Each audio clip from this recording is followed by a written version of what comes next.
Without objection, the chair is authorized to declare recess at any time. We welcome everybody to today's hearing, and I mean everybody who's in here and everybody who will come in here is welcome to come in here and participate and watch and participate orderly. But our hearing is on fraud and theft of taxpayer dollars. I now recognize the gentlewoman from Florida, Ms. Lee, to lead us in the Pledge of Allegiance.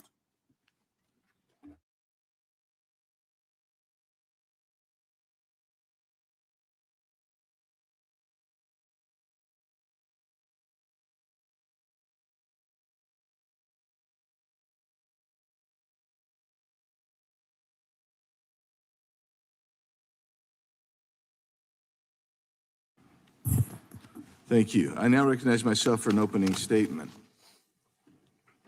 Today's hearing will examine the widespread and outrageous amount of fraud taking place in and around Minneapolis, Minnesota. Minnesota has lost billions of dollars in state-administered and federally funded programs due to organized fraud. Fraud networks operating in Minnesota dating back more than a decade have submitted over $9 billion, that's a billion with B, in false claims.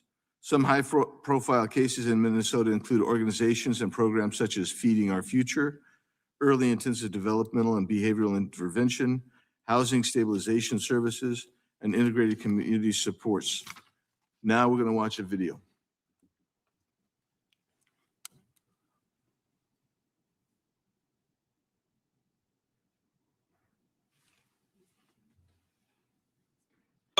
It's welfare fraud. It's all about the daycare. They estimate as much as $100 million a year is being stolen by shady daycare center operators. So how much money are we talking about stolen from the American taxpayer? Well in excess of $1 billion. Ripping off state-run programs intended to feed low-income kids, house the disabled, and provide services to autistic children. Where are the children at? Do you know where the children are at? Where are the children at in these daycare centers? I don't care. Are there children here today? No. No children? Yeah. So this is Quality Learning Center. Hello, we'd like to ask where the money's going. Attorney General Keith Ellison was focused on one thing and one thing only, and that was keeping these folks in business. When do you think Governor Walz knew about this fraud? From the very beginning. What happened here in Minnesota that allowed this fraud to materialize? The people at the highest levels of responsibility in the government of the state of Minnesota looked the other way. Fraud within these programs have involved false claims, fictitious providers, and services not rendered, highlighting the need for stronger verification, monitoring, and enforcement to protect taxpayer funds. These fraudulent actions have robbed taxpayer funds intended to feed children, support individuals with autism, provide housing for low-income and disabled Americans, and deliver health care to Medicaid recipients. Since 2021, the DOJ has charged 98 defendants in Minnesota-based fraud cases, 85 of whom are of Somali descent. Of the 98 defendants, 64 have been convicted. DOJ has now undertaken extensive investigative action, which includes issuing over 1,750 subpoenas, executing more than 130 search warrants, and conducting more than 1,000 witness interviews. Since the start of the Trump administration, the federal response to fraud in Minnesota has intensified following a series of high-profile cases involving state-administered, federally funded programs. One of the initial instances of high-profile fraud in the state involved the nonprofit Feeding Our Future, which was at the center of a $250 million COVID-19 related fraud scheme. As part of the scheme, fraudsters exploited Department of Agriculture, USDA food programs designed to provide meals for children. Federal prosecutors ultimately convicted 57 defendants and described the scheme as the nation's largest COVID-era fraud. The issue gained renewed national attention in late December 2025 following a widely shared YouTube video posted by one of our witnesses, Mr. Nick Shirley. Mr. Shirley's work highlighted suspected fraud in Minnesota child care programs. His reporting prompted federal authorities to intensify investigations, expand oversight, and coordinate multi-agency enforcement efforts. A week ago today, Mr. Shirley released a second video that documented alleged fraud in the transportation industry intended to provide rides for children, the disabled, and the elderly. Mr. Shirley uncovered companies with questionable addresses and vehicles intended to transport children, the disabled, and the elderly that remained idle for extended periods of time. We look forward to hearing from Mr. Shirley about what he was able to uncover. But how did we get here? Hopefully another witness, Scott Dexter, a former fraud investigator for the Minnesota Department of Human Services, can shed some light on that for us. And I'd be remiss if I didn't point out that this massive wave of fraudulent activity didn't just have the consequence of ripping off taxpayers. It has drastically impacted legitimate organizations that are truly helping their neighbors. Jennifer Larson is here today to share her story about how this massive fraud has crippled her organization that serves autistic children. We'd like to think that these fraudsters will one day face justice, but it appears that is not always the case. For example, Yasmin Ali, a daycare and home health care owner charged with stealing millions from Minnesota taxpayers, after being granted bail, disappeared before a trial and has not been located since. That was more than a decade ago. The tentacles of this fraud ring are widespread and include crimes other than fraud. For example, the aforementioned Yasmin Ali. Her brother, Adaris Abdullah Ali, pleaded guilty in 2009 to lying to a federal grand jury about his knowledge of a group of young Somali men in Minneapolis who traveled to Somalia to fight with al-Shabaab, a foreign terrorist organization against the transitional federal government of Somalia. We can also consider the fact that at least $700 million in U.S. cash transported via passenger luggage through Minneapolis-St. Paul International Airport. The incidents are all currently under federal investigation, with the majority carried by couriers traveling to Somalia, other African nations, and the Middle East. While no definitive links to funding terrorism have been established yet, we know that hundreds of millions of dollars in cash are being transported to areas where foreign terrorist organizations are active. What could possibly go wrong? A whistleblower has alleged that TSA personnel at MSP, Minneapolis-St. Paul International Airport, repeatedly identified and flagged routine encounters with Somali men carrying large suitcases filled with bundled cash, often exceeding $1 million. During an interview, a former TSA agent at MSP from 2016 to 2021, now a whistleblower, Liz Jackson, noted that she saw, quote, suitcases packed with millions of dollars in cash moving through MSP again and again, carried by the same type of couriers, which raised questions that she feels law enforcement and political leaders still haven't answered, close quote. Jackson further explained her repeated encounters with Somali men carrying suitcases packed with cash, and in one case, a bag filled with new passports. According to Jackson, the volume, consistency, and profile of the transactions she witnessed were well beyond ordinary or everyday behavior. Treasury Secretary Scott Bessent has noted that the department is currently investigating where Minnesota's taxpayer dollars are being placed. Additional reports show that Somali individuals in the United States send roughly $215 million abroad each year. On January 9th, Secretary Bessent indicated that the Treasury Department's Financial Crimes Enforcement Network, FinCEN, informed 4 money transfer organizations that they're under investigation for their roles in the fraud scheme involving the theft of funds from social services in Minnesota. He also indicated that some banks in Minnesota are being investigated by the Internal Revenue Service's Civil Enforcement Division for allegations related to money laundering. As you can see, there's much to unpack surrounding these numerous fraud schemes taking place in and around Minneapolis, Minnesota.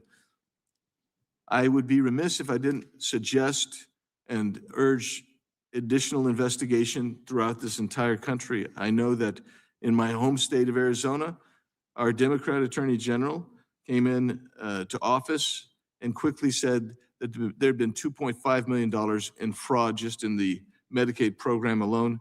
And in recent studies released over the last year in Arizona, it's been suggested that as much as $7.2 billion in fraud annually take place in Arizona's similar programs.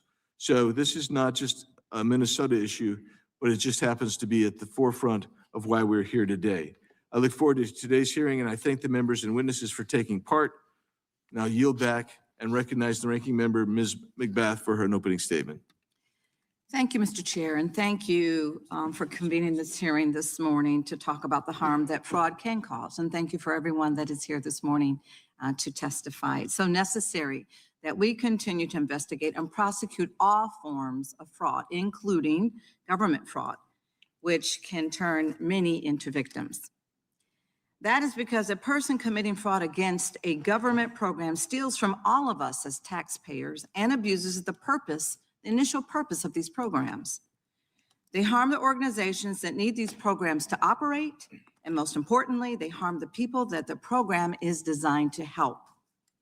Whether we're talking about a program that feeds school children, helps seniors find housing, helps people overcome addiction, or provide services to address disabilities, it is critical that the dollars that we invest in these programs actually serve the purposes that we have in mind when we, the lawmakers, created them. That's why the Department of Justice has always combated fraud, including prosecuting dozens of people for perpetrating fraudulent schemes in Minnesota in 2021 and under the Biden administration. But prosecutions are not enough to combat or prevent fraud. So the Biden administration also established a COVID-19 fraud enforcement task force and increased oversight of programs that were being targeted by fraudsters. Minnesota lawmakers have also taken steps to reduce fraud in their state, strengthening the state's ability to stop potential fraud sooner and improving investigations to hold those scammers accountable. But President Trump has taken a very different approach to fraud. Just last week, Trump added quite a few fraudsters to his growing list of people that he has pardoned, not because they are deserving a second chance, but because they hired his friends, back-channeled a donation, or served his political purposes. He has pardoned many people charged or convicted of fraud and other financial crimes, wiping away more than $1 billion in money that would otherwise have gone to victims of crime. President Trump has also fired inspectors general, instructed his DOJ to stop enforcing bribery statutes, and gutted the offices that investigate white-collar crime. That is how we know this hearing is not really about fraud. It is about trust. The Trump administration does not want you to trust these programs because if you don't trust them, they're easier to destroy them. They do not want you to trust entire communities because if you don't trust them, they're easier to intimidate. But we cannot let that happen. We will continue to fight for robust and responsible oversight and for the continuation of initiatives that make all of our communities safer, healthier, and more resilient. Across the country, there are daycares, schools, hospitals, treatment centers, research facilities, nursing homes, fire departments, police departments, airports, and more that all depend on state or federal funding, not just to help those in need, but to serve every single one of us. If President Trump succeeds in an attempt to freeze child care funding across 5 states, which is temporarily blocked by a court order, the effects would ripple across families and businesses throughout our economy. It would affect more than 500,000 children, and these are children that are not just within the state of Minnesota, but 500,000 children, their parents, the businesses and organizations where those parents work, and the many people who depend on those businesses to fulfill needs in those communities. That's the fallout from just one program addressing one need across only 5 states. If President Trump continues this assault on critical programs, the harms could be far greater. These latest attacks come on top of the cuts that President Trump and congressional Republicans already forced through, which are taking health care from 10 million Americans and reducing food assistance to over 40 million Americans, including many, many children. We don't have to choose between programs that are susceptible to fraud and nothing at all.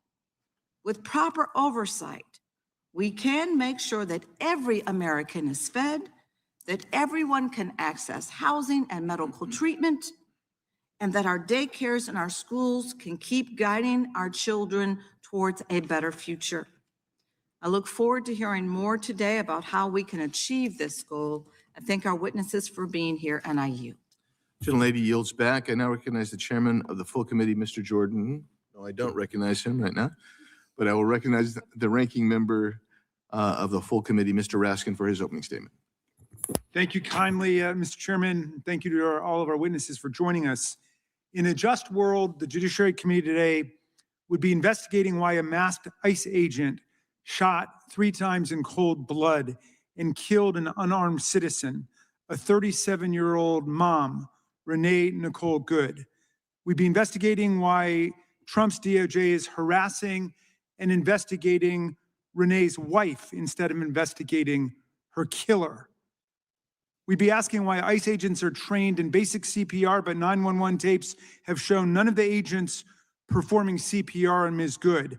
They left her bleeding alone in her car for almost 3 minutes and definitively rejected the help of a man who came forward and identified himself as a doctor. We'd be investigating why in another Minnesota case, ICE agents deployed tear gas under the car of a family of 8 people, including a 6-month-old, a 2-year-old, and 2 kids with severe asthma who were just trying to get home from a basketball game. The baby stopped breathing, and his mom had to administer CPR as they desperately waited for medical help to arrive. But our colleagues want to talk about fraud in Minnesota, fraud that was already being investigated and prosecuted under the last administration. It is true that social services fraud, serious fraud, occurred in Minnesota. That's why under President Biden, the Department of Justice opened multiple criminal investigations that to date have already resulted in more than 90 people being charged and 64 people being convicted of federal criminal offenses. Indeed, Minnesota lawmakers acted to root out and prevent fraud going forward in the public benefits program. That's why last year, the Minnesota legislature passed legislation to empower the governor to cut off payments or to claw back funds whenever fraud is detected. And that's why Governor Walz appointed the first ever director of program integrity to make sure the state is effectively investigating and preventing fraud and corruption in their programs. The fraud in Minnesota was discovered not by a right-wing social media influencer who's been harassing people in communities all over Minnesota in recent weeks, but by the hard work of real local investigative journalists, brave whistleblowers, and state and federal auditors. It is this fraud, which we must take seriously, is not unlike the $2.5 billion breathtaking Medicare fraud scheme uncovered last year in the home state of the chairman of this subcommittee, as he himself mentioned, or the massive COVID-19 unemployment assistance fraud scheme uncovered in Chairman Jordan's home state of Ohio. Fraud is endemic in government all over the world. There are fraudsters attacking our public institutions, trying to undermine them and rip them off. Even our president has been convicted of 34 counts of criminal fraud by a jury of his peers in New York related to the fraudulent payments made to porn star Stormy Daniels, and also civilly convicted in New York for different kinds of real estate fraud. Fraud is not headquartered in one state or one municipality, much less one ethnic, racial, or religious community. But President Trump couldn't resist the temptation to use fraud in Minnesota as an occasion to mobilize the power of the federal government to bully and intimidate first and second generation Somali Americans who live in that state. Many of the people convicted in the fraud schemes were of Somali ancestry. So, under the pretext of cracking down on a fraud that had already been discovered, investigated, and prosecuted, Trump surged federal immigration officers to Minnesota and aimed them at the Somali American communities, calling the people who live there repeatedly garbage. This is despite the fact that it is a complete non sequitur, obviously, to send immigration agents to conduct fraud investigations. And the deployment of law enforcement resources against an entire ethnic community after the criminal prosecution of a small group of its members is to promote the sinister ideas of collective guilt and guilt by association, two doctrines that are emphatically rejected in Anglo-American jurisprudence and by our courts.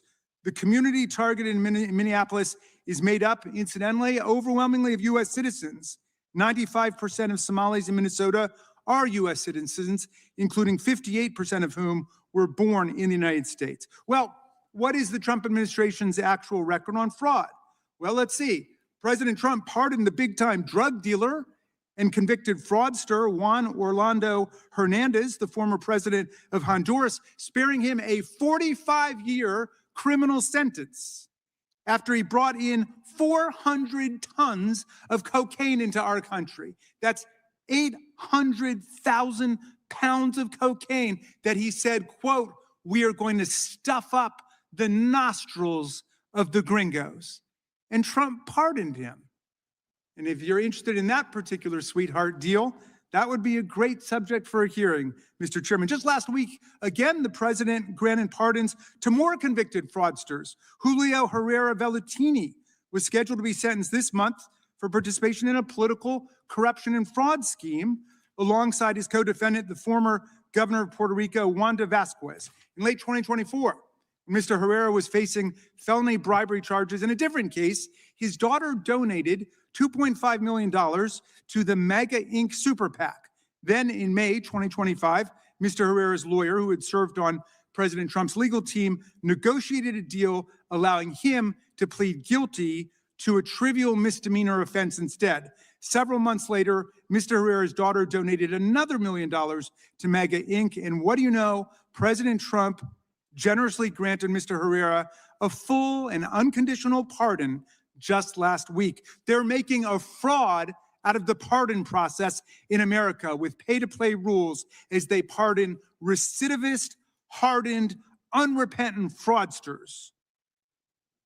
Well, indeed, in total, President Trump has pardoned more than 1,600 people, depriving victims, survivors, and taxpayers of an estimated, check this out, $1.55 billion in restitution and fines owed to us, the American people, while shockingly, because other presidents didn't do this, but Trump did, while shockingly allowing corporate fraudsters and tax cheats to keep all of their ill-gotten gains.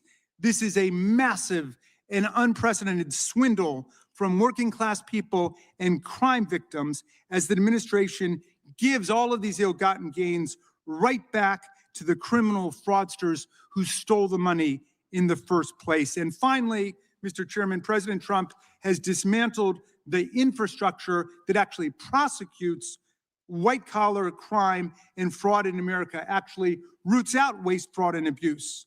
The Trump DOJ gutted the public integrity section at DOJ that prosecutes government officials who break the law.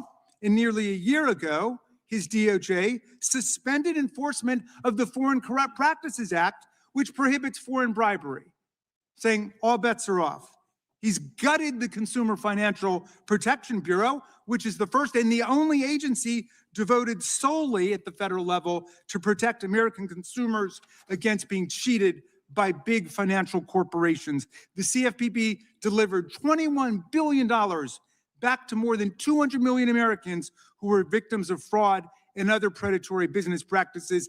And the administration has been gutting the CFPB because they are on the side of corporate fraud and white-collar crime.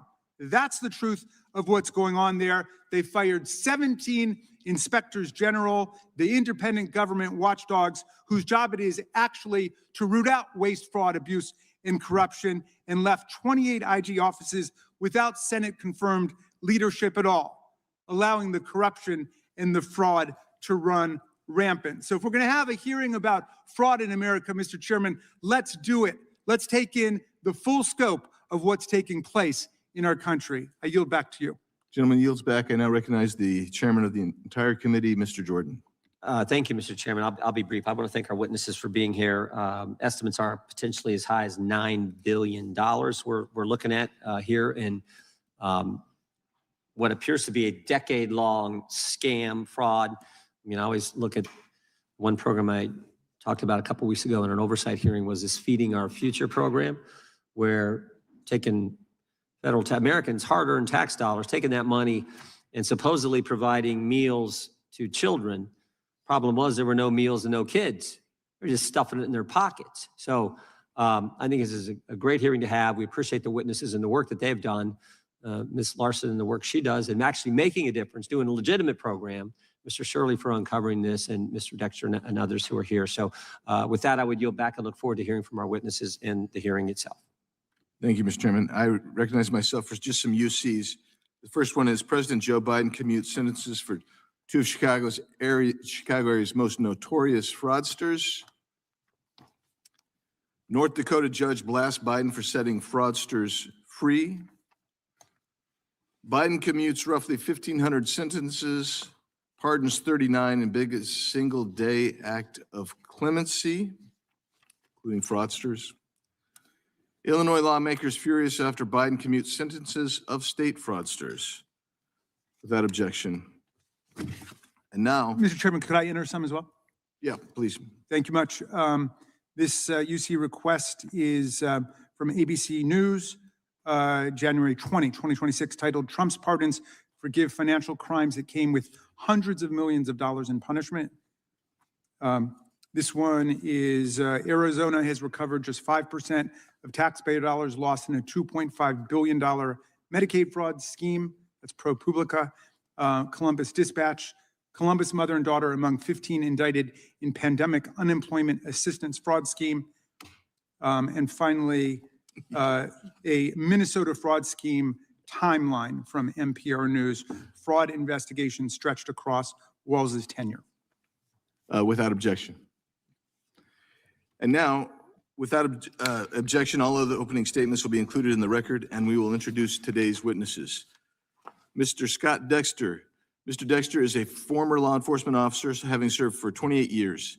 He also served with the Minnesota Department of Human Services Office of Inspector General, where he investigated fraud in the Child Care Assistance Program. Thank you, Mr. Dexter, for being here. And Ms. Jennifer Larson. Ms. Larson is the founder and chief executive officer of the Holland Center for Autism, a clinic that provides services to children and young adults with autism. She started the Holland Center to serve families like hers that were not receiving adequate services and support elsewhere. Thank you, Ms. Larson, for being here today. Mr. Nick Shirley is an independent journalist. His recent investigations and videos have shed light on the scale of fraud in public benefit programs in Minnesota that are currently ongoing. And thank you, Mr. Shirley, for being here. And Mr. Dylan Hetler-Gaudet. Mr. Hetler-Gaudet is the acting vice president of policy and government affairs at the Project on Government Oversight. POGO is a nonprofit organization that investigates alleged wrongdoing by the governor. Thank you, Mr. Hetler-Gaudet, for being here with us today. We welcome all our witnesses and thank them for appearing today. We will begin by swearing you in. Would you please rise and raise your right hand? Do you swear or affirm under penalty of perjury that the testimony you're about to give is true and correct to the best of your knowledge, information, and belief, so help you God? Thank you. Thank you. You may be seated. The record will reflect that the witnesses have all answered in the affirmative.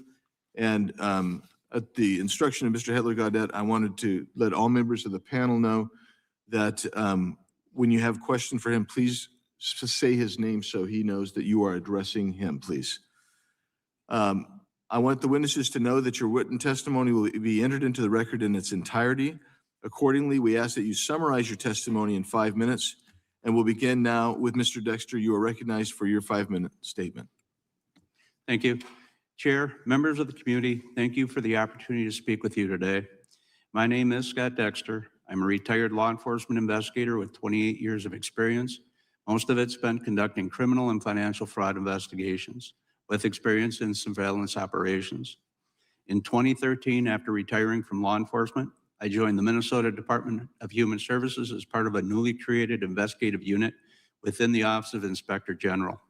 Our mission was straightforward: identify and investigate fraud within the Child Care Assistance Program, known as CCAP. I was one of the original 4 investigators hired, all of us former law enforcement professionals with backgrounds in criminal investigations. Our cases were not selected based on the name of the center, the owner, or the community it served. They were selected based solely on tips, complaints, and the amount of CCAP funding being paid out. The highest funded centers were reviewed first, and many of those centers were referred to us through the public tip line or by licensing inspectors who observed activity inconsistent with a legitimate daycare operation. What we found was deeply concerning.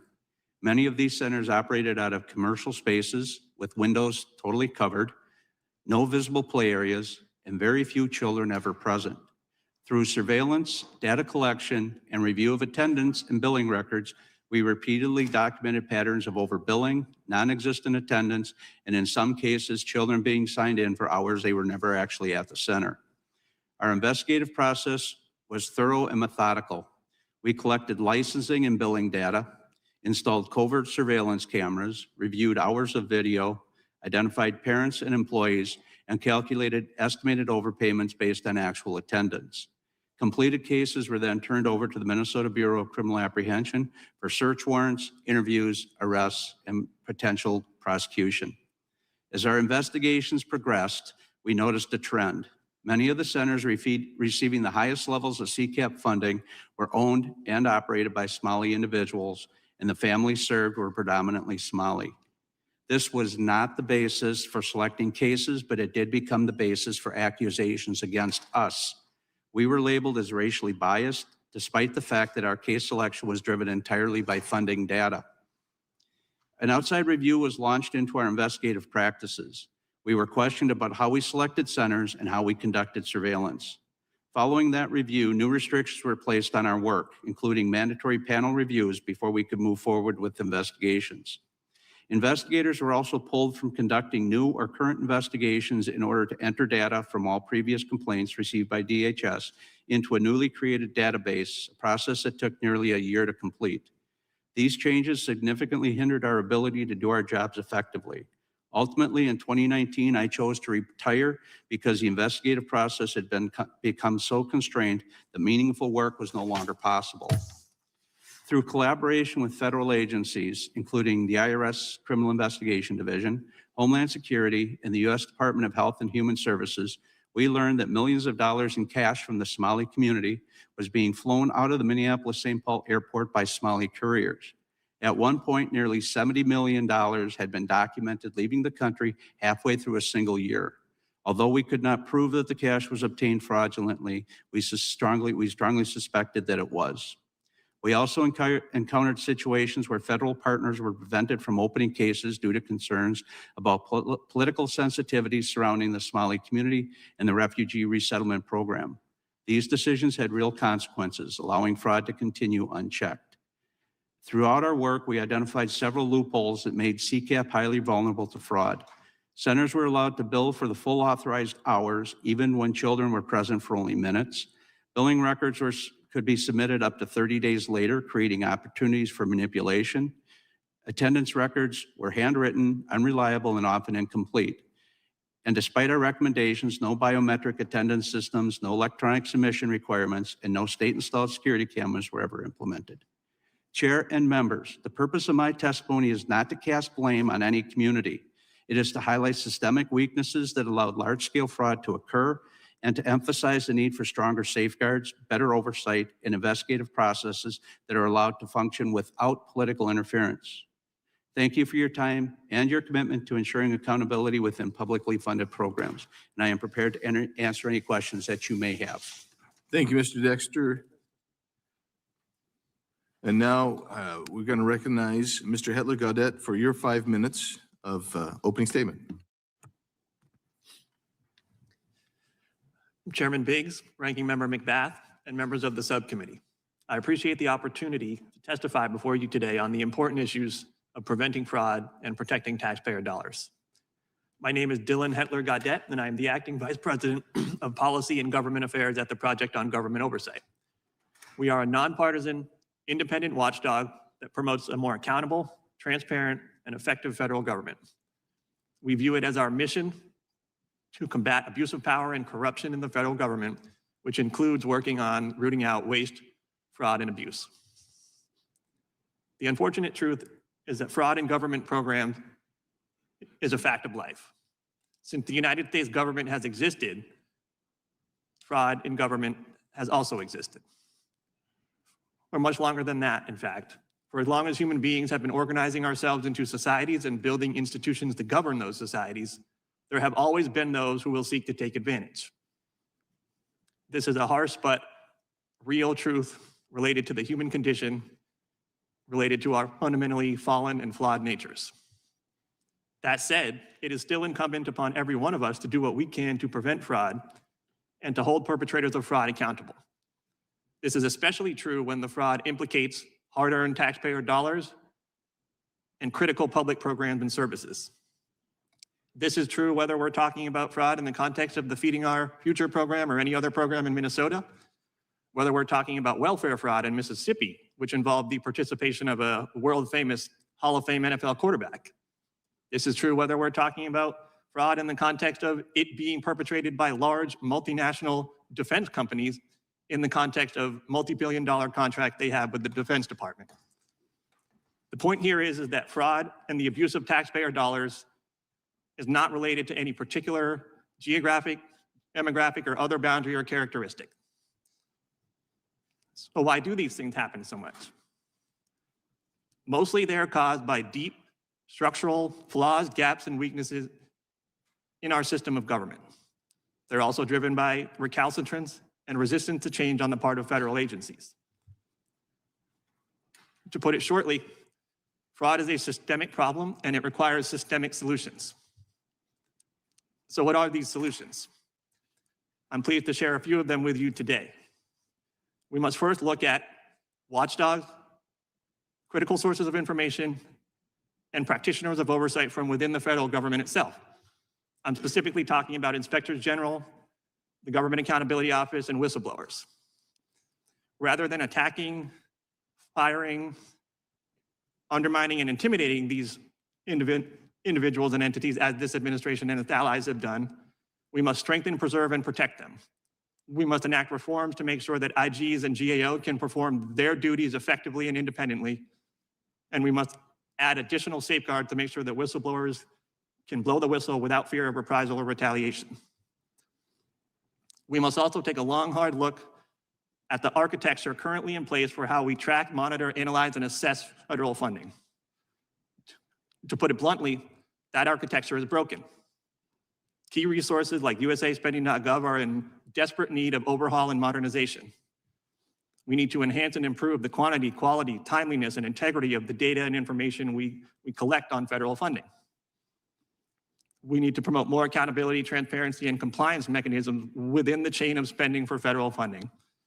If we don't do this, we will never have a good grasp on where funding is going, where it's ending up, who is being helped by it, who is being missed by it, and what the ultimate impact is. Lastly, we must enact robust reforms and vigorous enforcement to crack down on corruption, cronyism, and conflicts of interest, which turbocharge waste, fraud, and abuse in the federal government. The presidential pardon is an acute example of this, with each of the last two administrations using the pardon power inappropriately to pardon convicted fraudsters. We must also promote reforms to crack down on the revolving door between agencies and industries, and to head off pay-to-play politics, all of which distort and corrupt decisions like the award of federal contracts. The takeaway here is simple. Focusing on individuals' salacious, scandalous examples of fraud is akin to looking at the symptoms and not looking at the disease or the root causes of the disease. The Project on Government Oversight stands ready, willing, and able to work with anyone here who wants to work on root causes and systemic solutions so that we can actually get our hands around waste, fraud, abuse, and corruption in the federal government. Thank you for having me here today, and I look forward to answering your questions. Thank you, Mr. Hedler-Gotta. And I forgot to mention, when you get about 10 seconds left, I'll just tip that so everybody will know that as well. So, Mr. Shirley, you're recognized for your opening statement. Awesome. I'm here today to speak on behalf of all hardworking, law-abiding, tax-paying citizens here inside of the United States. I've helped bring to light widespread fraud that's happening inside our nation, and we the people have had enough of our hard-earned money going towards fraudsters as if it's no big deal. As I speak here, I want to ask everyone a question. How much do we trust when we pay our taxes it's going to benefit our nation? People erupted during the Boston Tea Party over just a few percentages as they believe they were being taxed without representation. Nowadays, we have the representation, but do we trust our representatives?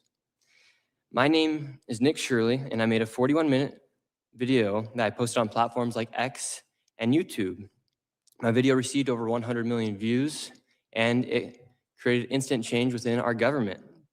As the federal government launched investigations and departments such as Health and Human Services froze over $185 million in childcare funding until businesses can prove they are legitimate businesses. I actually became aware of the fraud that was happening in Minnesota in June of 2025 as I was there for a separate video in Minnesota and started reaching out to me, asking me if I was making a video on the fraud. I said, well, what fraud? And this lady, she was a real estate agent, and she says, well, I'm having a hard time selling my properties because people are curious about these assisted livings that are popping up next door to some of the houses that we're buying, or the home health care clinics that are popping up, and we don't know who's next to these houses that we're trying to sell. And I said, well, I'm not going to come and make a video if I don't have any proof. So therefore, I left Minnesota, and I continued to look for fraud in the best way I could. And as I was getting my own information, a man by the name of David reached out to me, and he said, hey, I have been investigating this fraud for years now. I have been driving by these childcare centers. I've never seen a single child, and I have received the information from the state of Minnesota as to how much money these places are receiving. I said, great, let me come to Minnesota and we'll make this video about potential fraud that was taking place inside of Minnesota. We go to a daycare, and I'm instantly surprised by what we see. We arrived, and it was an industrialized building, and there was 2 daycares registered at that daycare, at that building. And the first thing I noticed is all the windows are blacked out, and there's no footprints in the snow of any children. There's no playgrounds or anything that would make it look like it's a child care. But above me, a sign read, open 7 a.m. to 10 p.m. But there was nobody there. The doorbell did not even work. And then we continued to go to other daycares, and we noticed the same pattern.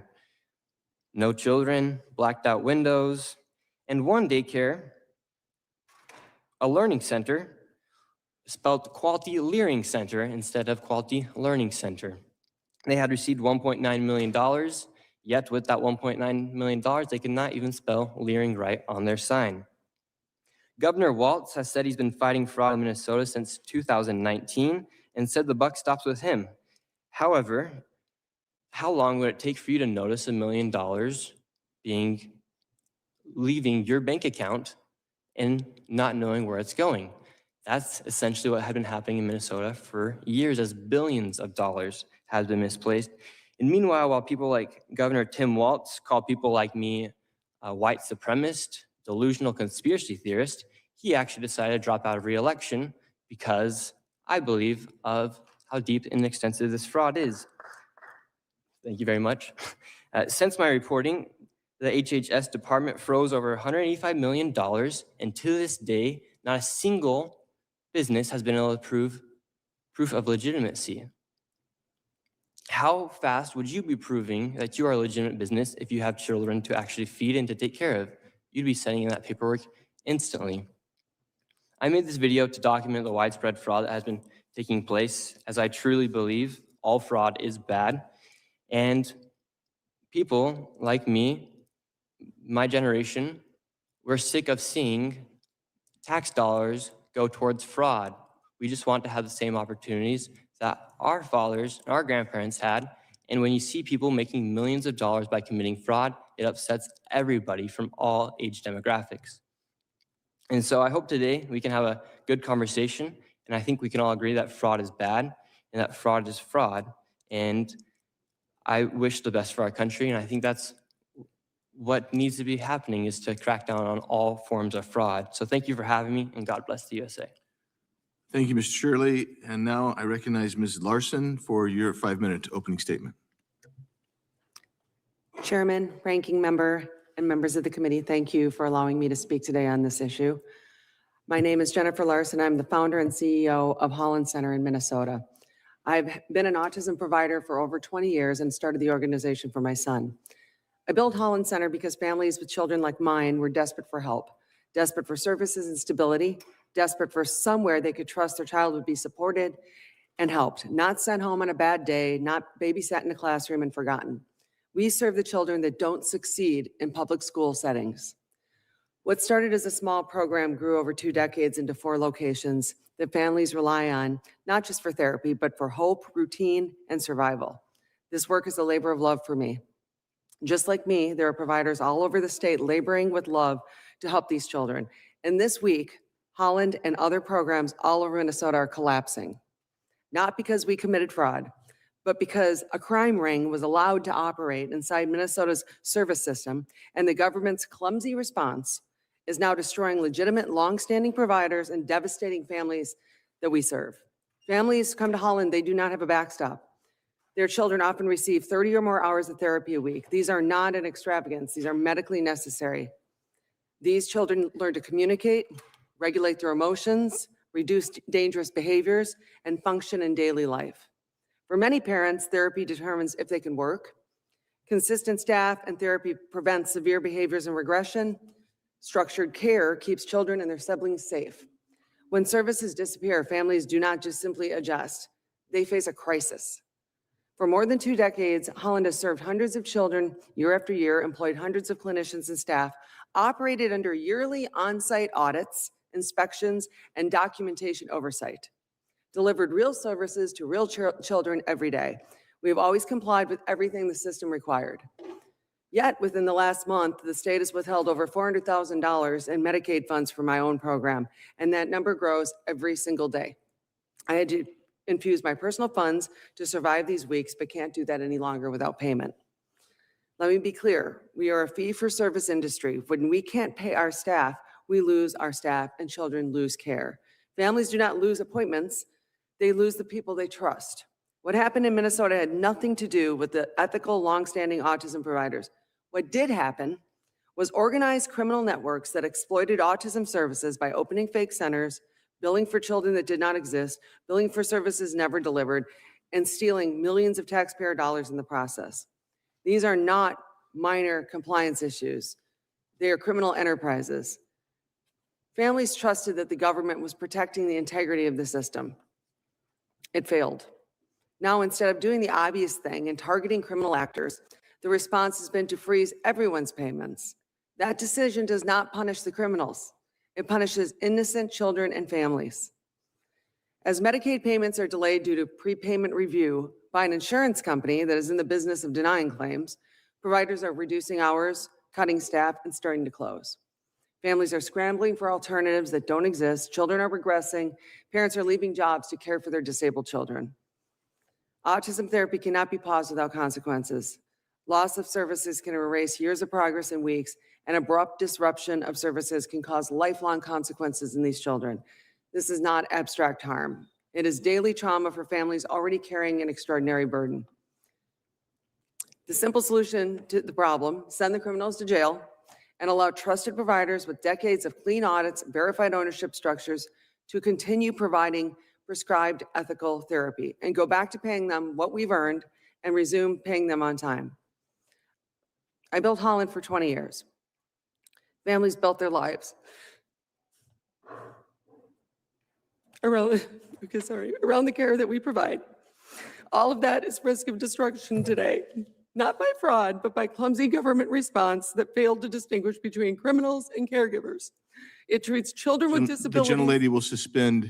We've got a photographer there. We allow photographers in here, but not between the panel of the witnesses and the members. You will please move. Okay, Photographer, please move. thank you. Like right now. Okay, sorry. We'll, All of that is at the risk of destruction. Sorry, can I continue? Yeah, please continue. Not by fraud, but the clumsy government response that fails to distinguish between criminals and caregivers. It treats children with disabilities as acceptable collateral damage. Fraud must be stopped and criminals prosecuted. I'm a taxpayer. I live in Minnesota. This is disgusting. But families and children should never pay the price for government failure. Thank you.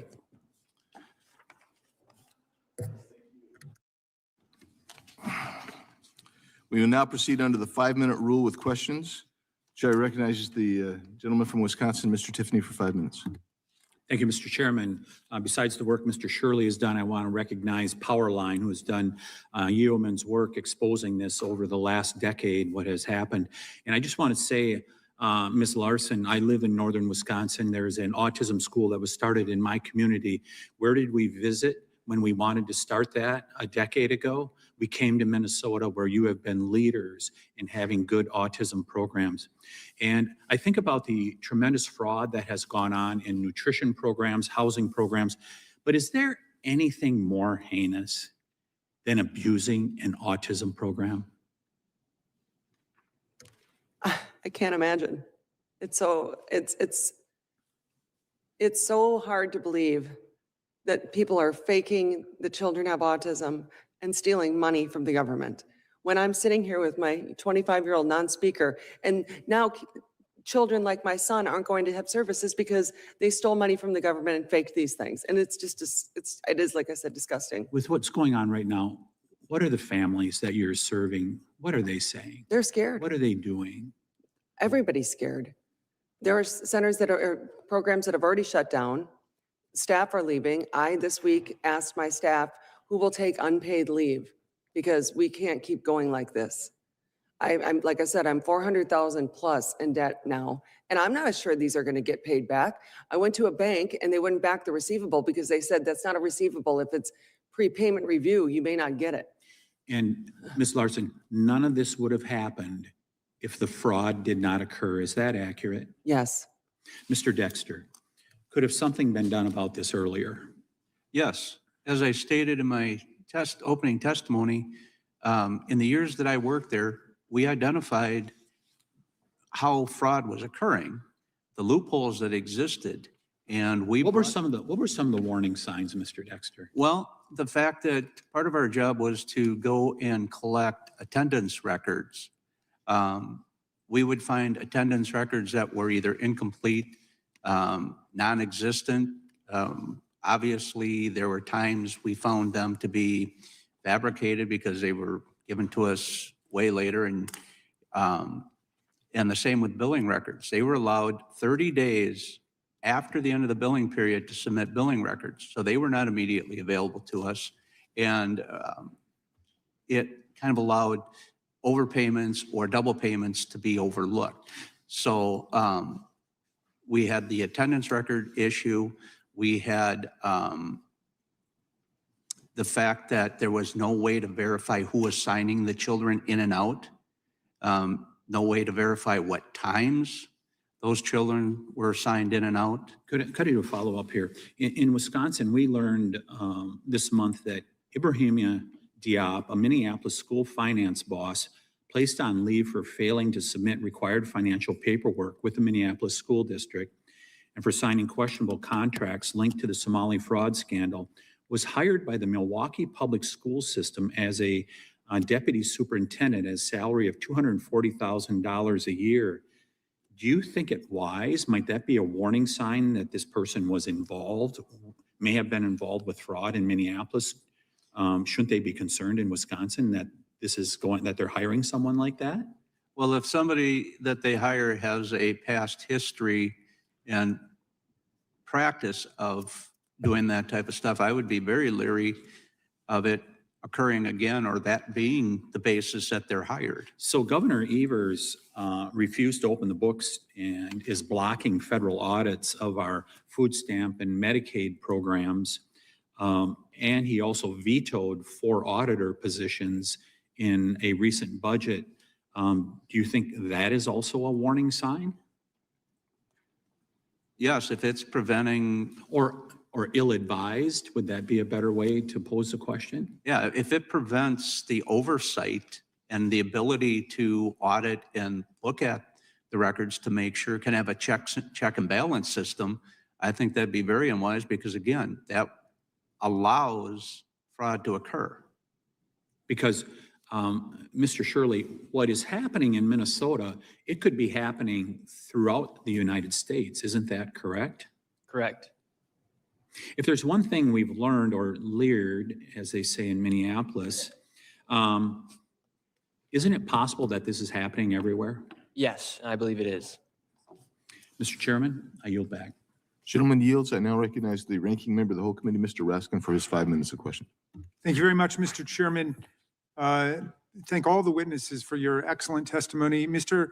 Hedler-Gaudet, the administration has systematically undermined government oversight The president has fired more than a dozen inspectors general, not for any cause, but seemingly just in retaliation for doing their jobs and to block unwanted investigations. President Trump has defunded the Council of the Inspectors General on Integrity and Efficiency. He's removed independent leadership at the Office of Special Counsel and Office of Government Ethics, blockading whistleblowers and numerous investigations. What is your assessment, Mr. Hetler-Gaudet, of the Trump administration's apparent systematic opposition to internal oversight mechanisms in the federal government? Thank you, Ranking Member Raskin.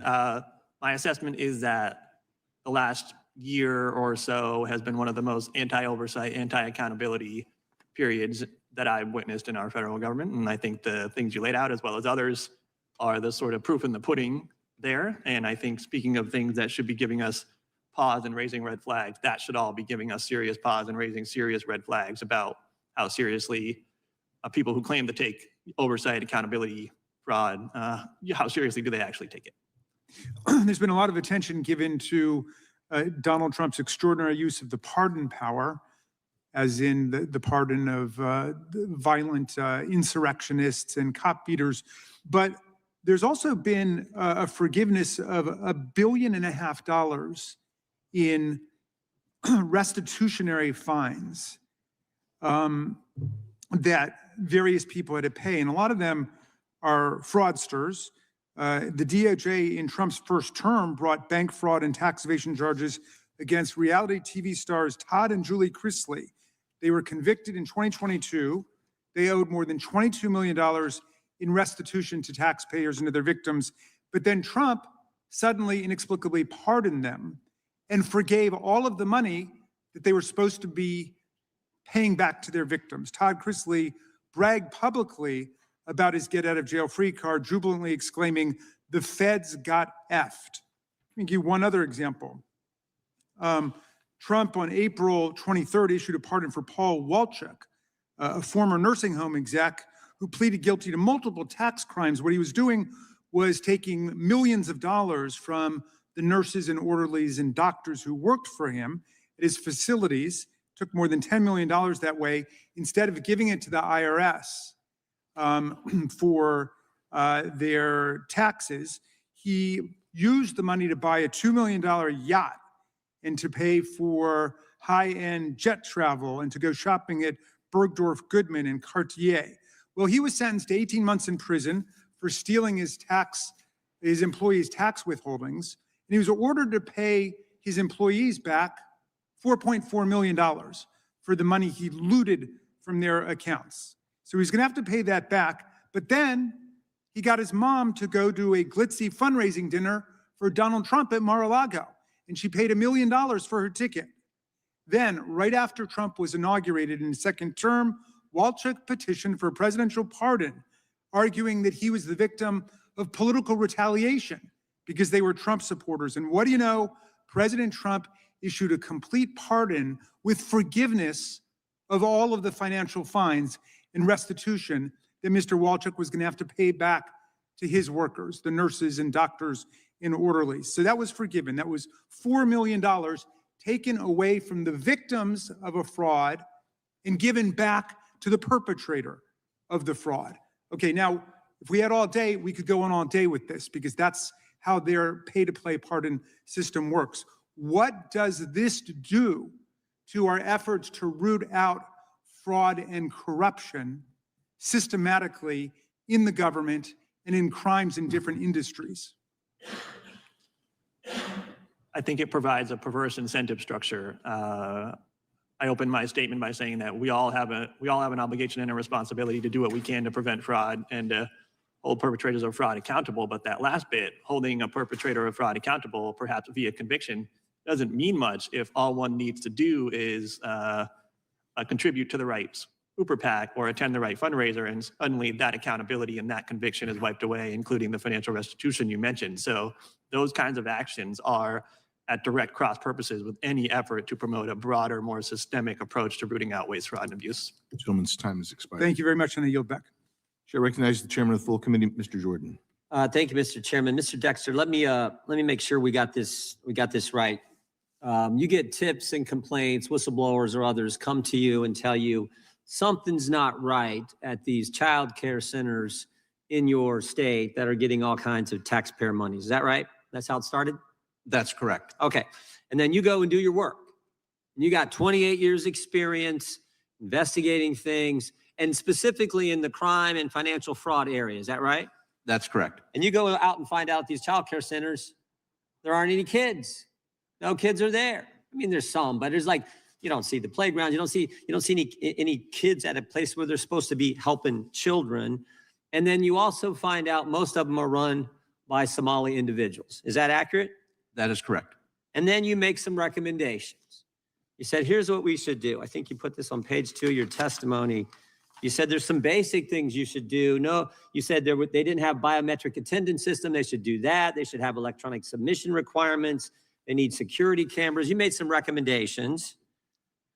Yes. And then what happened? Nothing. They ignored your recommendations, but it didn't stop there, did it? They ignored your recommendations. They called you a racist, right? Correct. Typical left. I always say the left will tell a lie. Big media will report it. You tell the truth. They call you a racist. Exactly what happened here. So they ignore your recommendations. They call you a racist, but it even got worse than that. You can imagine. They started investigating you. Is that right? Yes, we were interviewed by an outside firm for a report given to the Office of Legislative Auditor. And what did that report look like? What did they say? They call you a racist? What did the report say?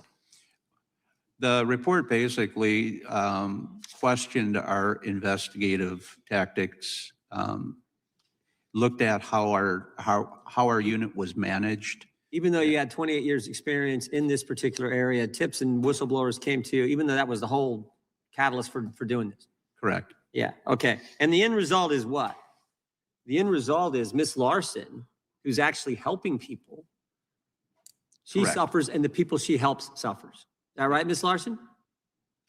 Not to mention the fact that taxpayers are getting ripped off, but the people who do good work, who actually help people, you suffered.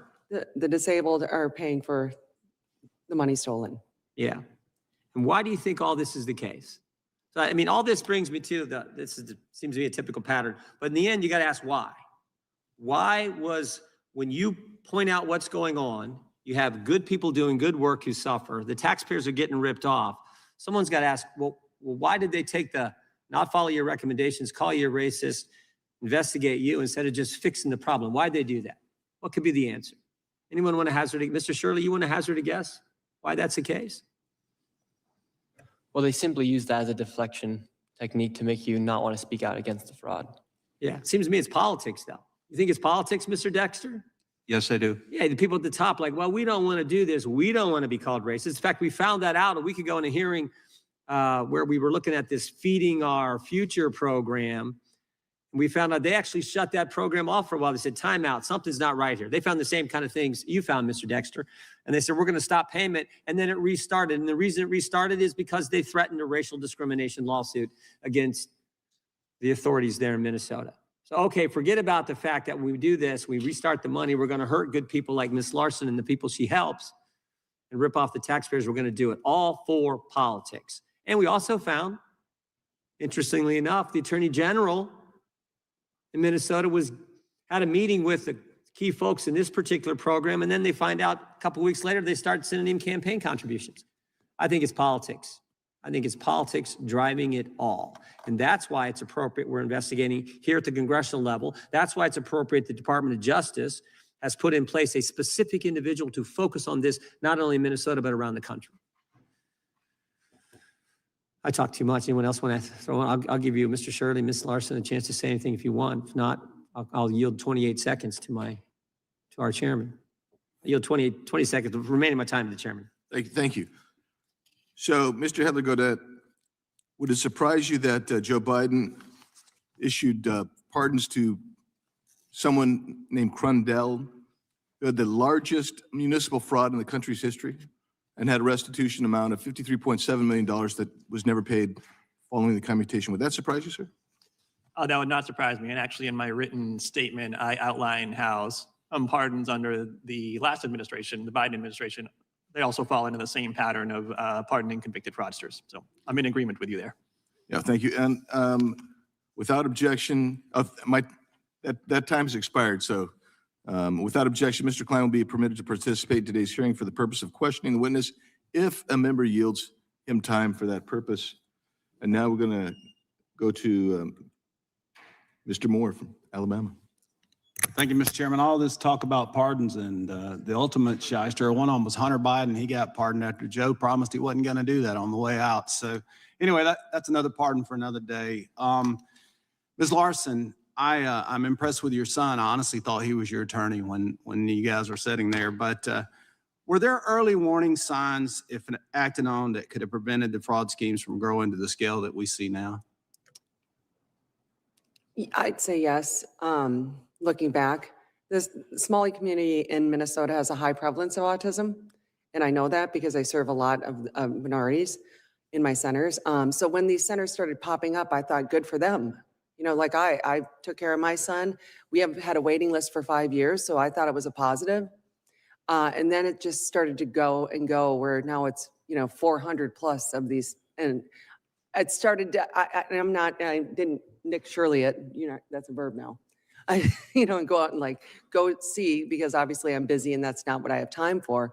But, I think there were a lot of early warning signs. I think if anybody was actually paying attention, They would have caught it. oh, 100%. Because how long have you been in business? 20 years? Is it? Over 20 years, And you went through a number of audits, I think, every year, right? every year.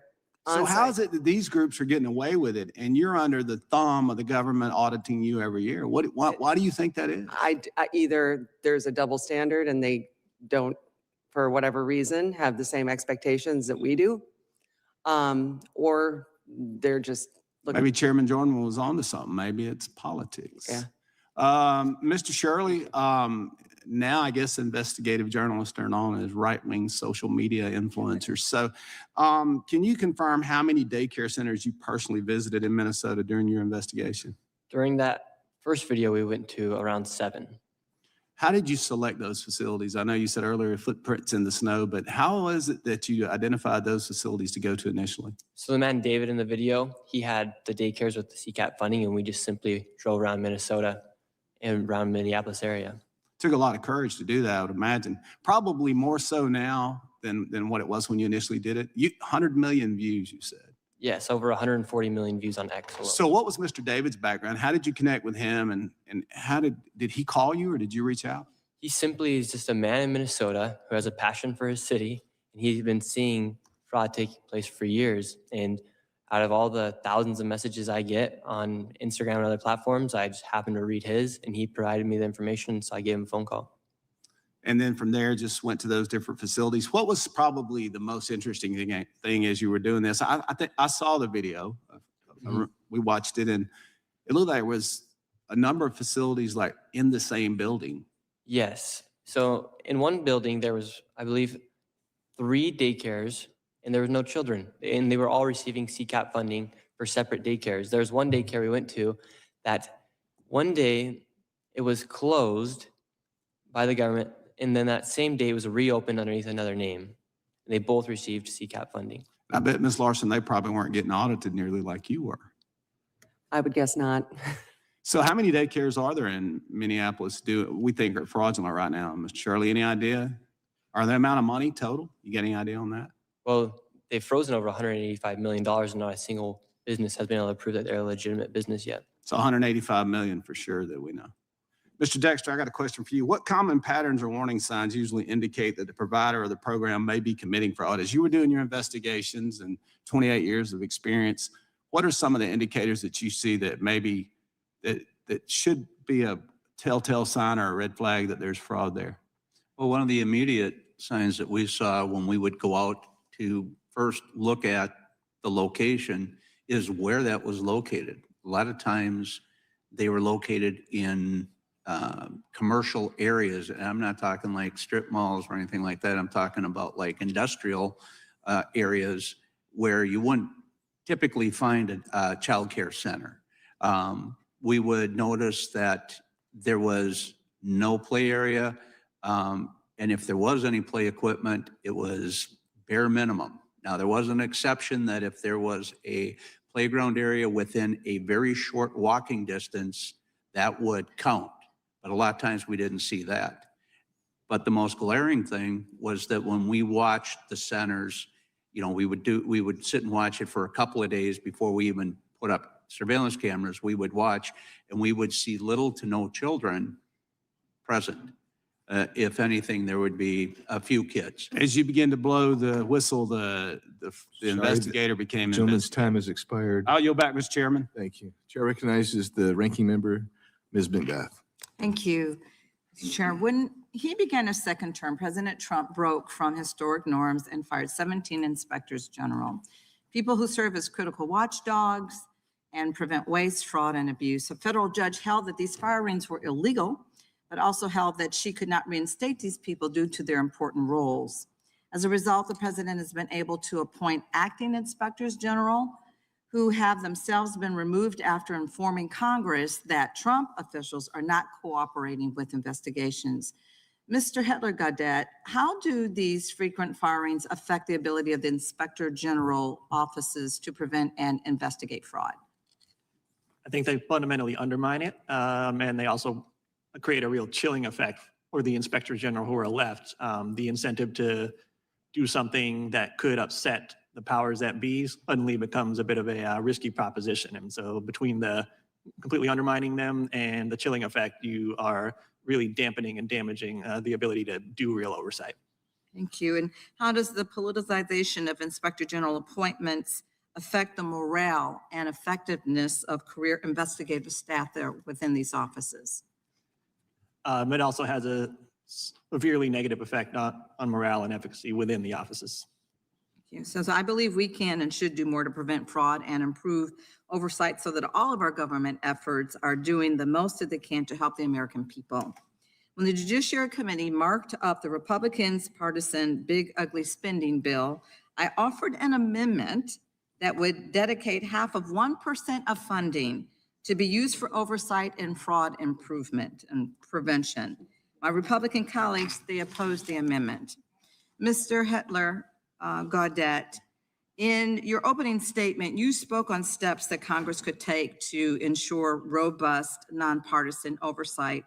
The Project on Government Oversight recently published an article, 7 Ways Congress Should Sharpen Its Oversight in 2026.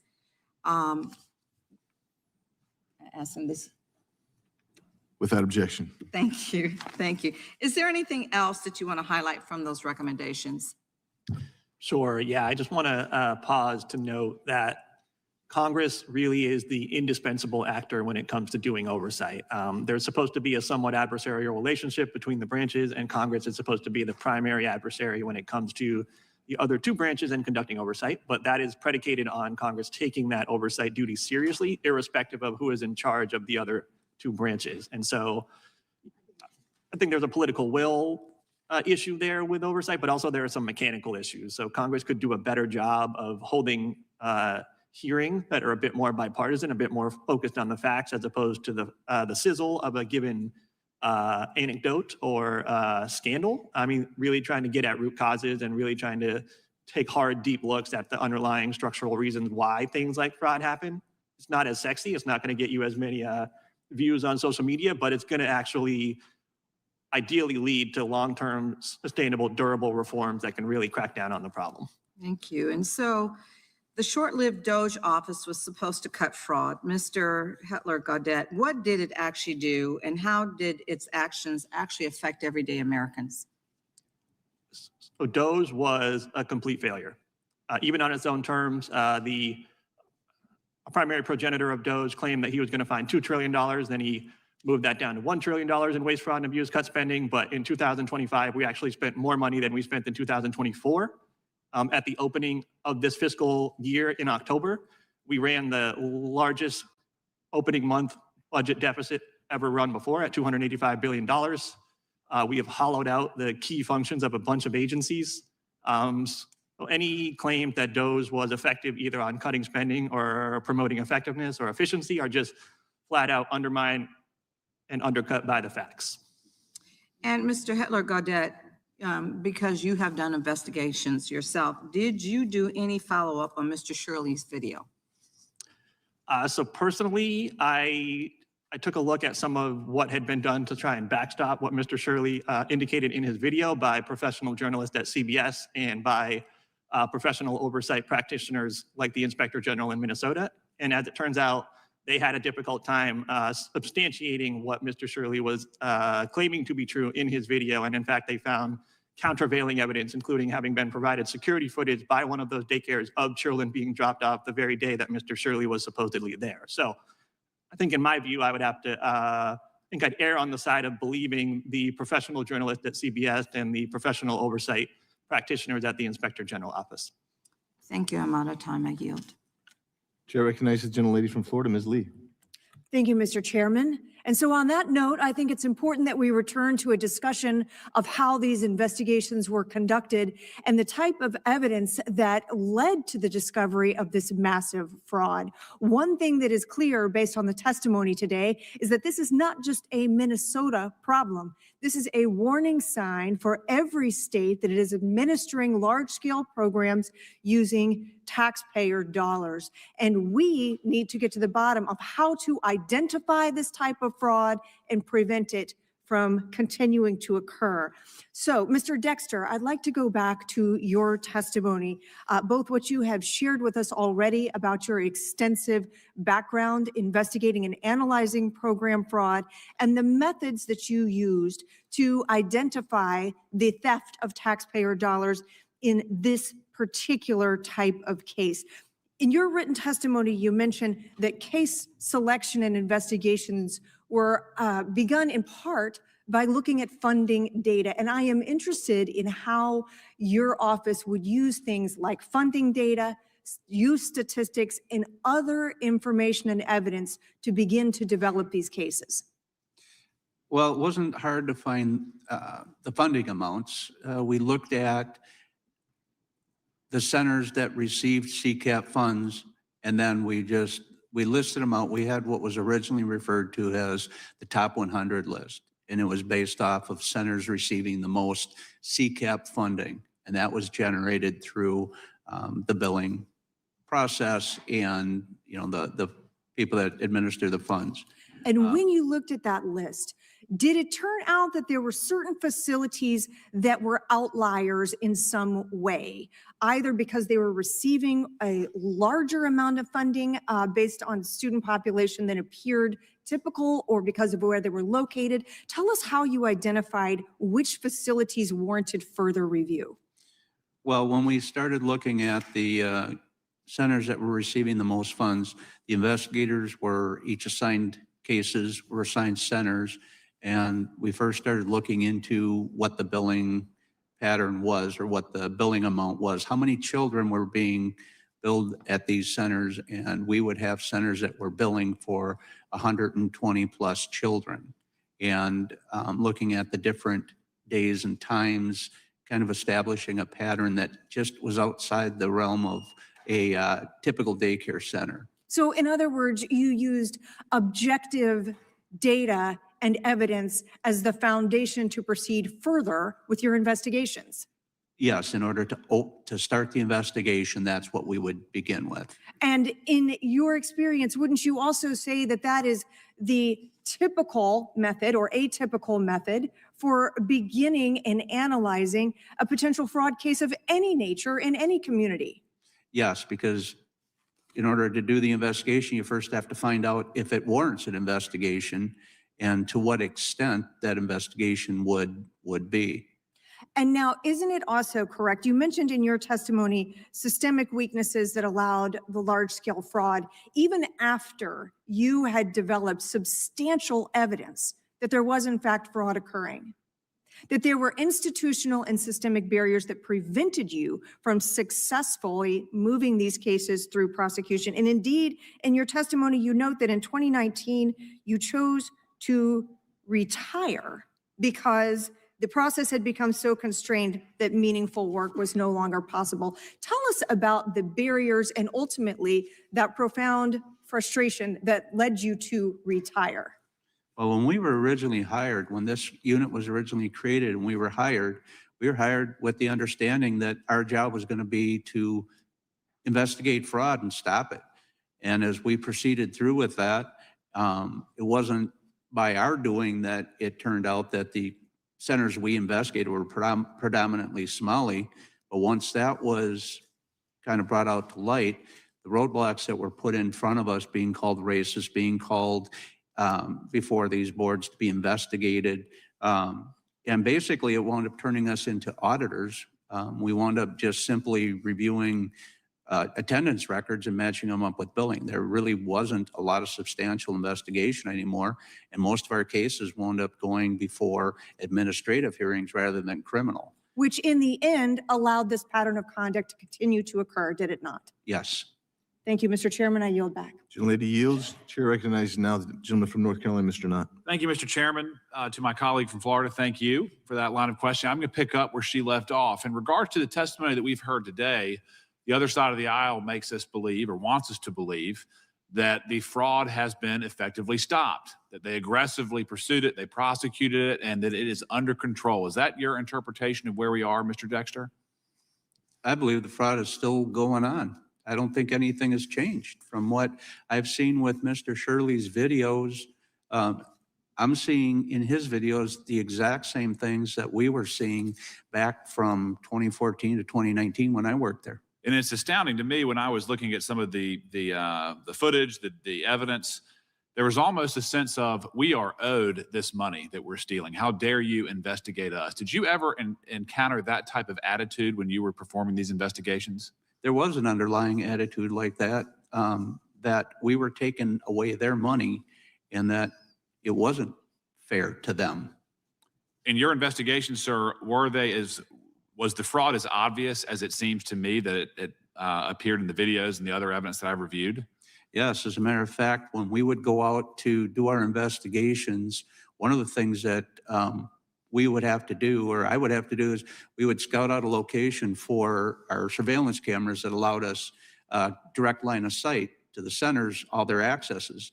A lot of that, because of the location where we were in these industrial, commercial areas, meant we had to go to businesses and ask them permission. And the number one comment they made was, oh, you mean that daycare center over there where there's no children? So everyone else around it saw it. In regards to your investigation, sir, I'm assuming that you did not just investigate daycare fraud. What other types of fraud did you investigate? No, our function was strictly childcare fraud, but some of that overlapped into, even though we didn't investigate it, a lot of it was also tied into the medical transportation. And did you ever investigate single entities that were appearing as though they were committing fraud in multiple avenues? I'm sorry, can you say? So it's like, was there one facility that was a daycare? It was also associated with the medical transport. Were there people who were double dipping in the fraud in your investigations? Not that we saw as far as different organizations, but there were where one daycare center owner owned multiple daycare centers. So what we saw was more within the daycare center. Yeah. Ms. Larson, thank you for being here. I echo my colleague's sentiment from Alabama. Your son is very impressive. What's his name? His name is Caden. Caden, thank you for being here today. You look sharp. You're doing great. Let me just talk to you about these various audits that you were subjected to. How rigorous were they? Very. They'd be there for hours, come in and say, you know, I want to see these files for these kids at this date and this time. Was there any way that you could have tricked them, concealed it? If you had not had any children there, would it have been possible?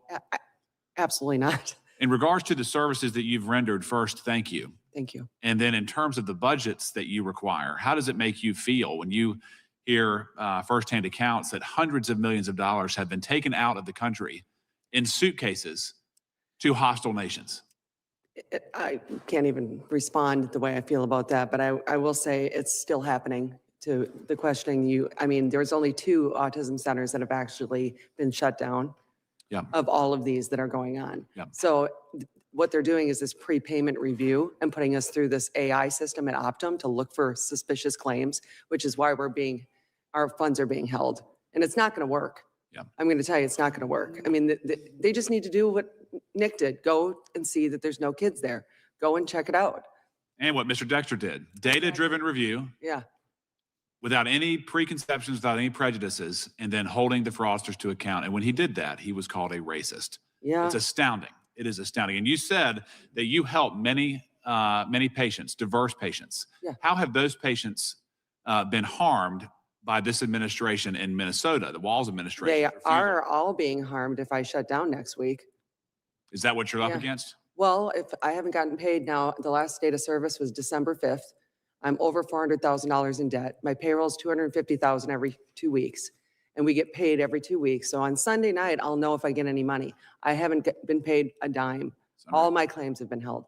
So I'm preparing to, apparently in Minnesota too, I can't just pause services. If I pause my services, then the DHS can say, I'm sorry, you've lost your license to serve the kids through this program. So I don't know what they think we're supposed to do. Unbelievable. Yeah. Well, again, thank you for being here. I appreciate all the testimony. Sorry I didn't get to everybody else. There's a lot of questions. Mr. Chairman, I yield back. Thank Gentleman yields. I recognize the gentleman from California, Mr. Kiley. Thank you, Mr. Chair. Mr. Shirley, thank you for your testimony today and the work that you've done. Americans hear these numbers of the fraud that we have, and whether it's 10,000 or 10 million or 10 billion, sometimes the numbers, you almost become desensitized to it. And so the way that your video was able to show people the fraud sort of in real life actually happening, I think opened a lot of eyes and has helped to catalyze a level of scrutiny that we really should have had before. So you mentioned that you think that what you discovered in Minnesota, that this is not isolated to that state, but likely exists in other parts of the country as well, correct? Correct. What makes you think that? Well, now you're seeing, since I've posted that video, lots of other people have started to go to other locations, for instance, in Ohio or in Maine or in California. They're also seeing the similar fraud take place in other daycares, for instance, in a lot of other locations. Yeah, I have a particular interest in California, being from that state, and we know that there's been a lot of fraud. There was $32.6 billion that's been confirmed in unemployment insurance fraud. There's 1.2 million fraudulent community college applications. Have you gotten any sense, or have you seen any signs there that sort of are similar to what aroused your suspicions in Minnesota? Yeah, and fraud in California might be worse than the fraud in Minnesota. What makes you say that? Well, $24 billion went missing for homelessness. They've been trying to build this train for years, yet there's hardly anything to prove for that. Fires. Yeah, those are good points. So you look at let's run through a couple of those.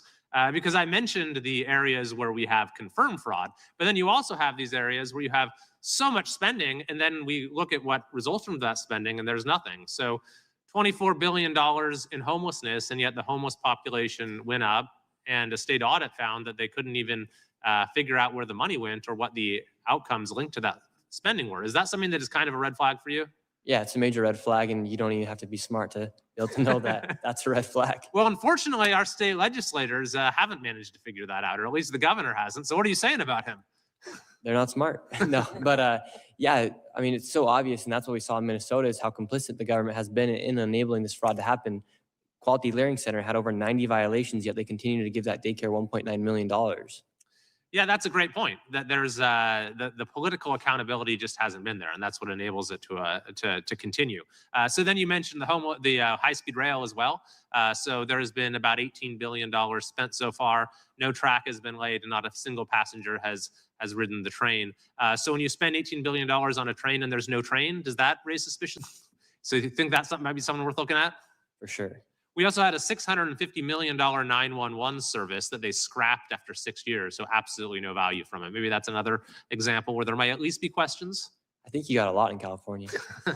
All right. Well, we'll look forward to seeing what you find. We're certainly trying to use whatever tools we have here to bring more accountability in California as well. Mr. Dexter, I wanted to also ask you a couple of questions about your work, because you have extensive experience on the law enforcement side trying to detect fraud. That's actually how in California we discovered the EDD fraud, the unemployment fraud, is it wasn't the state suddenly figuring it out. It was district attorneys who came together and investigated, and in fact pointed to the fact that the state had let this happen and failed to heed their warnings and hadn't taken basic fraud detection steps. So is this something that you encounter? Like, what kind of internal controls make it so fraud is more difficult, and what type of lack of internal controls make it so fraud is easier? I would say the biggest thing was the fact that when we tried to investigate this, once we started bringing cases forward and it showed that the number of centers that we investigated were Somali, the biggest roadblock was the fact that they didn't want to follow through on these cases. They shut down investigations. They made us, in light of the report from this outside management firm, we spent nearly a year pulled away from our investigations because one of the things they determined was that when our unit started, we didn't have a proper case management system for recording and keeping track of the tips. So as investigators, we instead had to spend nearly a year entering past complaints made to DHS into a newly created database. We couldn't do our investigations because of that. So they kept us from doing our work, basically. Yeah. So the states that make fraud detection a priority have less fraud than those that actively contravene efforts like yours. Thank you, Mr. Chair. I yield back. Thank you. Gentleman's time has expired. Recognize the ranking member, Ms. McBath, for some UCs. Thank you, Mr. Chair. I'd like to ask unanimous consent to enter into the record an article, Republicans' claims of fraud are a pretext for unpopular and drastic Medicaid cuts. Without objection. Thank you. And so Mr. I have, Chairman, I have some. you have a UC? Yeah, please go ahead. Actually, forgive me, I have a handful of them here, Mr. Chairman. The one is a letter dated October 21, 2025 from Representative Benny Thompson to Robert F. Kennedy Jr. regarding the decision to rescind the $101 million penalty imposed on Mississippi. Press release dated September 17, 2025, titled Governor Walz issues executive order directing state agencies to take additional steps to combat fraud. Executive Order 2501, titled Preventing Fraud and Establishing the Financial Crimes and Fraud section of the Department of Public Safety, signed by Governor Tim Walz, January 3rd, 2025. Article dated December 2nd, 2025, titled Trump calls Somali immigrants garbage as U.S. reportedly targets Minnesota community. Article dated January 9, 2026, titled 5 States Sue Administration for Withholding Billions in Social Safety Net Funds. Article dated January 10, 2026, titled Behind the Somali Daycare Panic is a Mother and Son Duo Angling to Become Top MAGA Influencers. Article dated December 31, 2025, titled Right-Wing YouTuber Behind Viral Minnesota Fraud Video Has Long Anti-Immigrant History. Article dated January 11, 2026, titled Fact Check What's Really Happening with Childcare Fraud in Minnesota. And finally, article dated January 13, 2026, titled The Trump Administration Says It's Cracking Down on Fraud, but it gave a red state a pass. Thank you, Mr. Chairman. Without objection, Chair recognizes Ms. McBath again for the UC. Thank you, Mr. Chair. I ask unanimous consent to enter into the record an article titled Trump's Child Care Fund Freezing in 5 States could cost million by Julia Cation of the Century Foundation. Without objection, I recognize myself for a series of UCs. From Fox News, Biden clemency for convicted fraudsters met with outrage, slap in face. From CNN, victims shocked after Biden grants clemency to Kids for Cash judge and $54 million embezzler. And from Axios, Biden sets presidential record on pardons and clemency. Also, Minnesota daycare expose, journalist strikes again, and part 2 names the hub of the fraud wheel. 78th defendant charged in feeding our future fraud scheme from U.S. Attorney's Office, District of Minnesota. Suitcases filled with millions in cash flew out of MSP airport. Ex-TSA agent connects dots years later from Survival World. From the U.S. Department of Health and Human Services, HHS freezes child care and family assistance grants in 5 states for fraud concerns. From the U.S. Attorney's Office, District of Minnesota, 6 additional defendants charged. 1 defendant pleads guilty in ongoing fraud schemes. This is from the local Fox News in Minneapolis. Through the years, a decade of investigating fraud, Minnesota. U.S. Department of Homeland Security release. ICE continues arresting worst of the worst in sanctuary Minneapolis, including pedophiles, gang members, and drug traffickers. From MSN, TSA flags suspicious cash outflow at Minneapolis St. Paul Airport. From MSN, foreign ATM, Somali cash exodus from Minneapolis exponentially larger than other major U.S. airports. From Breitbart, SBA cutting off grants to Minnesota over reports of Somali fraud. Vance praises YouTuber Nick Shirley reporting on Minnesota fraud. Waltz and Omar using ICE operations to distract from fraud scandal. And from Just the News, in Somali fraud scandal, Republicans probe evidence of a blue state election scheme. From the New York Post, ringleader of $250 million Minnesota welfare fraud scandal ordered by judge to forfeit Porsche and luxury goods. From LifeZet.com, TSA whistleblower, Somalis regularly flew out with suitcases stuffed with millions in cash. From Fox News, Minnesota welfare fraud probe targets Somali Hawala money transfers. From the Star News Network, feds probe hundreds of millions in suspected Somali cash and luggage leaving Minneapolis Airport. From USCIS announces results of Operation Twin Shield, a large-scale immigration fraud investigation. From PBS, Nome says Homeland Security is investigating fraud in Minneapolis. From Cornell Law, this is the 18 USC Section 666, theft or bribery concerning programs receiving federal funds. Also, same source, 18 USC Section 641, public money, property, or records. Also, from same source, 18 U.S. Code 1001 statements or entries generally. And without objection, I now recognize myself for my 5 minutes of questioning. So,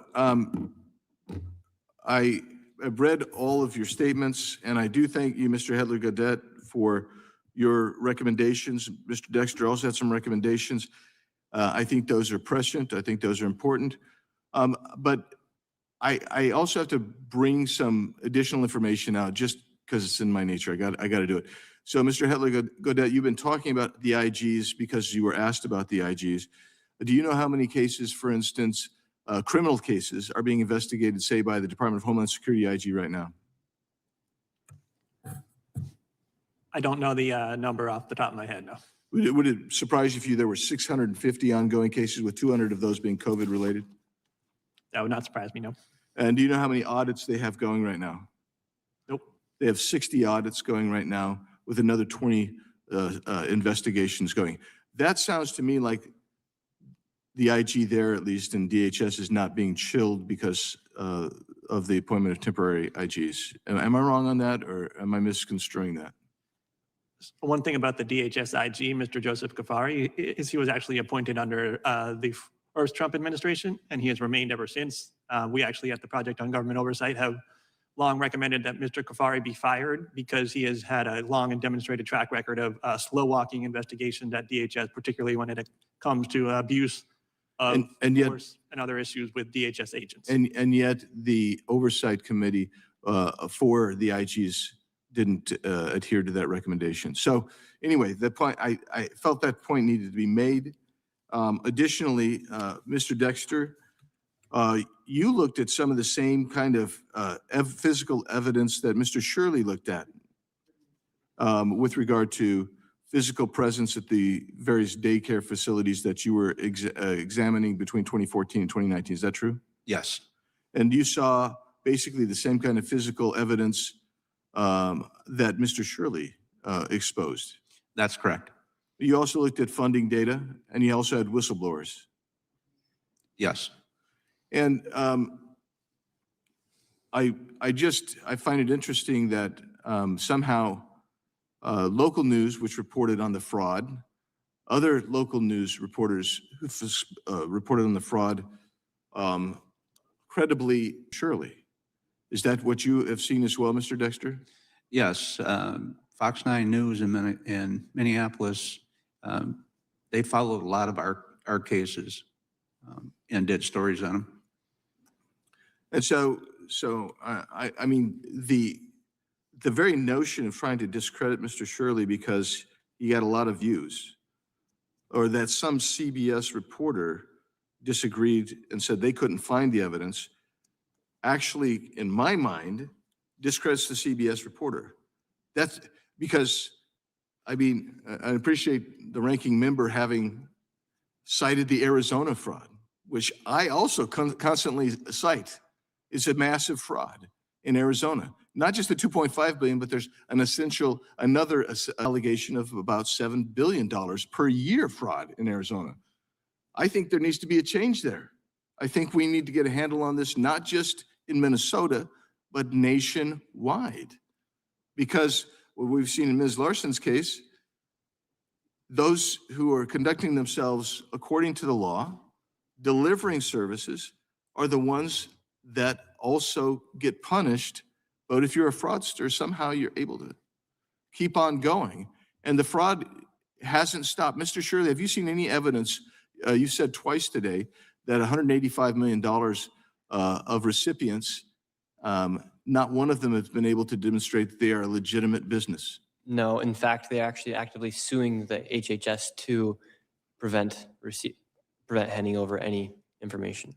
Right, so they don't even want to give the information that would be required of an audit, that would be required from a separate independent investigation. They want a court to intervene and enjoin and prevent them from having to respond to this kind of investigation. Is that correct, Mr. Shirley? That is correct. So, I mean, this is the thing, and I think I've listened to the panelists. I think everybody on the panel, I think everybody up here, we all want to stop the fraud. But the bottom line is, it's so infused with politicization that it is preventing us from just sitting down there and saying, okay, we got a symptom in Minnesota and we're going to fix it. I think the symptoms being exposed is critical, because then it actually motivates people to try to get to the root cause. I'm out of time, and we have no other members here. So I just want to thank each one of you, from Mr. Dexter, Mr. Hedler-Gaudet, Mr. Shirley, and Ms. Larson, for being here and giving us your testimony. I really, really appreciate it. And I would encourage my colleagues to be better stewards and have better oversight, because otherwise Mr. Shirley's generation is going to be paying through the wazoo, which right now means $40 trillion in national debt. So thank you all. Appreciate it. We are adjourned.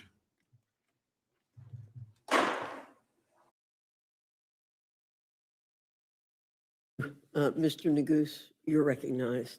I think the chairwoman, I just have to say, before I pose a couple of questions to the chairman and the ranking member, but to respond to my colleague from Texas, for years I've heard my colleagues make passionate defenses of liberty and our constitutional freedoms, our rights under the. It is beyond the pale that they now stand silent as we see the images in the videos of American citizens, naturalized citizens, being thrown into ICE detention. It's outrageous. Outrageous. And it is irresponsible of the Congress, in light of what we see from coast to coast, to push forward a bill that does nothing to prevent these abuses. Chairman Cole, do you know how many people died in ICE custody last month? No.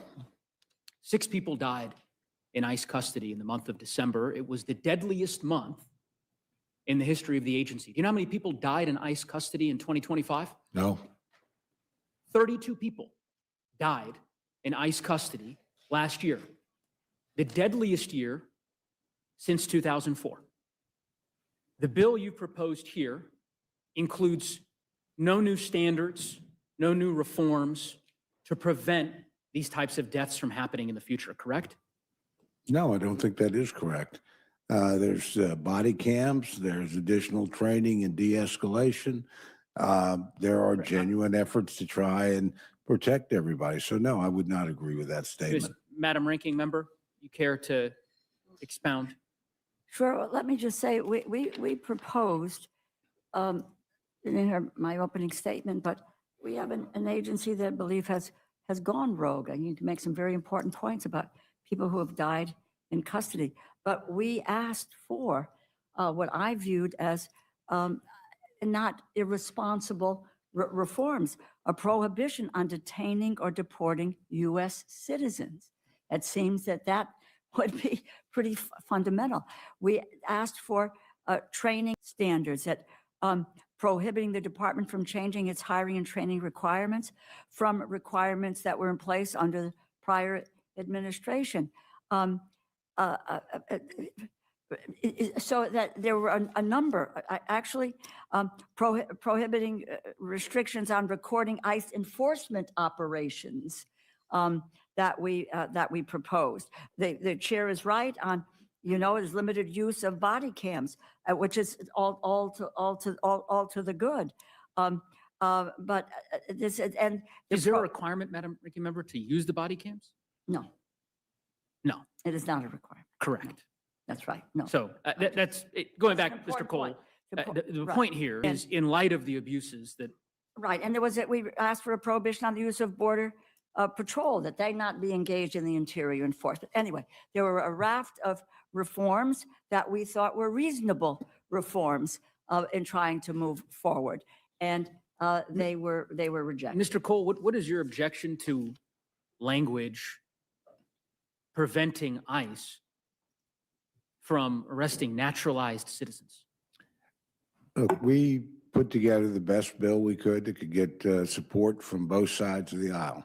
Handed our friends a separate vote on this bill because we understand how.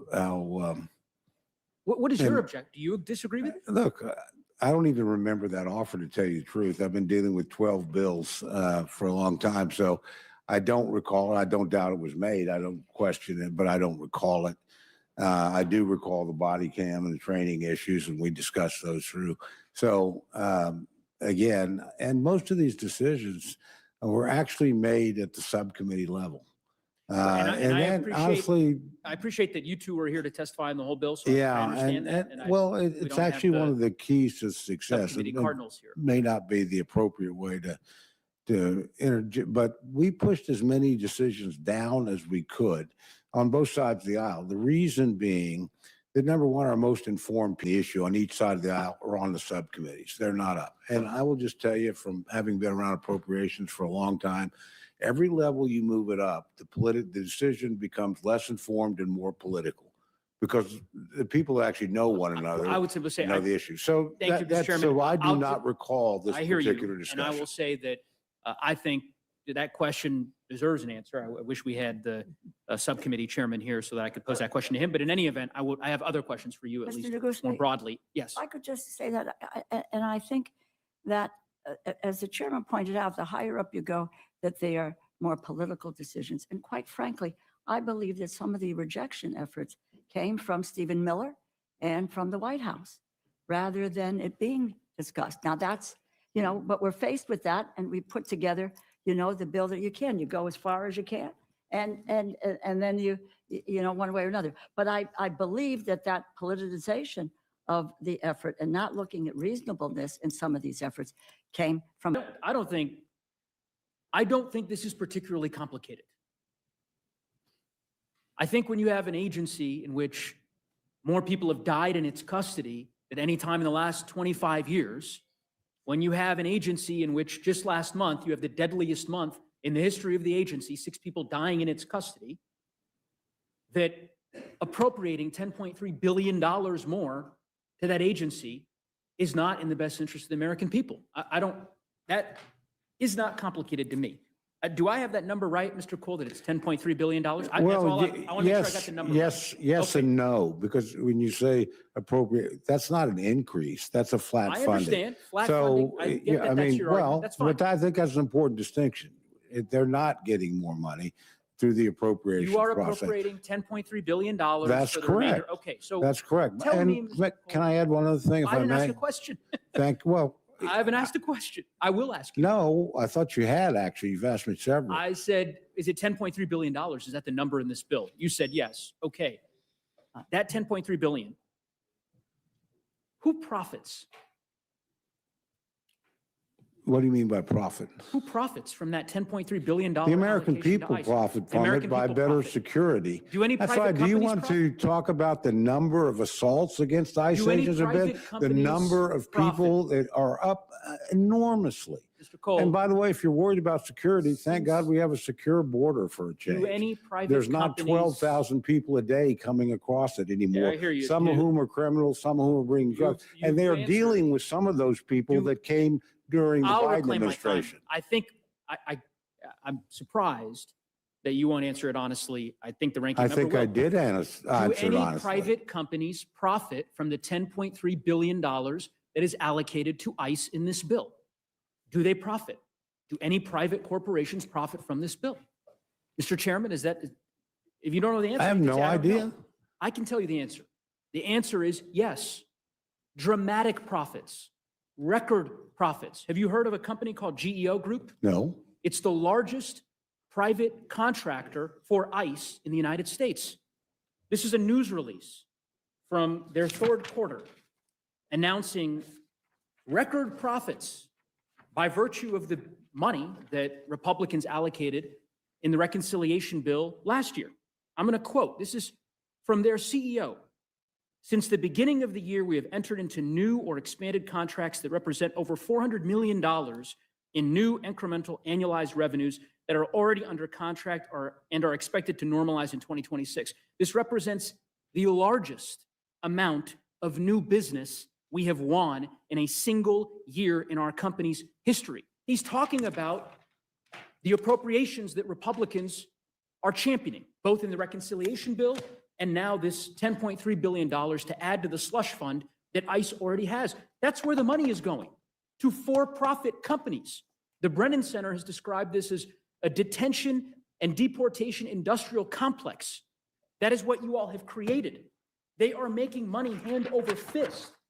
And I think it's reprehensible. And I think this Congress ought to do something about it. And it's clear to me this bill does nothing on that front. I will move on to final subject and question regarding NATO. Chairman, you've been in Congress a long time. You have championed the NATO alliance. I assume you agree with me that it is not in the best interests of the United States for our country to be taking military steps to acquire Greenland. I agree. And if anything, you've expressed grave concerns on that front. I do. Well, I don't think we're going to be using military means in this regard. So I don't have great concerns about it, but I certainly agree it would be inappropriate to do so. There's an amendment that was proposed by Mr. Keating. I'm not going to judge amendments. I don't have a vote on this panel. Well, there is an effort afoot in the Congress to put simple language in this bill that makes clear that the appropriation to the Department of Defense cannot be used to attack a NATO ally. Why is that controversial? There's actually very strong language in this bill extolling the importance and the value of NATO. It's in there. I'm sure, it's in the bill. Donald Trump So is going to take that with great, great consideration. Republicans are extolling the value I'm of trying NATO. to He seems answer be your listening. question, that there is language in here that affirms the importance and how critical NATO is. And I think that is then kind of understood. And that's a point, frankly, that worked on with the ranking member Well, and I our guess colleagues in the United States Senate, that was the statement that they wanted. And we agreed with them. I imagine So that that a month from statement now, is in the bill about the importance I of will NATO. simply close. We've been here before. And a month from now, when this administration takes another unlawful and unconstitutional action, maybe this time in Greenland, we'll point back to the language that you all fought to secure that extols the virtues of NATO as the basis for the administration deciding that at the end of the day, they don't really need to worry about the Congress and the Congress's ability to rein in the administration from taking steps that would violate the Constitution. That's my view, and I'll be voting against the bill for that reason. I yield back. All right, I yield to the gentleman from Pennsylvania for a unanimous consent request. Sure. Thank you. Ms. Scanlon. Just with respect to some comments Mr. Roy made, I wanted to seek unanimous consent to enter into the record an article from Minnesota Public Radio about criminals that ICE is taking credit for arresting. We're already in Minnesota prisons, many of the ones that they're claiming they're taking the worst of the worst off the streets. In fact, more than half of a recent report were people that were turned over because they were already in prison. So that's January 17, 2026, Minnesota Public Radio. Without objection, Ms. Scanlon. Okay, one other from the Washington Yes, Post ma'am. today. ICE is targeting off-duty police officers in the Twin Cities, stopping people of color who serve in law enforcement in the Twin Cities. And so that's from today from the Washington Post. Thank you, Ms. Scanlon. Without objection. Thank you. And assess priorities for calendar year 2026 for the Cybersecurity Infrastructure Security Agency, Transportation Security Administration, and Science and Technology Directorate. Chair reminds all members that the chair will enforce the rules of decorum at all times and urges all members to be mindful of their remarks. I now recognize myself for an opening statement. Good morning, and thank you to our witnesses for being here. Today, we are conducting oversight of the Department of Homeland Security, focusing on TSA, CISA, and the Science and Technology Directorate, otherwise known as S&T. Nearly 25 years ago, 19 hijackers exploited significant vulnerabilities in our commercial aviation system. The Al-Qaeda terrorist attack on September 11, 2001 killed nearly 3,000 Americans and changed our nation forever. Our transportation system, among other critical systems, demanded accountability and hardened security to ensure a horrific event would never happen again. In response, Congress enacted the Aviation and Transportation Security Act to establish TSA and grant DHS flexible operational authority, allowing it to prepare for and respond to an ever-evolving threat landscape. Over the past 2 decades, threats facing our nation's aviation, transportation, and critical infrastructure have only risen. Today's risks are far more diverse, complex, and technologically advanced, and the motivations and methods of our adversaries have shifted rapidly with emerging technologies. Threats posed by lone wolf actors, radicalized individuals, and homegrown extremists have only increased. Transnational criminal organizations pose a significant threat by exploiting the transportation system to traffic humans, drugs, weapons, and illicit goods. Traditional terror tactics have given way to more sophisticated methods of attack. Cybersecurity is now at the forefront of these conversations, with adversaries attempting to take down our transportational systems through digital means. Similarly, the potential for coordinated attacks using drones to disrupt flights or deliver explosives represents a new and growing frontier of security threats. Sophisticated foreign adversaries, including the People's Republic of China, Russia, Iran, and North Korea, are actively targeting our digital systems that underpin essential services, economic activity, and national security. These state-directed campaigns are designed to position hostile actors for strategic disruption and coercion. Rapid advances in emerging technologies, including AI, are further accelerating the scale, speed, and sophistication of these cyber operations. In cyberspace, the United States is operating in a highly contested environment. Congress created CISA to serve as the nation's lead civilian cyber defense agency to meet this reality. CISA's responsibilities included securing federal civilian networks, supporting owners and operators of critical infrastructure, and coordinating with the private sector to reduce systemic cyber risk. That mission has grown more consequential as adversaries become more capable, patient, and willing to operate inside U.S. networks for extended periods of time. CISA's authorities extend across a variety of sectors, including energy, water, communications, healthcare, transportation, and financial services. This committee has been clear about CISA's expectations. It is not a policy, think tank, nor a messaging agency. Its mandate is operational. When that mandate is carried out with discipline and focus, the agency earns bipartisan support in Congress and confidence from the industry. When it does not, that confidence erodes. Over the past year, CISA has faced real operational challenges. Those challenges include rapidly evolving threat landscape, the scope of the agency's responsibility in an increasingly digital world, and organizational adjustments. As with any agency responsible for our national security, it is critical these changes do not degrade readiness, responsiveness, or mission delivery. This committee supports the administration's goal of aligning department resources towards urgent homeland security priorities. At the same time, workforce continuity, clear leadership, and mission readiness are essential to effective cyber defenses. Professionals at CISA are some of the most experienced cybersecurity experts in the federal government, and preserving that expertise must remain a priority. We are encouraged by the President's decision to renominate Mr. Sean Planke as Director of CISA. Mr. Planke is a respected national security professional with decades of experience. His confirmation will provide long-needed stability and strategic direction at CISA, which has operated without it for far too long. This committee's oversight of CISA is grounded in respect for its mission and confidence in its workforce. Lastly, several major high-profile events are set to unfold across the U.S., including the 2026 FIFA World Cup, America 250, and the 2028 LA Olympics. These events will only increase the volume and complexity of threats facing the homeland, and DHS must be prepared to respond.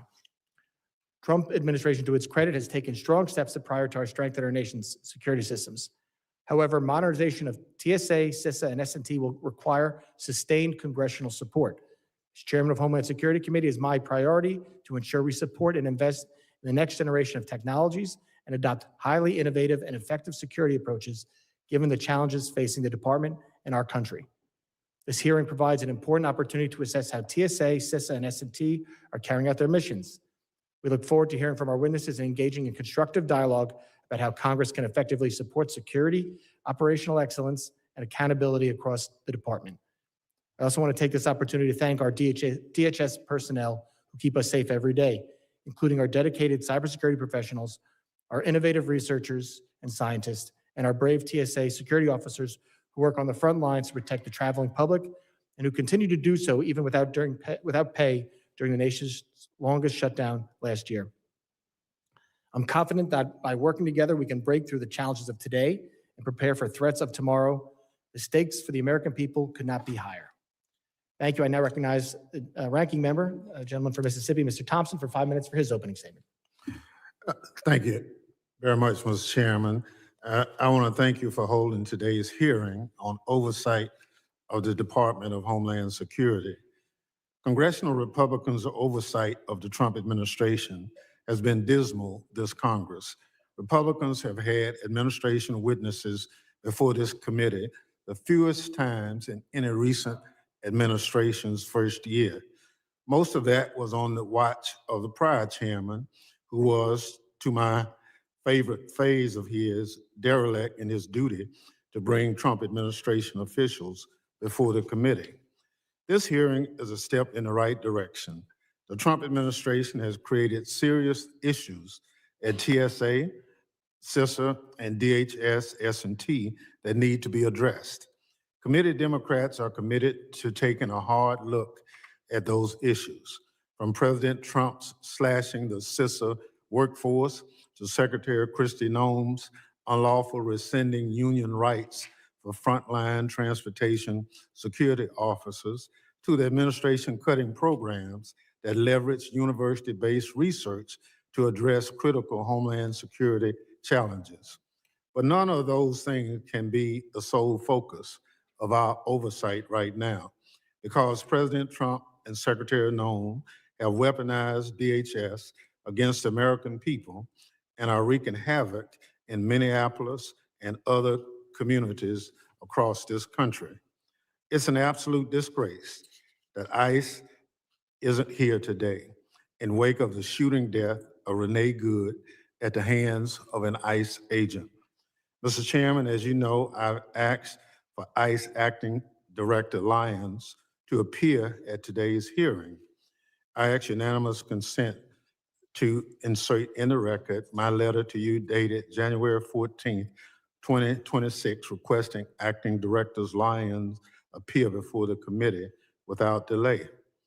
I want to thank you for issuing that invitation, but committee Democrats and I are outraged that ICE refused to appear today. Ms. Good was a wife, mother of 3 young children, a devout Christian, and a U.S. citizen. We all seen the shooting video with our own eyes. Ms. Good certainly did not deserve to be killed by her own government. She should be alive today. Mr. Chairman, at this time, I ask for a moment of silence in memory of Renee Good.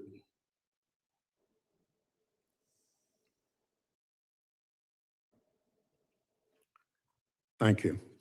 Mr. Chairman, in the wake of Ms. Good's killing, ICE has an obligation to appear and answer members' questions. Her tragic killing needs to be thoroughly investigated, and everyone involved, from the ICE officer who pulled the trigger to the president and secretary who sent them to Minneapolis, must be held accountable. DHS also needs to be held accountable for its out-of-control immigration operation, creating chaos in communities like Los Angeles, Chicago, New Orleans, and Minneapolis, terrorizing people from all walks of life and hurting U.S. citizens and immigrants alike. Mr. Chairman, in order to ensure that ICE appears before the committee pursuant to Clause 2J1 of House Rule 11, I'm providing you with a letter signed by every Democratic member of the committee requesting testimony from Acting Director Lyons. I ask unanimous consent that this Minority Day letter be submitted for the record. Thank you. Mr. Chairman, I understand that you intend to hold a series of oversight hearings with DHS officials. I look forward to ICE being before the committee at our next hearings. Democrats insist on that. Never has oversight and accountability been more necessary than it is now. President Trump and Secretary Noem are doing real damage to this country and to the department that was stood up in the wake of 9/11 to protect Americans from future attacks. Unfortunately, President Trump and Secretary Noem have established a corrupt, above-the-law culture at DHS, and Noem has enriched herself and her allies at taxpayers' expense. She has awarded multiple no-bid contracts to close associates and siphoned $240 million of taxpayers' money to companies connected to her top advisor and close confidant, Corey Lewandowski, as well as to her spokesperson husband. She fast-tracked a contract worth almost $1 billion to a company led by a Trump donor, and she's living rent-free in the U.S. Coast Guard housing designated for military members. She has also abused her power as secretary. She's acknowledged cherry picking, which court orders departments will comply with, contrary to the rule of law. She's used access to disaster funds to punish political foes, illegally withholding congressionally authorized disaster funds. She has obstructed congressional oversight, barring members from visiting ICE detention facilities and refusing to respond to oversight letters and requests. In short, she has enriched herself, abused the power of her office, obstructed congressional oversight, and violated her oath of office to the Constitution. Never has oversight of the Department of Homeland Security been more important, and never has holding an administration accountable been more necessary. Be assured that accountability is coming. Accountability is coming, Mr. Chairman, and I yield back. Gentleman yields back.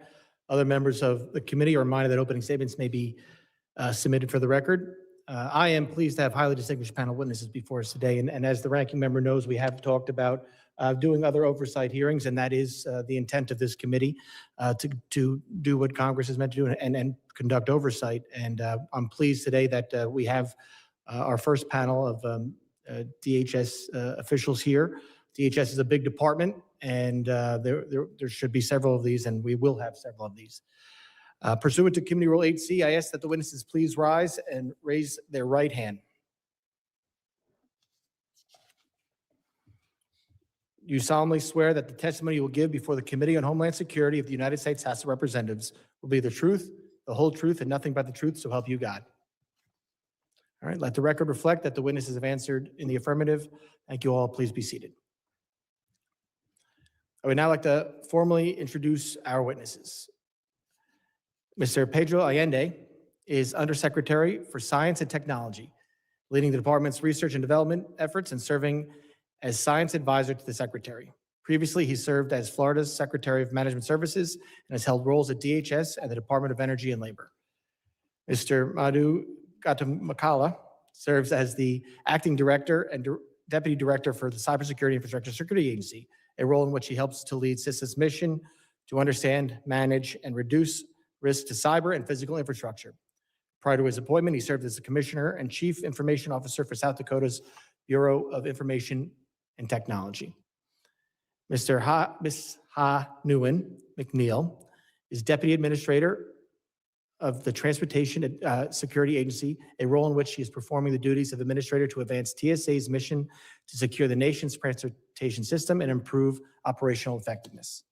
Previously, she served as Acting President, Commercial, and Vice President of Digital Identity Growth at Big Bear AI. Ms. McNeil also served as TSA Chief of Staff from 2017 to 2019. Thank all the witnesses for being here today. I now recognize Mr. Allende for 5 minutes to summarize his opening statement. Thank you, Mr. Chairman. Chairman Garbarino, Ranking Member Thompson, and distinguished members of the committee, thank you for the opportunity to appear before you today. I am honored to serve as Undersecretary for Science and Technology at the Department of Homeland Security, and I appreciate the committee's continued oversight and engagement with our work. The Science and Technology Directorate plays a unique role within DHS. We are the department's research, development, test, and evaluation organization, responsible for anticipating emerging threats, identifying technology opportunities, and ensuring that DHS components have access to solutions that are timely, effective, and responsible. Our work is grounded in the simplest measure of success, whether technology transitions into the real-world use are effectuated and whether they measurably improve mission outcomes. In my short tenure as Undersecretary, I've focused on listening to the operators across the department to understand where technology is helping today, where it can help fill certain gaps.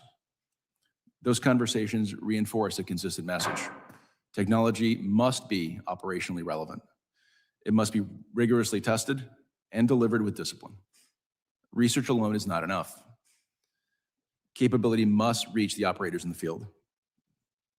To meet that standard, S&T works closely with the components from the earliest stages of development, and we assess emerging threats, evaluate existing commercial solutions, and apply systems engineering and test and evaluation to reduce risk before acquisition decisions are made. When a private sector solution can meet mission needs, that is our preference. We prioritize adopting those solutions and adapting them in order to accelerate delivery to the field and frankly to steward taxpayer dollars effectively and responsibly. At the same time, the threat environment facing our homeland is increasingly dynamic and technology driven. From unmanned aircraft systems to cyber-enabled threats to risks to critical infrastructure, S&T's role is to look ahead while supporting today's operations.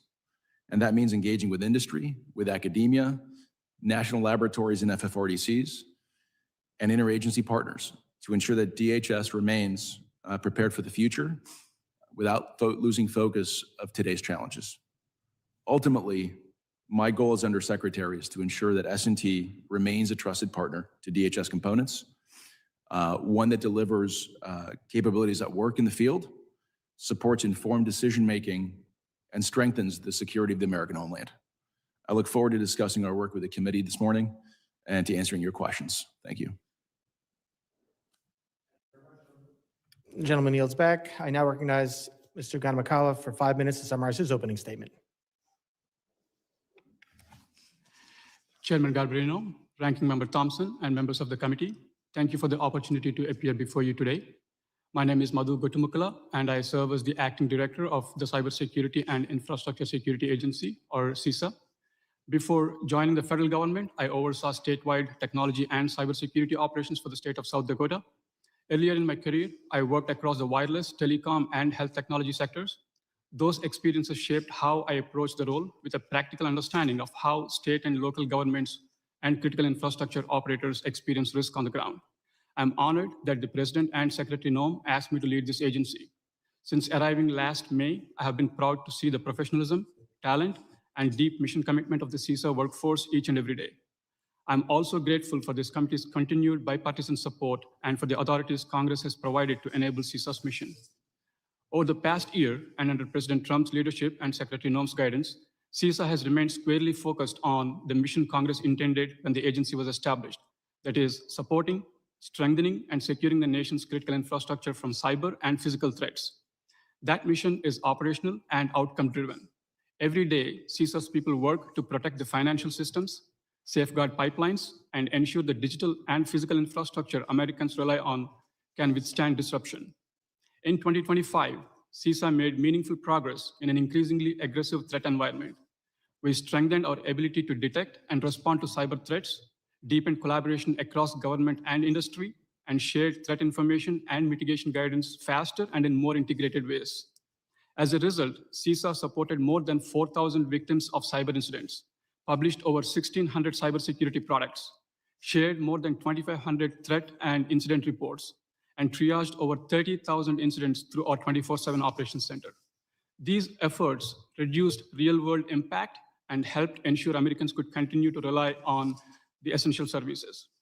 As the operational lead for federal civilian cybersecurity, CISA worked very closely with departments and agencies to promote risk-based policies and best practices to respond to the evolving threats. In 2025, we issued 3 emergency directives to address critical vulnerabilities and cyber threats. We also scaled the endpoint detection and response technology to over 60 agencies and more than 500,000 endpoints, giving analysts near real-time visibility to detect and stop those advanced threats. In early 2025 alone, CISA blocked more than 1.7 billion malicious connections on federal networks, including 142 million targeting the critical infrastructure. CISA also continued delivering security directly to the state, local, tribal, and territorial governments, a mission that is very personal to me given my time serving in the state level.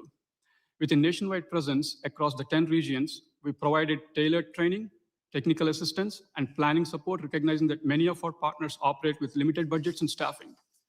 To help address this, in August 2025, the Department of Homeland Security released funding opportunities under the state and local cybersecurity grant program and the tribal cybersecurity grant program, making available over $100 million to help reduce the cybersecurity risk nationwide. Physical security remains a no-fail mission for the agency.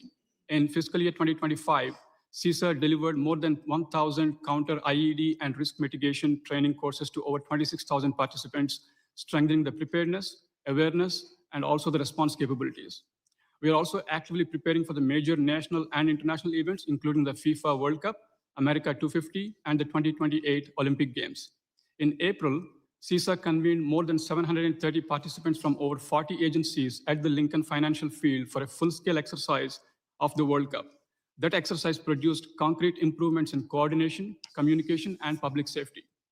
As we enter 2026, CISA is executing a mission-first approach. We are launching targeted initiatives to close the most pressing risk gaps facing the critical infrastructure, particularly where cyber threats intersect with real-world consequences. We are prioritizing what works, eliminating duplication, and ensuring that every product and service directly advances CISA's regulatory mission and aligns with the administration's goals of efficiency, accountability, and impact. This includes incorporating the industry and congressional feedback into the final rule for the Cyber Incident Reporting for Critical Infrastructure Act. It also includes modernizing how we engage with critical infrastructure partners by replacing CPAC with a more streamlined and effective engagement framework. Finally, we recognize that a disciplined mission requires the right workforce, not a larger one, but a more capable and a skilled one. In 2026, CISA will continue targeted hiring in mission-critical roles while remaining aligned with the broader efforts to control costs and maximize return. Under President Trump's leadership and Secretary Noem's guidance, CISA remains committed to being a focused, efficient, and accountable agency, one that executes the mission Congress assigned and delivers real security outcomes for the American people. Thank you again for your support, and I look forward to your questions. Thank you, Mr. Gunmakala. I now recognize Ms. McNeil for 5 minutes to summarize her opening statement. Good morning, Chairman Garbarino, Ranking Member Thompson, and distinguished members of the committee. Thank you for the invitation to testify before you today on behalf of the Transportation Security Administration. I'm honored to be here and grateful for the longstanding and productive partnerships TSA shares with this committee and Congress. I would like to start by thanking TSA employees for their unrelenting efforts day in and day out to secure the nation's transportation systems. TSA is an agile security agency embodied by a dedicated and professional workforce that work around the clock to outmatch an increasingly sophisticated and dynamic threat. TSA's greatest assets is its people, and I want to sincerely thank them. From our transportation security officers and canine handlers to our federal air marshals, these men and women embody the agency's core values. They work through the longest government shutdown in American history, many without pay and experiencing personal financial hardships. Their commitment to the TSA mission and to the traveling public is unparalleled. Under the leadership of President Trump and Department of Homeland Security Secretary Kristi Noem, TSA is laser focused on delivering for the American people. The upcoming World Cup, America 250, and 2028 Olympics present an enormous opportunity to boldly transform transportation security in the United States and usher in President Trump's vision for a new golden age of travel. Achieving these priorities starts with deploying upgraded, state-of-the-art technology to our over 430 commercial airports nationwide, focusing on our core mission of transportation security and harnessing our collective investment power and innovation through robust public-private partnerships. Last year, passenger volumes at airports reached record highs, recording 8 out of the top 10 busiest days in TSA's history. In 2025, TSA screened 907 million passengers, 480 million checked bags, and 2.1 billion carry-on bags. With the transportation sector remaining a top target for bad actors and continued year-over-year passenger volume growth, it is more critical than ever to have a technologically advanced, seamless, and secure aviation system. I would like to thank the committee for its strong support of the agency's critical aviation security programs, including 2 I would like to highlight. First, the Screening Partnership Program, through which TSA is working closely with airports and industry to incentivize investment in more tailored, innovative solutions to strengthen security. And second, the One-Stop Security Pilot Program, which significantly improves international aviation security and streamlines the transfer process for passengers inbound to the US with a connecting flight. In addition to strong partnerships, we must invest in modernizing our security technology. One avenue to achieving this is for Congress to expand the amount and scope of the Aviation Security Capital Fund. Starting in 2004, Congress authorized the first $250 million in revenue collected each year from the passenger security fee to go to TSA's capital fund to be used for checked baggage technology.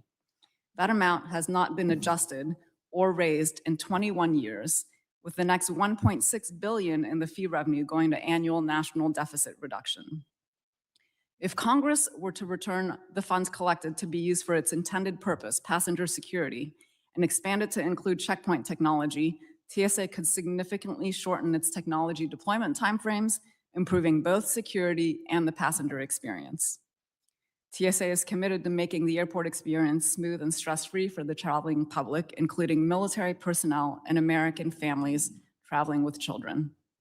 Last year, we established the Serve with Honor, Travel with Ease program, which provides screening lanes for active duty military personnel and their families, as well as the Families on the Fly program, which dedicated lanes for families. With the strong leadership of President Trump and Secretary Noem, coupled with continued support from Congress and industry partners, we can transform aviation security and return America to being the world's #1 travel destination. Chairman Garbarino, Ranking Member Thompson, and distinguished members of the committee, it is a privilege to testify before you today. I thank you for your support of TSA and look forward to your questions. Thank you, Ms. McNeil. The committee will now, I will now recognize myself for 5 minutes of questions, but I want to, because it's an oversight hearing and we do have, I want to make sure everybody can ask their questions. I will entertain unanimous consent at the end, like we did last time. So we will accept them all, just we want to do it at the end. So there's enough time for everyone to ask questions, because we do have a 2 o'clock, very important 2 o'clock hearing that Chairman Guest is running. So I want to make sure that that starts on time as well. So I will start. Dr. Ghanamikala, it's been a year now in the Trump administration, and there's been some major shakeups at CISA, specifically with some RIFs. and there's been a lot of changes, and but the agency still remains responsible for defending the federal civilian networks, supporting state and local partners, and coordinating with critical infrastructure sectors under sustained targeting by foreign adversaries. I have said it publicly, I know a lot of other members on this committee have said it publicly, that any organizational restructuring must reinforce CISA's ability to execute its core mission and should be done so in coordination with Congress. There have been reports that there are planned reorganization efforts for CISA. Can you please describe what, if any, organizational changes you as acting director are planning to make in the months ahead, and if there are any that you have already done? Chairman Garbarino, thank you for the question. I want to start by saying that CISA is trying to get back on its mission, which is protecting the critical infrastructure security from physical and cyber threats. CISA is a young agency, and we have grown, and as we continue to mature, and as we are rescoping, as you have suggested, sir, we do have a lot of changes in the last year, but we do not have or planned any organizational changes. And but we are continuing to look at how we rescope our existing work that we have, and so that we can get back on our mission of protecting the critical infrastructure. And if there is any organizational changes, I will assure that we will communicate with you. So as of now, you don't have any planned reorganizational changes that will be coming to CISA? That's correct, sir. Okay. And I just wanted to reiterate, you just said you will be sure to notify Congress of any intents to reorganize CISA. Absolutely, sir. We want to make sure that our resources are aligned with the statutory authorities that you have given us, and we will make sure that we'll work with you. Wonderful. Do you have the proper staffing right now to fulfill CISA's mission? Chairman Gardner, thank you for the question. We have the staff that we need for the mission that we want to protect. So yes, we have, and like any other situation, we do have our regular attrition. We use our hiring authorities to make sure that we go back and get back to our mission, and we are protecting the nation every single day. And you are in the process of hiring for specific positions right now? We have, we always use our hiring authorities that we have, sir, and we are making sure that we have the right skills and the right talent that we need across our mission areas. Okay, thank you very much. I want to follow up also, the Cyber Incident Reporting Critical Infrastructure Act, or SIA, was signed into law nearly 4 years ago. I was one of the co-leads on it. And the final regulations were supposed to be in October of 2025. The deadline has now slipped to May 2026. I'm happy with that actually, because a lot of us did not like what was coming out of the rulemaking. There was supposed to be, I remember the secretary last year said that there was going to be possible ex parte process to update the rule. I just want to know where is CISA right now in the rulemaking? Has there been an ex parte process? Are they getting closer to the congressional intent that we had when we passed the bill originally? Chairman Garbarino, thank you for the question. The CERCIA that you're referring to, the Cyber Incident Reporting for the Critical Infrastructure Act of 2022, what it does, sir, is it requires the covered critical infrastructure entities to report any significant cyber incidents, ransomware payments to CISA, so the government can identify threats faster and assist victims more effectively, and be able to warn others before the attacks are spread. I'm going to interrupt you because I'm running out of time, but I want to make sure, is it on schedule to come out, and have you been working with the private sector to address the concerns that came out in the original rulemaking process? Chairman Garbarino, absolutely. We are working very hard to make sure that we are getting towards the closure line. We did not miss the deadline due to inaction. It was a deliberate decision driven by substance. Some of the key drivers are we have about 280 plus detailed public comments. And we have the stakeholder engagement that is ongoing and extensive. And we want to make sure that the protection for companies is there, and we are making sure that there is not a burden on the people that are making those requirements. I appreciate it. I've run out of time. I now recognize the ranking member for 5 minutes of questions. Thank you very much, Mr. Chairman. Kind of taking off on where you started off with respect to CISA staffing. Congressman McCall and myself supported CISA becoming a part of DHS for all the right reasons. And you said there are no organizational changes, that you're able to accomplish the mission. How many vacancies do you have right now in CISA? Sir, our head count as of Ranking Member Thompson, thank you again, question for, we have about 2,400 plus employees at CISA. And we have the required workforce that does the mission support every day. I need the numbers. How many are you short? We have the normal attrition like any other federal agency, sir, which is 7.5% approximately this past year. And that is significantly less than the previous prior years and as compared to the other federal agencies as well. But in general, we have the required authorities to make sure that we go back to our hiring authorities and be able to hire the required talent. I appreciate it, but your staff has been cut by 1/3. Is that not true? Ranking Member Thompson, what we had is a workforce transition program, and people who left the organization, they participated voluntarily. And we have the required staff that is supporting the mission that we do. I'm sure you're going to say that. I'm just trying to get to a number that you started with and what the president cut. I mean, it should be easy for you to just come up and say, I lost 1/3 of my people, but I'm able to accomplish the mission. Understood, sir. Ranking Member Thompson, the way, let me clarify this. As of January 20th, 2025, our CISA workforce was 3,389 plus. At the end of December, we were at 2,389. And we have the workforce transition, like I said, and we have the normal attrition. But like I said, the way we are supporting back on mission is to make sure that we are protecting our critical infrastructure from physical and cyber threats, and our divisions are properly equipped. And we are making sure that we are aligning our existing resources. Thank you very much. But you provided a November memo that said, contrary to what you're telling the committee. So we will send a letter to you asking for the specific numbers that you're short. And just tell us. That's the only thing.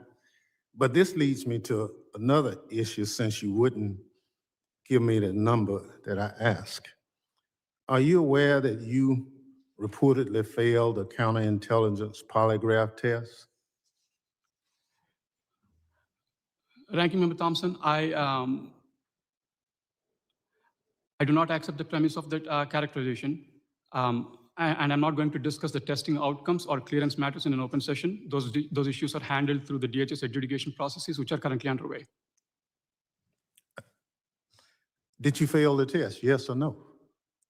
So like I said, I do not accept the premise of that characterization, and I understand why people ask that question, and I'm mindful that situations like this affect people, which is why I'm respecting the process and keeping the mission steady, sir. Yeah, but you're in a very sensitive area, and CISA is important to us, and I think we need to have people who are in that space that pass the standard test. So, I mean, we'll pursue that a little later, but I was just looking for a yes or no answer. If you took the test and passed it, fine. If you didn't, that's a problem. But I can't get an answer one way or the other out of you, and we'll go forward with that. Are you aware of the chief information officers at CISA that you are at present trying to get rid of or have gotten rid of? Ranking Member Thompson, thank you for the question. Individual personal matters are not made, the decisions are not made in vacuum. It is a leadership level at the highest levels. And we work according to how we see the roles fit, but I'm not here to comment on. I understand. Last question, Mr. Chairman. Are you aware of a skiff being planned and paid for by DHS to be built in South Dakota? Ranking Member Thompson, thank you for the question. I don't know the full specifics of who is building, what is building, but I think it is not federally funded by us, which means we will probably be supporting in terms of like any other skiff that we have, irrespective of what the location is. So you don't know anything about it? Yes, sir. Of course, I know that there is propositions for a skiff like any other location.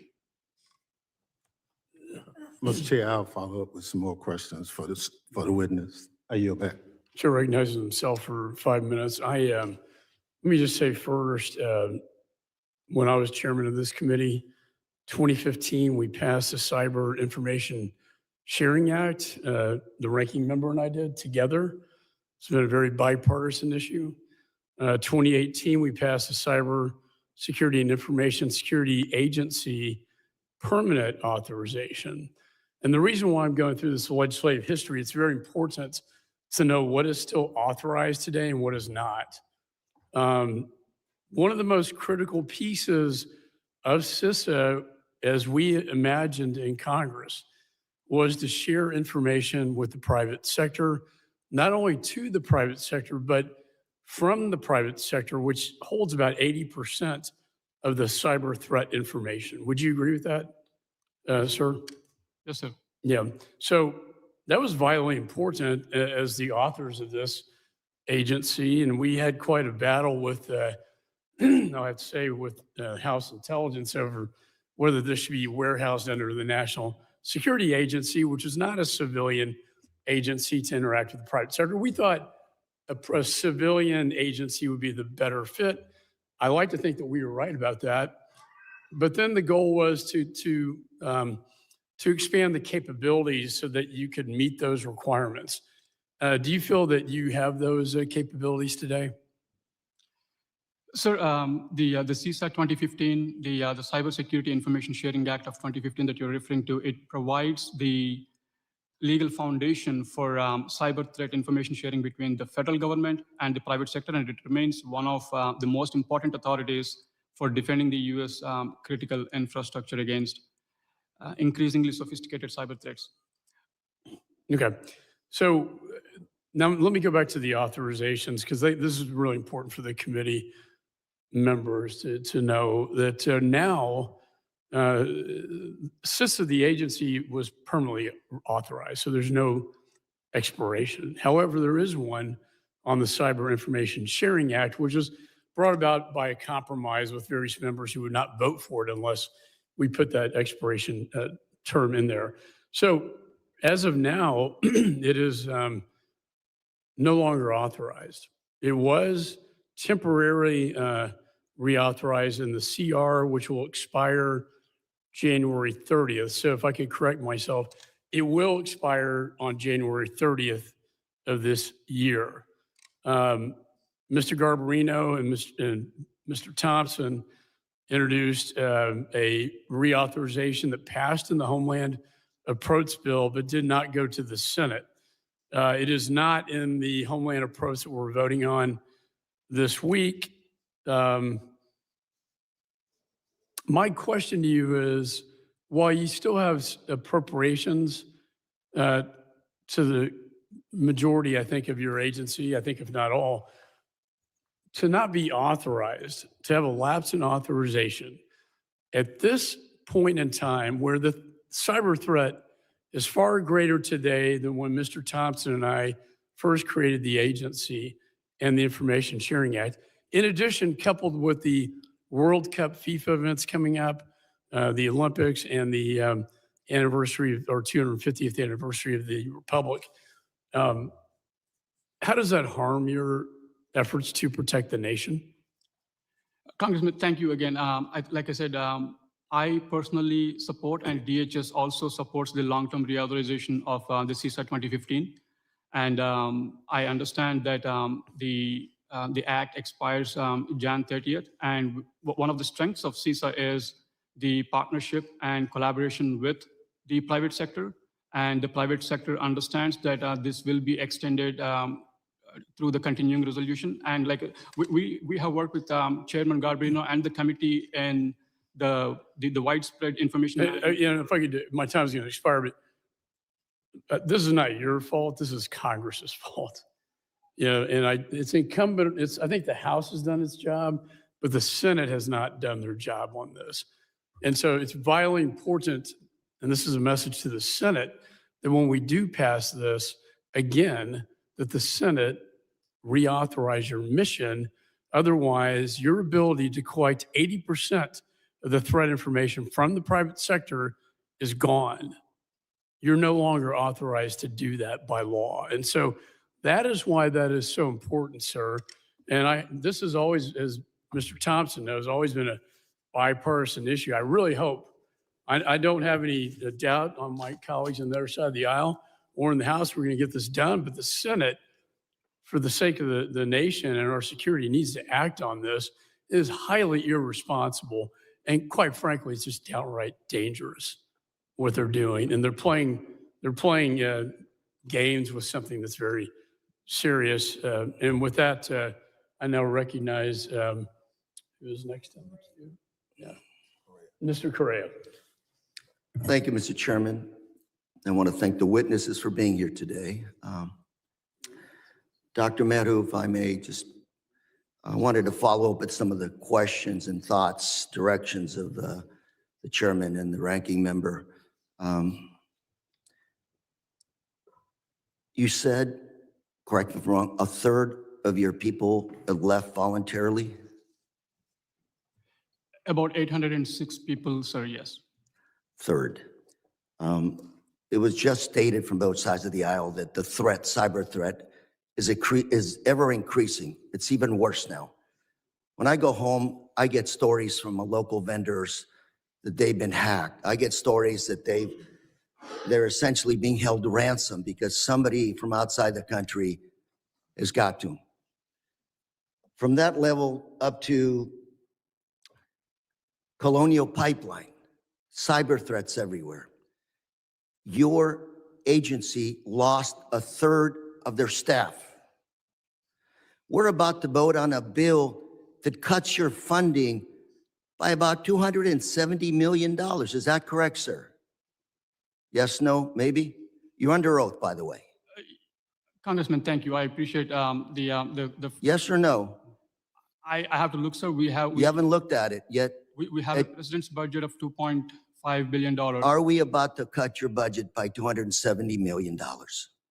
Vote to do that. Are we, yes or no? Yes or no? I don't have. We are. Just watch the votes in the next couple of days. And yet you've said that you can still do your mission, your assignment to defend this country satisfactorily. Is that what you're saying? Yes or no? Congressman. Yes or no? Do we need more resources? Congressman, we are. Yes or no? Do you need more resources, sir? You're under oath. Congressman. Can you assure the public of this country that based on all these cuts, you've lost a third of your personnel, we're about to cut your budget, that you can still do your job? Yes or no? Congressman, thank you for the question. Yes or no? Sir, thank you very much. I've got 2.5 minutes left. If you could answer that to me in writing later on, I'd appreciate it. Ms. McNeil, thank you for being here today. Quick history. TSA, Homeland Security. Department of Homeland Security was created as a result of 9/11. That cowardly attack on our country that cost us thousands of lives. We don't want to see that repeated again. If I remember correctly, hijackers, terrorists, broke into the cabin of a number of airline flights on that day, took command, control of airplanes, and used them as weapons against the United States. Is that correct, more or less? That's correct. Do you have the resources today to defend against something like that?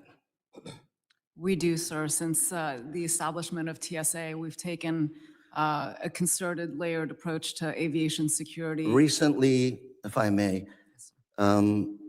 reassignment of some of your personnel to ICE and CBP over the last year or so. Is that correct? You've lost about 250 air marshals. Air marshals who are randomly on airplanes, on commercial flights, to prevent another 9/11 from happening. Those folks are now assisting in ICE removals. Does that not concern you? Or you think you're still okay doing your job of defending this great country against another hijacking attack? Yes, we do, Congressman, and the federal air marshals today are more agile than at any time before. Well, they're agile, but do you have the personnel to actually carry out your mission? Yes, and they are deployed based on risk on our flights. They also offer ground-based security, and yes, they do support our colleagues across DHS to advance the national security and transportation security mission that includes our colleagues at ICE, as you mentioned, also the Secret Service. If I may, I have less than half a minute left. If you can answer this question for me in writing, you're focused more on investment in technology. I like to focus on trained personnel. Sounds like we're cutting back on personnel and trying to focus more on technology. I think it's a combination of both. But if you can explain to me how we can assure this country, our citizens, that they are safer today than they were back in 9/11. Thank you very much, Mr. Chair. My time is up and I yield. Gentleman yields back. I now recognize the gentleman from Mississippi, Mr. Guess, for 5 minutes of questions. Thank you, Mr. Chairman. Ms. McNeil, thank you for being here. Thank you for the dedicated men and women who serve under your command. Particularly want to thank you in light that those men and women work for a period of 6 weeks without being paid, as my colleagues on the other side of the aisle chose to shut down the federal government. But they continue to come to work. They continue to protect the traveling people. So thank you for their professionalism, for their dedication, for their hard work, particularly in a time where you talk about in the statistics that you gave that last year passenger volume reached record high. You say in your opening statement that 8 of the 10 busiest traveling days were last year, and that the men and women who serve under TSA, that they screened over 906 million passengers, 480 million check bags, and 2.1 billion carry-on bags, all for 6 weeks without getting paid, continuing to do their duty to the traveling public. You also mentioned in your opening statements some challenges, opportunities that lie ahead. Those include the 2026 World Cup, where we know that people will be coming from across the globe to America to enjoy soccer and the World Cup being hosted here. America 250 also next year. And then 2028, we know that the Olympics will be held in California. And once again, we will have individuals coming from across the globe here, coming to America to enjoy those events. And so I want to talk a little bit about, and you mentioned this in your statement, I know this is something that is near and dear to the chairman, the passenger security fee diversion. For now, some 20 years, we've seen a diversion of those funds that were originally set up, $5.60 for a one-way ticket, $11.20 for a round-trip ticket, for reinvestment back into aviation security. We know that some 20 years ago, before most of us were here in Congress, that a decision was made to divert some of those fees. And that diversion now totals roughly $1.6 billion a year. Also in your statement, not only we talk about the diversion of those fees, but we talk about the Aviation Security Capital Fund, which also was established some 20 some odd years ago. Originally, $250 million was set aside in revenue to screen luggage that is checked by passengers. And we've seen that that number has not increased now for 20 years. You talk about the fact that we are in need of, returning those diverted fees back to TSA, putting that money back into aviation security, which is what it was created for. And you also talk in your opening statement about the need to increase the aviation security capital fund. So I want to give you just a minute, if you could, to expound on both of those. Absolutely. And Congressman, I thank you for recognizing the workforce, because seeing them turn up day in and day out throughout that government shutdown was nothing short of inspiring. And they kept our skies safe for the traveling public and did so with absolute commitment to the TSA mission. It is our responsibility to ensure that they have the best tools at their disposal to do the job that we are asking them to do. And that is why investment in technology is so critical. We are facing year-over-year volume growth at our checkpoints in infrastructure-constrained environments. The only way that we're going to be able to maintain our security posture and improve our security posture and deliver an increasingly improved passenger experience is through that combination of our human talent and technology. And that is what we are looking to work with this Congress to do, to ensure that the Passenger Security Fund is used for those purposes.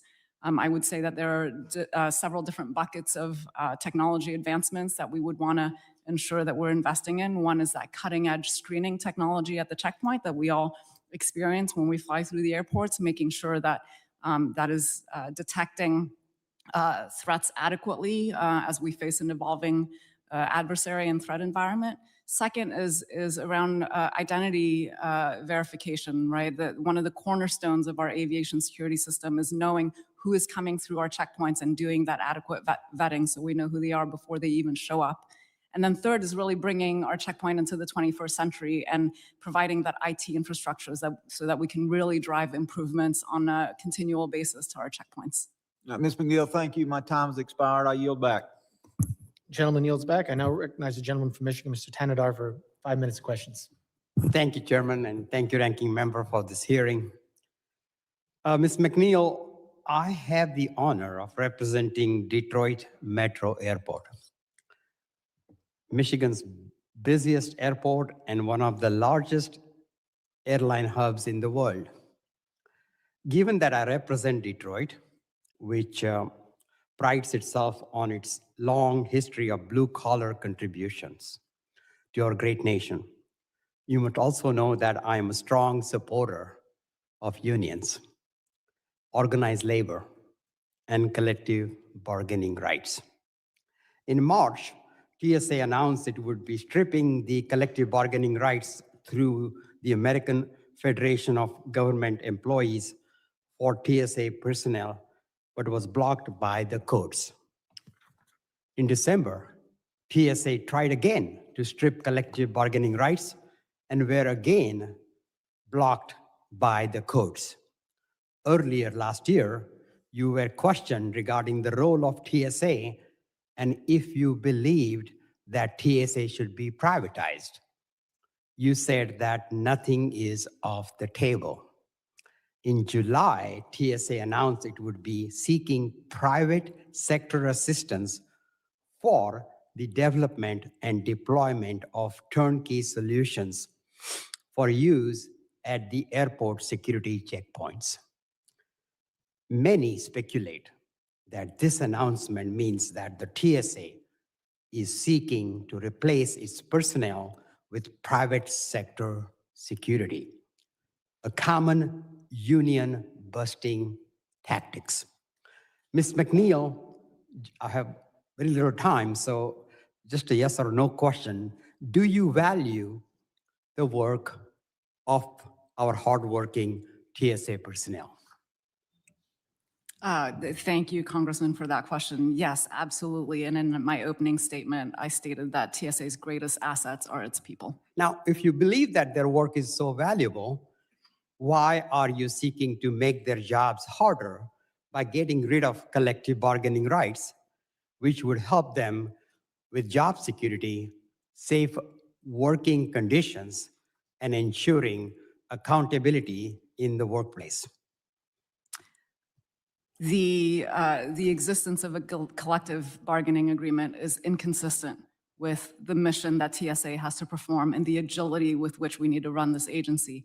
And our employees know that, and actually the accountability of ensuring that we don't have 200 personnel that are doing non-screening work is in place, and returning them to the checkpoint is actually better for our employees and the morale. Well, look, Time and again. Look, this is hardworking men and women. Yes, they They're are. taking, it's a very stressful environment. They do their best to work as hard as to keep America safe. Look, it is a fact that workforce morale and retention increased significantly since the Biden administration expanded bargaining rights. The move to end collective bargaining rights is wrong, and I look forward to the courts to continue to block these attempts to harm the workplace rights of our nation's workers. Now, while I appreciate the TSA workers working so hard, I kept hitting a video that was kept showing every time I'm crossing the TSA line. Ms. McNeil, in October, a video of Secretary Noem blaming the government shutdown on Democrats aired at TSA checkpoints across the country. As I am sure you know, this was a blatant violation of the Hatch Act, which bars partisan activity using government resources. It also violates the Anti-Deficiency Act, which prohibits federal agencies from spending funds beyond what Congress has appropriated, since the TSA was operating without funds at the time. Ms. McNeil, why did you allow these blatantly political charged videos to play at TSA checkpoints across our country? Our responsibility at TSA is in part to inform the traveling public of what they can expect when they arrive at our checkpoints. And during the longest government shutdown, that was absolutely necessary to ensure that they understood the environment that they were coming into and the facts behind that environment. And the Secretary is very supportive of the TSA workforce. I have and our just a mission. little bit of time. You have no time. Gentleman's time has expired. Thank you. And now recognize the gentleman from Florida, Mr. Jimenez, for his 5 minutes of questions. Thank you very much, and I'll try to keep this brief. Ms. O'Neill, have we ever had the capacity to put an air marshal on every single domestic flight in the United States? The deployment of federal air marshals. Yes or no? Have we ever had the capacity to put an air marshal on every single flight in the United States? No, that is not. No, how we okay, operate. that would be same as me as a fire chief, closing down a fire station every once in a while, then hoping a fire didn't happen in that area. So that's what I feel about the air marshal program. We're gonna have to have a lot more conversation about the air marshal program in the future. I don't have time right now. Second thing, Mr. Gatumukala, I'm sorry if I butchered your name, sorry. Where does the Secretary of Homeland Security reside? In the NCR region. I think she's from South Dakota, okay? Don't you think that as a Secretary of Homeland Security, every once in a while she's gonna need access to a skiff? Yes, thank you. All right, now back to Ms. O'Neill. I don't represent an airport. I actually ran one, okay? As a mayor of Miami-Dade County, I ran Miami International Airport. And so airport security is really important to me. We talk about passenger fees and all that, and if we use the schedule you have right now, by what year are we going to have the things that you think are vital to our nation's security installed in all our airports? At the current pace of funding, Congressman, for our computed tomography technology, we're looking at 2042 and our credential authentication by 2049. 2049. I hope I'm alive. I don't know. It's going to get close. Okay. So how do they fund these security measures in Europe? In Europe, it's a vastly different construct than here in the United States. The regulatory bodies set the standards and put the requirements on the airports to. That's right. They put it on the airports. You know why they put it on the airports? Because they can get it done. All right? We're not going to get it done because we have fiscal constraints. So let me tell you how an airport works. Right?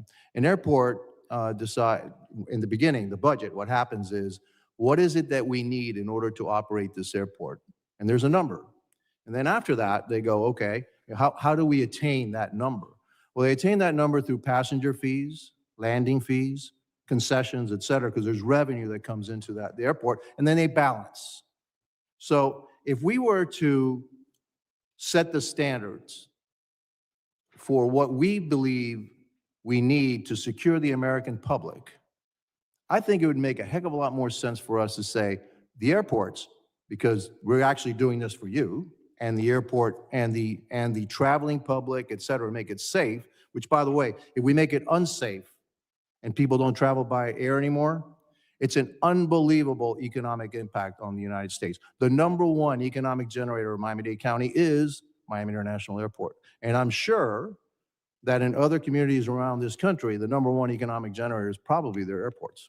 And I would, and I bet you, bottom dollar that in Atlanta for sure, okay, the #1 economic generator is the airport. Chicago probably too. New York, the 3 airports too. So why don't we use the European model? Why don't we tell the airports what they need to purchase? They will figure that into their budgets, finance it, and then give those assets over to us, which some airports do when they want to actually be a little bit ahead of the game. Isn't that correct? We have great partnerships with airports across the country, and we have put in place several different ways for which airports can drive investment to their checkpoints. And we have a capability acceptance program where airports can essentially donate qualified equipment to TSA so that we can upgrade the equipment at the checkpoint. That, combined with appropriated funds and looking to improve programs like the Screening Partnership Program, allow us to provide options to airports on how to drive that investment. I'm a big believer in public-private partnerships. Like you said, airports are major economic engines of the community around them, and this should be an all-hands-on-deck approach, and we are an important part of that, and our partnerships are actually absolutely critical to advancing that. And by the way, we divert a lot of what's supposed to be used for security to other purposes. The passenger security fee, which is supposed Annually about $1.6 billion. Right, which when I pay a passenger security fee, I expect it to be used for passenger security and not to help balance the federal budget, which is what we do here, all right? And so I don't think we're going to be able to solve that. And so, Mr. Chairman, I'm going to be introducing legislation to change the way that we fund security at the airports, more like the European model, and so finally we can get the security that we need at our airports before the year 2049. Thank you. I yield back. Gentleman yields back. I now recognize a gentleman from Rhode Island, Mr. Magaziner, for 5 minutes of questions. Thank you, Chairman. On a Saturday morning in Cicero, Illinois, a young couple got in the car with their 1-year-old child and drove to a Sam's Club to go grocery shopping. When they arrived, they saw a large law enforcement presence, some sort of an operation going on in the parking lot, and so they turned their car around to leave. As they were leaving the Sam's Club parking lot, this happened. Please show the first video.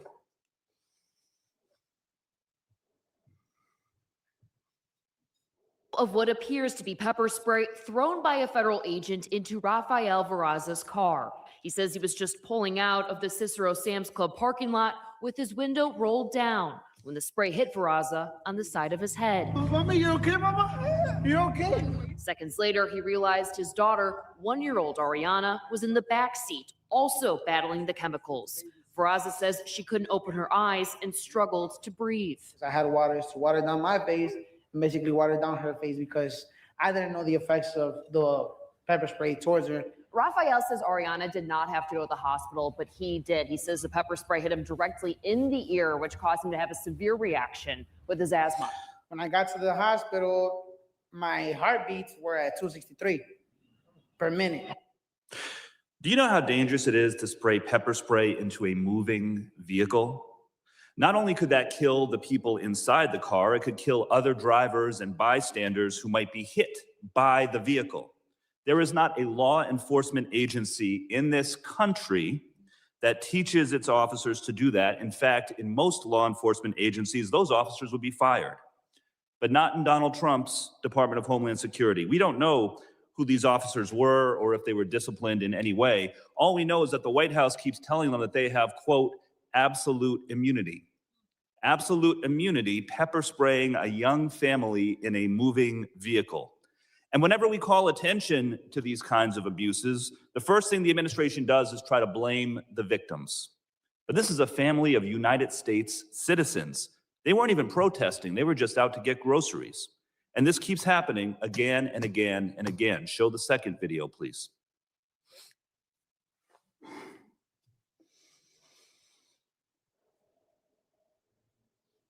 From our son's basketball game at Anderson Middle School.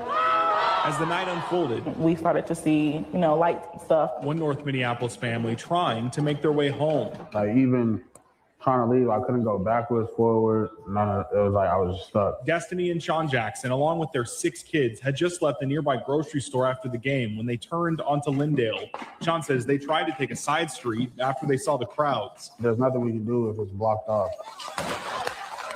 Sean and Destiny say they were stuck between crowds of protesters and law enforcement. When law enforcement tried to disperse the crowd, All we heard was boom, and every airbag deployed. they say a flashbang went off near their car as tear gas enveloped them. And I was screaming for my oldest son, Sean. I'm like, get out, get out. Like, I can't, Mom, and I can't breathe. Destiny says bystanders pulled her into a home to check on her as she screamed that her 6-month-old child was still in the car. He was just like lifeless, like he had like foam like around his mouth, and you can see he had tears coming out his eyes. I was getting him out to mouth, and I remember stopping and I said, I will give you all my breath till you get yours back, because nobody wants to see their kids like that. What was the response of the Homeland Security Department leadership after this? Did they express remorse? Did they suspend the agents or launch an investigation? No. They put up a false tweet blaming that family, the victims, calling the Jackson family, quote, radical agitators. Now, unlike a lot of the victim-blaming tweets that the administration posts, they actually took that one down because it was so indefensible. But why was it put up in the first place? What does it say about the rotten culture at the Trump Department of Homeland Security that when American citizens are hurt by federal agents, the response is to immediately blame the victims before you even know the facts?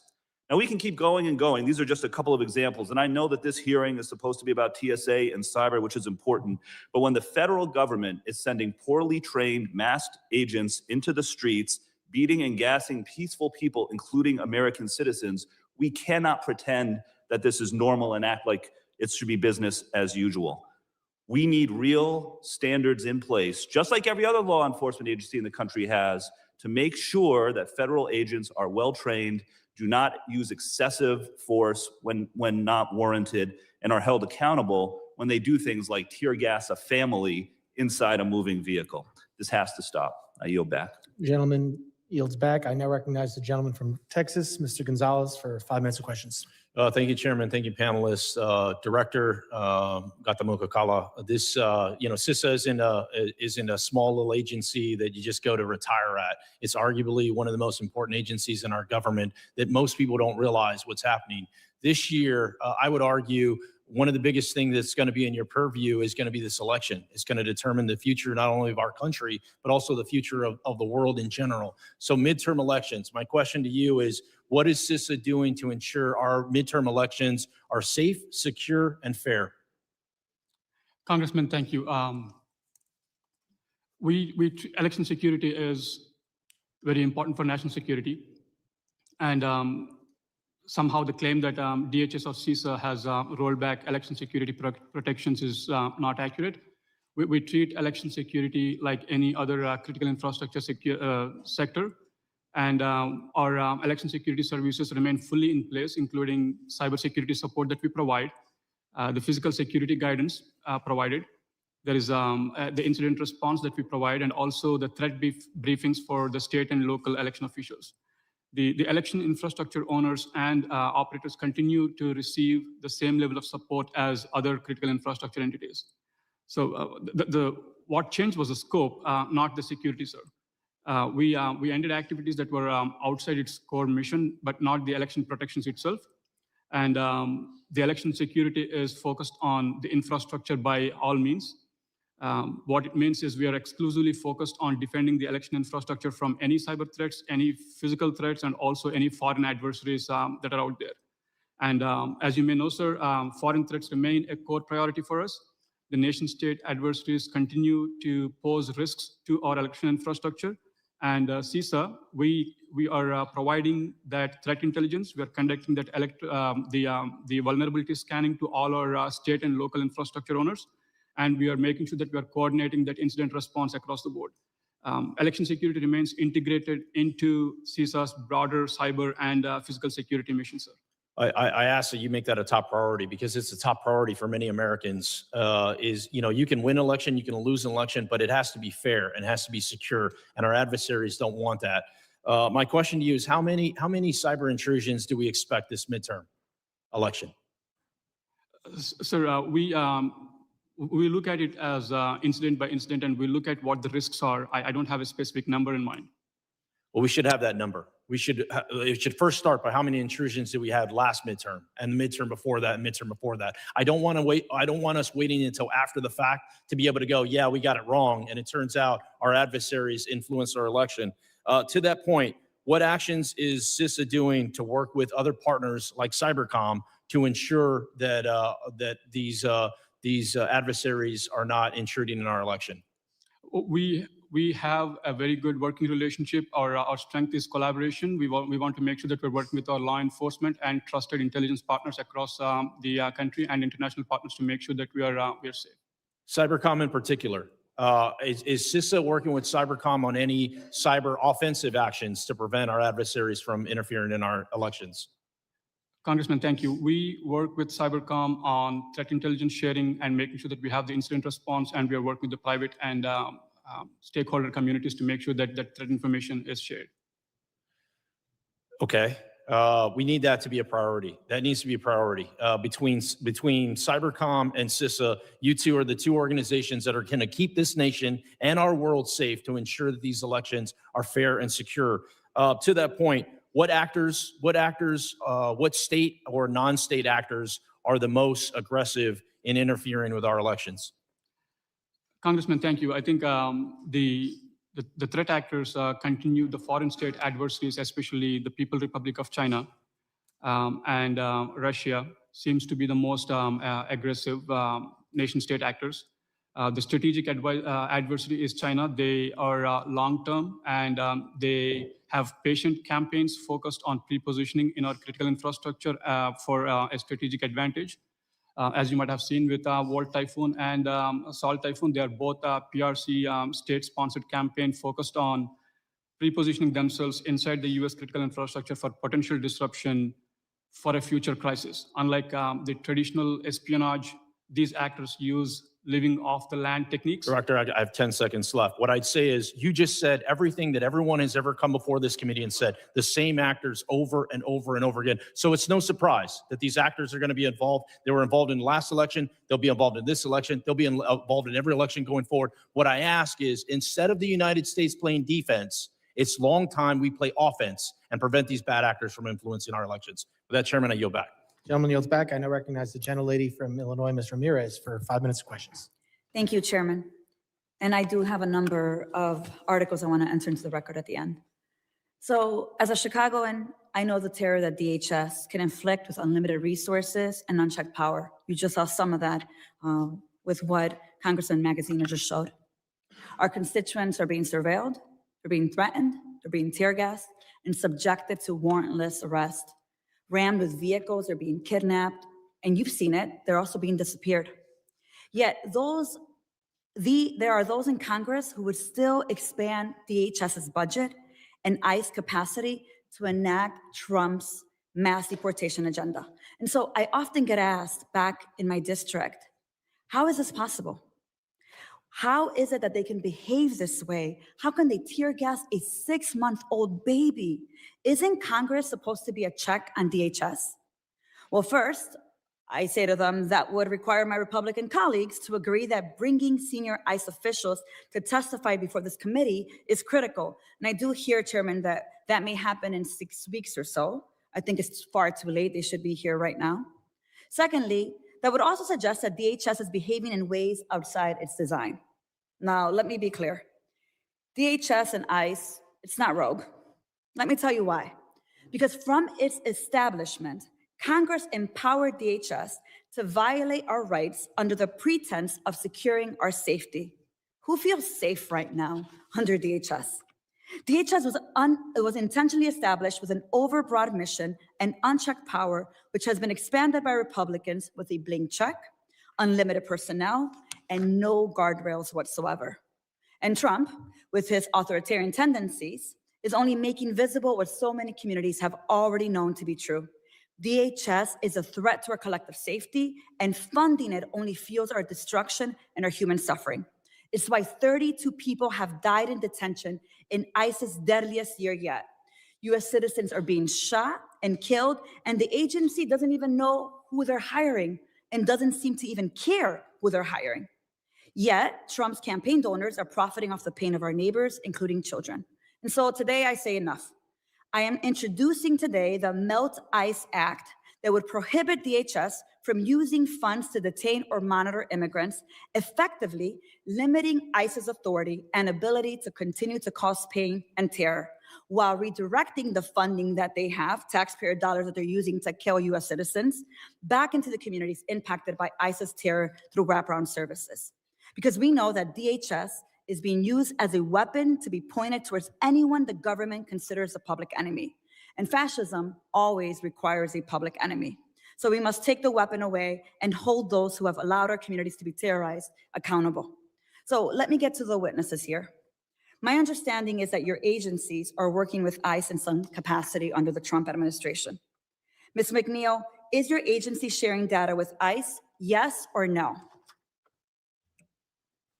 Absolutely. We are part of Got the it, that's Department it. of Homeland Yes or no, that's Security, and it, thank you. what we do. Ms. McNeil, I have a follow-up question for you.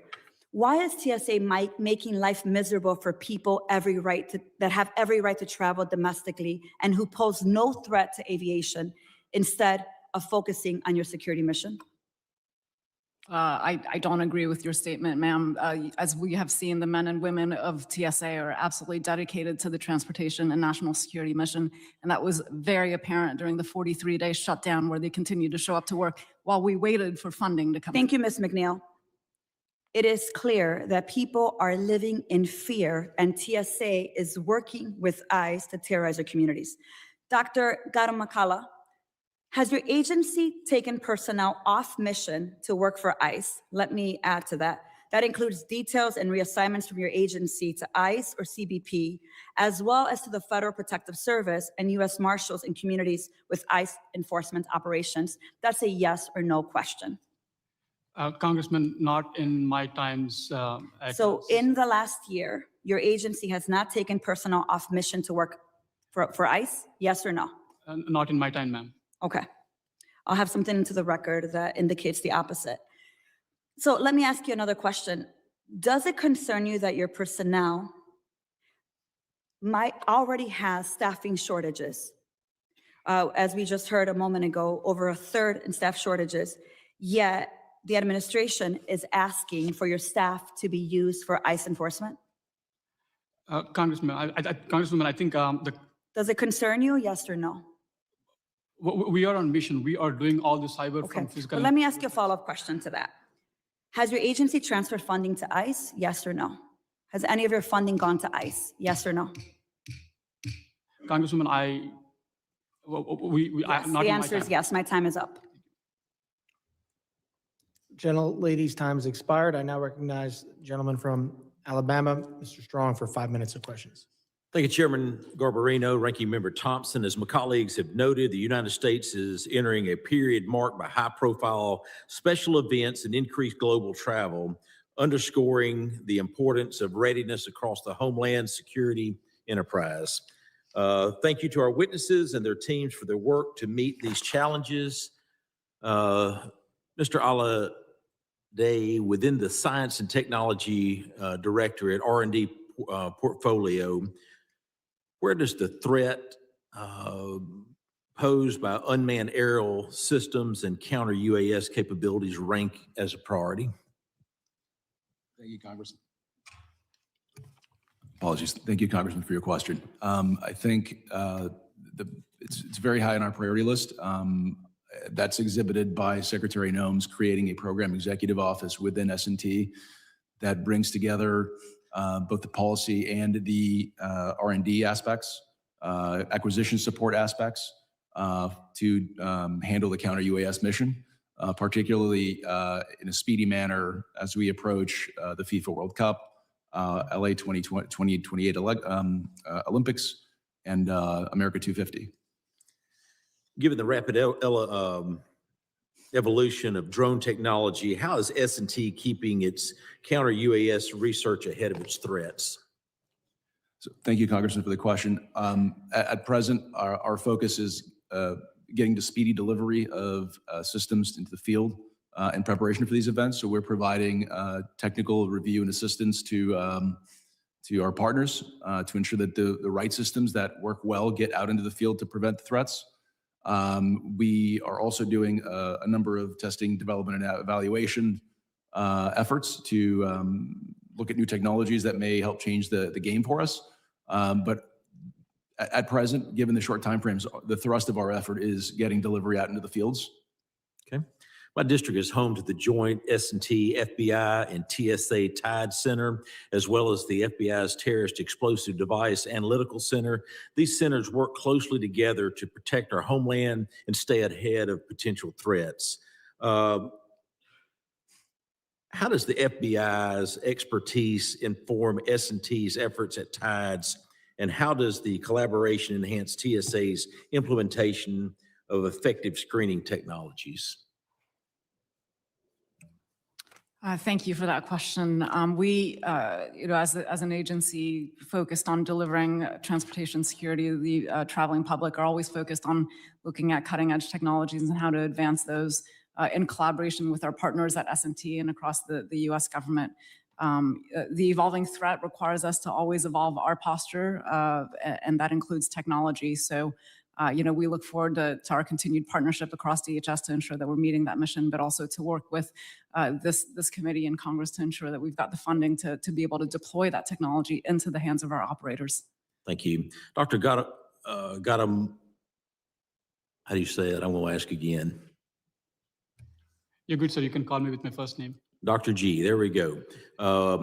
CISA was created by Congress with bipartisan support to protect national security. Unfortunately, the Biden administration transformed an agency once focused on cyber and foreign threats to critical infrastructure into an unaccountable censorship agency that pressured social media companies to take down speech protected by the First Amendment.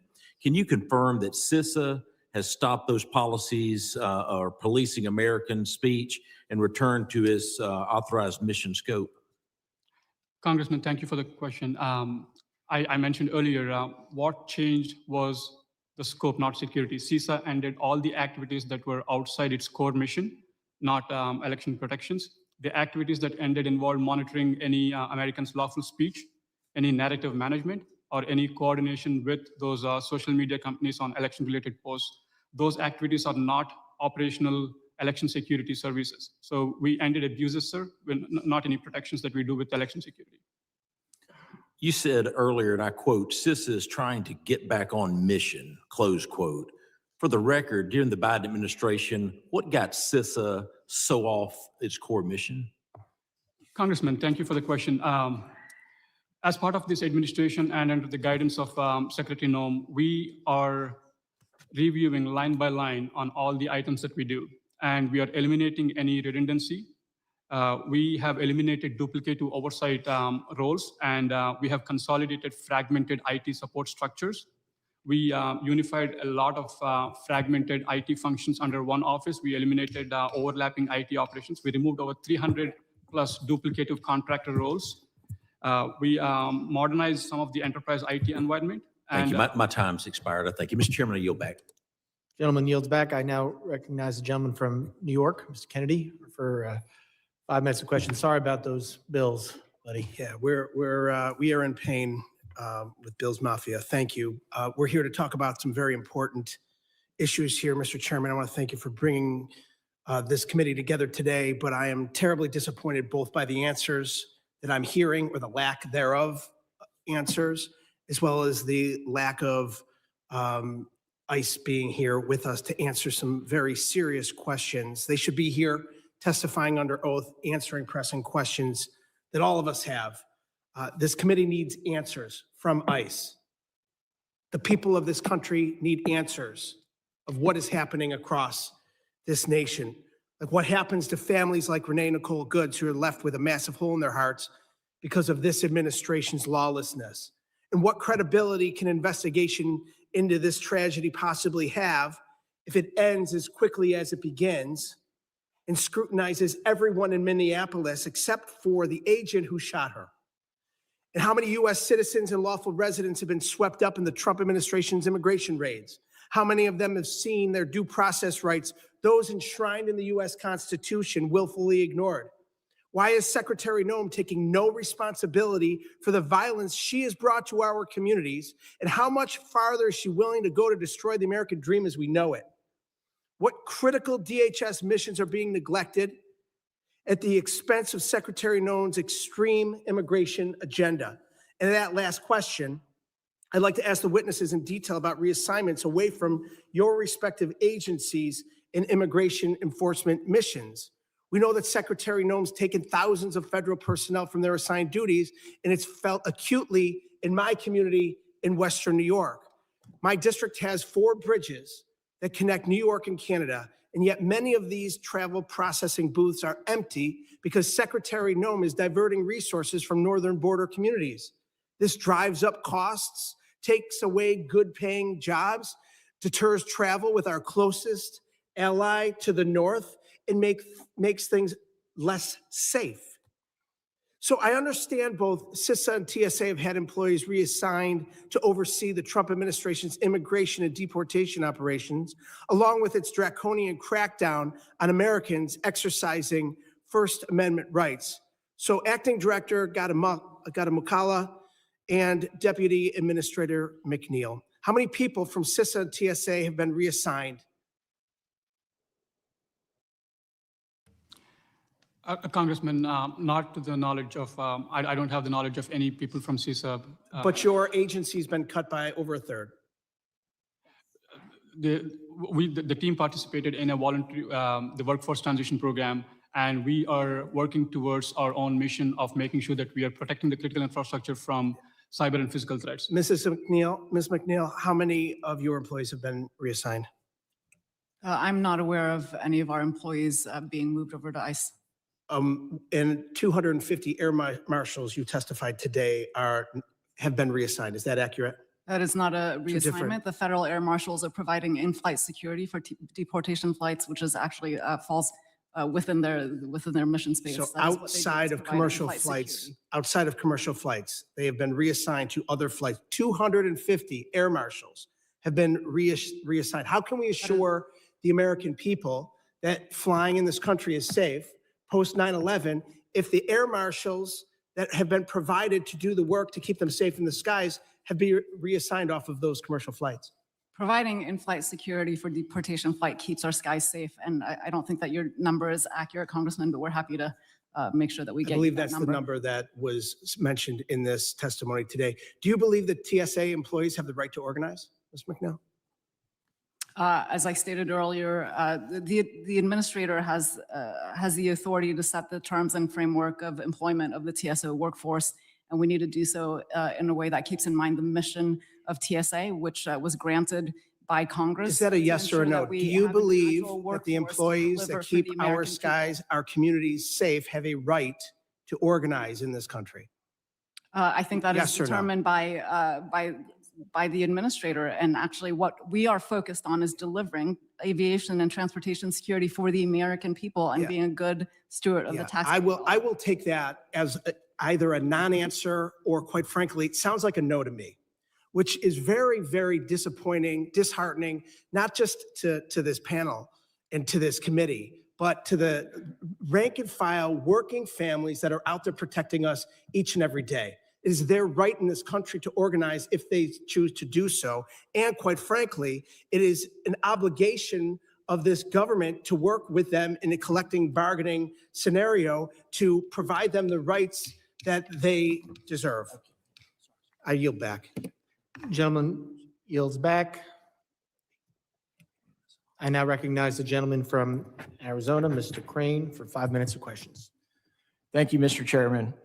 I want to start by pushing back against my colleagues on the other side. You know, it's interesting to me, I've only been in Congress for 3 years now, but they clearly created this catastrophe. We warned about it in the last Congress, why the southern border was wide open and many of our visa programs were being completely exploited. Now you have 15 million people in the country. That's a figure they won't even argue with. And now the American people elected President Trump and this administration to go and solve the problem. And now, so they've turned on ICE, whose job is to get the criminals and these people out of the country. And so they've turned on ICE. We even have a member on this panel, again, who assaulted an ICE agent. And we wonder why this stuff continues to happen.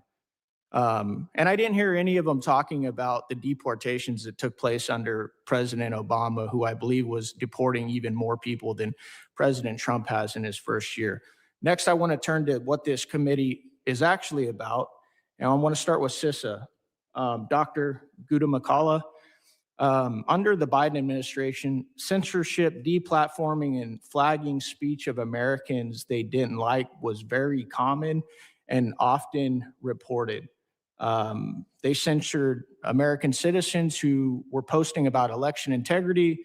They were also deplatforming anybody who talked about COVID-19 and its origins. Correct me if I'm wrong, doctor, but I thought CISA was for, protecting American infrastructure and cybersecurity. Is that correct? Why do you think CISA started, going after Americans for exercising free speech? Congressman, thank you for the question. You're absolutely right. Election security is focused on infrastructure. And CISA's election security role is focused exclusively on defending the election infrastructure from cyber threats and physical threats and foreign adversaries. And that includes any voter registration systems, election technology, and supporting systems, not speech or content moderation. And precisely why I keep saying is that what changed was the scope, not the security. We ended activities that were outside its core mission and not election protections. Those activities that involved monitoring any American's lawful speech and narrative management. And you rightly said, sir, coordination with social media companies on election-related posts. Those activities are not operational election security issues. Thank you. Thank you. Sorry, I got to cut you off. I got more questions. I want to turn to Ms. McNeil with TSA. On July 8th, TSA ended its shoes off policy, which was obviously in place because we had, incidents like the shoe bomber that tried to bring a bomb in his shoe on board an airplane. Why was that policy ended, Ms. McNeil? Thank you for the question, Congressman Crane. At TSA, we're continually looking at the risk environment that we operate within and improving our standard operating procedures and operations at the checkpoint to reflect that risk picture. There had been multiple risk assessments done in past years that allowed us to make that change and amend our procedures to maintain the safety of the skies while delivering for the American public. Continual improvement is something that TSA embraces. And Ms. McNeil, real quick, do you think with technology adapting, it's impossible for somebody to make a bomb out of their shoes? The way that we approach security is to deploy multiple different layers of security and pieces of technology to ensure that nobody can essentially game the system. We have multiple layers from identity and vetting through all of these physical screening that happens at the checkpoint and then in-flight security as well. So through that layered security approach is how we deliver for the American public. And that's something that has been in place since the inception of TSA. Thank you.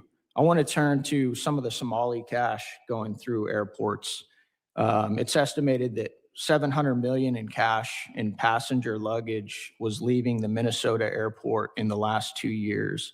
Has TSA made any changes to its policies to prevent this activity that is tied to the fraud in Minnesota from continuing on? We are extremely proud of the team at TSA for highlighting this issue by reporting what they saw in the normal course of their screening in Minnesota. But reporting's not enough, right? It continued to go on, and we got $700 million in cash. Has anything been changed? That's the question I asked you. We are working with our interagency partners and law enforcement partners to ensure that this issue is being addressed. We continue being a good partner to them. The money that was moved through legal means. And so this is where I think Congress has a role to play to think about the authorities around this bulk cash movement. Thank you. I yield back. Gentleman yields back. I now recognize the gentlelady from New Jersey, Ms. McIver, for 5 minutes of questions. Mr. Crane, I don't know what your obsession is. I thought you were with me, supposed but to I am address the so chair. Tired of you mentioning me. And Mr. you Chairman, take is that she supposed to obsession address and me to and- put or it the to chair? the people of Arizona, not me. Yeah, well, Keep my if you name quit out of your mouth. assaulting ICE agents, Excuse me, I am wouldn't keep reclaiming bringing my you up. time. I am reclaiming my Committee will time. come to order. Watch your mouth when Follow you're the talking rules about of the me. committee, Ms. McIver. Excuse me, I'm reclaiming my time. Thank you, Mr. Chairman and Ranking Member. Let me get to the business that I'm here for the people of New Jersey, not Mr. Crane. Thank you for holding today's hearing. Here we are 3 weeks into the new year, and finally, we're having our first full committee hearing in more than a month. During that time, the lawlessness of DHS under Donald Trump and Kristi Noem has increased tenfold. Just last week, a parent in my home state of New Jersey was detained by ICE after ordering food for his 6-year-old daughter. When her dad didn't come home, the little girl was then found crying and wandering around for hours outside, parentless. How inhumane. Like I told Secretary Noem when she sat in this room last month, the greatest threat to the homeland right now is the Department of Homeland Security under her control. Unfortunately, the Republicans, like Mr. Crane, in control of Congress, are not up to the task. In the face of the administration's appalling escalation of violence, the majority has set up this hearing with a random assortment of DHS leaders who are not the ones we really need to hear from in this moment. I join my colleagues in demanding that we bring ICE's acting director, Todd Owens, before the committee as soon as possible. Respectfully, Mr. Chairman. That would be just the start of providing the accountability and change our constituents are demanding of us right now in this moment. Now, since having administration witnesses is a rarity this Congress, I do want to talk a bit about TSA. Acting Administrator McNeil. I want to note that I am the top Democrat on the Transportation and Maritime Security Subcommittee, but this is the first time we have met. In fact, this is the first time we have had a single TSA witness before the full committee or any subcommittee this Congress, even as the majority is embarking on an effort to reauthorize the agency.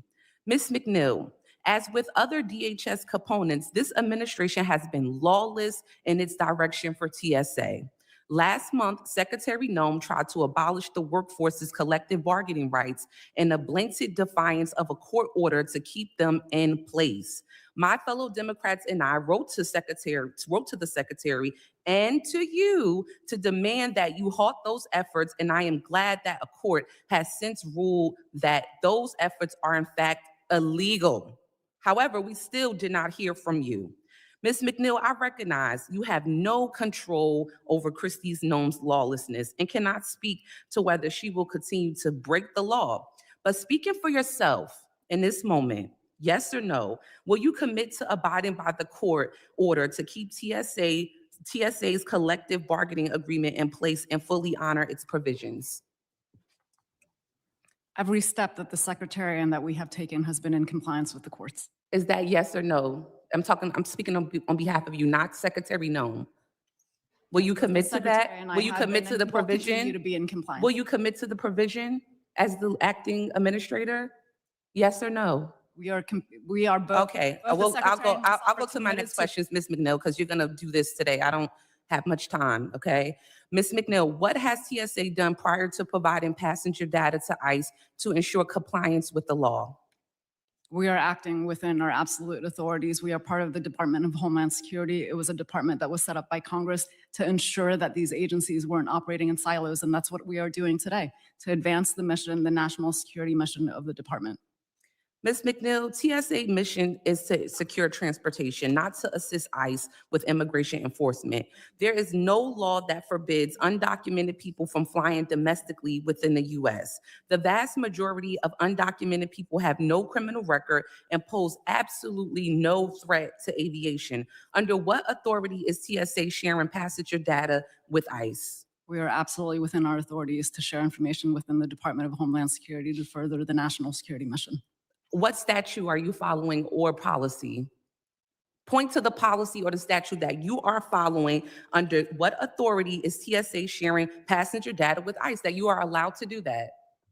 We are allowed to do that. What policy or statute are you following? I can get you the exact policy. Oh, please do. We will wait on that. With that, I yield back, Mr. Chairman. Gladly. Gentlelady yields back. I now recognize the gentleman from Tennessee, Mr. Ogles, for 5 minutes of questions. Thank you, Mr. Chairman. Thank you to the witnesses. There's been a lot of talk about ICE, and unfortunately, really outside the scope of this hearing. And for that, to our witnesses, I apologize because science and technology, TSA, the chairman of Sabra, I'm going to spend a lot of my time with the good doctor here, but S&T, if you would please, if there's anything that we can do as members of this committee in Congress to help you affect your job more efficiently, please, if you'll reach out to my office, I'd love to have an offline conversation with you, TSA.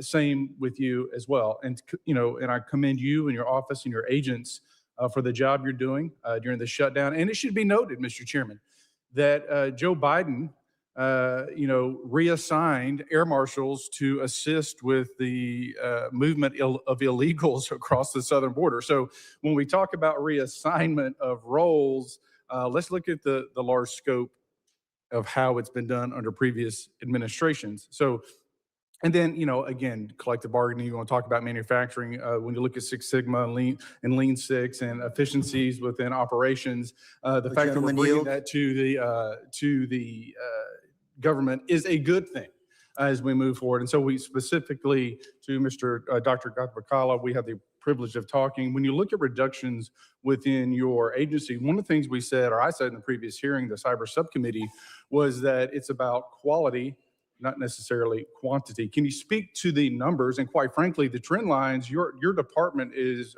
when you look at attrition, slightly below the federal average. Take it away, sir. Thank you, Congressman. Gentleman yield. I do not. Thank you. Congressman, thank you for the question. And first of all, I want to say that there is continued bipartisan support across for CISA. And the personnel that we have, we are making sure that they are on mission.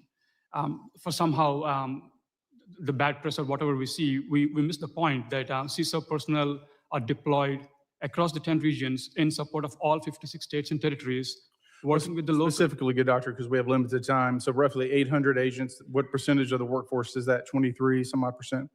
That is correct, sir. About 23% participated in the workforce transition program. And then the national average of, aside from that, roughly 9% across federal agencies, you're trending what, 7% attrition? That is correct, sir. Compared to the previous years, it's about 9.25 approximately across all federal agencies. And we were at 6.5 to 7.5% from a natural attrition this year. So the facts, quite frankly, speak for themselves. And as chairman of Cyber, I spent a lot of time in the SCIF getting updates on the constant attacks that we face from threat actors like China, like North Korea, like Iran, like Russia.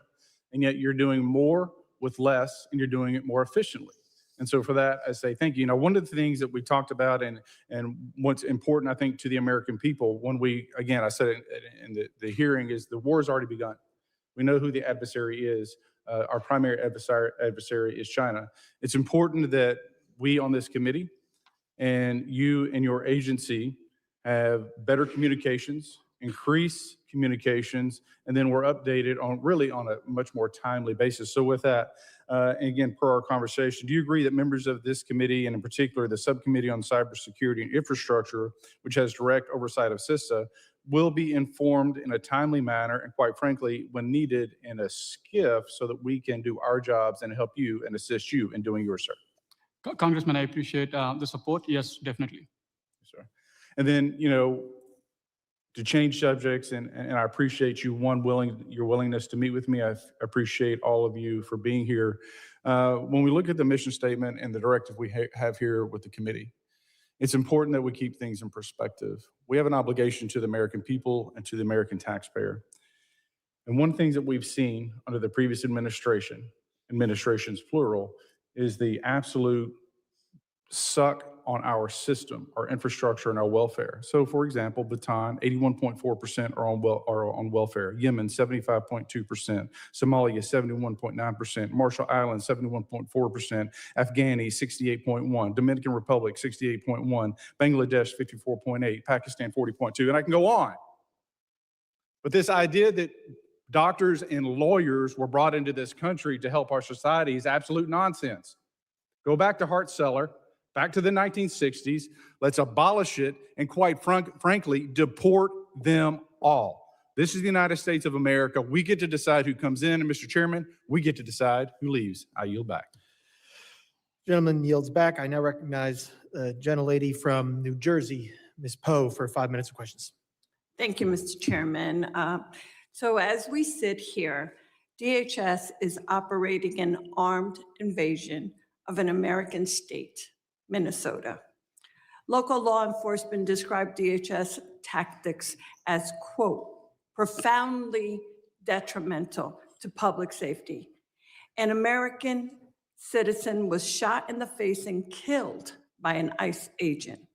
Secretary Noem and ICE Director Todd Lyons should be here testifying under oath what happened to Renee Good and the pervasive ICE violence against Americans, because we know Noem's taxpayers-funded media tour continues to spew outright lies about her department, including calling Renee Good a domestic terrorist. Just this weekend, the secretary went on TV and said that 70% of the people held by ICE have committed violent crimes. In fact, only 25% of individuals in ICE custody have criminal convictions, with many being minor offenses like traffic violations. And that's a fact.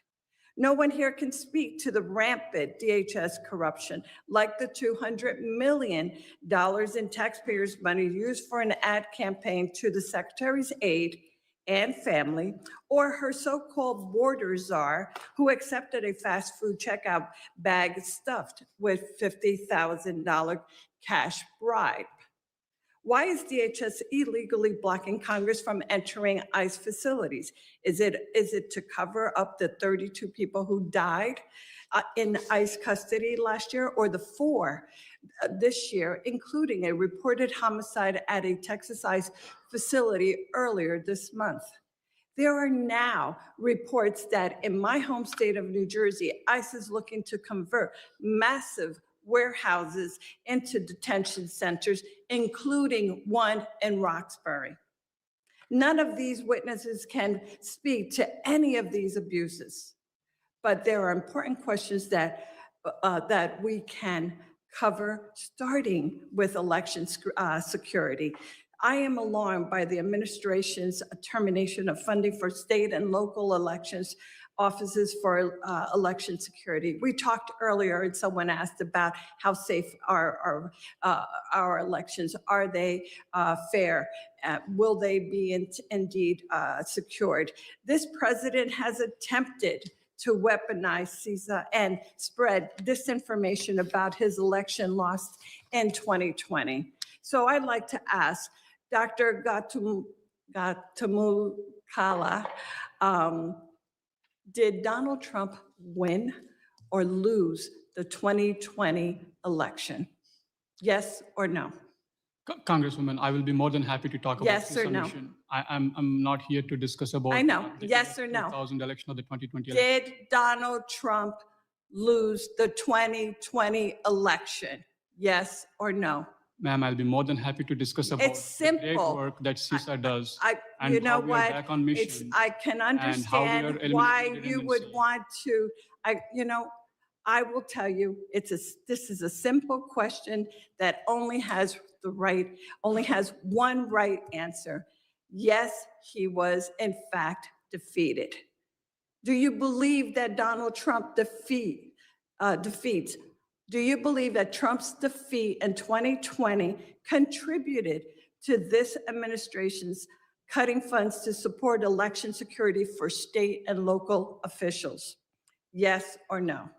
Ma'am, election security is focused on infrastructure, and as CISA, we are exclusively focused on defending the election So infrastructure. quite honestly, it's very simple.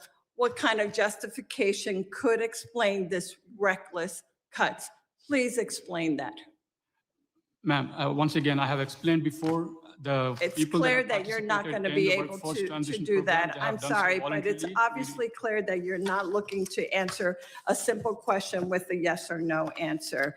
I am very concerned, Mr. Chairman, over the fact that one of my colleagues asked earlier about sharing information. And Ms. McNeil, the passengers, are we in fact making TSA, American citizens aware that TSA is in fact diverting resources, and how are those personnel information being shared between agencies?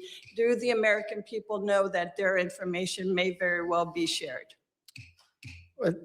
Generally, you can maybe respond in writing to that question, and the time has expired. That's Ms. fine. Poe, I Thank you, appreciate that. Mr. Chairman, I yield back. I would like, however, to be able to ask that question. Absolutely. I know all committee members will have the time to submit questions in writing Thank you, following this. sir. I know I have a bunch that I'm going to Thank be. you very much. Thank you. The gentlelady yields back. I now recognize the gentlelady from South Carolina, Ms. Biggs, for 5 minutes of questions. Thank you, Mr. Chairman, and thank you to our panelists for being here today.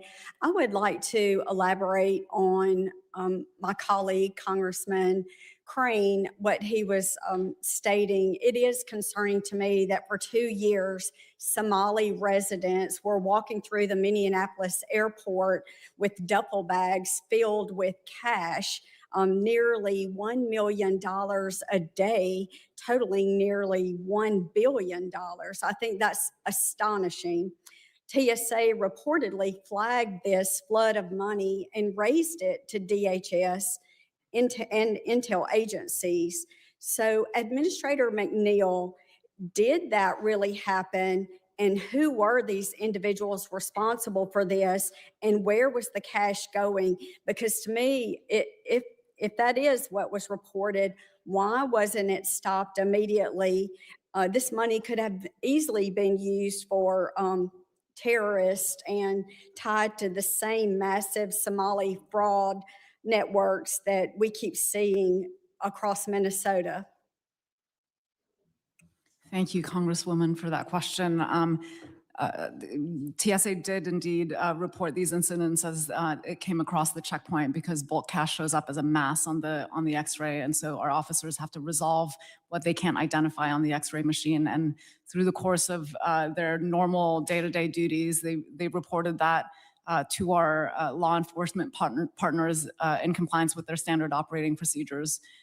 This is why it's really important to take a whole of government approach on this and levy the authorities of all these law enforcement agencies, both across DHS and with the Department of Treasury, to ensure that we are taking a concerted whole of government approach to this. And I think this is where the role of Congress is also critical, to ensure that we have the right framework in place to take action. As I mentioned earlier, the movement of this money historically had been done through legal channels. And so, I think we're going to have to collectively work on this. Okay, I still didn't hear what is actually being done about it. We continue to report it based on our standard operating procedures. I know there's an ongoing investigation with our law enforcement partners. We are part of that, and we're happy to brief you and the members of this committee on any developments that we see on that front. Okay, I guess my next question would be, why is Congress finding out about this from journalists and not from DHS? I can't speak to that. I mean, again, I think we, are committed to transparency with this committee, and as the investigation evolves, we are happy to brief out on our part in this, and work with the rest of the U.S. government to make sure that we're taking action. Well, thank you for that. My constituents and the American people would love to hear a follow-up on that. Thank you. So my next question, TSA, the touchless pre-check is a biometric identity verification capability that enables enrolled pre-check travelers to verify their identity at airport checkpoints using facial recognition and eliminating the need to present a physical ID. What is TSA's long-term vision for this TIS, and is it intended solely as a checkpoint identity verification tool, or does TSA envision it becoming a broader identity platform across the transportation system? So we have launched the touchless identification system, as you mentioned, TIS, in 15 locations today for pre-check. It is a voluntary facilitative technology that we offer to our pre-check members. We're going to be rolling out additional locations, based on the experience and feedback that we're getting from our pre-check population. It is very well received. And again, I would just state it's voluntary and it's meant to really provide that seamless experience to our trusted population as they travel through our airports, because you don't have to take out your identity or your boarding pass at the checkpoint. So it is a facilitative tool. That is the intent of that program, is to offer that benefit to our pre-check population. Just one more quick thing. So is it beyond passenger screening? Will it be like for cargo or international operations? Will it go more in depth? It is intended for passenger screening and for our pre-check population. Okay, thank you. I yield back. Gentlelady yields back. I now recognize the gentleman from Texas, Mr. Green, for 5 minutes of questions. Thank you, Mr. Chairman. I thank the ranking member as well. Thank the witnesses for appearing today. Mr. McNeil, the Transportation Security Officers Union is under attack. And thankfully, a court injunction has kept TSA's union in place. Most recently, the secretary openly defied the court order and tried to disband TSA's union for a second time. Last week, the court said those actions plainly defy its injunction and ordered the secretary to keep TSA's collective bargaining agreement in place or risk contempt. My question to you, acting administrator, is this. Will you commit to abiding by the court's order to keep the TSA's collective bargaining agreement in place? Congressman, every step that we've taken to date, and we will continue Excuse to me, do if so, I may, abides by since court I orders. control the time, if I may, please. This question can be answered with a yes or a no, and if it's anything less than a yes or a no, I will assume you mean no. So now, back to you again. Will you commit to honoring a court's order? A court's order. A court's order. When you don't honor court's orders and you're the secretary, you can be impeached. So now, will you commit to honoring the court's order? Yes. Thank you. And I'm pleased that you said yes, because the secretary needs to confer with you. She needs your advice. The secretary, quite frankly, is probably being influenced by the president. Disobeying court orders is something that is antithetical to the Constitution. The courts are there for a reason. And if we can disobey court orders, we no longer have a Constitution that we can count on. You're defacing, demeaning, and denigrating the Constitution when this happens, not you personally. You've already said yes, and I'm grateful to you for saying yes. But that's what's happening. And I can assure you, people are growing tired of seeing what's happening in terms of the lawlessness emanating from this department. They're growing tired of it. What happened to Ms. Good is something that people are not going to forget. And for the secretary and others to contend that she was a domestic terrorist is beyond comprehension without even having investigated immediately.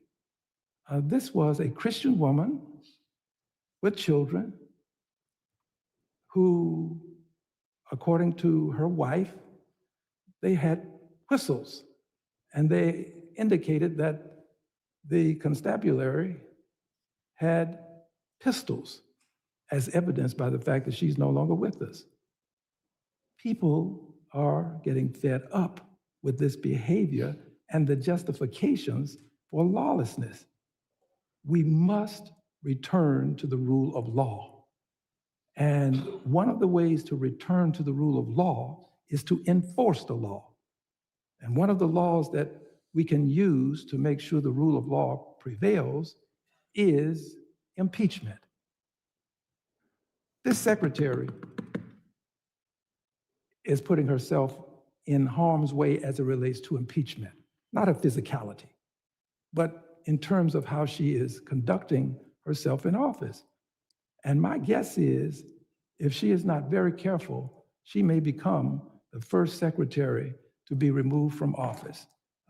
We have a long runway here. It doesn't end at the end of this year. There's a long runway.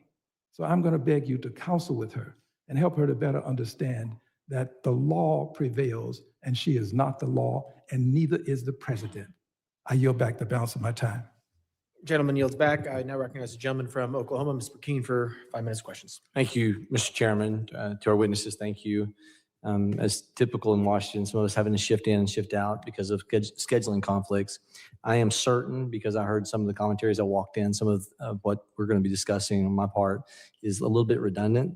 Please forgive me because I did miss some of the prior discussion.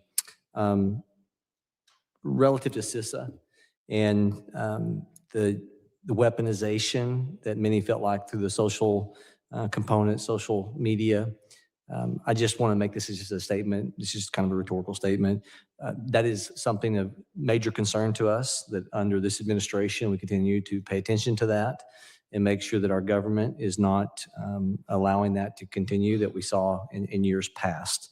That said, and moving on, for TSA and for the oversight we're conducting with the World Cup, with the Olympics, I know, Director McNeil, that you are very much attuned to what's ahead, the high volume, the international traffic.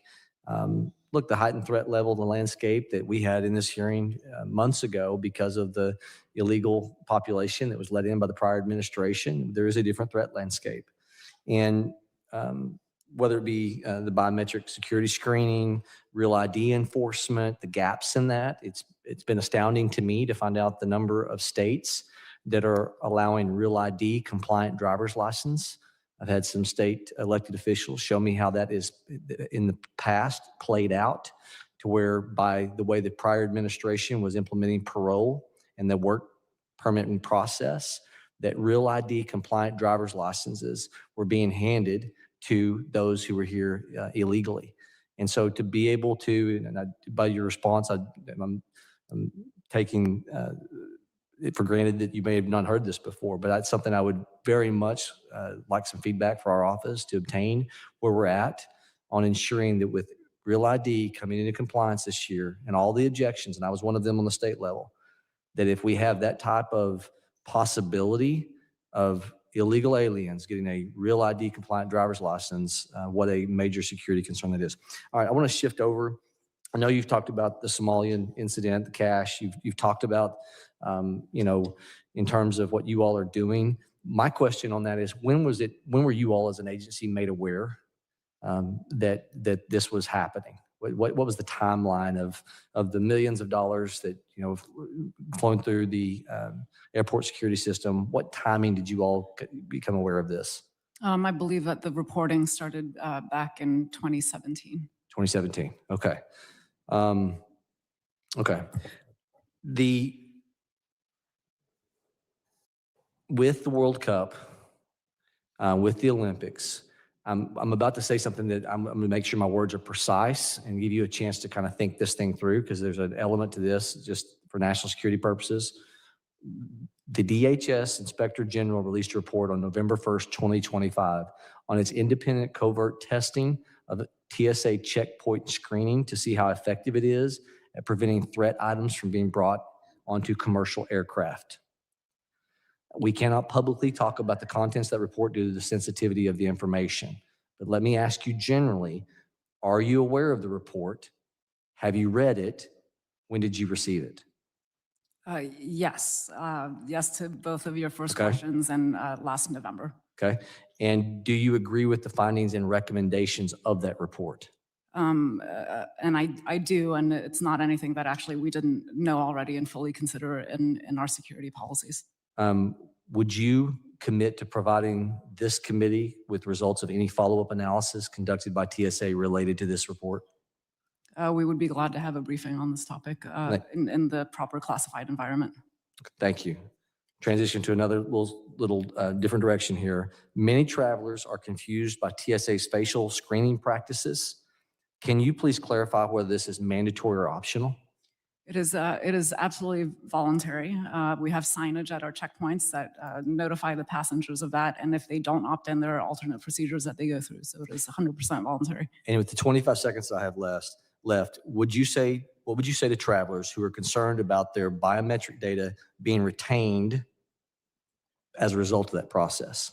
I would say that we don't retain the data that is captured at the checkpoint. It's solely for the purpose of identification at that point in time as they traverse through the checkpoint. Thank you very much. Thank you, panel. I yield, Mr. Chairman. Gentleman yields back. I now recognize the gentleman from New York, Mr. Goldman, for 5 minutes. Thank you, Mr. Chairman. It is good that we're having a full committee hearing here. I appreciate you calling this hearing. Of course, it relates to nothing that we have an urgent need to do oversight on. We do not have Acting Director Lyons here when what we're seeing around the country is a mass secret agency dragnet using violence against American citizens and others. And it's bewildering to me because I know the chairman is a very good person. We work together on legislation. In fact, I'm optimistic we will pass the Zadroga Act together to make sure that 9/11 survivors have certainty and security in their health care. But I know that you and your colleagues cannot possibly be okay watching secret masked ICE agents barging into homes without a warrant, pulling American citizens out in their underwear, stopping American citizens on the streets and demanding their citizenship. And that, of course, is not even to mention the violence and Renee Good's murder, as well as everything else we're seeing. There is a urgent need to conduct oversight from this committee of the Department of Homeland Security. But it is not the Science and Technology Directorate. It is not the Cybersecurity and Infrastructure Security Agency. It is not the TSA, all of which are very important agencies and certainly do very important work. I am not disparaging the work you all do. But the urgency in this country right now is what's going on with ICE. Why are we having a hearing with Department of Homeland Security officials who know nothing about ICE? We get such misinformation from this Department of Homeland Security. We're told, oh, it's the worst, it's the murderers, it's the rapists. In our home state, Mr. Chairman, of the 3,212 people ICE arrested in New York City in 2025 up through October 15th, 70% had no pending criminal charges and no criminal convictions. 15% had pending criminal charges, which of course with due process would have to play out before they are removed. 15% were convicted criminals and 5% had serious felonies. That is not the worst of the worst. That is what we should be doing oversight of. But since we do have the TSA here, Ms. McNeil, I want to ask you about this new policy that my understanding is you have implemented where the TSA rather, is providing information to ICE to assist them with the deportation effort. You're familiar with what I'm referring to? I am. And just to be clear, this was a new policy implemented under this administration, correct? It is not new policy to share information between the agencies of the Department of Homeland Security. Past administrations have shared information. No, that's not what I asked. Is it a new policy that the TSA sends identification information of all passengers to ICE so that they can check for potential deportation orders? That is not what is occurring. We don't send the information to ICE. We help ICE check against information. And yes, absolutely, we do that. And we are supporting the mission of our colleagues at the Department of Homeland Security. And that includes enforcement of immigration laws. And Can I just because I have a little time, can I ask you, last year, Secretary Noem said that the Biden administration allowed immigrants who are in our country illegally to jet around the country without identification. Is that true? They had no identification, but yet they were able to get on an airplane? I can't speak to what occurred before this administration took place, but as you know, we started enforcing Real ID last year, which is a law that was passed by Congress over 20 years ago. And But just because I'm running out of time, is it your view that the Biden administration said it's okay for people to go on airplanes without identification? I've never been on an airplane without identification, but was it okay in the Biden administration? Apparently, it was allowed. Apparently, because Secretary Noem said it? You ought to be careful what you testify Gentleman's to, and I time. yield back. Gentleman's time has expired. I now recognize the gentleman from Pennsylvania, Mr. McKenzie, for 5 minutes of questions. Thank you, Mr. Chairman, and thank you to all the testifiers for being here today. Obviously, each of you cover very important agencies, and having you here is critical to the work we do as a Homeland Security Committee. I'm going to focus my questions to Ms. McNeil. The TSA is an important agency that keeps all Americans safe. And first, I'd like to commend our local TSA agents at the AB Lehigh Valley International Airport. They just went through the highest record and busiest year in history at the Lehigh Valley International Airport. Over 1 million passengers moved through successfully and safely, and we thank all of them for their work, especially during a time where they were not being paid for a period of time. We thank them for their service and their work. Two things that I would like to highlight. First is ways that you were actually reforming the administration to move passengers through more quickly and improve the passenger experience. One of those is the Families on the Fly initiative. And can you speak to that and how that program works, what you're doing to help families, typically with children under the age of 12, to not only move them through more expeditiously, but also speed up lines for everybody else? Thank you, Congressman McKenzie, for that question. Families on the Fly is an initiative that we rolled out last year in support of American families traveling through our airports. It dedicates a lane, a specific lane for families that go through the checkpoint. As many of us know, when you travel with children, there's a lot of gear and equipment that gets brought through. And so it provides a wider lane, easier access for families to go through, and extra assistance to screen all of their gear that they bring through. And it has the added benefit actually to driving down wait times in non-family lanes as well. And so, it's been a win-win for everyone. And we're really happy to be able to support families traveling through our airports. Well, thank you for that. It's an important improvement to make in the agency. Obviously, a lot of people outside of AB have difficult experiences with TSA. And while it should be predominantly and primarily focused on safety and security, it is also a customer service facing organization. And we want to improve that experience. So I think there are lots of great ways that we can coordinate to make sure that passengers have the best experience possible. The second thing I would like to focus on relates to the last administration. So I understand you may not be in a position to share all the information that I'm looking for here. If you don't have the information, I would ask that you do follow up with committee with written documentation of the information that we do have.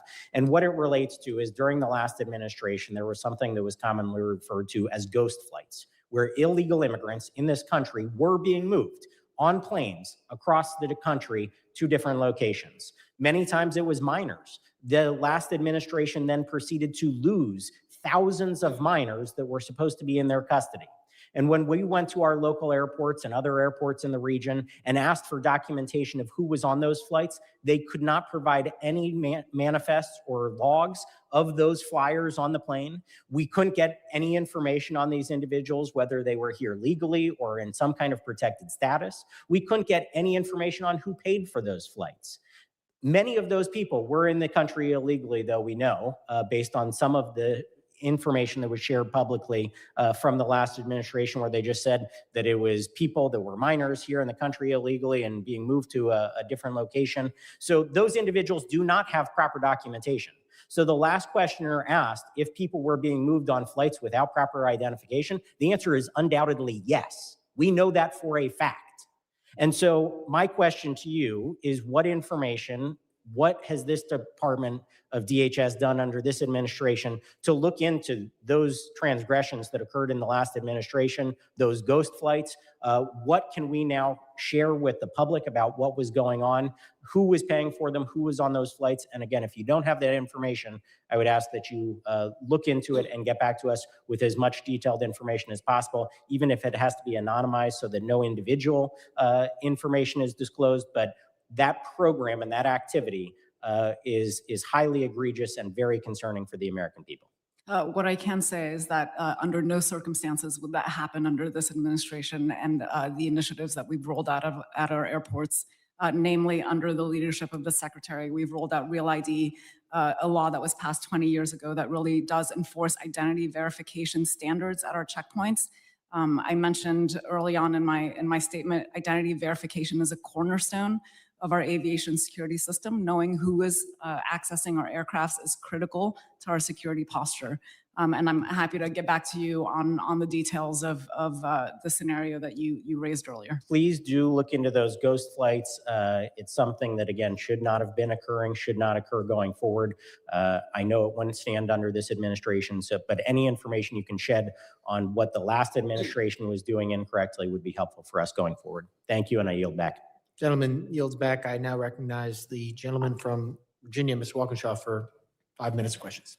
Thank you, Chairman Garbarino, for convening today's hearing and for our witnesses for joining us. Last week, I visited Minnesota with 27 other members of the House, where we heard from community leaders and members about the brutal, masked secret police that have been unleashed in their streets. They've shackled peaceful protesters, pulled guns on children, dragged pregnant mothers, and, as we all know, shot an unarmed mother in the face. Just yesterday in Minnesota, we heard from local law enforcement leaders that their off-duty officers, United States citizens, have been targeted by ICE. Had the department honored the committee's request, and I appreciate the chairman for making the request, for acting ICE Director Lyons to testify today, I, and I think others, would have questioned him directly about his role in escalating tensions by deploying thousands of masked immigration officers, I should say masked and minimally trained immigration officers in Minnesota. With that said, I want to just discuss another one of this administration's failures. Last year, President Trump's DOGE and its chainsaw wiped out 72,000 federal jobs just here in the National Capital Region, which includes the district in Virginia that I represent, including a lot of cyber professionals.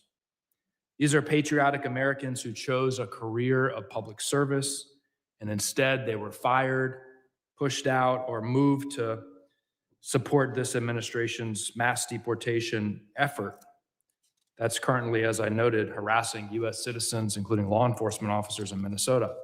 CISA, as we know, is the lead agency to defend and mitigate against threats to our cyber and physical infrastructure, lost a third of its workforce. 1 year ago at CISA, much of its career workforce was bullied into quitting. They were threatened with rifts that would not come with any severance. So-called probationary employees were fired. In the recent government shutdown, some CISA staff even received the illegal RIF notices, and court after court after court has determined that those attempted RIFs were illegal. Others were moved to ICE or to CBP or told they'd be fired if they didn't accept their transfer order. CISA has cut support to critical partners like the multi-state ISAC and the election infrastructure ISAC, while the department has dismantled key oversight and prevention efforts, including eliminating the Cyber Safety Review Board. And the leaders behind the pre-ransomware notification and secure by design initiatives have left. At a time of persistent and growing cyber threats from malign foreign actors, these choices by the president and the secretary have weakened our defenses and left our critical systems and infrastructure more exposed and the American people more vulnerable. Dr. Gutumacala, has CISA conducted an analysis to prove that its current staffing levels enable mission delivery? Have you done that analysis? Congressman, thank you for the question. Please allow me to clarify. I think capability, somehow I think the narrative comes across in the media as these 800 people just left overnight. That's not the case. This is a workforce transition program. People who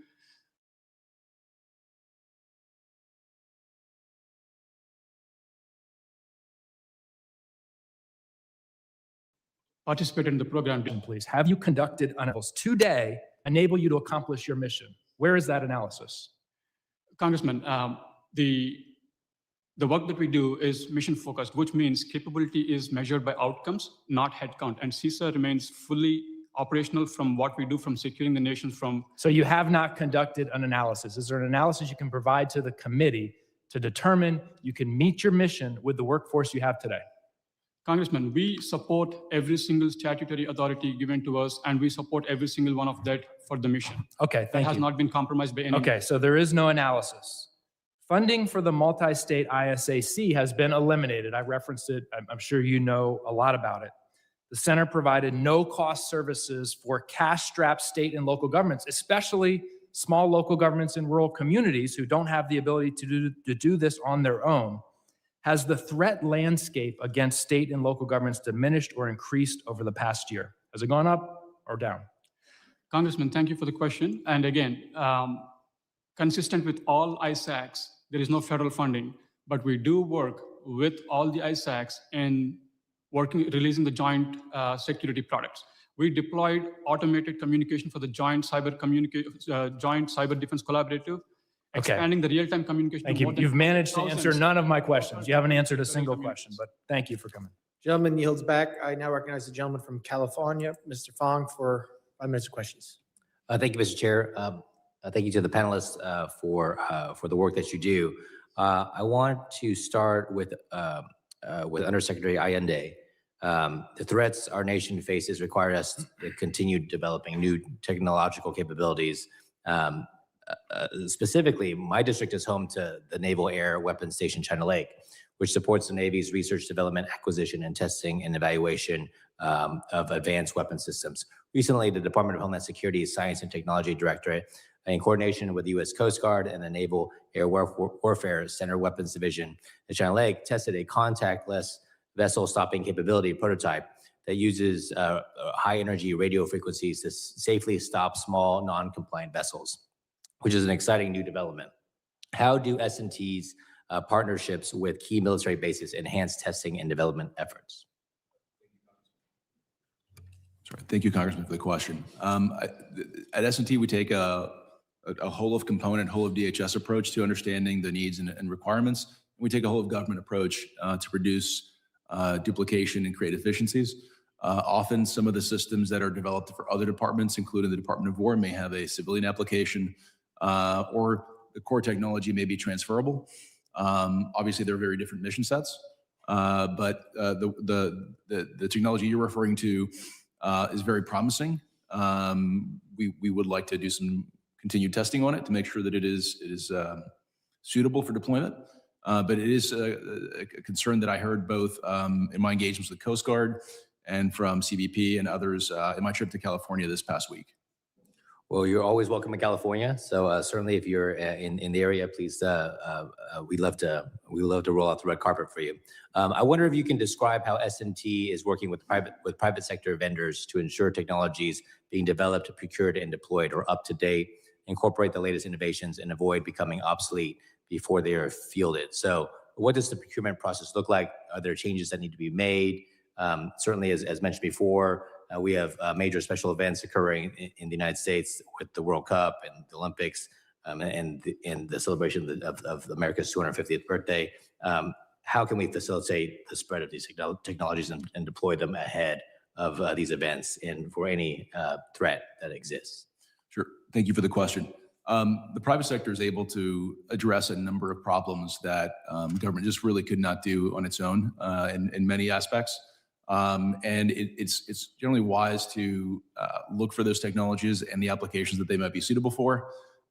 We do that soup to nuts at the department. We're always looking for opportunities to bring in existing technologies. I guess my answer to you is if there's something that can be applied, our preference will be to either adopt it or adapt it for our use, rather than going through a long research and development timeline. Now, in fairness, there are those areas where there is no private sector market, and in those instances, it's suitable for us to take lead on that. Can you expound on that? What type of capabilities? I mean, does a demand signal have to be provided for the private sector to address some of the department needs, or is it something that is solely focused within the department that you just prefer to have it in-house? I'd say there's two sets of demand signals. There's something that the private sector has developed with a private market in mind that may have a very good government application. And there's the alternative, which is something that is a almost uniquely government niche that ultimately has a private sector application. And in those instances, we'd be looking to do tech transfer at the earliest possible moment. And that's private sector. For the components, our operational delivery is our goal. And so by either method, we look to get out in the field. Do you have a particular time frame you look at when you're trying to deploy it with your processes in place? ASAP is really my preference. There's some nuance to that, of course. You want to make sure that it is properly tested, evaluated, and in a position to be deployed. And we have very smart people that get after that issue. Sure. Well, I know that when it comes to the threats that our country faces, the technology is going to be critically important for us to address that, both on the private sector side and on the research and development side. So any way we can facilitate the deployment of promising technologies, please let us know. And with that, I yield back. Gentleman yields back. I now recognize the gentleman from Tennessee, Mr. Van Epps, for 5 minutes of questions. Thank you, Mr. Chairman, and thank you to our witnesses for sharing with us today. This department is tasked with the most sacred mission to protect the American homeland. Our witnesses today represent vital aspects of that mission, and I'm grateful for your time. I'm going to build off of my colleagues' questions, Mr. Ayande.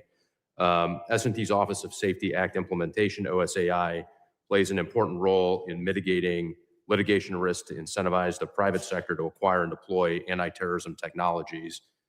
Building off of previous questions, what additional resources, if any, does OSAI require in order to process applications for designated and certified anti-terrorism technologies at a speed sufficiently appropriate to keep pace with emerging threats and technologies? Thank you, Congressman, for the question.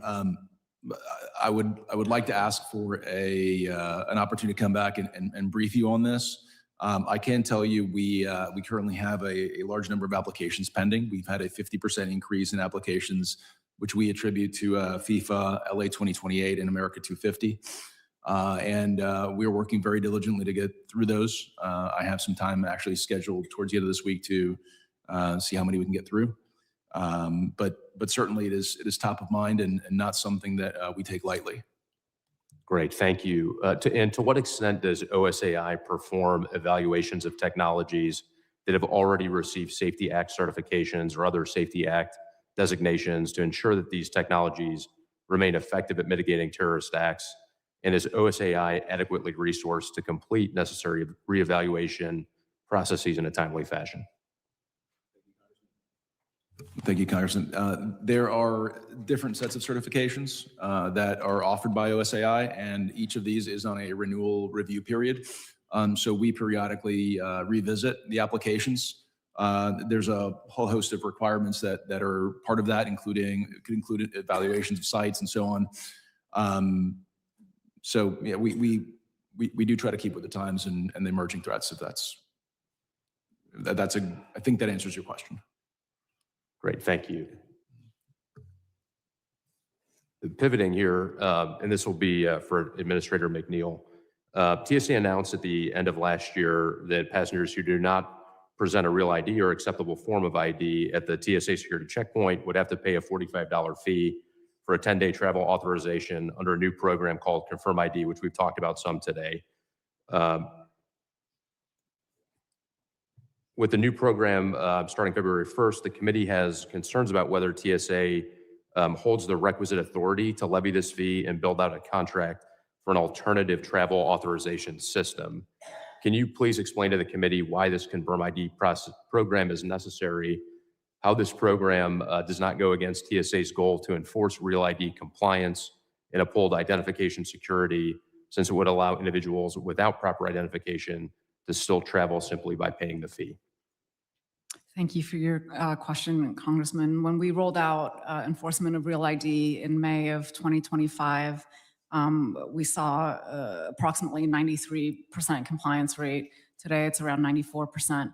The Confirm ID is really meant to address the continuing non-compliant population, so about 6% of what we see through our airports every day. It's been 20 years since Congress passed this law, and for folks to show up with a non-compliant ID is a draw on our resources operationally. And that cost today is borne by the taxpayer. And so the fee is really meant to defray the cost of us processing people who don't show up with the acceptable form of ID, ensure that they do not pose a threat to our skies, and have the fee borne by the non-compliant population. And could you just talk a little bit about how TSA determined the $45 would cover the cost of a travel authorization for a passenger without an acceptable ID? I believe the original amount considered was $18. Absolutely. So, with any fee that we issue, there is a fee study that we conduct.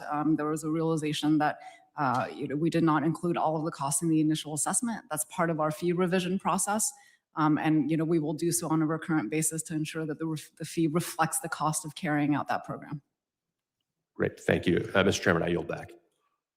Thank you very much, gentleman. Yields back. I will now entertain, and I appreciate my colleagues waiting until the end. I'll entertain UC motions. Thank you very much, Mr. Chairman. I ask unanimous consent to introduce into the record a staffing chart provided by CISA that shows 65 employees have been transferred out of CISA in management-directed reassignments since January 2025. January 20th, 2025, and that CISA has lost 998 employees since January 2025, nearly 1/3 of its total personnel. Further, I ask unanimous consent to include in the record 2 articles describing how TSA and CISA are contributing to ICE's deportation push on behalf of Mrs. Ramirez. That objection. Well, I want to thank you all, the witnesses, for being here today. And one of the main things we do here is oversight. And this was the first of many hearings. And you all run very important departments under Department of Homeland Security. And I appreciate your willingness and your time coming here today. And the members of the committee may have some additional questions. I know I do. And we would ask that all the witnesses respond to these in writing. Pursuant to Committee Rule 7E, the hearing record will be held open for 10 days. Without objection, this committee stands adjourned.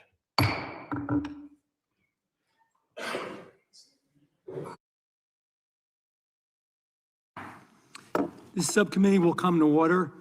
Without objection, the chair is authorized to declare a recess at any time. We welcome everyone to today's hearing on foreign involvement and threats to America's transportation system. I now recognize the gentleman from Dr. Ronder from Missouri to lead us in the Pledge of Allegiance. I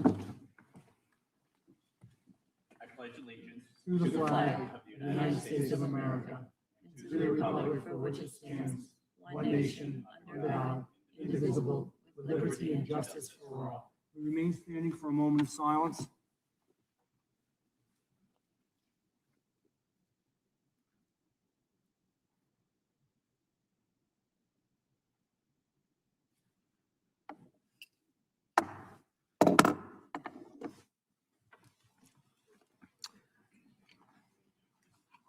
I will now recognize myself for an opening statement. Again, I want to welcome everyone, and I want to thank the witnesses for being here today. I guess you could say this hearing is about control and who ultimately pays the price when we give that control away. Every day, millions of Americans travel on our nation's highways, leaving behind a detailed digital record of who they are, where they go, what their destination is, and how they got there. And I want to say, I think on this hearing today, and I may be wrong, we're going to find out, I think there may be some bipartisanship, not on all the subjects of the hearing, but particularly on this piece of it, and I'm hopeful for that. We're going to find out, but I think we all agree that this is a serious issue. Electronic toll collection systems like Easy Pass were sold to the public as a convenience. You drive through, you get a bill later. Those bills get pretty big, by the way. But your data also does get tracked. And in an alarming trend, more and more of this data is being stored and being controlled by foreign entities. In my home state of New Jersey, the Easy Pass system used by millions of residents, some of the most traveled roads in the United States of America are in the state of New Jersey, the New Jersey Turnpike, for example, used by millions and businesses as well, is now operated by a company under foreign government control, a Singaporean company with documented ties to the Chinese Communist Party. That means Americans are paying tolls into a system that is not under American control. And interestingly enough, New Jersey had a choice. There was an American company that submitted a lower bid to operate the system. Many believe it was a responsible bid. Instead of choosing the option that would have kept control here at my home and saved residents money, the state went with the higher, more expensive foreign bid. And this is at a time when families are struggling with inflation, high prices, increased cost of living pressures. New Jersey taxpayers were asked to pay more for less accountability and less security. Higher costs, less transparency, more foreign control. It's a bad formula. And the problems do not end with those who operate our toll systems. It extends to what is embedded inside the infrastructure itself. The United States has become dangerously dependent on Chinese manufactured infrastructure components, including batteries, sensors, and cameras.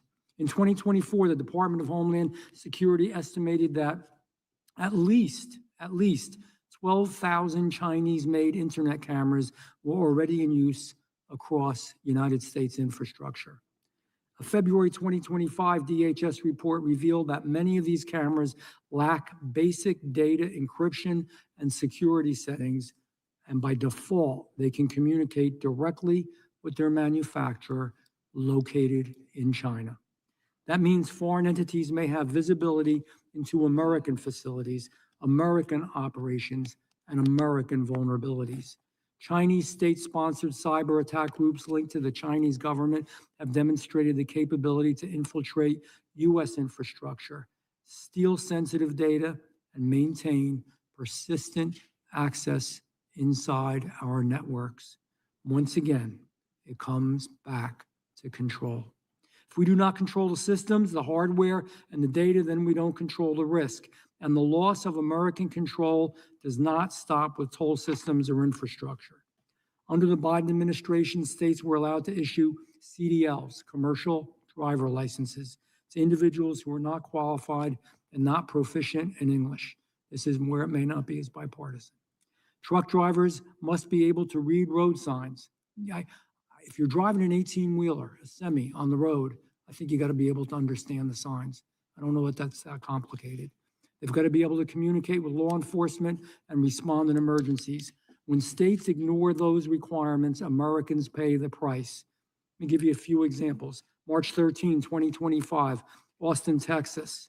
A tractor trailer driven, slowed for a stop in traffic, plowed into more than a dozen vehicles, killed 5 people, including an infant and a child. The driver couldn't read and write English. November 14th, 2025, Boone County, Indiana. An illegal immigrant from the country of Georgia, driving with a New York-issued non-domiciled CDL, lost control of an 18-wheeler, killing a National Guardsman by the name of Terry Fry. Ontario, California, a semi-truck driven by an undocumented immigrant crashed on Interstate 10, killing 3 Americans and injuring several others. A commercial, St. Lucie County, Florida, a commercial truck driver with limited English proficiency made an illegal maneuver on the Florida Turnpike that and it resulted in a crash, killed 3 people. Washington State, an undocumented commercial driver struck a stopped vehicle on a state highway, killing a motorist. These are not just statistics. These are families. These are brothers and sisters, mothers and fathers, daughters and sons, peoples whose families were destroyed because of what happened. Once again, it does come back to control. When states abandon enforcement of federal law, Americans, American families suffer the consequences. Safety on American roads is not optional. American roads should be controlled by Americans. American data should be controlled and protected by Americans. And American safety standards should be enforced for the benefit of Americans. I thank the witnesses for being here today, and I do look forward to your testimony. I am now going to recognize the ranking member from the great state of Texas, Ms. Crockett, for an opening statement. Thank you so much, Mr. Chairman. And thank you to the witnesses for appearing today to discuss threats to our transportation system. This is a serious national security issue. So I appreciate the opportunity to have a bipartisan discussion, something that does not happen very often here, about how our foreign adversaries target America's critical infrastructure. Just last fall, the Federal Highway Administration warned that spyware had been found inside foreign manufactured systems used to operate the signs, traffic cameras, weather stations, and vehicle chargers that line our highways all across the country. These communication devices could be used to collect individuals' transportation data, could be used to hack into government systems, and could even be used to cause outages in major American cities. Infiltration of our supply chains is just one vulnerability our adversaries can exploit. We consistently see our adversaries target our critical infrastructure with cyber espionage and cyber attacks. Unfortunately, from sending the names of CIA operatives over email to including a journalist in a Signal group chat discussing war plans, President Trump's administration has shown a blatant disregard for our cybersecurity. The president has gutted the Cybersecurity and Infrastructure Security Agency, our core civilian cyber defense agency. He also fired the head of the U.S. Cyber Command, DHS's Cyber Safety Review Board, and cybersecurity professionals at the NSA and NIST. The DHS determined the Critical Infrastructure Partner Advisory Council, a key advisory group that provided space for public-private collaboration to coordinate and craft cybersecurity plans to protect critical infrastructure.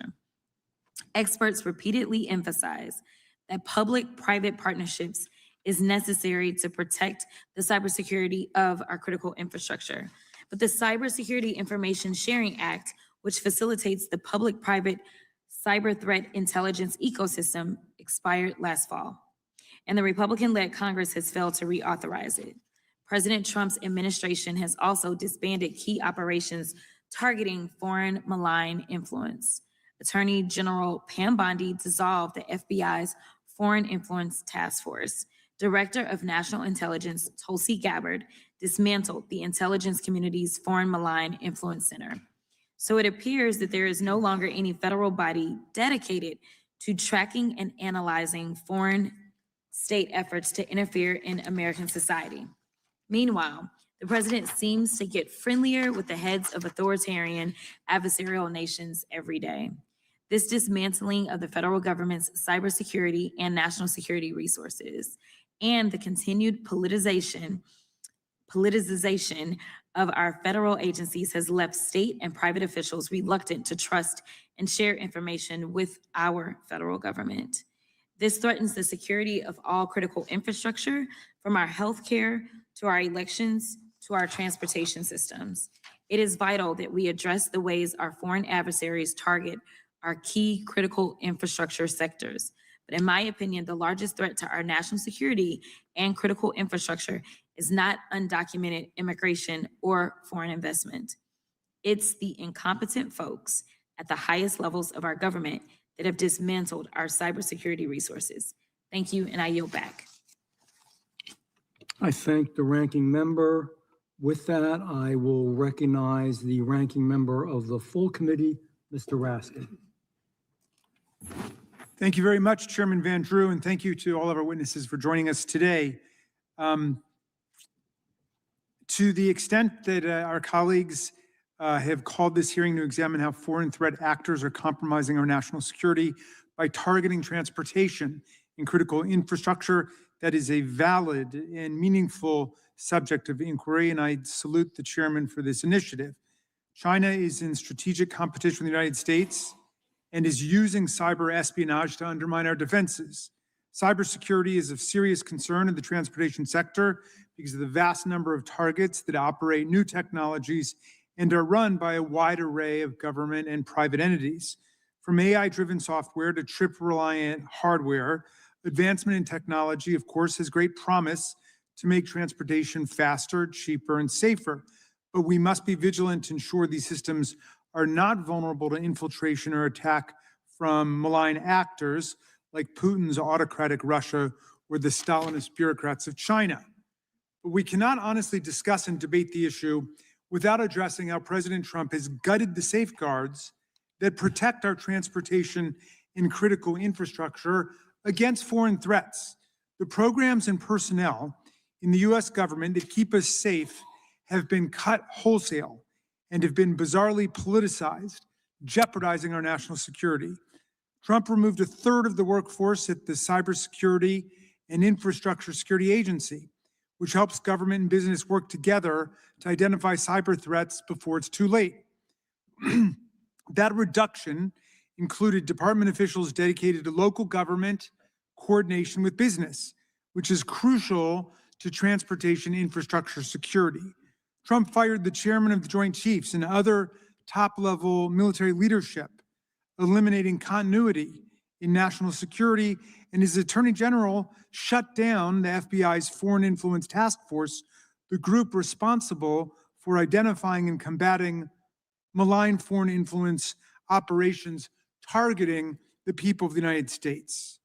Trump's approach to national security, especially cybersecurity, is that of a coach who's friendly with the coaches of foreign teams and then suddenly takes his goalie off net. So, to my mind, I don't think we can have a serious conversation about hardware vulnerabilities if we're going to ignore the fact that President Trump has made our infrastructure substantially less safe in just 1 year's time. What's even more confusing to me about today's hearing is that we're examining foreign threats as though Donald Trump isn't systematically ceding more global power to China every single day, even as he multiplies and deepens his own personal business ties to China. During his first term, Trump collected millions of dollars in payments from the Chinese government and state-owned companies.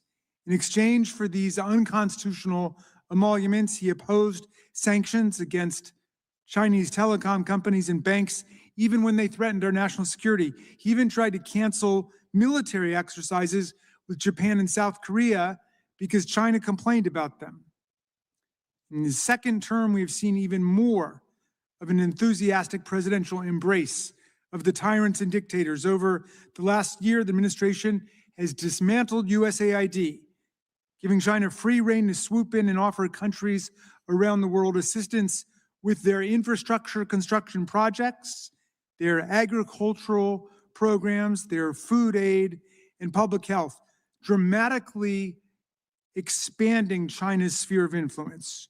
Trump has also hurt American consumers by imposing unlawful and arbitrary tariffs and hamstrung our ability to respond to threats by firing government workers, including key experts on China and national security personnel.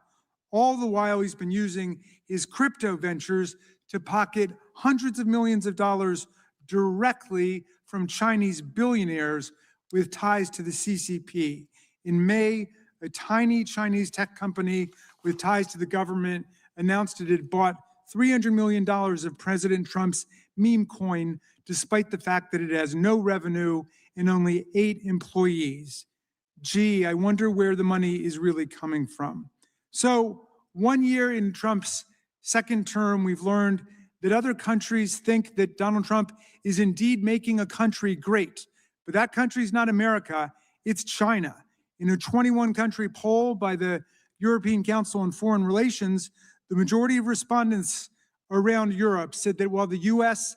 is less feared by its adversaries and less revered by its friends, they fully expect China's global influence to continue to grow over the next decade. And it's no wonder why they think that, Mr. Chairman, when Trump is inviting China, an egregious human rights violator, to join the Gaza Board of Peace and reverses course and allows U.S. chip exports to China in a move that Anthropic's CEO likened to selling nuclear weapons to North Korea. So, my friends, I wish this could just be about the problem of hardware, technology, and transportation, but it exists in this larger political context, and I think that we have to make that clear for everyone if we are serious about confronting the problem of Chinese and Russian tyrannical influence in our government. Thank you, Mr. Chairman. I yield back. I thank the ranking member, and let me say, only conjecture here, I'm not sure, but I have this sneaking suspicion, this intuitive feeling the other side doesn't like President Trump all that much. Am I right? I've never met him. I've never met him. Seriously? It's not personal. We're looking just at what the effect is on the American people. I know. I'm trying to have a little levity. With that, I thank Mr. Raskin, and without objection, all other opening statements will be included in the record. We will now introduce today's witnesses. And the first witness, I am going to try not to murder your name. Let's see how I do. Ms. Emily de la Breyer. Pretty close? Okay, thank you for being here. The floor is yours. Thank you. Thank you, Chairman Van. Actually, you know what? Let me do a little history of you. I'm sorry. You're a senior fellow at the Foundation for Defense of Democracies, a think tank that conducts research on our national security and foreign policy issues. Your work focuses on China, economic security, international organizations, and supply chains. Now the floor is yours. Thank you, Chairman Van Drew. Thank you, Ranking Member Crockett. Thank you for this opportunity, and both having names much easier to pronounce than mine. The Chinese Communist Party wants to control global resources, markets, and information so that it can control the world.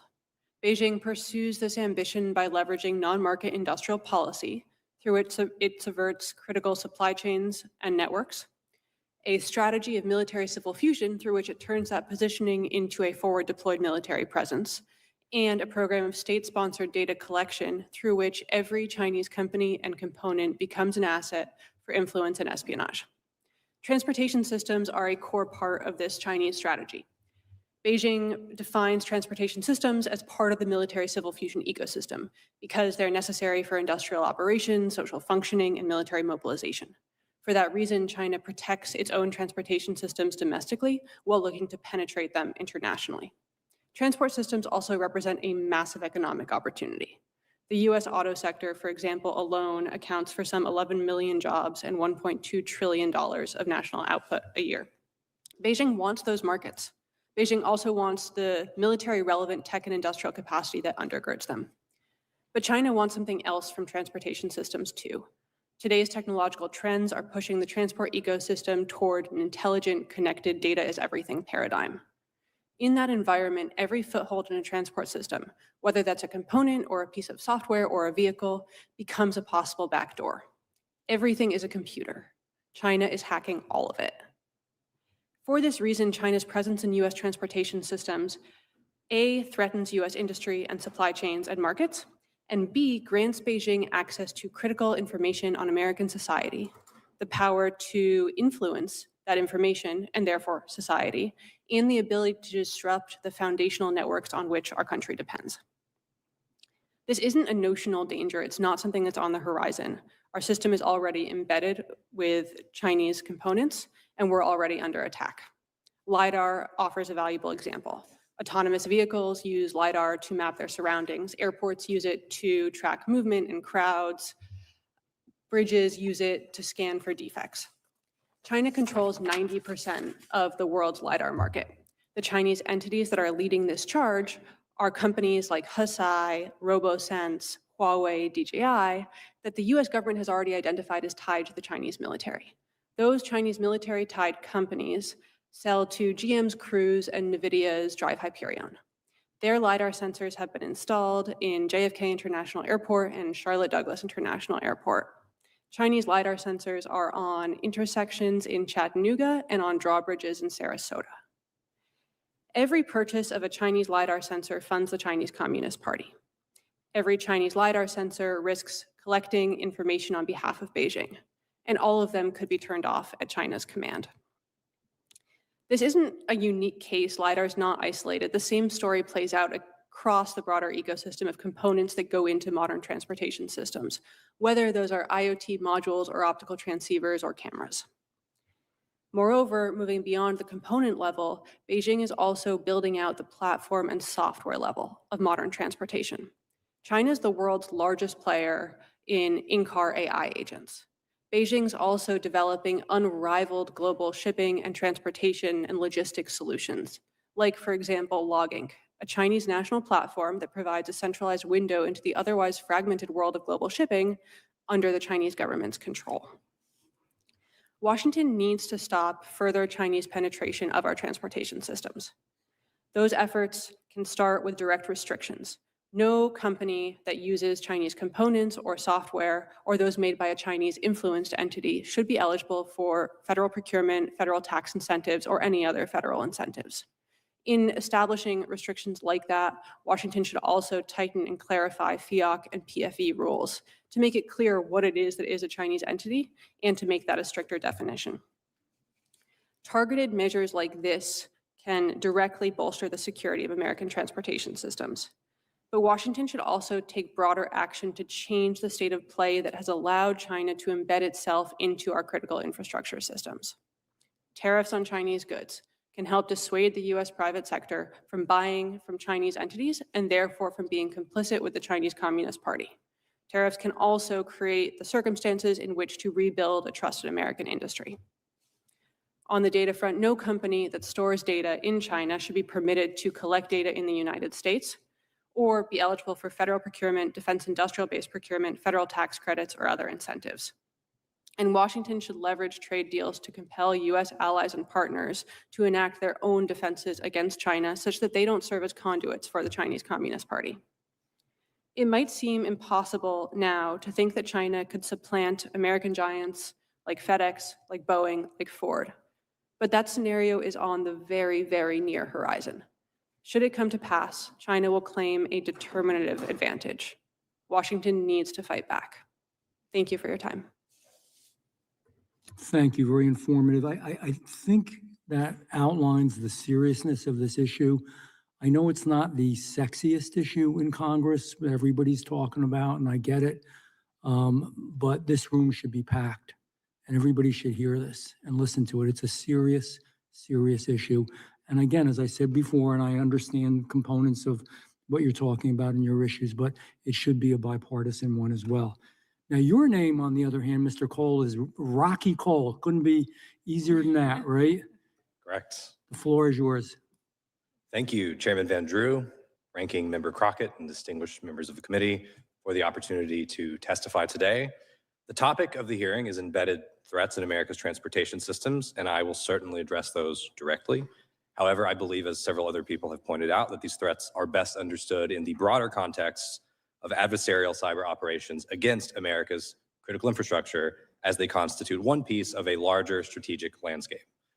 My name is Rocky, and I've worked to counter America's top cyber adversaries for almost 20 years now, first within the United States intelligence community, then at Google, and now at a US-based venture capital-backed company called iVerify, which secures the very powerful computers in our pockets, mobile phones. I've witnessed the strategic evolution of cyber operations from the earliest days of mere cyber espionage to what can only be called today's cyber Cold War. And my experiences have informed a somewhat unique perspective on both the problem and steps we can take to mitigate the threats. In cyberspace, America has two historical rivals, China and Russia. Historically, both Chinese and Russian cyber operations were focused on intelligence gathering.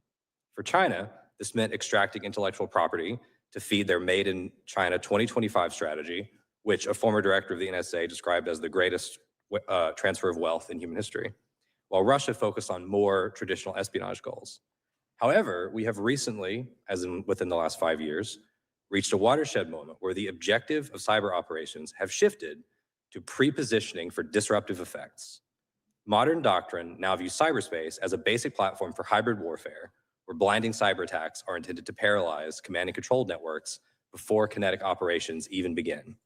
The US intelligence community assesses with high confidence that these actors are embedding, quote, sleeper software within our infrastructure to be activated at will. The threat from China is particularly acute through several multi-year campaigns aimed at achieving information dominance. The Volt Typhoon campaign, for example, targets energy, water, and yes, transportation sectors specifically to disable military mobilization and sow domestic chaos that would distract US leaders during a potential invasion of Taiwan. Furthermore, Salt Typhoon has compromised the backdoor systems used by telecommunication providers for court-ordered wiretapping and allowing China to monitor law enforcement, track the real-time geolocations of millions of Americans, and compromise our mobile devices.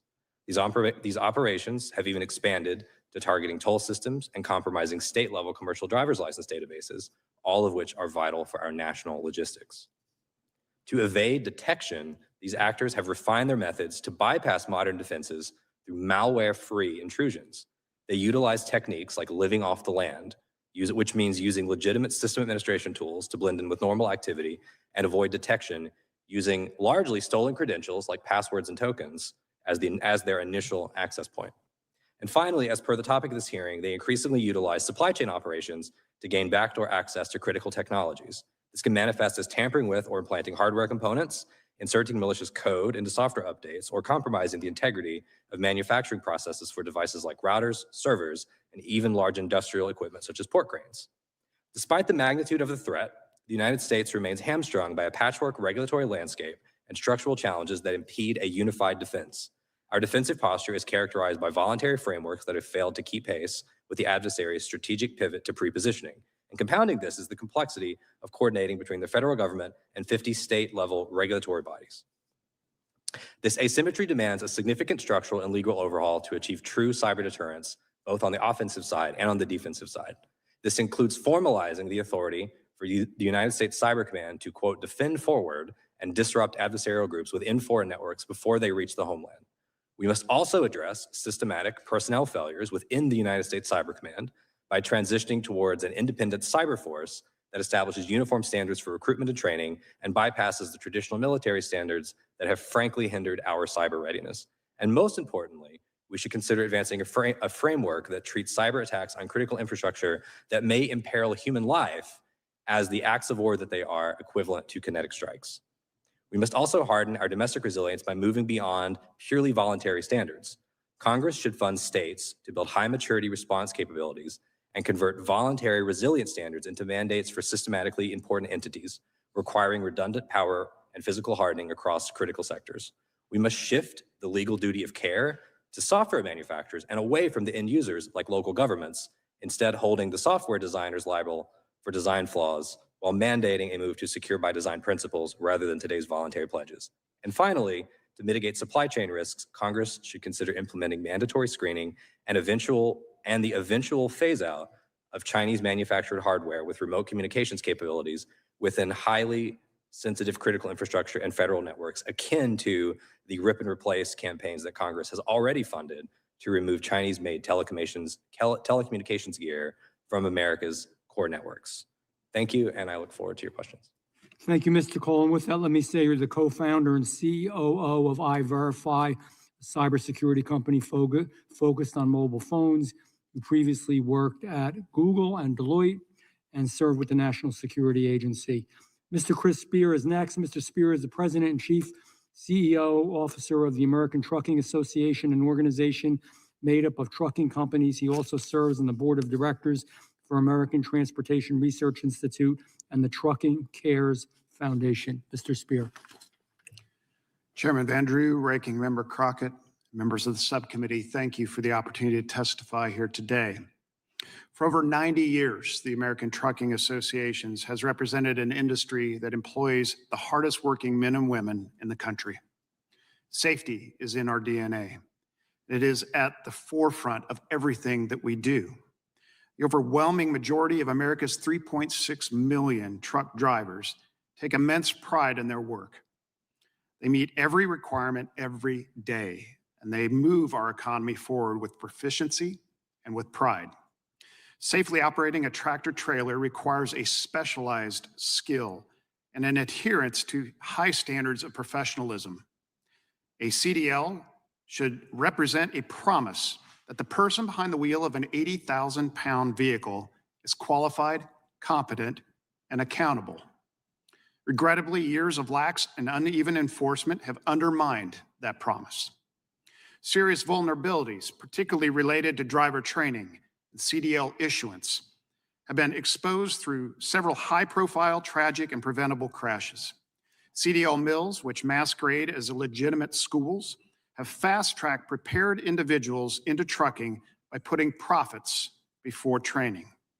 Meanwhile, state licensing agencies handed out improper credentials, and federal regulators looked the other way, enabling unqualified individuals to climb into the driver's seat. ATA has long warned that insufficient compliance allows unsafe operators to obtain CDLs. Fortunately, Secretary Duffy has made it a priority to close these loopholes. Our federation has been working hand in glove with US DOT to implement comprehensive solutions. We know that meaningful oversight works. Since December, FMCSA at DOT has removed nearly 7,000 CDL mills from the training provider registry and put an additional 450 non-compliant providers on notice. These actions, coupled with upholding federal driver qualifications and implementing regular audits, are critical steps toward improving the CDL system. We appreciate the subcommittee's focus on these issues, and we look forward to being a resource as you seek to codify these regulations. While the integrity of CDLs is foundational to highway safety, the systems that monitor driver compliance and enable roadside enforcement are just as critical. In recent years, the proliferation of non-compliant electronic logging devices has emerged as a serious and rapidly evolving threat. Cheating has gone high-tech, with some devices using AI to produce fake documentation, like fuel and food receipts, to fabricate hours of service. Equally concerning are digital backdoors that could provide U.S. adversaries access to sensitive supply chain data. When operators are able to purchase devices that falsify logs or conceal violations, it rewards unsafe behavior and penalizes carriers who invest in compliant systems. ATA strongly supports FMCSA's efforts to strengthen electronic logging device certification, which have led to the removal of nearly 100 non-compliant devices in just the last 2 months. An additional 250 devices have been removed, underscoring the need for better vetting on the front end. We urge Congress to improve device screening, apply greater scrutiny to foreign-owned ELDs, and enhance penalties against violators. Another growing concern involves cross-border trade with Mexico. B-1 visas allow Mexican drivers to haul freight between Mexico and the U.S., but not within the United States. When B-1 drivers haul domestic freight, it is called cabotage, and it's illegal. This underhanded practice exploits Mexican drivers, and it's unfair to law-abiding motor carriers and American truck drivers. ATA is pushing for stepped up enforcement against these violations. Finally, I'd like to draw the subcommittee's attention to a transportation security lapse within the Department of Defense that was identified by ATA's government freight conference.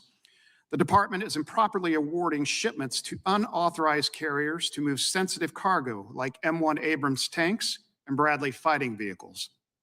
This practice compromises safety by putting military freight in the hands of unvetted carriers and drivers.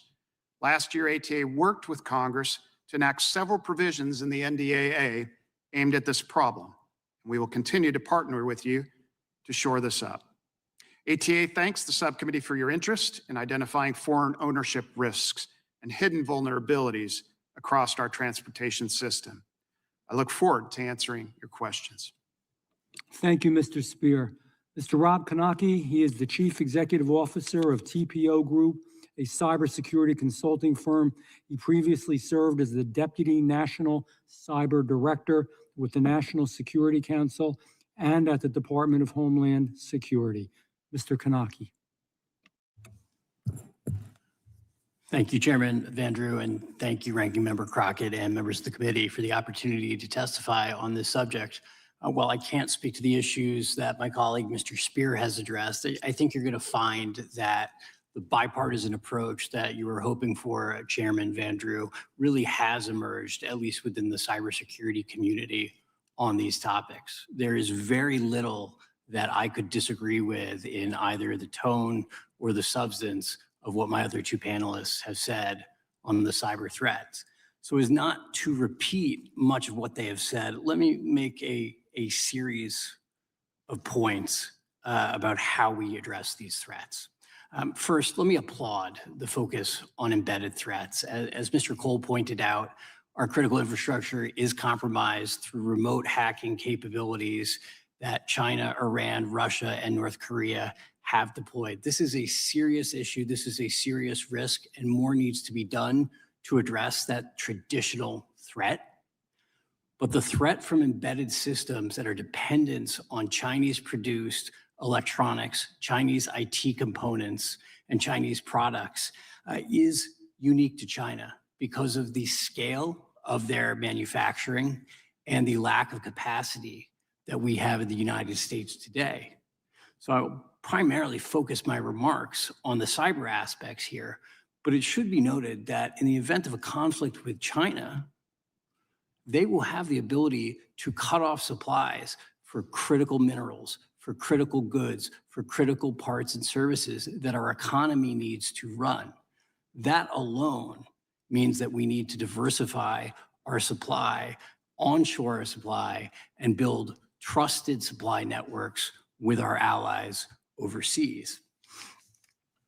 While we need to diversify our supply, we also simply cannot simply trust that something produced by an ally or something produced by a US company built by US citizens is necessarily trusted. So let me go for another point of bipartisanship here by quoting Ronald Reagan. This is an area where the mantra needs to be trust but verify.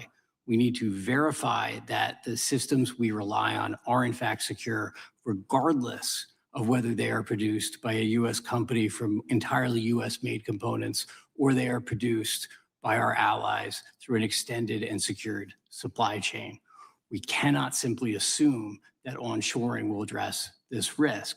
We have seen the risk from transshipment where US companies may think that they are building from chips that did not in fact come from China, but those chips may have been transshipped from China through Vietnam, through Mexico, or through another country. And a drone or other device that you may think is secure and is US and American made may have a risk inside it that even the company that manufactured it does not know about. That's why it's critically important that we invest in the ability not only to produce these goods domestically and with our allies, but also be able to identify and recognize when these supply chains have been compromised and when there are backdoors or logic bombs or other threats embedded in these systems. I think we can envision a future in which we have trusted supply chains. But to get there, we need much stronger government action. Chairman Vandrew, to your point about a more expensive Chinese system, I think what we are seeing today is that typically Chinese suppliers are often cheaper, but in some cases, they in fact have better capability than some US produced goods.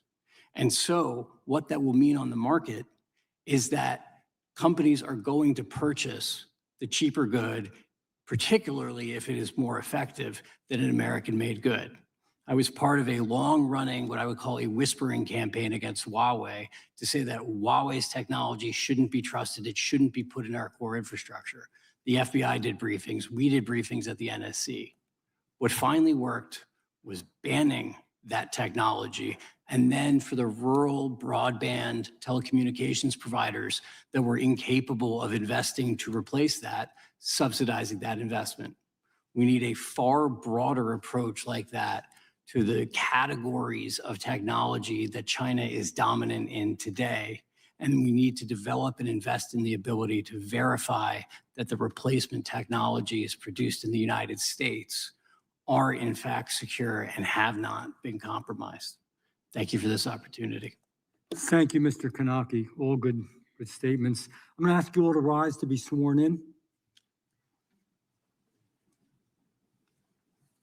Raise your right hand. Do you swear or affirm under penalty of perjury that the testimony you are about to give is true and correct to the best of your knowledge, information, and belief, so help you God? I do.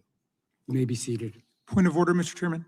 Yes. Does that apply also to testimony they've already given? Correct. Thank you for that. And that does apply to the testimony you've already given. What the ranking member is pointing out in his gentle way is I should have done that at the very beginning when you started your testimony. So that's a good point. Thank you. With that being said, we are going to begin with the questions. And I am going to start with the gentleman from Missouri, Dr. Onder.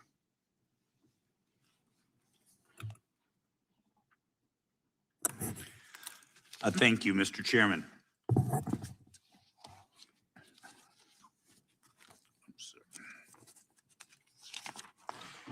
So over the past decade, federal agencies and infrastructure operators have embedded software-driven electrical equipment throughout America's roads, ports, rail systems, and power networks.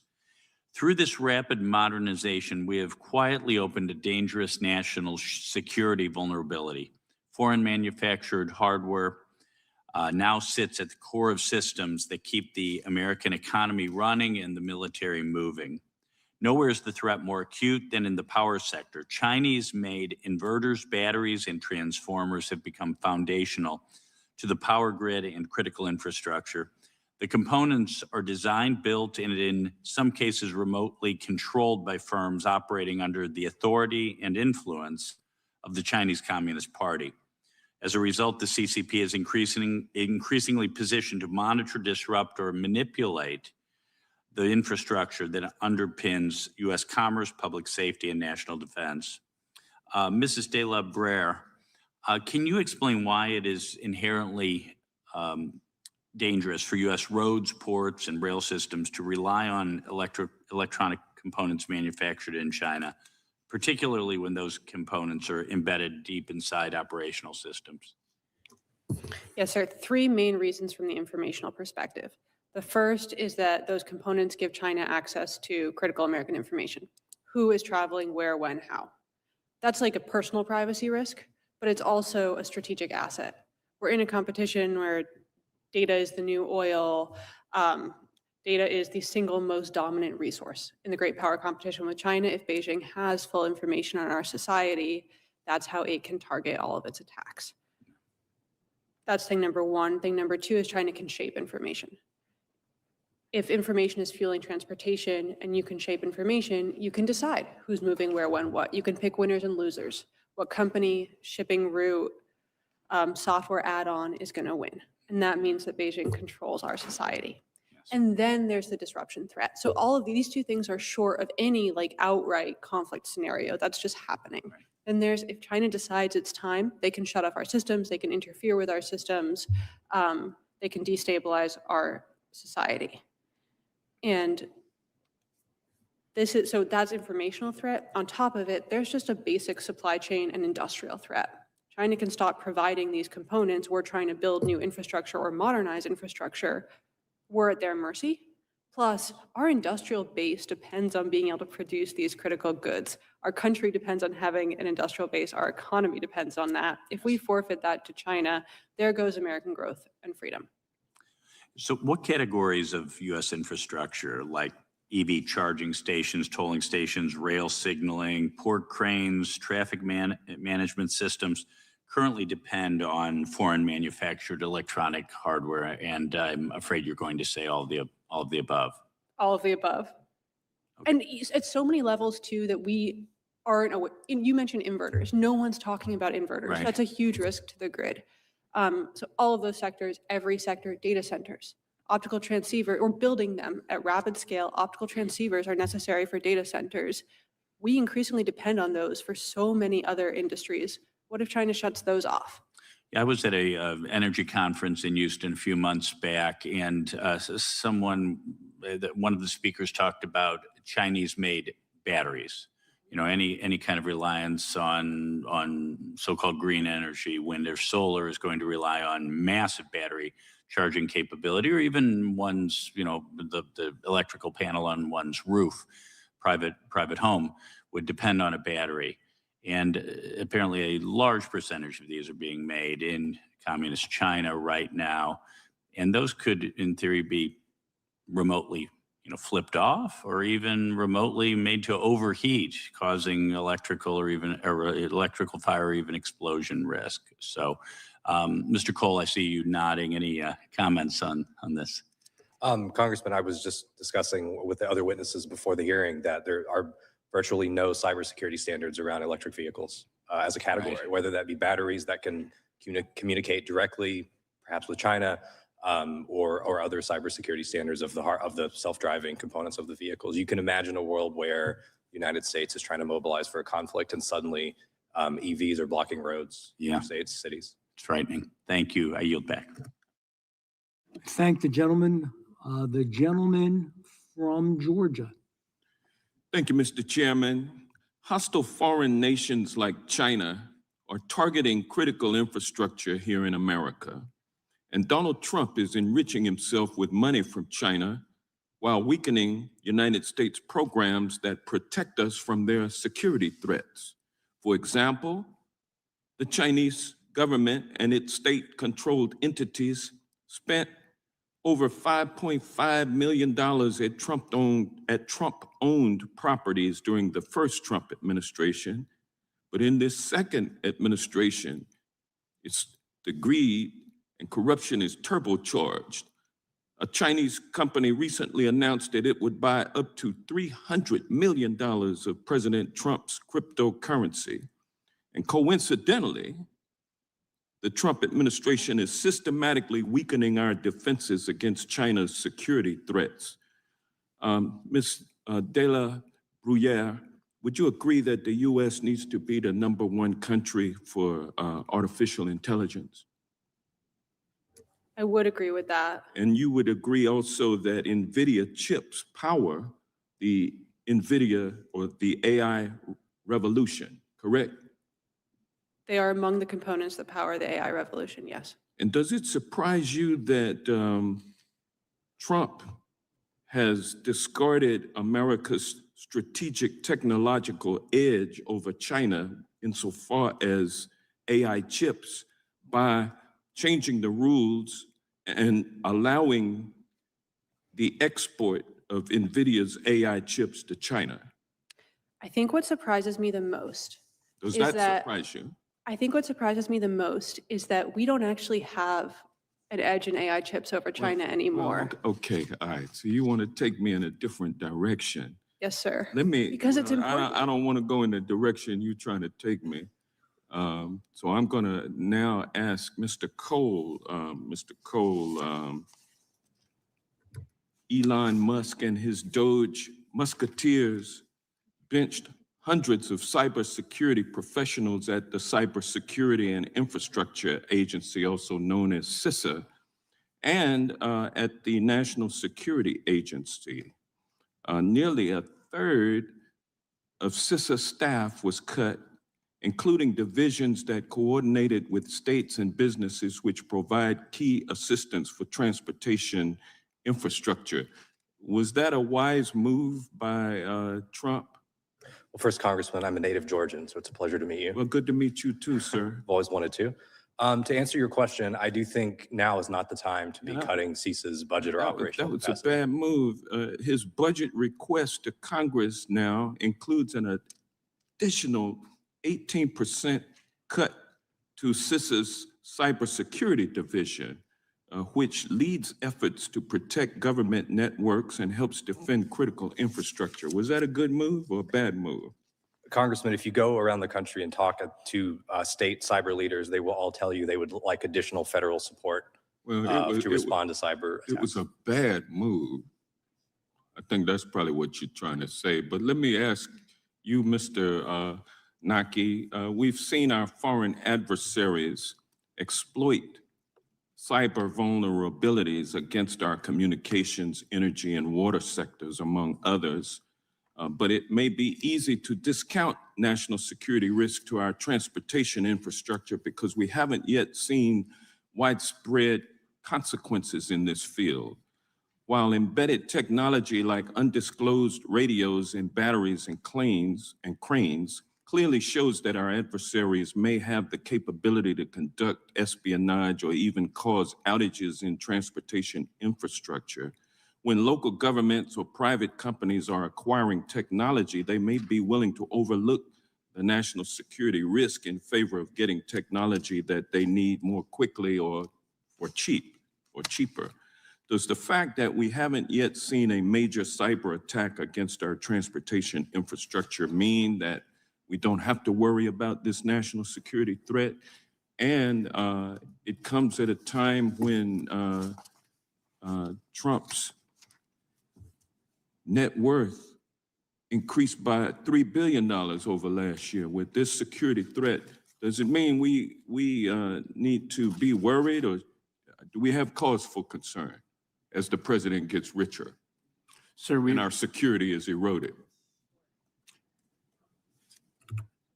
Sir, we've absolutely seen campaigns carried out against our transportation infrastructure for the purposes of collecting intelligence and for the purposes of planning future attacks. What we haven't yet seen is significant disruption of that infrastructure because the geopolitical moment in which our adversaries would want to take advantage of that has not emerged yet. Thank you. I yield back. I thank the gentleman. On the yield 5 minutes to myself, and this is to Mr. Spear. How does weakened enforcement of federal CDL and English proficiency requirements undermine safety on American roads? And tell me if you agree this should be viewed as a national security and rule of law issue rather than just a regulatory problem. Well, I think the criteria, the standards that you're speaking to come from the United States Department of Transportation, handed down to the states. The states administer the tests. Some states do it very well, and there's a handful that aren't. We've seen over the last few years a whole host of CDLs get issued to people that shouldn't have them, candidly. First, they may not be here legally. They may not be able to speak or understand English. They shouldn't be operating an 80,000-pound heavy-duty truck, moving freight across the country. So those standards and the relationship between the federal and state government is absolutely essential to make sure that all states are doing the same thing on those fundamentals. If I was to ask you if federal CDL and English proficiency standards have been consistently enforced, am I being fair when I say that some of the fatal crashes we discussed today probably could have been prevented? There's absolutely no question. Your opening statement covered several crashes that we've also watched very closely. A lot of the folks that you cited in those accidents, those drivers were not able to speak English, understand English, probably should never have been driving in the first place. They were issued CDLs when they shouldn't have had them. You don't want people like that behind the wheel of a 40-ton U.S. truck. I would think. Thank you. I'm going to ask you a rapid fire question here. And if you agree, we do need to do more. If you could catch up with us and get information to me. What I'm going to ask is, do you believe in the United States of America we need to do anything legislatively? Does Congress need to do something to make us more safe and more secure. Very briefly, I'm going to ask all of you, so we got to go quickly, but Ms. Della Gruyere. Yes, absolutely.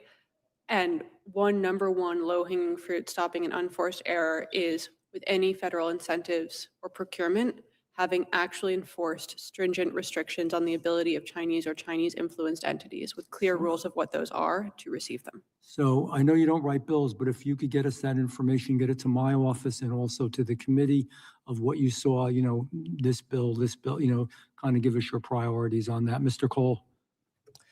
Yes, Mr. Chairman, I do believe Congress needs to act in a few ways. First, I believe United States Cyber Command needs additional authorities in order to be able to operate at the speed with which our adversaries are.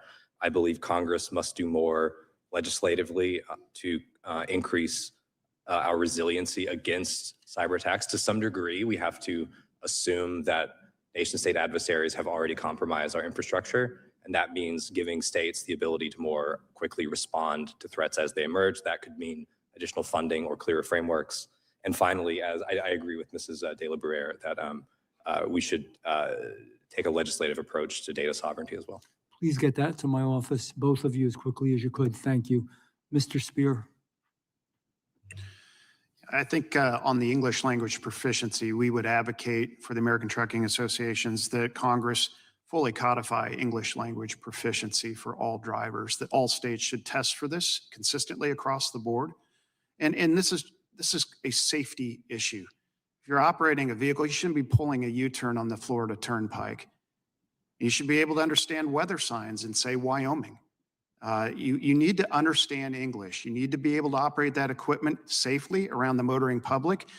Congress needs to codify this to ensure that all 50 states abide by this and aren't just handing CDLs out carelessly to people that shouldn't be driving a 40-ton truck. Thank you. Please get that to my office as well. Mr. Kanaki? I would say the most important thing from my perspective is to fill gaps in regulatory frameworks so that we have comprehensive ability to oversee regulation in this space. Thank you. I will yield back the rest of my time. And with that, I will yield to the ranking member of this committee, Ms. Jasmine Crockett. Thank you so much, Mr. Chairman. I will point out that being a bad driver didn't necessarily have anything to do with whether or not you can speak English. I also will point out that I've had the privilege, or maybe not so much the privilege, of driving in multiple countries. And I was not required to get another license. I was able to rent cars in other countries and drive because some things are kind of universal. And frankly, if somebody passes the test as it's laid out, then I think that that's kind of what it is. If we need to change the test, then we need to change the test. But nevertheless, one of the things that has become clear over the past year is that this president can be bought. If you have enough money, you can get favorable regulations from this White House.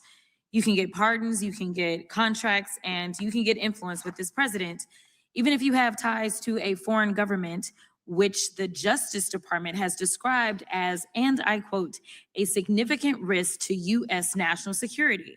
So we've already established that the Trump administration has shown a blatant disregard for our cybersecurity.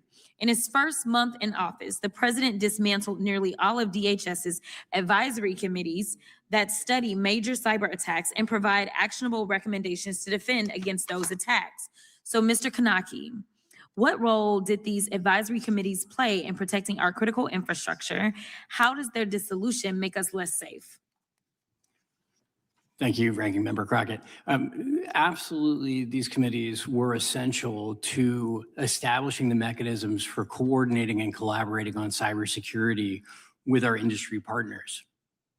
They were necessary, but not sufficient. They laid the groundwork for the kind of real-time collaborative engagement that has been emerging over the last 5 years. We've gone from having just these discussions on policy and risk and threat to actually working with government agencies, with CISA, with NSA, with Cyber Command, and the FBI. So if I'm to understand you correctly, you believe that they were necessary, but you believe that they weren't even sufficient in their current form. So if anything, you believe that they should have been beefed up, not deleted, correct? There's absolutely a need to expand these collaborative mechanisms with industry and to make them real-time and substantial. Yes. Now, I represent the state of Texas, which is the largest exporting state in the country. Texas has 32 official ports of entry that serve as critical gateways to global trade.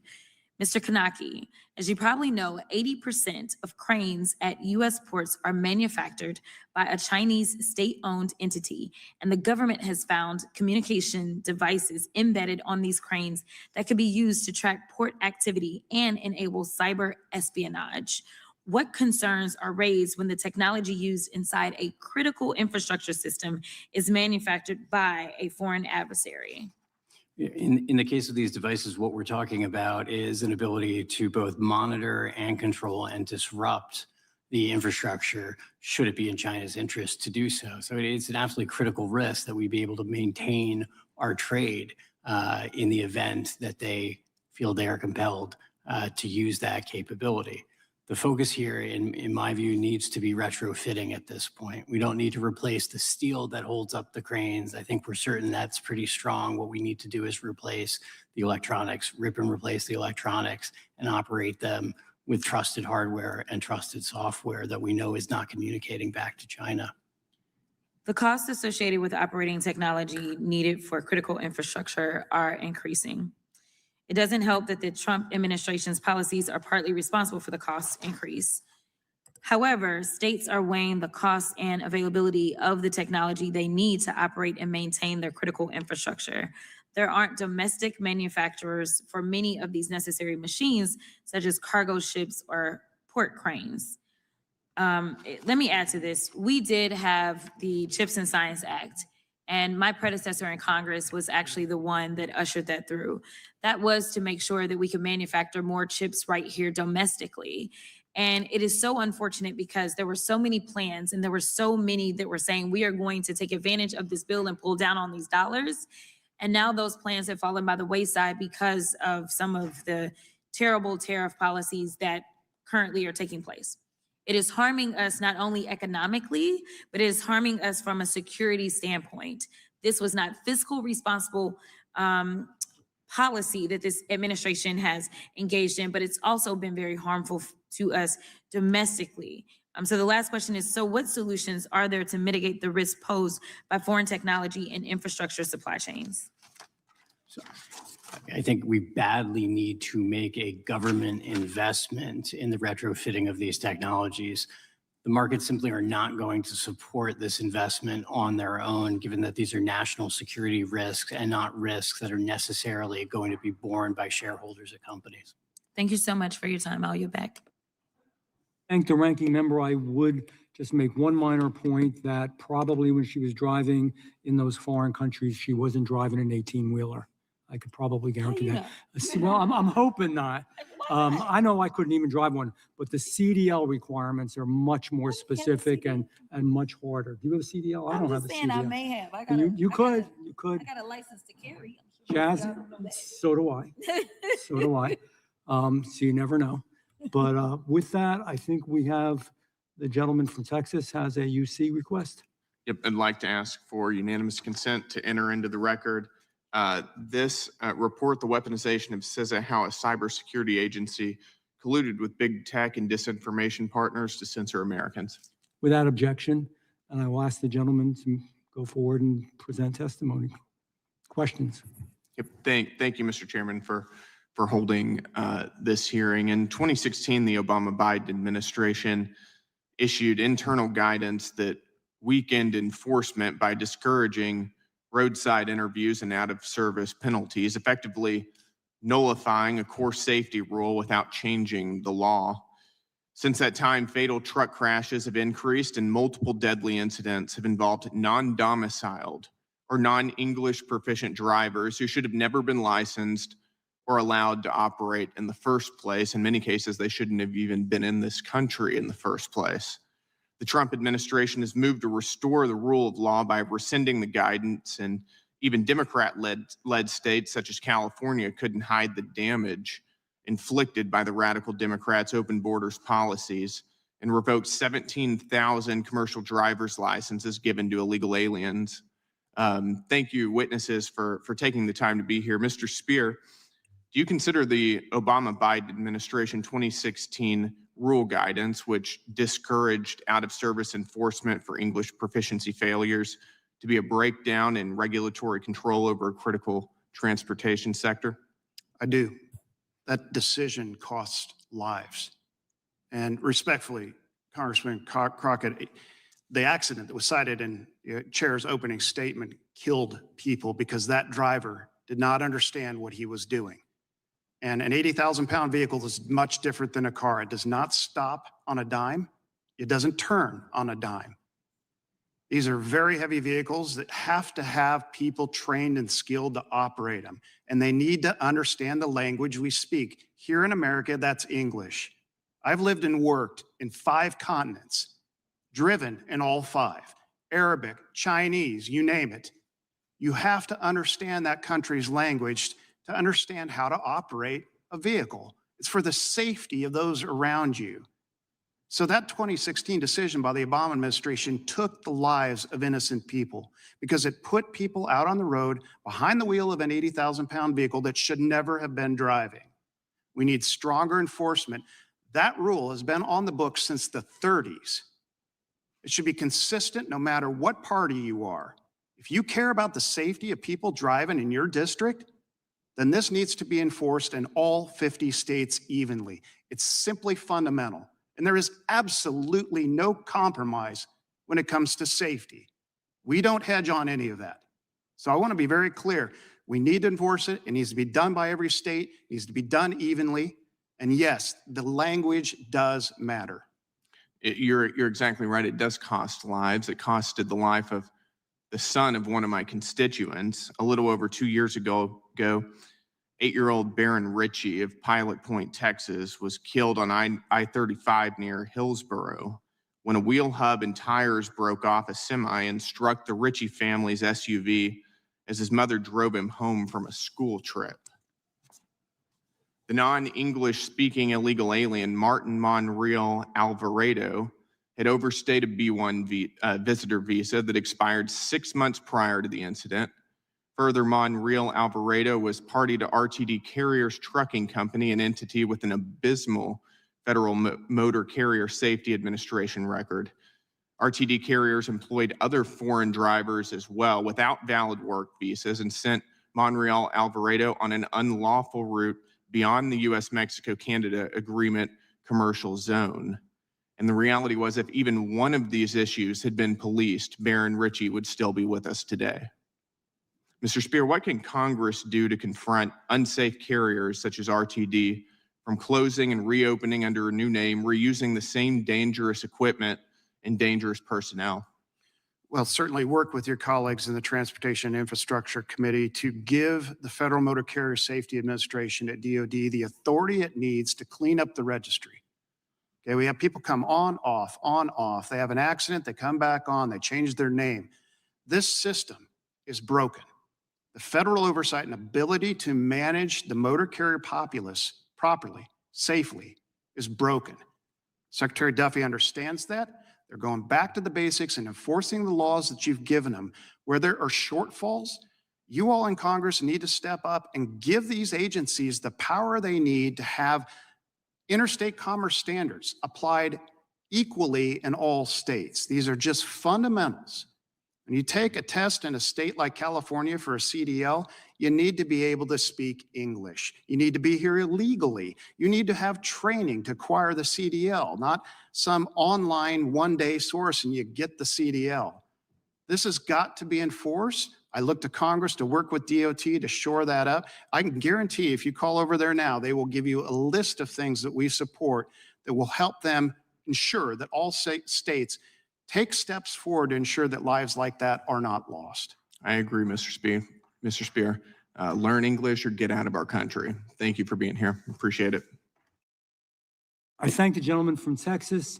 That concludes today's hearing. I've got a UC. Okay. DOJ employees shared Social Security data. Court filings show employees detailed to the Social Security Administration shared sensitive data through a non-secure server. The Justice Department disclosed. This is from the New York Times, January 20th, 2026. Without objection. And my final one is federal review finds 44% of U.S. trucking schools don't comply with government rules. This is from December 1st of 2025. This is the AP. It says nearly 44% of the 16,000 truck driving schools in the U.S. may be forced to close if they lose their students after a review by the Federal Transportation Department found they may not be complying with the government requires. It did not say anything about languages. Without objection. Okay, now I'm done. That concludes today's hearing. We thank our witnesses for appearing before the subcommittee today. I thank you all. You did a great job. Looking forward from correspondence from all of you. Without objection, all members will have 5 legislative days to submit additional written questions for the witnesses or additional materials for the record.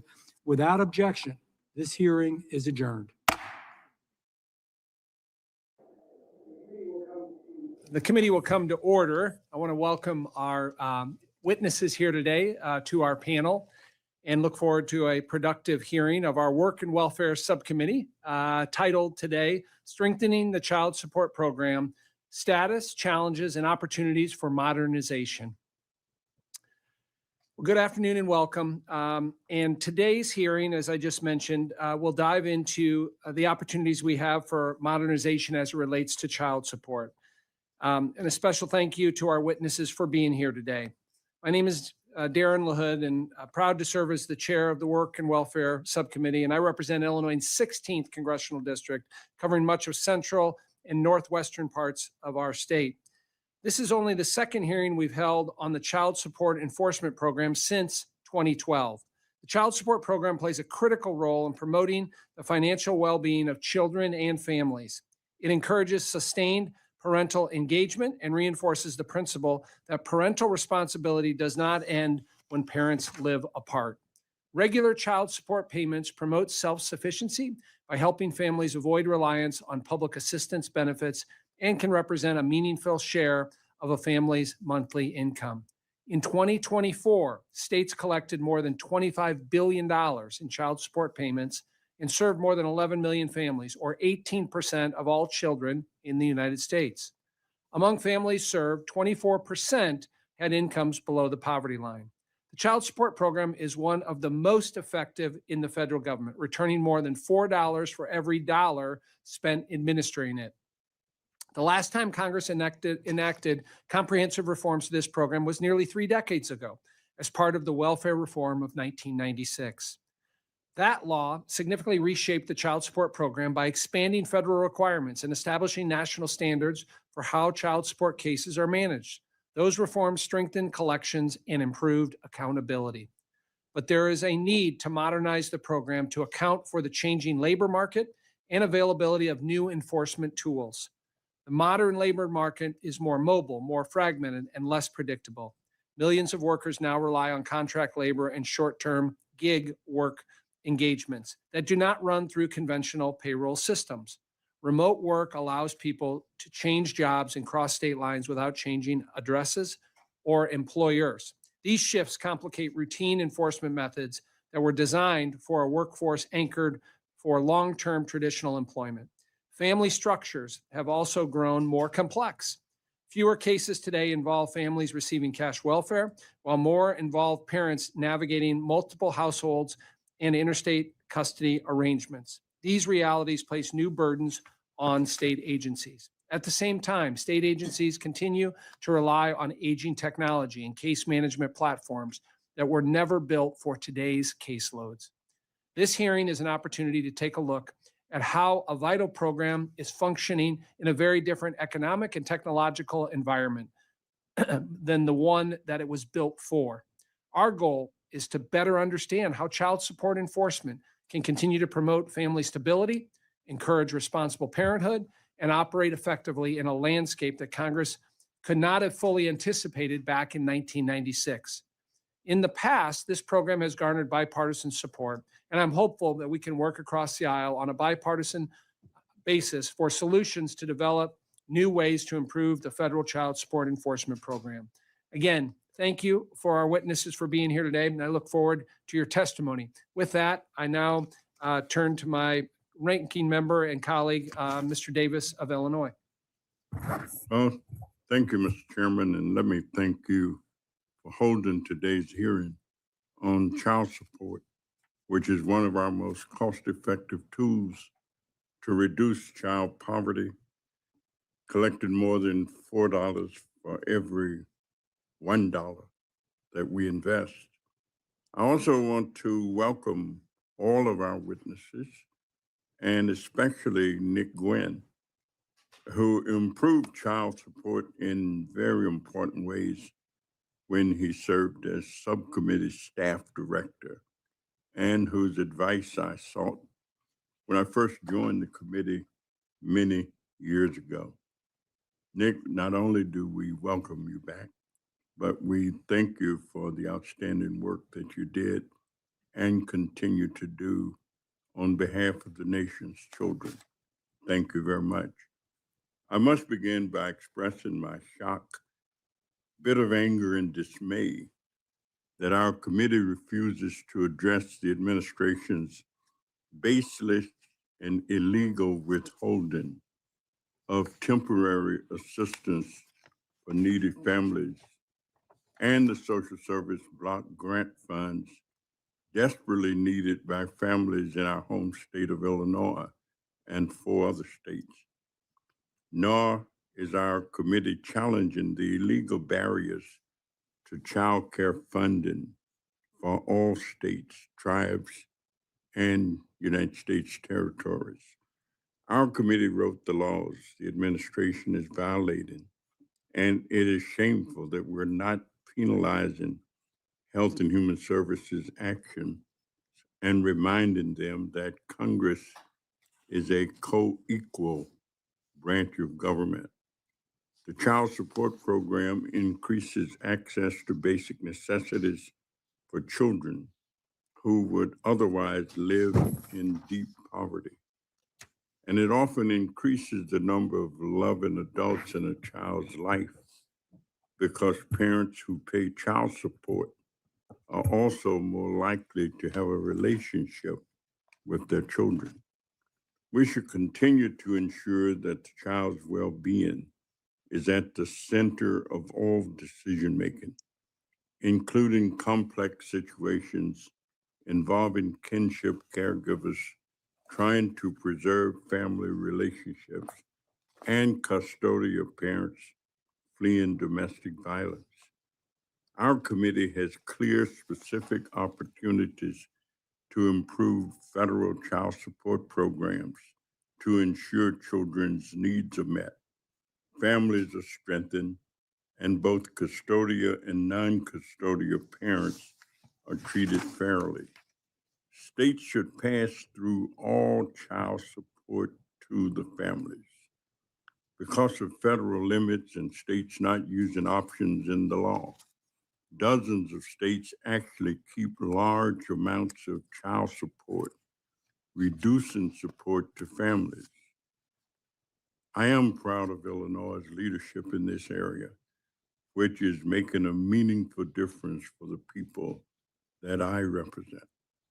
We should prohibit states from collecting child support from families whose children enter foster care. The research is abundantly clear that this punitive action keeps children in foster care longer. Although many states are stopping this practice after HHS issued guidance, this committee should act to stop this process altogether. We should legislate based on reality and not on the longstanding fictional narrative that non-custodial parents don't want to pay child support. Most non-custodial parents struggling with child support lack good jobs that allow them to pay without being forced into poverty, and they are reluctant to use their limited income to pay support that is not given to their children. We should move bills that encourage investment in employment and economic upscaling opportunities for struggling non-custodial parents, in parenting time services, and in funding parental access and visitation grants that help address parental conflict and in requiring evidence-based protocols to ensure that parenting time is not a weapon for perpetrators of domestic violence. We've found common ground on positive, effective child support policies before, and I hope we will prioritize these reforms again. I look forward to evaluating the recommendations being raised today. And again, Mr. Chairman, I thank you for this very important hearing. Thank you, Mr. Davis, for your opening statements. We'll now turn to our witnesses. I'll go down the line here and introduce our witnesses. Our first witness is Jessica Tolstrup, who is a specialist in social policy at the Congressional Research Service here in Washington, D.C. Next is Ms. Connie Chesnick, and she is the administrator of the Wisconsin Division of Family and Economic Security in the Department of Children and Families. She's joining us from Madison, Wisconsin. Next, we have Ruth Ann Thornton. She is the director of the Child Support Division in the Texas Office of the Attorney General in Austin, Texas. And lastly, as Mr. Davis mentioned, we welcome back Nick Gwynn, who is a senior fellow at the Center for Budget and Policy Priorities in Washington, D.C. Welcome to you all. We will now have each of you do a 5-minute opening statement. And Ms. Tolstrup, you are recognized. Mr. Chairman, Ranking Member, and members of the committee, my name is Jessica Tolstrup, and I'm a CRS specialist in social policy. Thank you for inviting testimony from CRS regarding the federal legislative history of the child support program. This history has been characterized by a few main themes that I expand on in my written testimony. The first of these themes relates to TANF cash assistance. Originally, the primary reason that Congress created a federal child support program in 1975 was to collect child support on behalf of families receiving cash assistance. The money collected on behalf of these families is retained by the states and federal government to reimburse them for the cost of that assistance. Much of the debate over the program since that time has been concerned with how child support collected for these families should be distributed. Second, an important factor in the development of the program has been the need for the federal government to coordinate interstate child support enforcement. This has led to automated systems and the creation of federal collections mechanisms. Third, even though the federal government assumes most of the cost of these programs, they are largely directed and carried out by the states. Thus, the state program experience has been of utmost relevance during major legislative efforts. With these themes in mind, I will now summarize the legislative history of the program and then touch on the program's current composition in terms of the cash assistance population. The slide that is displayed illustrates how that program composition has changed over the past 25 years. It shows the percentage breakdown by 3 types of families in fiscal year 1999 and 2024. There is current assistance, which generally are TANF families who are currently receiving cash assistance, former assistance, which are families who used to receive TANF cash assistance, and finally, families who have never received TANF cash assistance. Now, turning to the legislative history of the program, the Child Support Enforcement Program was enacted in 1975 after several decades where state child support systems struggled to locate and collect support from out-of-state parents. In addition, there had been growing concern on the part of Congress that single-parent families on cash assistance were not receiving financial support from their absent parents. Thus, the original federal law was focused on financing state child support programs as they served cash assistance families.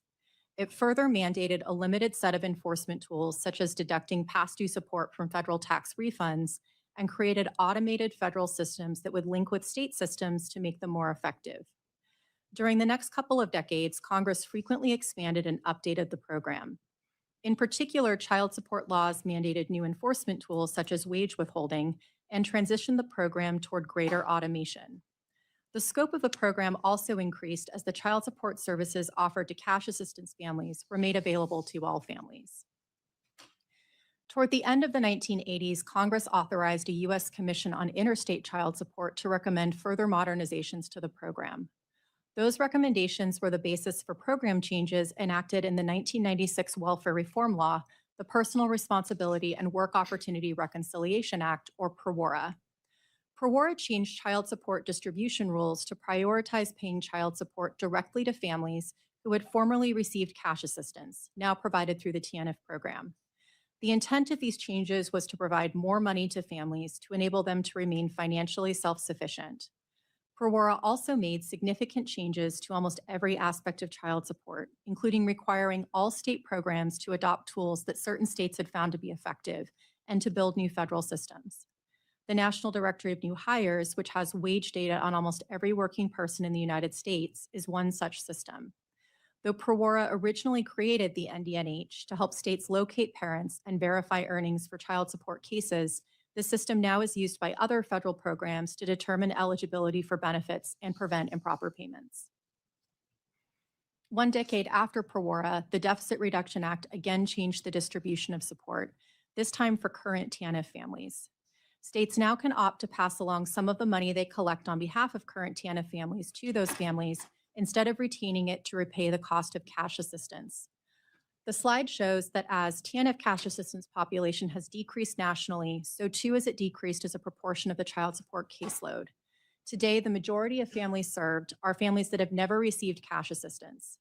In addition, 2% of the support collected by the program is for current TANF cash assistance families.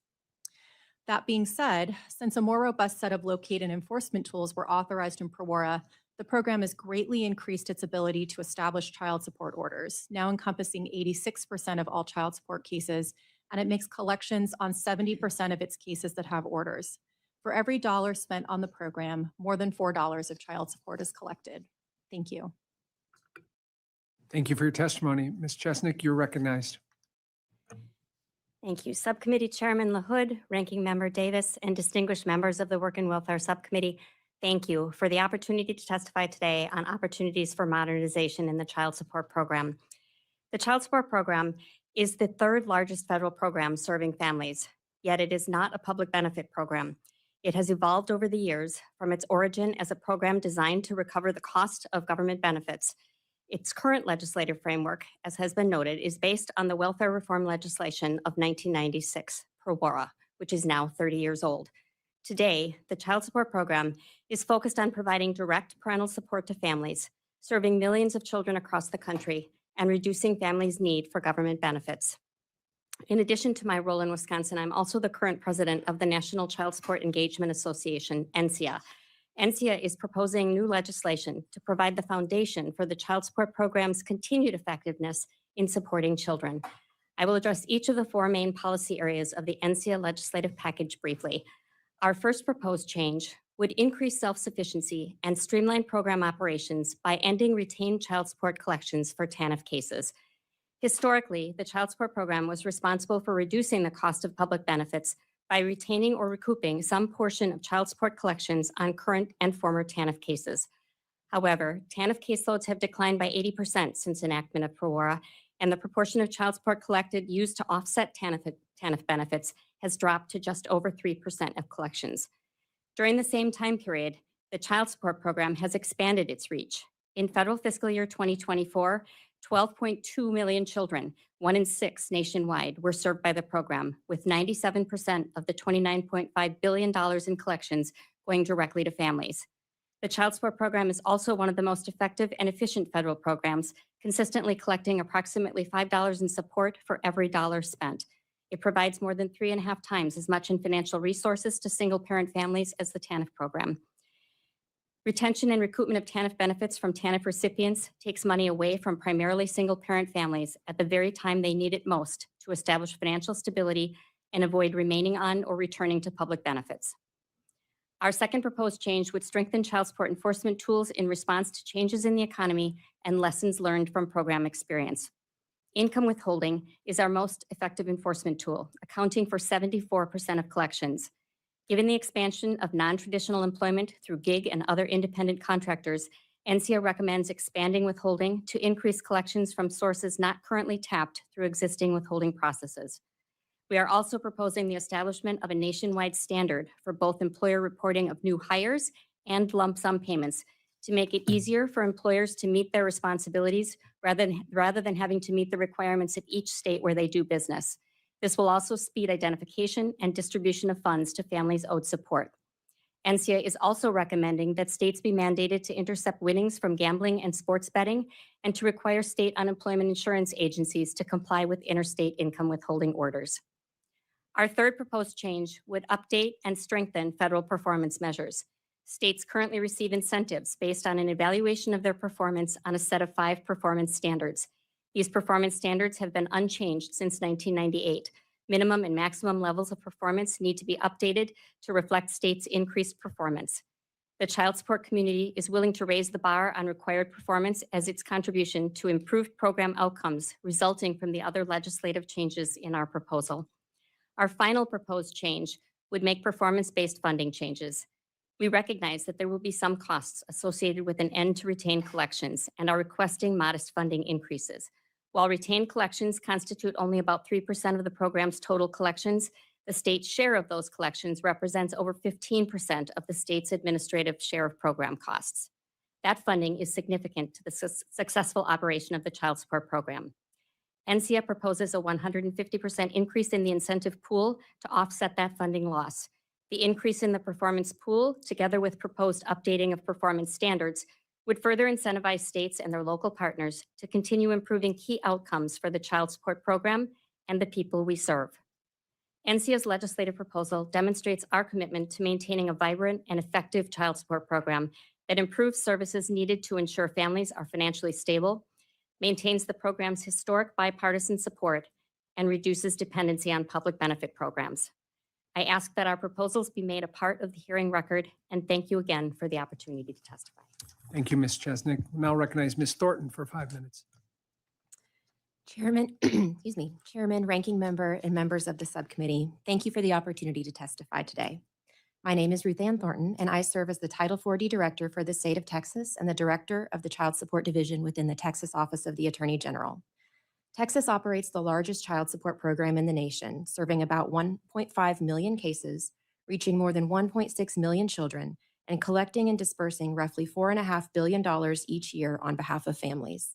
Because of that scale, what we learn in Texas often reflects broader national realities, both the challenges and the opportunities facing the child support program today. Over the last 30 years, child support has evolved into one of the most significant economic stability programs for children in this country. Nationally, it now serves about 12 million children and delivers more than $30 billion annually, the overwhelming majority of it going directly to families. Texas mirrors those trends. Collections have more than doubled over the last 2 decades, even as expectations rightly have increased for service quality, timeliness, and fairness. At the same time, the program's purpose has shifted in important ways. When Title 4D was created, a major focus was cost recovery for public assistance. Today, as you've heard, assistance cases represent a very small share of the 4D caseload. In Texas, current TANF cases account for well under 1%, approximately 0.36% of our caseload. Instead, the fiscal benefit of child support is increasingly one of cost avoidance, providing stable income that helps families avoid the need for public assistance in the first place. Families themselves have also changed. Most children in the Title 4D caseload are born outside of marriage, and modern cases often involve multiple households, shared custody, and unstable employment, and often safety concerns. These realities demand approaches that are flexible and informed by a family's specific circumstances and needs. In addition to families' needs changing, the labor market has changed significantly in the last 30 years. Income withholding works extremely well in traditional employment, but gig work and independent contracting make income harder to identify and harder to withhold. While Texas law has extended reporting and income withholding requirements to independent contractors, states need stronger tools and data sharing, particularly around platform-based income. Texas has also focused on accountability that is tied to ability. One example is our NCP Choices program, a court-ordered employment program for unemployed and underemployed parents. The premise of this program is straightforward. When parents cannot pay, they must take concrete steps to become able to pay.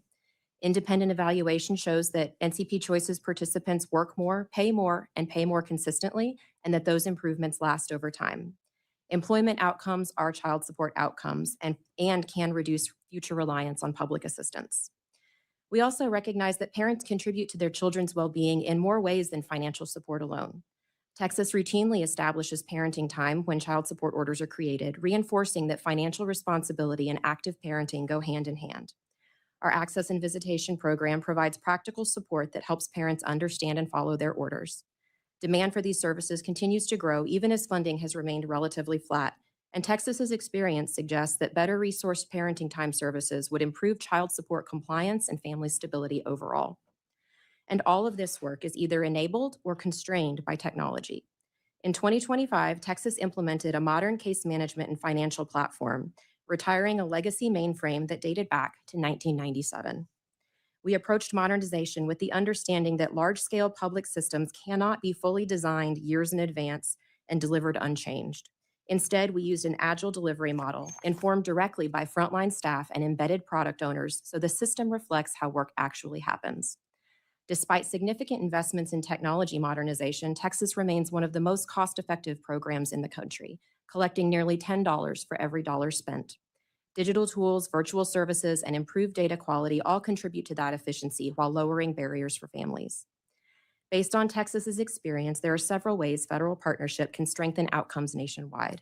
Modernizing employer and independent contractor reporting, expanding the federal access and visitation program, supporting agile approaches to technology modernization, and encouraging state-led innovation with clear guardrails rather than one-size-fits-all prescriptions. Child support sits at the intersection of law, economics, technology, and family life. Much has changed in the last 30 years, but what has not changed is our core mission. Children need consistent, reliable support from both parents, and the system must hold parents accountable in ways that are firm, fair, and effective. Finally, I would be remiss if I did not thank Attorney General Paxton for his unwavering support. Under his leadership, our program has reached new heights, collecting nearly $50 billion in his tenure as Attorney General, and set the stage for success for many years to come. I also want to recognize the staff and attorneys at the Texas Office of the Attorney General Child Support Division. Their passion and commitment to families are the heart and soul of what we do, and I'm proud to serve alongside them. Thank you all for the opportunity to testify and your support of the 4D program. I look forward to your questions. Thank you, Ms. Thornton. Mr. Gwen, you're recognized for 5 minutes. Thank you, Chairman LaHood and Ranking Member Davis and members of the subcommittee. My name is Nick Gwynn. I am a Senior Fellow for Government Affairs at the Center on Budget Policy Priorities. As Mr. Davis mentioned, I once worked for this committee, so it's really nice to be back. This committee has a long, proud, and bipartisan tradition of enacting reforms to our nation's child support system. And it's fair to say that work, along with the dedication of those who are actually collecting the support, has produced a system that is both efficient and effective. For every dollar spent on child support enforcement, over $4 is collected, with roughly $30 billion collected overall in FY 2024. This support provides significant source of income for families struggling to make ends meet, helping them pay for their children's basic needs like housing and clothing. Receiving child support is also linked to positive child developmental outcomes and to non-custodial parents being more engaged in their children's lives. But for all of its success, the child support system still needs reform in critical areas, 4 of which I will highlight for the committee's consideration. First, we must ensure that child support goes to the low-income families receiving assistance from the TANF program. Many of these families do not receive the child support paid on their behalf. Instead, those payments are kept by the state and split with the federal government as repayment for the family's TANF cash benefits, a policy known as cost recovery. As you've heard from others on the panel, the child support system has been moving away from cost recovery as a goal. But in 2023, state and federal governments still kept $896 million in child support payments, and only a little over half of the states currently provide or pass through any amount of monthly support payments to families currently receiving TANF.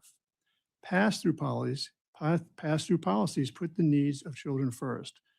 Not only do these payments help families with low incomes meet their children's basic needs, but research also shows that non-custodial parents are more likely to both pay child support and make higher payments when their payments are passed through to their children. And passing through child support payments can also help reduce the risk of Child Protective Services involvement for these families. In terms of federal policy, eliminating TANF cost recovery entirely is the best option, so all child support is always passed through to families.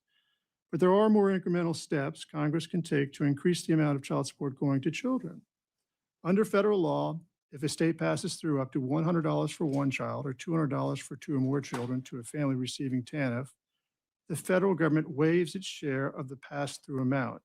Eliminating this cap on how much child support a state can pass through with no federal share would encourage more states to maximize the amount of child support going to children, as a few states, including Illinois, already have. An additional reform worthy of consideration is requiring all states to pass through at least some amount of current child support to families receiving TANF. Second, former TANF families should always be first in line for any past due child support payments. Under current federal rules, families no longer receiving TANF are first in line to be paid child support arrears owed to them before any state debts are paid. But at state option, there's an exception to this family first rule for arrears collected from a non-custodial parent's federal tax refund. Only 10 states now place former TANF families first in line to receive arrears owed to them and collected from non-custodial parents' tax refunds. Congress should require all states to follow this family first distribution of child support. Third, we must eliminate the harmful policy of charging parents child support to reimburse the state and federal governments for the cost of their children's foster care. Most children placed in foster care are there due, at least in part, to their parents' economic hardships, and charging for such care only increases the financial insecurity of those families, delaying family reunification when that is the best outcome for a child. Finally, while we should hold non-custodial parents accountable for providing financial support for their children, we also need to recognize that one of the primary reasons for non-payment of child support is the non-custodial parent's inability to pay. About 25% of non-custodial parents themselves have incomes below the poverty line due to high incarceration rates, unemployment, unstable and part-time jobs, and low wages. One policy that would help is increasing the earned income tax credit for so-called childless workers, which also includes non-custodial parents. Thank you for the opportunity to testify today, and I'd be happy to respond to any questions. Great. Thank you, Mr. Gwynn. And let me thank all of you for your important testimony here today. We'll now go to the question and answer period for members, and I'll start with myself here. Ms. Tolstrup, I'm going to start with you. In your testimony, you highlighted the statutory changes made to the child support program in 1996. Can you speak to how the program's goals have changed over time, specifically after 1996? Yes. The population served has continued to broaden, as has been discussed by all the folks here on the panel. So now the families served largely have never received TANF benefits. PROWARA changed distribution rules so that families formerly on cash assistance who still have state owed arrears, as again was mentioned, would have prioritization of payment of current support to them. The DRA went a step further then by allowing states the options to give some of the support that was collected for current TANF families to those families. So from that perspective, the policy changes in terms of the TANF families have been some of the most significant since PROWARA. Ms. Chesak, I'm going to turn to you next. In your testimony, you discussed some of the new challenges state administrators face today when trying to collect child support payments. How has the rise in remote work or the gig work through app-based platforms made collecting child support more difficult? People that work in the gig economy are independent contractors, so they don't have an employer-employee relationship with the individual or company from which they are receiving payment. And so we are currently unable to use income withholding as an enforcement tool. Income withholding has proven to be very effective over time and well accepted by child support payers because it makes it easy for them. The child support is withheld from their income and sent to the recipient. They don't have to write a check, address an envelope, mail it. It's taken care of, but it is not something that we're able to currently do with independent contractors. We're not trying to create an employer-employer relationship there, just simply be able to use withholding as a means of collecting support for people who work in the gig economy. Thank you for that. And maybe just to follow up on that, I mean, is there statutory changes or recommendations you have to help codify that? Yes, in fact, Ruth Ann probably can address that more fully as she has actually, they have actually adopted legislation that does that in Texas. Okay, thank you. Ms. Thornton, why don't you respond to that and then I'll get to my question for you. Certainly, and I'd be happy to provide language to your offices to that reflect what Texas did. We have a statute in Texas that requires that for this limited purpose requires platforms and companies that run platform type work I'm trying to not use the word employer, to comply with both new hire reporting and wage withholding. We've had some limited success.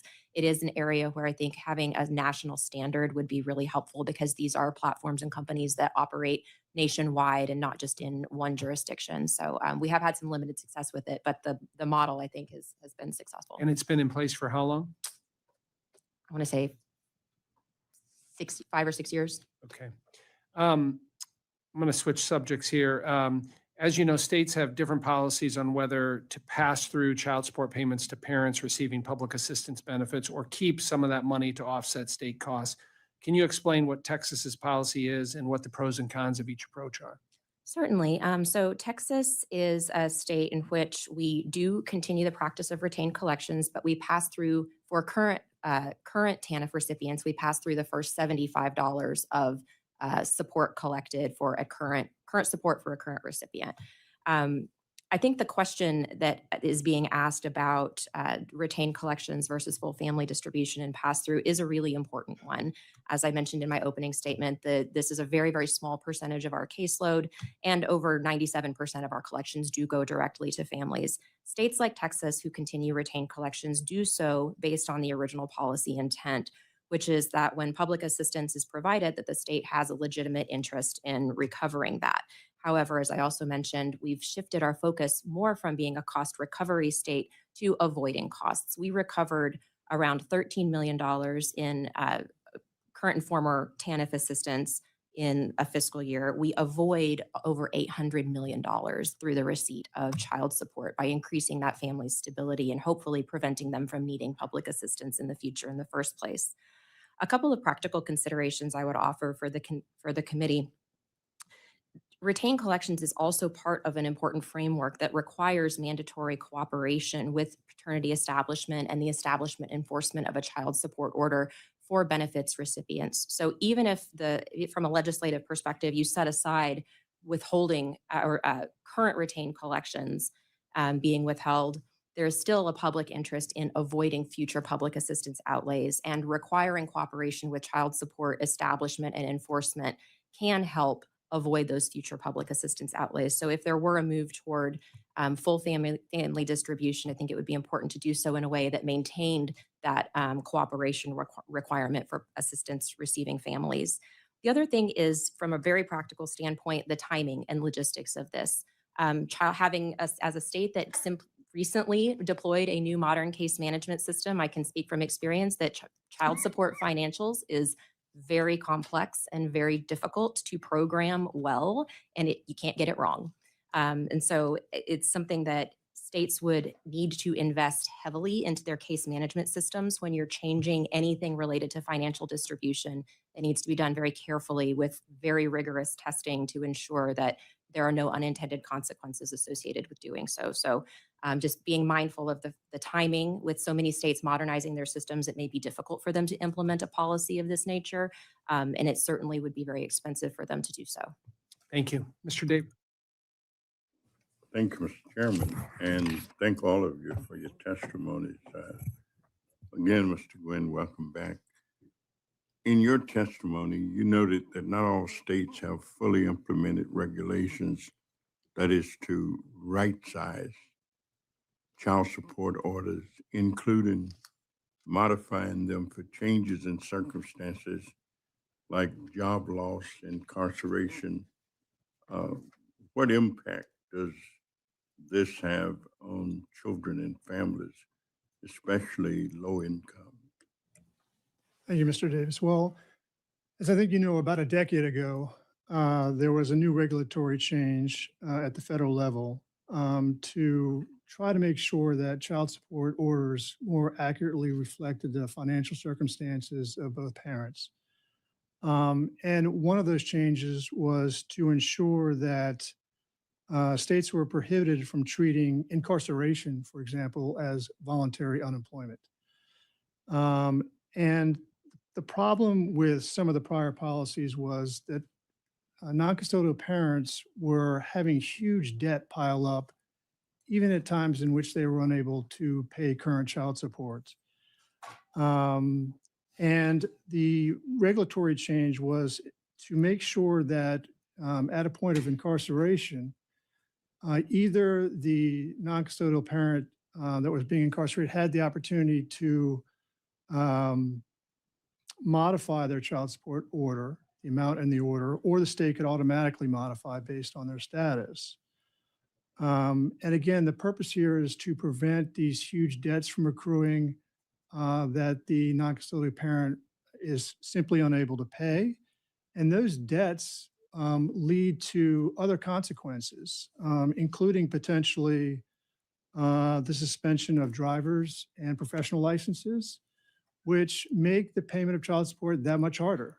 And this in turn can drive these non-custodial parents underground and place them in a situation where they are not paying any child support.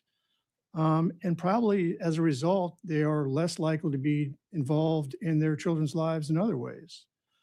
And that's obviously not in anyone's interest, not in the child's interest, not in the custodial parent's interest, and certainly not in the non-custodial parent's interest. So I don't quite actually know where states are in implementing these reforms that were close to a decade old now. I think most states do have procedures in place that are consistent with the required regulations, but I think that is probably an area that we need more study. Thank you. Also, let me ask, the Department of Health and Human Services is illegally withholding my state's funding for TANF, child care and social services, block grant money, harming millions of children and families. In your view, do you feel that HHS have the legal authority to withhold this funding? Well, it's certainly very disturbing that 5 states had this funding withheld. That includes these 3 important programs without any evidence in the letters that were sent to those states about any kind of fraud that was actually occurring. There's no documentation of fraud in those states. All of these programs have their own processes and procedures for dealing with inappropriate or misspending within the programs. In the case of TANF, there's a penalty structure for states that misspend dollars. And in fact, we saw a very large penalty invoked for the state of Mississippi a year or 2 ago. So there are policies and procedures already in place to deal with misspending. The letters that went to the 5 states did not follow any of those procedures. Instead, it took the unprecedented step of freezing funding for 5 states until those states provided additional information that is not required under law. So from that standpoint, yes, I don't think there's legal basis for the step that the administration took. And that funding freeze is now under a temporary restraining order, which runs through this Friday, and then we'll see what the courts do in terms of their next step. Thank you. Thank you very much. And let me ask you, if I could, Ms. Thorne, previous research has shown that domestic violence is an issue in 40% of Texas child support cases. What specific staff training, safety measures does Texas use to ensure that parenting time agreements do not become weapons for abusers? And are these safety measures funded using access visitation grants? And is Texas participating in the Safe Access for Victims Economic Security SAVES demonstration funded by HHS? Sure. Thank you for the question. This is a question that is near and dear to my heart. I actually wrote the training that is delivered to our staff. My background is in domestic violence and child support and making sure that survivors have the ability to access the system safely. We provide a mandatory 4-hour training to all staff and a mandatory annual training that goes over in detail the ways that child support enforcement and even just their administrative processes can elevate risk for survivors, especially around the time that they are exiting an abusive relationship. So this is something Texas takes very seriously. We also require all of our vendors, any private sector partners to undergo training if they interact with our customers to be aware of these dynamics as well. We have policies in place that provide safeguards for survivors navigating our processes. and that extends to our access and visitation grant as well. So we make sure that all of our grantees receive this same training. We have very integrated our access and visitation program within the child support program. And so they receive all of that same policy direction and support and training for survivors. Did I answer all of your questions? I'm sorry, I think I got all of them. Thank you very much, and thank you, Mr. Chairman, for your indulgence. Yes. Pursuant to committee practice, we'll now proceed to 2-to-1 questioning. I recognize Mr. Carey of Ohio. Thank you, Mr. Chairman. Want to thank the ranking member as well for bringing this issue before the Ways and Means Committee today. The Child Support Enforcement Program yields a very high return on investment and ensures that the federal government works with states to provide steady source of income for custodial families to take care of children. And I appreciate all of you being here today. Any rate, I'm going to start with Ms. Tolstrup. From a statutory design, what does the current law most clearly assume of the labor market that no longer exists? Thank you. So the child support program, as of Prowara, had and continues to have a pretty heavy dependence on wage withholding as the primary method of order enforcement, and particularly for the collection of current support. When we're thinking about the current composition of the labor market, about 7.4% of workers were independent contractors in July of 2023, which means that more than 90% were not independent contractors. And the folks on the panel have already talked about some of the technical challenges in trying to support from independent contractors. But just to note further with regard to those statistics, when we're looking at multiple job holders, so folks who hold more than one job, about almost a quarter of those, that second job is via independent contracting work. And so even though it's less than 10% of the total workers have two jobs, we're looking at child support parents, that second job is potentially income also that's hidden from the program.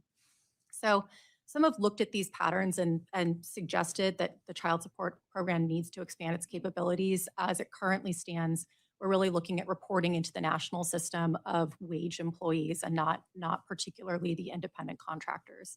No, thank you for that. Ms. Chesnick, I may come back to you, but Ms. Thornton, in your role of the Director of Child Support for the Office of the Texas Attorney General, you lead a uniquely situated agency in large, sprawling state. So how do the flexibilities in these federal requirements help Texas program be most efficient and effective in the country? Thank you so much. Flexibility, you nailed it right there. Flexibility is key for us. I will say that I sit in a somewhat advantaged position simply because of the structure of our program. We are a state-run, state-administered program. We have 254 counties, and I can't even imagine how complex it would be running a differently structured program. So I have to acknowledge that from the get-go. But because we're state-run and state-administered, having the flexibility that we have to operate the way that Texas sees fit has really allowed us to standardize our processes statewide, using technology and policy to reduce rework, reduce variation, reduce manual work, and try to improve and make sure that our staff have time to do the things that only people can do. So that has helped significantly. I also very much appreciate the flexibilities that the federal government has offered us in terms of our ability to run a statewide child support-led employment program. It's one of the first in the nation, and I think one of the most successful. We recently, several months ago, passed the $1 billion mark. So these are families who were not receiving any support in the prior 6 months, about 50,000 of them underemployed or unemployed non-custodial parents. And so that's been a huge benefit to us as well. Okay, in a minute, something you didn't mention in your open or in your spoken testimony, but you did highlight it in your written testimony that I read through, the Fatherhood Engagement and Education Program that Texas has. And as somebody, single mother that didn't rely on it because we never got it, but child support, can you tell me a little bit about that program and how many other states offer similar programs to fathers? I'm not sure I can speak to the second part of your question, but I will tell you that we have in Texas for a very long time had programming specifically for outreach and education to fathers, making sure that fathers feel like they're equally our customers in the services that we provide. We partner with other state agencies. We partner with other federally funded programs like Women, Infants, and Children, our HHSC Nurse Family Partnership Program, and others. The reality is that sometimes fathers don't want to engage with us for a variety of reasons. And we want to make sure that we provide accurate information, quality information to care providers and community service organizations that fathers trust to make sure that they're getting information that's accurate about the child support program. I want to thank all the witnesses. Mr. Gwynn, I didn't get a chance to talk to you. I never had the opportunity to work with your former boss, but definitely a legend in Michigan, and I don't say that very lightly. So with that, Mr. Chairman, I yield back. Thank you, Mr. Carey. Now recognize Mr. Yakum of Indiana. Thank you, Mr. Chairman, for holding this hearing, and thank you to our witnesses for being here today. Being a father and husband are the most important roles that I have. Every parent has been entrusted by God to raise their children. That responsibility must be taken seriously. In cases where both parents do not have custody of their child, it's important that the non-custodial parent pays accurate and timely child support. The Child Support Enforcement, or CSE program, is a federal-state partnership that helps ensure custodial parents are receiving the money that they are owed.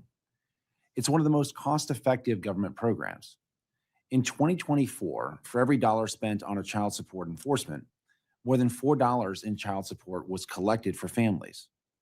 Late child support payments can lead to fiscal stress, more reliance on federal programs, child poverty, and many other things that do not serve the interests of the child. Director Thornton, you shared some of the great successes that Texas has had in the CSE program. How does the program distinguish between inability to pay and unwillingness to pay? Thank you for that question. I think the distinction that you draw there is extremely important. It's also one that I think if we've talked a lot today about ways that the child support program has evolved, and I think understanding the difference between those two things is an important way in which the child support perspective has evolved over time. I think of it as a 2x2 grid. You have parents who are able and willing, and those are our 70% of income withholding cases where the money flows pretty consistently and timely to those families. You also have families where the person may be able but unwilling, and that's where more traditional enforcement may come into play, where license suspension and ultimately contempt can be appropriate tools if they have the ability but are unwilling to comply with the court order. Then you also have folks who are willing to pay but unable. And that's where programs like our child support-led employment program, helping people get on the right path back toward economic stability for their family, become very important. We try to take try not to take a one-size-fits-all approach. It's challenging in a state the size of Texas. We're hopeful that our new modern platform with the data and the efficiencies that will bring will give us a little bit more ability to do that right-sized approach for each family. Can you talk a little more about the employment side of that you spoke of, where someone is willing to pay but unable to, in terms of how that's further shaped your approach in parental engagement? So the way that our program works, it is a court-ordered program where someone, if they have been unemployed or underemployed and are not paying their child support, they will be, as we progress through our enforcement actions, they would be ordered into this program where they received enhanced employment services from the Texas Workforce Commission. This program is a partnership between our agency, the Texas Workforce Commission, local workforce development boards, and the 4D courts. It takes all four of those partners working in synchronicity with one another to have an effective program. And each party brings to the table what they do best. And we coordinate on those individual cases to make sure that parents are receiving wraparound services. They received sometimes they receive support for a wardrobe for a job interview, CDL training, things like that, to help get them into those pathways to employment. And as I mentioned earlier, research has shown that not only do these families, during their participation in the program, find work, stay employed, pay their child support, but that those effects last long beyond the initial interventions. You also shared in your testimony how labor market shifts towards independent contracting and gig economy have made it harder to withhold wages for child support, which is, of course, the primary source of enforcement. What are some of the ways that Texas has adapted to those changes? The legislation that passed several years ago has helped in that regard. It's also a challenge in terms of establishing an appropriately sized order. If we don't have visibility into what somebody's income is, it makes it difficult for us to set an obligation that is appropriately sized to their ability to pay. One practical consideration I'll also offer, I don't think it's been mentioned thus far, is that when someone has multiple employers, they have one obligation. And so one of the things that we're continuing to innovate through and work out as we implement this type of wage withholding is if you have multiple employers and one wage withholding order, how do we make sure that people aren't being overcharged or that multiple employers aren't taking more out of the paycheck than makes sense for the total obligation? Great. And briefly, you talked about how you're getting fathers more involved, including working with the Nurse Family Partnership. Can you briefly share just a few of the outcomes that you've seen through that program? Well, personally, I used to do trainings with the women, infants, and children, and other providers that serve young forming families. What I've seen is an increase in trust in the child support program when they see that we're here to help them. We want their family to be successful. That's been a huge outcome for us. And when people are engaged in the program, it goes smoother for everybody. Thank you. And Mr. Chairman, I'm a strong supporter of the Nurse Family Partnership as they do incredible work in helping support children and families.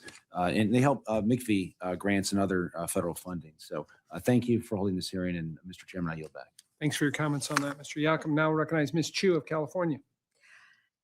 Thank you, Mr. Chair.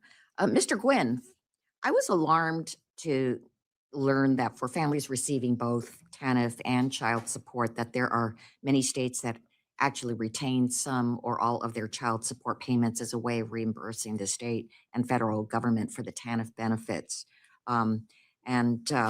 That a non-custodial parent makes the child support payment they owe, but instead of passing that money on to the custodial parent, the state keeps it.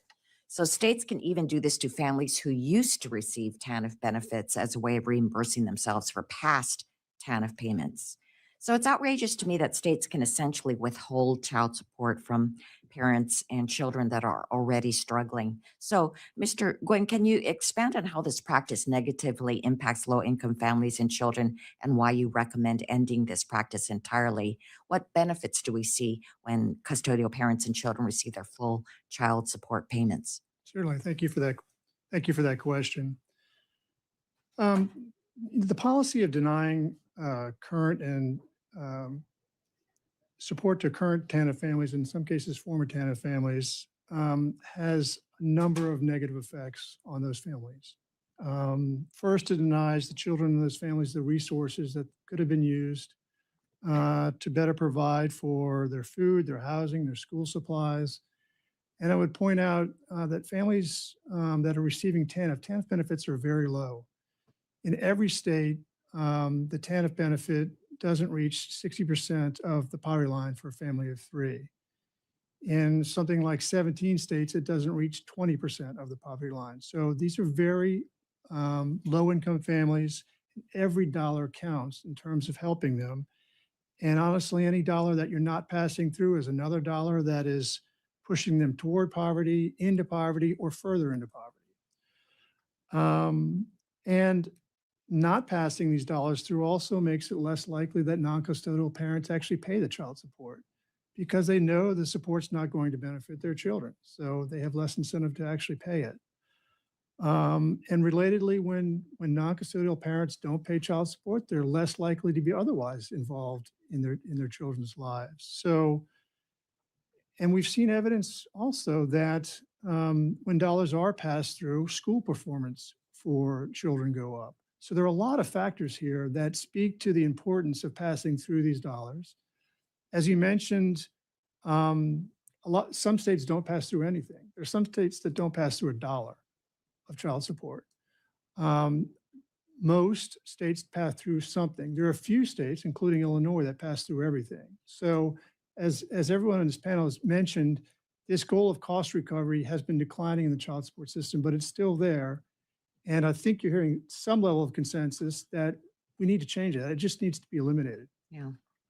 Well, thank you for that. And Ms. Chesnick, I do appreciate that the National Child Support Engagement Association is also recommending that Congress end this practice of states retaining these child support statements. But I wanted to ask you about another one of your recommendations, which is that Congress should expand income withholding for non-custodial parents engaged in non-traditional employment like gig workers and independent contracting. Given the rise of the gig economy in recent years, this seems like a no-brainer to improve child support enforcement. Can you talk about the current process for collecting and enforcing child support payments from these type of workers and how federal legislation could improve that process? Yes, thank you for the question. It is difficult to enforce obligations for people in the gig economy. Our most effective enforcement tool is income withholding. It's very seamless and it is not able to be used in cases involving people in the gig economy who are independent contractors. So we have to rely on other enforcement tools in those cases, which oftentimes means that families don't receive consistent support. And sometimes just missing one or two payments may be enough to put them back on, depending on public benefits.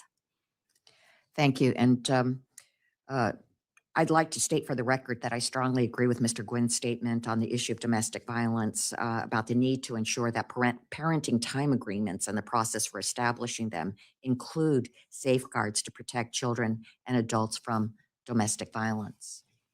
Yeah.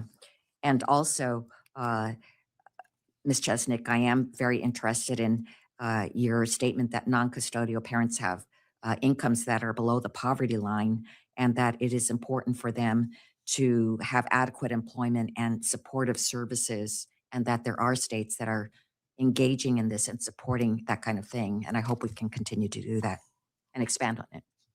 And I yield back. Thank you. Ms. Van Dyne. Thank you so much, Chairman. I also want to thank our witnesses for being here today. And this subcommittee greatly appreciates the work that each of you have dedicated in supporting children's well-being and strengthening our state programs to deliver better outcomes for families in all backgrounds. Since 1975, the Child Support Enforcement Program has served as one of the federal government's most effective tools for promoting family stability and economic self-sufficiency. And by ensuring parents meet their financial responsibilities, the program helps families move off of public assistance and reduces long-term reliance on welfare programs, keeping children supported by their families and not by taxpayers. The results of the program speak for itself and is one of the most effective, cost-effective federal-state partnerships in operation today. In 2024 alone, the Child Support Enforcement Program handled 11.6 million cases, and it delivered $25.8 billion in child support directly back to families. In Texas, every dollar spent, as you mentioned, on enforcement returns roughly between $10 and $12 in child support collections, showing that strong enforcement and fiscal responsibility don't have to be mutually exclusive. Beyond the money collected, effective child support enforcement helps reduce child poverty. It stabilizes household finances, and it creates more predictable, less stressful environments for children. When families can count on consistent support, they're better able to plan, work, achieve long-term financial independence, and most importantly, put the well-being of their children first. Just last week, my bill, the Ensuring Children Receive Support Act, passed out of this committee, which strengthens child support enforcement by codifying proven tools to hold delinquent parents accountable. And I want to thank you for your help in that getting that bill passed. I remain committed to advancing additional bipartisan solutions and look forward to modernizing the child support system, improving its efficiency, and supporting our children and our families. Mrs. Thornton, Texas has the largest child support agency in the country, but it is also the most cost effective. I really appreciate all the work that you do in that state for our children, for our families. But how did your division deliver such strong enforcement outcomes while keeping administration costs so low? Well, part of it, as I mentioned earlier, has to do with the structure of our program. It is a state-run, state-administered program, which means that when we desire a policy change or make a technical change, it has a statewide impact. So that is one area. We also have robust enforcement tools in Texas, and while we believe that where parents are able but willing to pay, we should provide them supportive services to help them get into that willing and able quadrant of the grid. We also are not shy about holding parents accountable when they are able to pay but unwilling to do so. I want to thank you for your legislation and for your support of the child support program. Efforts like that and enforcement tools such as passport revocation or passport denial are important tools to bring obligors to the table. We are often in the position of negotiating a large lump sum payment because of tools like that that might not otherwise be received by that family. So thank you for your work in that space. Thank you. You mentioned it a couple times now in response to some of my colleagues' questions, and also just now you brought it up a little bit. But partnerships like the one between the Texas Office of Child Support Enforcement and the Texas Workforce Commission represent effective initiatives that help parents meet their child support obligations by offering job search assistance, training, and subsidized employment opportunities. Can you explain how other states could actually support agencies? How these supportive agencies could benefit from adopting similar programs that integrate the workforce development with child support services? Absolutely. One of the things that I think is a strength of this program is, as I mentioned earlier, each partner in this program brings to the table what we are best at. We're not providing direct employment services, and Workforce is not providing direct child support services, but we braid our efforts together to serve a family. And the more that state agencies and federally funded programs can work together to wrap those services around a family and address their needs holistically, coordinating and communicating, the better the outcomes for that family. Our workforce partners are better able to achieve their performance measures, and we are better able to achieve our performance measures when we work together and communicate to help that family. Perfect. Thank you very much. Ms. Chesnick, in the short time that we have left, from the family's perspective, the child support system can be obviously difficult to navigate, especially when dealing with multiple agencies, rules, and communication channels. What aspects of the system generate the most confusion or frustration from families interacting with it from your perspective? Thank you for that question. I think a lot of times it involves the fact that so many agencies operate in silos, and individuals aren't on their own going to know where to go to get services. So when we have the ability to connect people to other services that might help them overcome the barriers that they're facing, that will help them achieve financial stability and achieve economic self-sufficiency for their families as well. Great. Thank you. I yield back. Mr. Veenstra of Iowa. Thank you, Chairman LaHood, Ranking Member Davis. I want to extend my gratitude for each of you, witnesses, for the important work you do every day for our families. Thank you so much. I'm from Iowa, and in 2025, the Child Support Services processed more than 2.1 million payments. We collected $315 million for our families and had about a 97% success rate. It's really good. I'm really excited about that. You know, when you have success, it really helps reducing public assistance.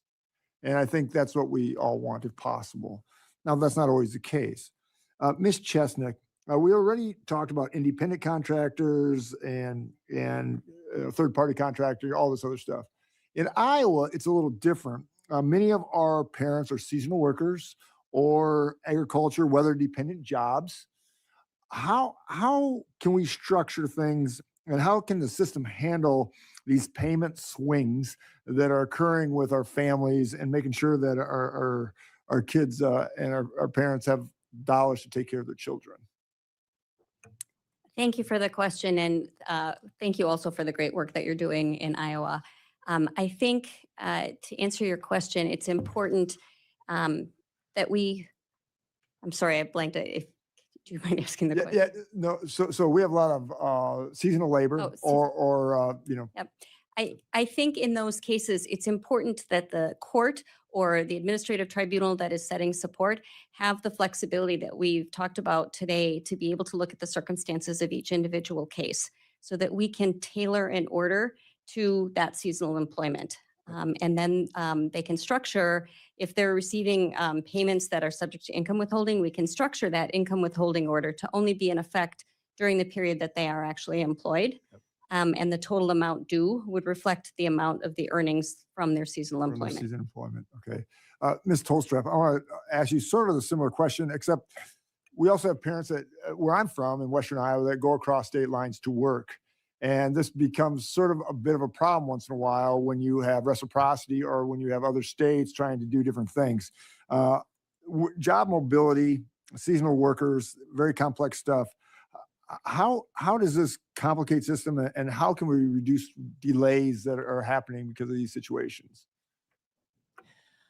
So I think when you look at 4D and you look at the trajectory of federal law, there's been a lot of emphasis on creating automated systems at the federal level that will roll up level from data from the state level that will then enable different jurisdictions to share information quite quickly. And then similarly, there is as well various federal improvements that folks have suggested both to these systems as well as to other enforcement mechanisms that exist, trying to look at having the data be more national so that when you're dealing with different child support jurisdictions, that can happen more seamlessly. Yep. So I asked these two questions because it really gets to the crux of my actual question. And I want to ask Ms. Thornton about this. So we have counties and even states using legacy systems yet. And all that you've said over the last hour or so is, hey, we can do this, all this stuff, but it really takes an effective and efficient computer system. And that becomes a problem because we don't have that capacity. What do you suggest, or how can we move forward, and what should we do to try to get these counties and states on better systems? Oh boy, this is also a question very near and dear to my heart, and almost all I've done for the last 6 Sure, years. yes. So thank you for the question. What I will say is that it is extremely important to move off of these legacy mainframe systems. The skill set necessary to maintain them is not even taught anymore in correct. computer science degrees. It's expensive and it's hard and it's complex. The states do a great job, and the Federal Office of Child Support Enforcement really supports our effort to skill share with one another, try to enable lessons learned. Part of the challenge is that every state is structured differently. We have different laws, different practices, different constraints. But I can only underscore the absolute importance because we have been constrained since 1997 by a mainframe system that does not enable innovation. For anything that we've talked about here to become successful at scale, it really does require a modern skill set and a modern tool set. Thank you for stating that, and that's my passion. I mean, we've got to get state of the art. If we want to do all these things and really help out the cause, that's where it starts. So thank you, and I yield back. Ms. Moore of Wisconsin. Thank you, Mr. Chairman and Mr. Ranking Member and our witnesses. As you've all noted, votes have been called. So I think I just feel really compelled to get straight to the point. I might not even use up all my 5 minutes. Well, one of the through lines that I have seen with all the questioning, Mr. Chairman, Mr. Ranking Member, and all of our witnesses is that, the main reason that people don't pay child support is because they don't have access to opportunities and jobs. That, of course, we can always talk about the billionaire who has money that just won't pay, but that is not the case. It's for people who actually are low income and don't have money. And so I do have a question, and Ms. Thornton has waxed on about how important that's been in her success in Texas. So I want to ask you, Ms. Chesney, because I've had some experience with you in Wisconsin. I'm trying to understand how the reorganization at HHS, sort of the 500 people that have been, fired or retired out of the ASC where child support enforcement is done, and also a rule that is being proposed on rescinding the employment and training services for non-custodial parents in the child support space. How is that going to have, that being rescinded? What impact would that have on our ability to collect child support and also just to administer the program? I don't understand the reorganization. Thank you, Congresswoman Moore. There has been talk of rescinding the employment and training rule, and a lot of work went into over many years giving the child support program the authority to draw down federal match for services related to employment and training. As I mentioned earlier, our programs have often worked in silos, and the partnerships that we've created, the networks that we've created with our TANF program partners have helped us to connect non-custodial parents with employment services that they aren't going to reach out to on their own because they quite honestly don't know where to go. Chairman and Mr. Ranking Member, because all of the guys up here, all of you talked about that. This is at risk. Also, the pass-through policies. Wisconsin does it. You know, because when Mr. Paul Ryan, remember him, used to be the chair of the budget committee, and I was on the budget committee from 2011 to 2015. The only amendment that ever passed the budget committee was the pass through. And you talk about recommendations that you have for making pass through policies, because all states don't do it, financially feasible. I understand, Ms. Thornton, that this is a partnership, but some states absolutely, you know, would be a failed state if they actually gave the child support money to their clients. Ms. Chestnut, do you have some recommendations for us? I think that many states would support 100% pass through. They simply aren't in a position to be able to afford the loss of revenue that because of they're having to pay the federal share of those collections. So a part of our proposal does provide for backfill for that lost revenue. But I think there is definitely support within the child support community for moving away from cost recovery and providing direct support. And research consistently shows that parents are much more likely to pay support if they know that it's going to their families and not to the government. You heard that, Mr. Chairman, Mr. Ranking Member. Okay, Mr. Gwynn, it was hard to pronounce your name, but I was concerned about something that Ms. Chu talked about in terms of the domestic violence provisions in parenting agreements. I certainly think it's really important for non-custodial parents to be in touch with their parents, often men. I don't, and I think while it's okay to, to cut people's occupational licenses, passports, fishing license, hunting, we should not cut their ability to see their kids, if that's possible. But we do know that domestic violence is a real thing. And so this is why I think Ms. Chesnick, and I'm wondering, Ms. Thornton, would you agree that it's important to eliminate one of those silos and make sure that DV gets to be a part of discussions about visitation? Ms. Chestnut? Thank you for the question and absolutely agree. And we have put a lot of effort into making sure that we also in Wisconsin are providing training and building awareness. Mr. Gwynn?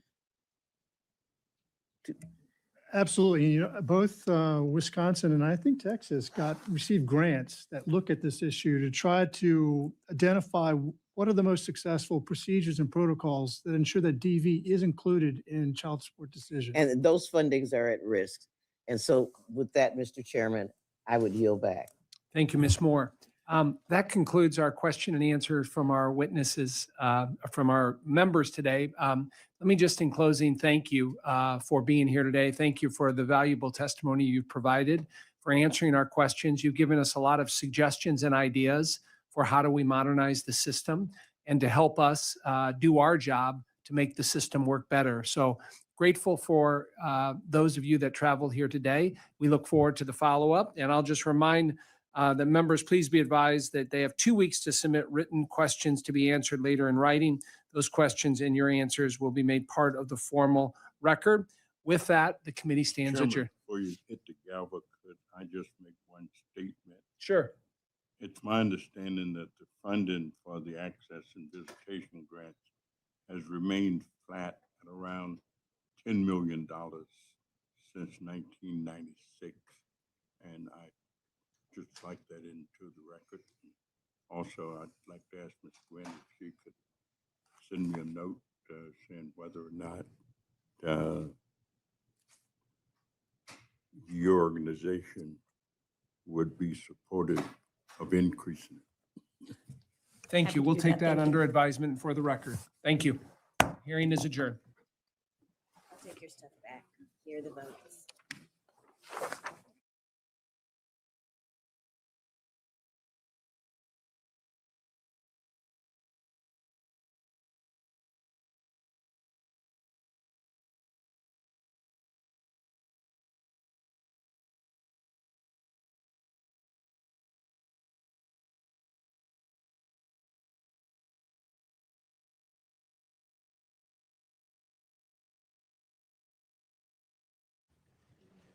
We got a technical, is it working now? Okay.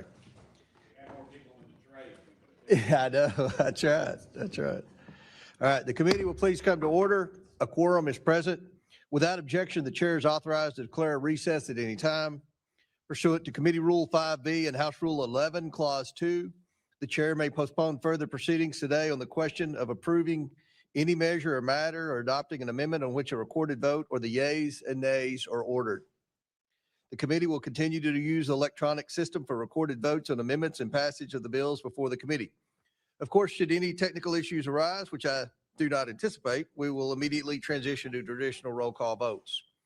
Any procedural or motion-related votes during today's markup will be dispensed with by a traditional roll call vote. Now, pursuant to notice, I call up a report containing a resolution recommending that the House of Representatives find former President William J. Clinton in contempt of Congress for refusal to comply with a duly issued subpoena issued by this committee. The clerk will report the report, which has been distributed in advance. A report containing a House resolution recommending that the House of Representatives find former President William J. Clinton in contempt of Congress for refusal to comply with a duly issued subpoena issued by the Committee on Oversight and Government Reform. I ask unanimous consent that the report be considered as read and open for amendment at any point. Without objection, so ordered. The chair recognizes himself to offer an amendment in the nature of a substitute. The clerk will please report the amendment. An amendment in the nature of a substitute to the contempt report is offered by Mr. Comer of Kentucky. Without objection, the amendment is considered as read and the substitute will be considered as original text for the purposes of further amendment. I now recognize myself for 5 minutes for a statement on the report. Today, the House Committee on Oversight and Government Reform meets to advance 2 resolutions recommending that the House of Representatives find former President Bill Clinton and former Secretary of State Hillary Clinton in contempt of Congress for refusing to comply with duly issued subpoenas. The committee does not take this action lightly, but subpoenas are not mere suggestions. They carry the force of law and require compliance. Former President Clinton and Secretary Clinton were legally required to appear for depositions before this committee. They refused. As Democrat Ranking Member Garcia stated, and I quote, "Defying a congressional subpoena is highly illegal," end quote. He also stated, and I quote, "No one is above the law." Actions have consequences. 6 months ago, Republicans and Democrats on the House Oversight Committee's Federal Law Enforcement Subcommittee unanimously approved deposition subpoenas for the Clintons by voice vote as part of our investigation into the federal government's handling of the Jeffrey Epstein and Ghislaine Maxwell criminal cases. More than 5 months ago, I issued those bipartisan subpoenas. The Clintons' testimony is critical to understanding Epstein's sex trafficking network and the ways he sought to curry favor and influence to shield himself from scrutiny. Their testimony may also inform how Congress can strengthen laws to better combat human trafficking. Since issuing the subpoenas, this committee has acted in good faith. We've offered flexibility on scheduling. The response we received was not cooperation, but defiance, marked by repeated delays, excuses, and obstruction. The Clintons claim they have been treated unfairly because this committee accepted written statements under penalty of perjury from former U.S. Attorneys General Holder, Lynch, Sessions, and Garland, as well as former FBI Director Comey. Those written statements were accepted because none of those officials recalled information relevant to the Epstein investigation, nor did they have personal relationships with Epstein. By contrast, the committee required in-person testimony from former U.S. Attorney General Barr and former U.S. Secretary of Labor and U.S. Attorney Acosta, both Republicans, because they possessed information directly relevant to the investigation. The Clintons are in a fundamentally different category. They had documented relationships with Epstein and Maxwell, evidenced by numerous photographs, flight log records, wedding invitations, and other materials. Some of these photos can be seen here. We repeatedly informed the Clintons' attorney that written statements would not be accepted. The subpoenas required depositions. Federal courts have consistently held that witnesses may not impose their own conditions upon the manner of congressional inquiry. Yet the Clintons attempted to do exactly that. submitting brief, bulleted written statements that are neither comprehensive nor responsive to the committee's many unanswered questions.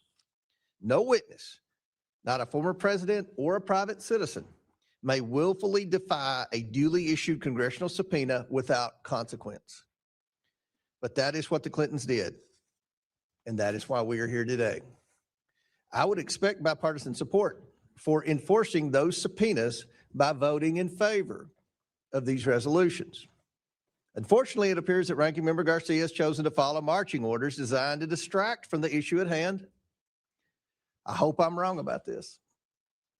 Over the weekend, Ranking Member Garcia made clear that Democrats intend to divert attention from the Clintons by instead calling for Attorney General Bondi to be held in contempt. The difference is clear. Attorney General Bondi and the Department of Justice are producing documents. While the pace is slower than any of us would prefer and must speed up, I believe that much of the delay involves the Department of Justice trying to take care to redact victims' personal information. By contrast, the Clintons have flatly refused to appear at all, despite repeated warnings that the committee would move forward with contempt proceedings.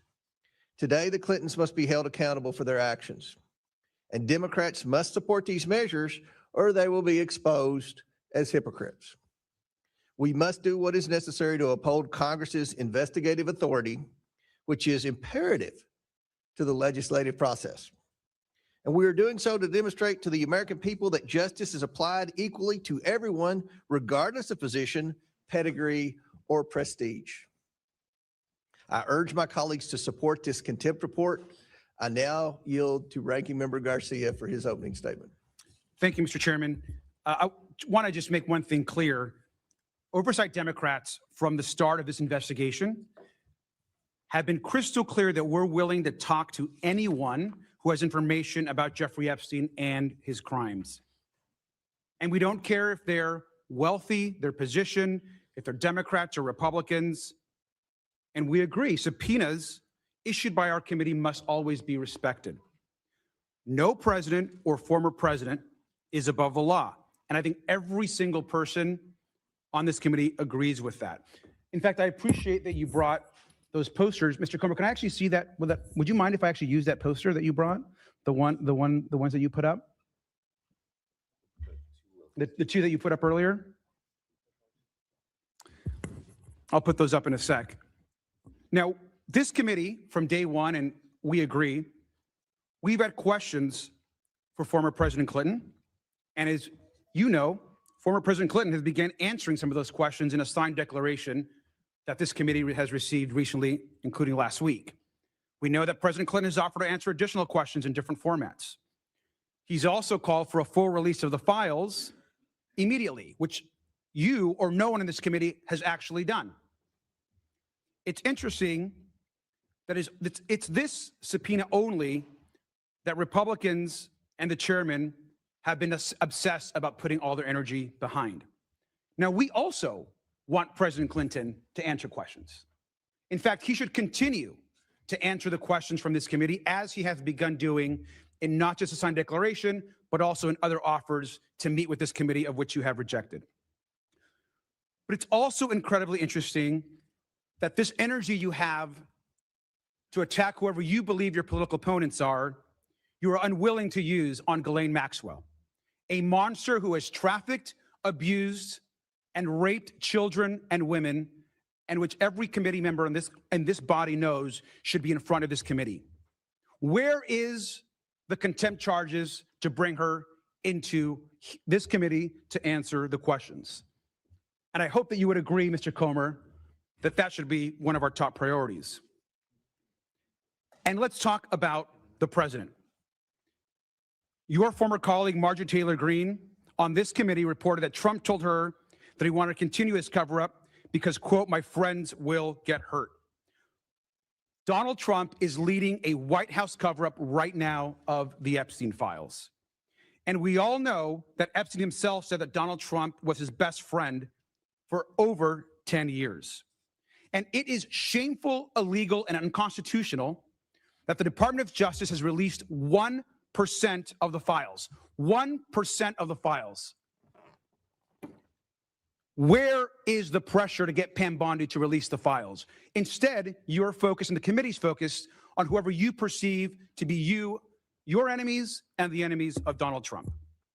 Because let's be clear, we want to talk to President Bill Clinton. We want him to answer our questions. We also want Ghislaine Maxwell to answer our questions. We also want to understand why Pam Bondi refuses to release all the files. 1% of the files have released. Millions have been left. No publications for weeks. That is a crime. And so this White House cover-up continues every single day that the files are not released. And yet, where are those calls, Mr. Comer? You're saying they're complying. That is both a lie and shameful. It's time to end this White House cover-up. I want to yield to Ranking Member of the Subcommittee on Federal Law Enforcement, Summer Lee, who originally made the motion to subpoena Attorney General Pam Bondi.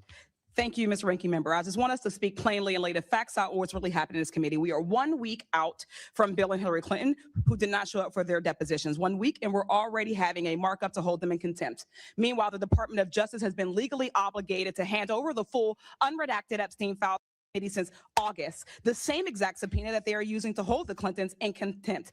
And please note that these resolutions are allowing the DOJ to prosecute the Clintons for the exact same things that the DOJ itself is violating.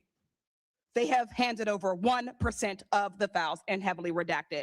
We are 5 months overdue, Mr. Comer, if you've made no effort to bring in Pam Bondi. So no, the difference is not clear. You have made no effort to demand any answers, to exert any pressure. So with that, Mr. Chair, I do have an amendment at the desk which would hold Pam Bondi in contempt for noncompliance with the bipartisan subpoena that you issued on August 5th, 2025. I hope that my colleagues will support. I yield back.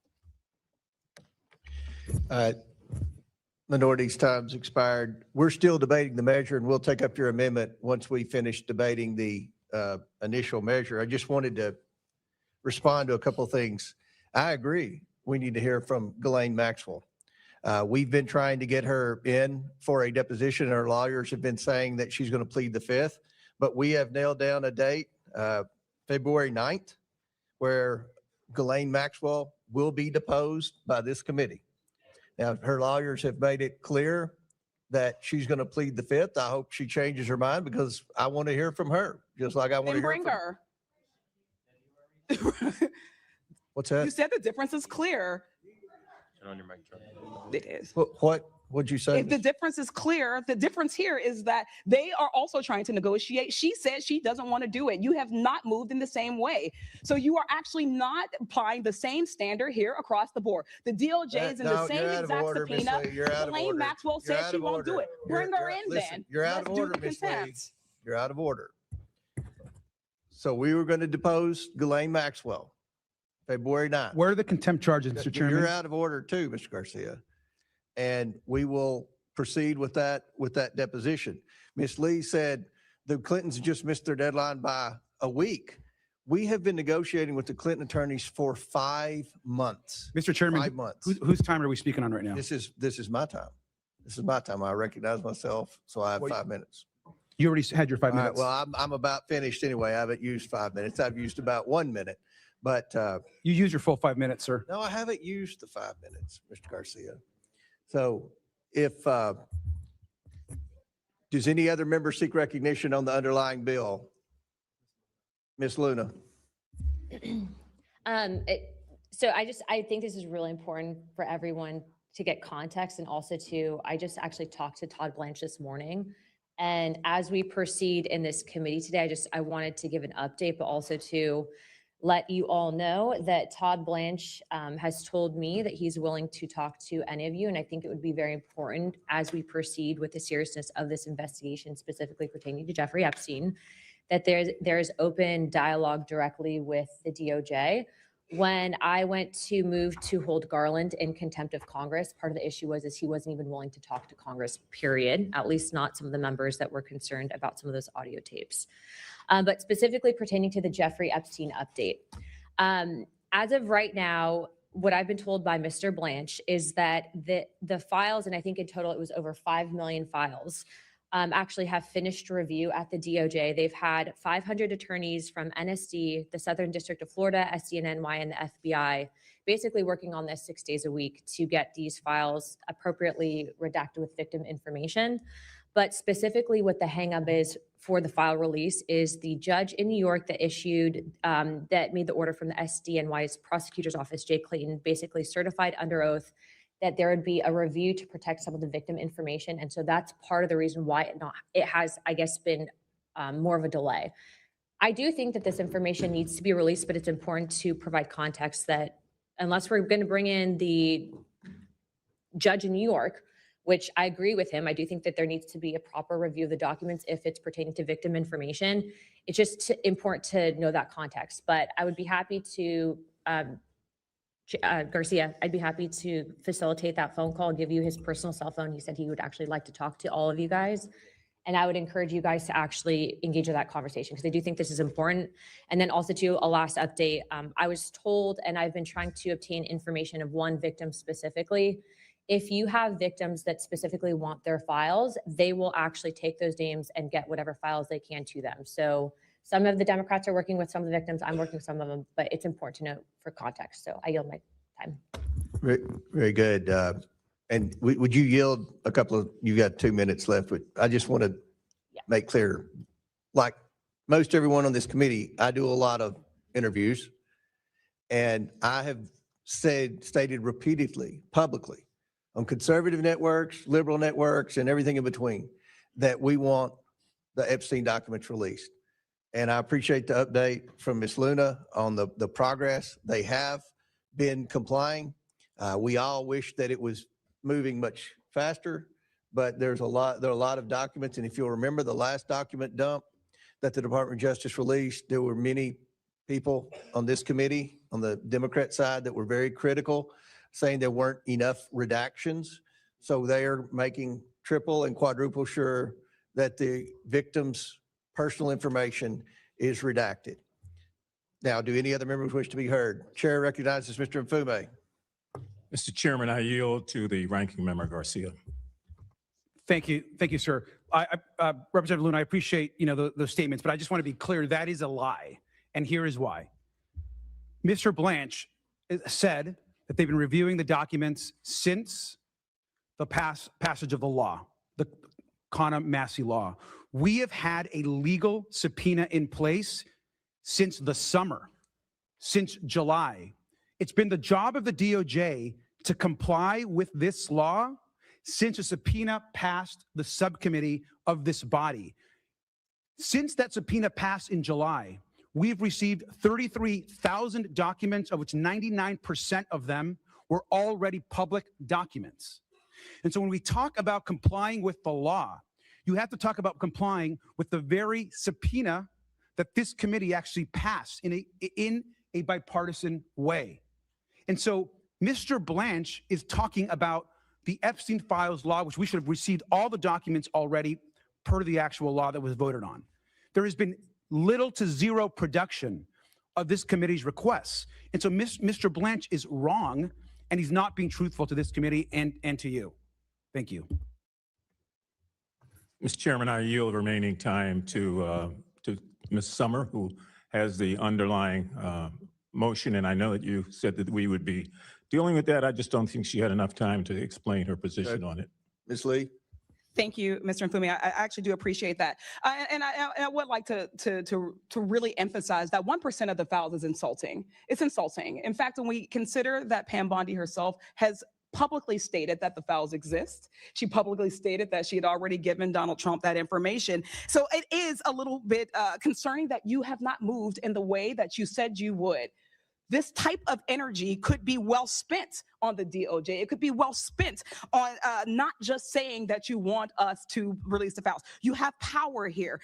This markup is evidence that you were never serious about an honest bipartisan investigation, that you always intended to use this as a one-sided political hit job. Because if you had your way, we actually would have recessed this summer before we were able to force that bipartisan subpoena through the Subcommittee on Federal Law Enforcement. So when we think about this kangaroo court and the dishonesty that's happening right here, right? It dishonors the integrity of our committee and the survivors who have put themselves at risk for justice. We all remember the roundtable where many of us sat and listened to the survivors. We listened to their stories, and one of them spoke and said that she doesn't know if we're good liars or if we're telling the truth. But for the first time, she is hoping that something actually happens here. We left that roundtable, and Mr. Coomer, you yourself said that you wanted to honor those victims, to let Pam Bondi off the hook, to let others who are obviously in those fouls off the hook, is unacceptable. We cannot investigate this fully if we do not have the full files. We cannot see all there is to see if the DOJ is not complying.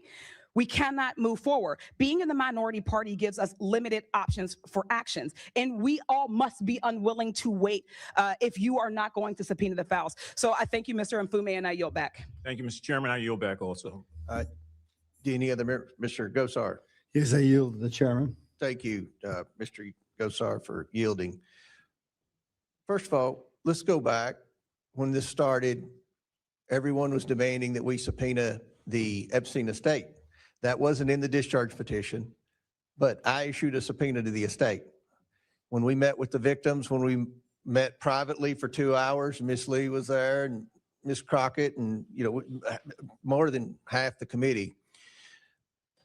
They were demanding that we subpoena the estate, and we did. We got every document from the estate. There were people that said, oh, there are going to be a lot of questions answered. There'll be names and all. We've subpoenaed every document, every picture, everything from the estate. We never held back. We've been serious. We've all supported the full release of the documents. As I've stated many times publicly, we wish the process was going quicker. That's a lot of documents, a lot of redactions, a lot of eyes have to be put on this. So the Department of Justice is complying. Now, with respect to Maxwell and the Clintons are not treated differently. Maxwell was always, she was willing to appear, but made very clear she would take the Fifth Amendment. The Clintons refused to appear. The Clintons refused to appear. And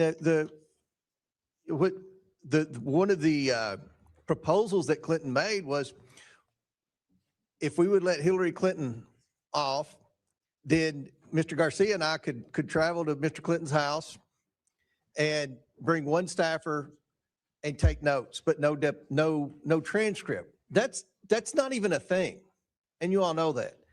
The media, I'm sure, would require a transcript. There's no real investigation without a transcript. So, what few counter proposals the Clintons' massive legal team has made aren't acceptable. And I don't think anyone is going to stand up here and willing to publicly argue that they were.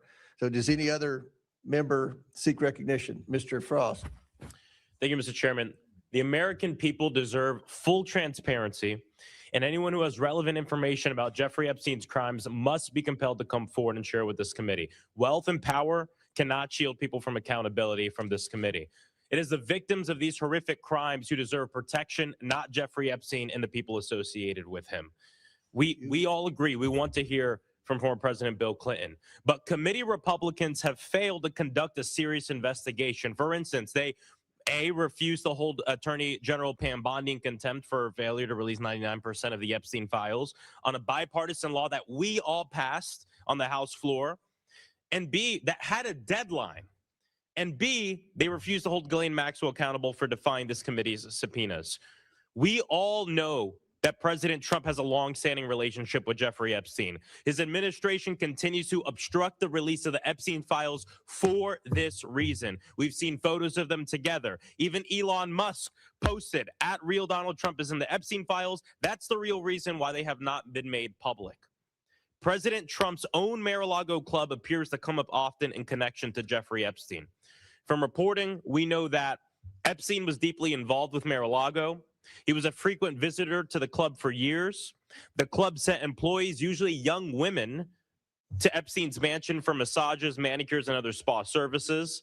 Staff members from the club made frequent calls to Epstein's home in Palm Beach, and on these calls, Epstein engaged in sexually suggestive behavior, such as exposing himself. And in 2000, Ghislaine Maxwell recruited Epstein's trafficking victim from Mar-a-Lago, where she was working as an employee. This committee must also investigate what Mar-a-Lago Club members and the staff knew about Jeffrey Epstein's crimes.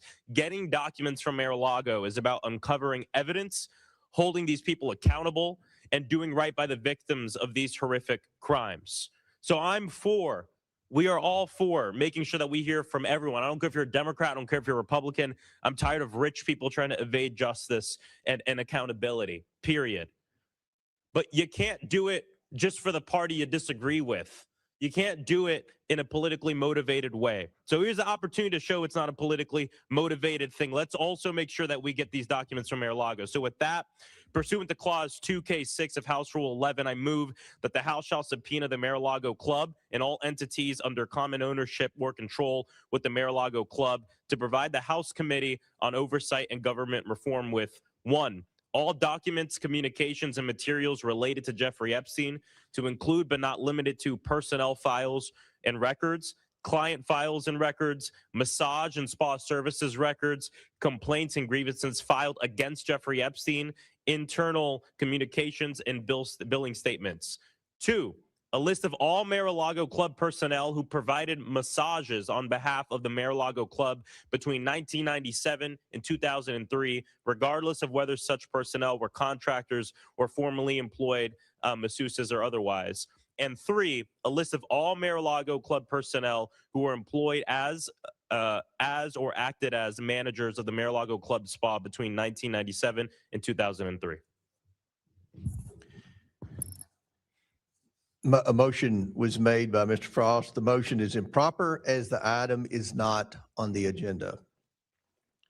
Any other chair recognizes? So Mr. You want to use procedure to push back accountability? No, we're holding people accountable today. That's why we're here. Well, Chair why recognizes- won't you move to make sure that we get the relevant documents from Mar-a-Lago that I just read this?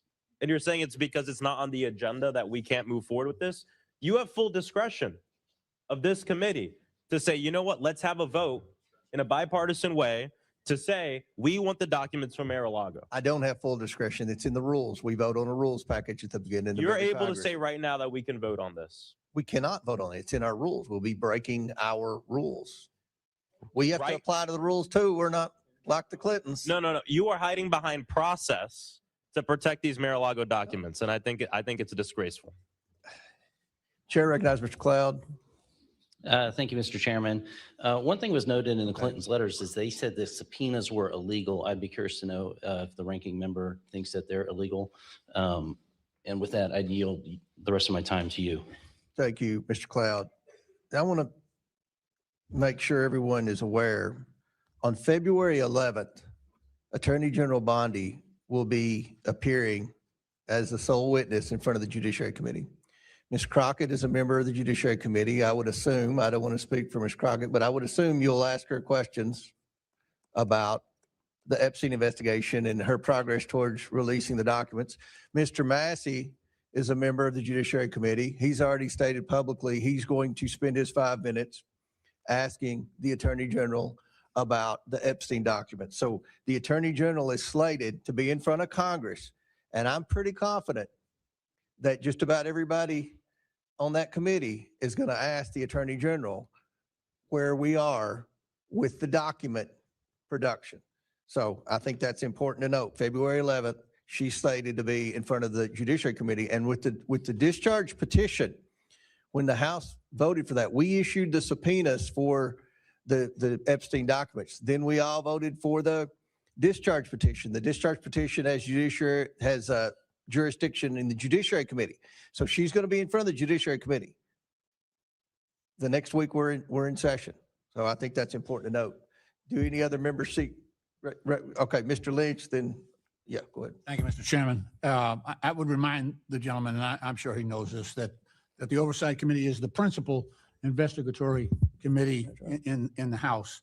And we have a responsibility. It may be a shared responsibility with Judiciary, but we nevertheless have a responsibility. And we are the ones who issued that subpoena. This committee did.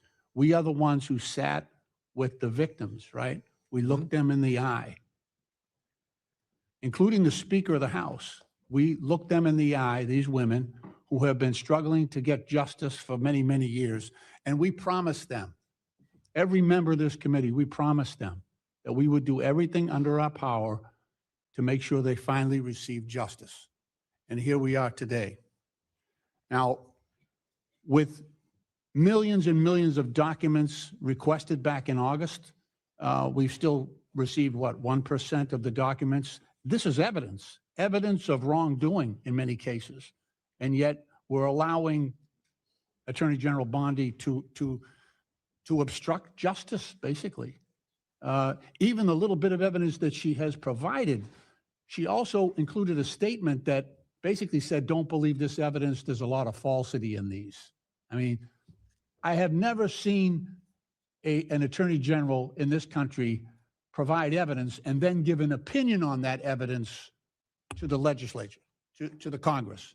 That is unheard of. But it shows her willingness to do whatever she can to obstruct justice from being delivered. The second thing I want to say is, if we are truly interested in getting information relative to this investigation, there should be some underlying basis for that. And I have reviewed all of the evidence that's been made available so far. I find nothing that points to Secretary Clinton in this at all. Yes, she was Secretary of State at one point, but the information that we're trying to get with respect to Secretary of State is available from any Secretary of State that served in that office with respect to trafficking. So there is no direct reason, no direct evidence to point to Secretary Clinton in any of this. And yet, while those millions of documents are being denied us, we're pulling someone forward, I think, for the point of embarrassment, public embarrassment, and because of a ill will on the part of the president, to bring her forward for embarrassment, but not for the purpose of gaining helpful information for this investigation. Mr. Chairman, I'll yield the balance of my time to the ranking member, Mr. Garcia. Thank you, Congressman Lynch. Mr. Comer, I just want to be just pretty clear about two things, and one particularly something that you said. Let me just start by saying that you noted in your comments that your concern and your biggest concern was the issue of the transcript. And I want to just go back really quick, because you and I share respect for subpoenas. You and I share that we want the former president to answer questions. Is that correct? Correct. Great. And so does every other member of this committee. We want the former president to answer questions of this committee. And we want not just the former president, but everyone to follow subpoenas of this committee. So let's agree on that. But to be clear, President Clinton, the former president, has submitted a signed declaration. He's offered to sit with you and me and answer questions. He's offered to have staff in the room to transcribe and be there while those questions are being answered. And his request was to do it in a dignified way. Your concern, as you brought up in your last comments, was that he was unwilling to do a recorded transcript. That's actually also not true. And to be clear, there's been public reporting, including in articles that came out over the weekend, that they have not ruled out a recorded transcript. I want to ask the president questions. Chairman Comer, I want to ask President Clinton questions. Don't you? That's why we're here. I want to ask President Clinton questions and a recorded transcript and with our members of our staff. Would you like to do that also? May I make a comment on the transcript? They have not agreed to a transcript. Staff notes are not equivalent. They've actually made public reporting. So they're wanting me to make note. They said, okay, Comer can take notes, but they've called us all liars, and you know how the Clintons have gone on offense, and look, they don't get to make the rules. We make the rules. Can I have the rest of my time back? Yeah. Okay, thank you. I want to be clear, because this is an email actually that from the Clinton lawyers. You have this actually. To be clear, at no point were we opposed to the creation of a record of the interview, which is why we offered to allow the note takers previously. They go on. You have this email, sir. So I guess my question to you is, do you want to sit down and ask Will the President ranking member Clinton yield questions? to a Actually, question? I'm going to have, can I have my time back? Will the Go ranking ahead. member We'll yield to a we'll question? recognize Garcia, then Mr. Donalds will be next. So Thank you. So my question to you, Mr. Comer, again, is if we want to actually ask questions of President Clinton, of which those of us in the minority want to do, then let's get him in. Let's negotiate a recorded transcription of that interview to further our investigation. I thank you for the yield, Mr. Lynch. time's expired. Chair recognizes Mr. Donalds. Yeah, Chairman, point of clarification. Both President Clinton and Secretary Clinton were subpoenaed by this committee to come in for a transcribed interview. Is that correct? For a deposition. Excuse me, for a deposition. Chairman, I've been in these closed depositions a number of times in my time being on the Oversight Committee. I fail to see what President Clinton's talking about with respect to a dignified manner. Every time I've been involved in any of these conversations, even when it was former President Biden's son came in for one of those, and I'm not trying to bring up all the Hunter stuff. It's just a point I'm making. I think everybody just take the temperature down, relax. Even those the closed door depositions have always been held in a dignified manner. Members have had questions outside of questions from committee staff, but members on both sides of the aisle had an ability to answer those questions. Those interviews are recorded. The transcripts of those interviews are provided to the public. I fail to see what special accommodations President Clinton and Secretary Clinton were looking for. Chairman, can you help me understand this? Or even a ranking member. I'm really trying to understand. I'm not trying to make a point. We do too much of that here. I'm trying to understand, because if we're holding a new meeting to replace what the committee already requested, my question is why? Mr. Garcia is willing to answer the question. Yeah. Thank you, Mr. Donalds. I appreciate the question. Look, I think the committee first, I'm not here to defend the Clintons, to be clear. That's their job is to negotiate with the committee. And in this case, you have the majority. Their job is to negotiate with the majority on coming in for a binding subpoena, to be clear. But I'll also note that this committee has historically made accommodations for a variety of folks. In fact, I think it is a bit hypocritical that when this very subpoena for the Clintons were actually made, I believe there were an additional 5 to 6 other subpoenas that were issued to numerous other members of former administrations, attorney generals, and so forth. Every one of those other subpoenas, I think maybe with the exception of one, were given special accommodations. In fact, they were actually allowed to just send their responses in writing. Is that correct, Mr. Comer? That is. May I respond to that? Yes, in just one second. And so accommodations are made. And so while every other folks in that group were given special accommodations, that's been typically the case. And I'll finally say just this. Like you, I want to have President Clinton answer questions. I think they are trying to negotiate that with the majority, and they have been clear that it being transcribed is not an issue. They have not ruled that out. And so let's negotiate with the Clintons and let's get them to answer our questions. I mean, Chairman, since I guess we're on my time, and by the way, ranking member, thank you for that. I appreciate that. Chairman, you were mentioning you were going to inject your commentary with respect to special accommodations that have been made for previous witnesses. I don't know if you want to expound on what the ranking member said or not.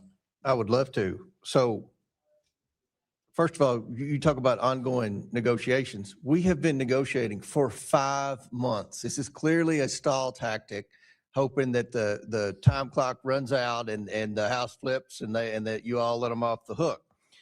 But secondly, you mentioned, and I mentioned this in my open statement, there were names on that initial list with the Summerlee motion and the Scott Perry amendment, Attorney General Holder, Lynch, Sessions, and Garland, as well as Comey. They all complied and had written statements under the penalty of perjury that they had no knowledge of anything with Epstein, that they weren't directly involved in the investigation and basically had no personal relationship. I think we would all agree the Clintons had a personal relationship with both with both Epstein and Maxwell. You know, it's from the evidence that we've received thus far from the estate and all the other documents that we have thus far, it appears that Jeffrey Epstein visited the Clinton White House 17 times while he was president. And then post-presidency, it appears that Bill Clinton flew on Epstein's plane at least 27 times. So there's a huge difference between the knowledge and relationship with the Clintons and Epstein and Maxwell versus the former attorneys general. And another note, I don't know if it was Mr. Bell or whoever said that we only are interested in Democrats. We grilled Bill Barr and Alex Acosta, and they are very Republicans. In fact, they were members of the Trump cabinet. Now, I've been on the Oversight Committee 9 years. We've had 4 other committee chairs. We've had Jason, since I've been here, we've had Jason Chaffetz, Trey Gowdy, Elijah Cummings, and Carolyn Maloney. I don't ever remember a time, and I could be wrong. If I am, I'm sure you all will correct me, but I don't remember a time when Carolyn Maloney or Elijah Cummings subpoenaed a high-ranking Democrat to come in for a grilling. So to imply that this is partisan, that is just simply not true. We've already had 2 very high, the former Attorney General of the United States under Trump and the former Labor Secretary and U.S. Attorney. So we've done that. And then one other thing with the Clintons, and I'll yield back. One of the arguments the Clintons made, Mr. Garcia, was that our subpoenas were unlawful. Do you agree that the subpoenas we issued the Clintons are unlawful? I believe that all of our subpoenas that we have issued have been lawful, sir. Okay. Just any other members seek recognition? Ms. Brown, sir. Ms. Brown.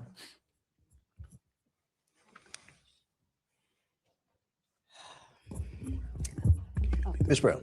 Thank you, Mr. Chairman. It's clear to me that the purpose of this meeting today is just to continue this committee's agenda of political theater, plain and simple. Democrats have been very clear, abundantly, repeatedly, and without room for ambiguity. We want to hear from anyone who has information about the Epstein crimes. And yet, when former President Clinton and former Secretary Clinton offered to cooperate with this committee to submit sworn statements, to provide what they know, to engage in good faith, the majority said no. And that's what brings us to why we're really here today. The majority is rushing to hold in contempt 2 private citizens who have demonstrated their desire to cooperate with this committee and who have called for the release on Jeffrey Epstein, all while the Department of Justice and Attorney General Pam Bondi are breaking the law in plain sight. Here are the facts. The DOJ was required by statute to release the Epstein files by December 19th, 2025. The deadline has passed by more than a month. And what have we received? 1%. 1% is not compliance. 1% is not transparency. 1% is a cover-up. What about the 1% they actually release? We've seen redactions that are extensive, unusual, and very likely illegal. And what's more, the Epstein Files Release Act, passed by supermajorities in this Congress and signed into law by this president, required the DOJ to send a report to Congress by January 3rd, 2026. More than 2 weeks later, what have we received from the DOJ? Nothing. So if my colleagues on the other side of the aisle were really serious about uncovering the truth and government and accountability, we would be demanding answers from the administration. We would be demanding answers from Attorney General Bondi. We would be demanding the release of the 99% of the Epstein files still sitting at the DOJ. So I have some very simple questions. Where is the subpoena for Attorney General Bondi? Where is the hearing on DOJ's failure to comply with the Epstein Files Transparency Act? Where is the accountability for the redactions page after page after page? This vote feels less like oversight and more like a distraction. a distraction from the DOJ's lawlessness, a distraction from a broken promise of transparency, a distraction from the embarrassment of a co-equal branch of government choosing complicity over accountability, and a distraction from survivors who deserve the truth. If this committee is serious, then we must hold the Department of Justice accountable. Release the files, all of them, and stop playing politics with justice. Survivors deserve better. And with that, I yield the balance of my time to the ranking member. Thank you, Representative Brown. I just want to Chairman, I want to just respond to something that you said. I think it's important. First, I just want to read the folks of who the subpoenas you have chosen not to enforce. Alberto Gonzalez, who we subpoenaed on that same day, I believe you did not enforce. Eric Holder, of course, former AG, did not enforce. Loretta Lynch, you chose not to enforce. Jeff Sessions, you chose not to enforce. Merrick Garland, who I think it'd be important to have answer questions, you chose not to enforce. Robert James Comey, you chose not to enforce. In fact, I have Attorney General Gonzalez's letter. It says, "Dear Chairman Comer, this letter is to confirm that consistent with my conversations with the committee general counsel, I have no present memory or decisions or conversations related to the investigation and prosecution of Epstein matter during my tenure as U.S. Attorney General." He, of course, was the Attorney General when the whole Alex Acosta U.S. Attorney matter was in front of a critical time in this investigation. Now, you chose not to enforce that because you mentioned that this letter is under penalty of perjury. The declaration that Clinton's also made and sent to you to answer some of those questions were also under penalty of perjury. I just want to clarify that. And then with the remainder of my time, Mr. Chairman, I think it's important to note that you talked a lot about the importance of our subpoenas and that we should all support this committee's subpoenas. And I agree with you, sir, and I want to hear from the Clintons. It's also important to note that we have members of this committee, Congressman Jim Jordan, Congressman Andy Biggs, Congressman Scott Perry, who are obviously very outspoken, which we like to engage with. Now, they're not here, and that's okay. Now, you also know, sir, that all three of them defied legally binding subpoenas issued by the January 6th committee relating to their efforts to overturn the 2020 election. So we should be clear that the majority chooses to be very selective on which subpoenas they want to enforce or talk about. We have members of the majority that themselves have defied subpoenas. So once again, I ask you, Mr. Chairman, let's ask President Clinton the questions that we have. Let's have him come in and testify in a way that we can negotiate, and let's get all the release of the files done immediately. Thank you. Would you yield? Could I respond to that? Sure, I have no more time, but I'm happy to respond. So you say we didn't enforce the subpoenas. We did enforce.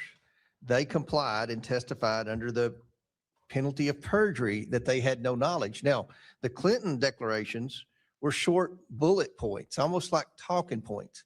And the evidence is clear that the Clintons did have relationship with them. Now, again, I've said publicly millions of times, there's no one's accusing the Clintons of wrongdoing, but the fact that they were that close and the fact that I've never seen a sit-down interview with Bill Clinton where he's answered questions about his relationship with Epstein and Maxwell like the current president has.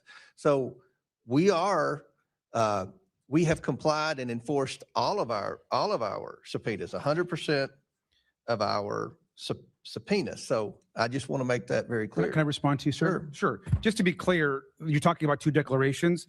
The declaration that you chose to use as something that you moved on to not bring him in was 1/6 the size of the Clinton declaration. I'm looking at the Alberto Gonzalez response to you, sir, that you chose to dismiss, and it is one sentence long.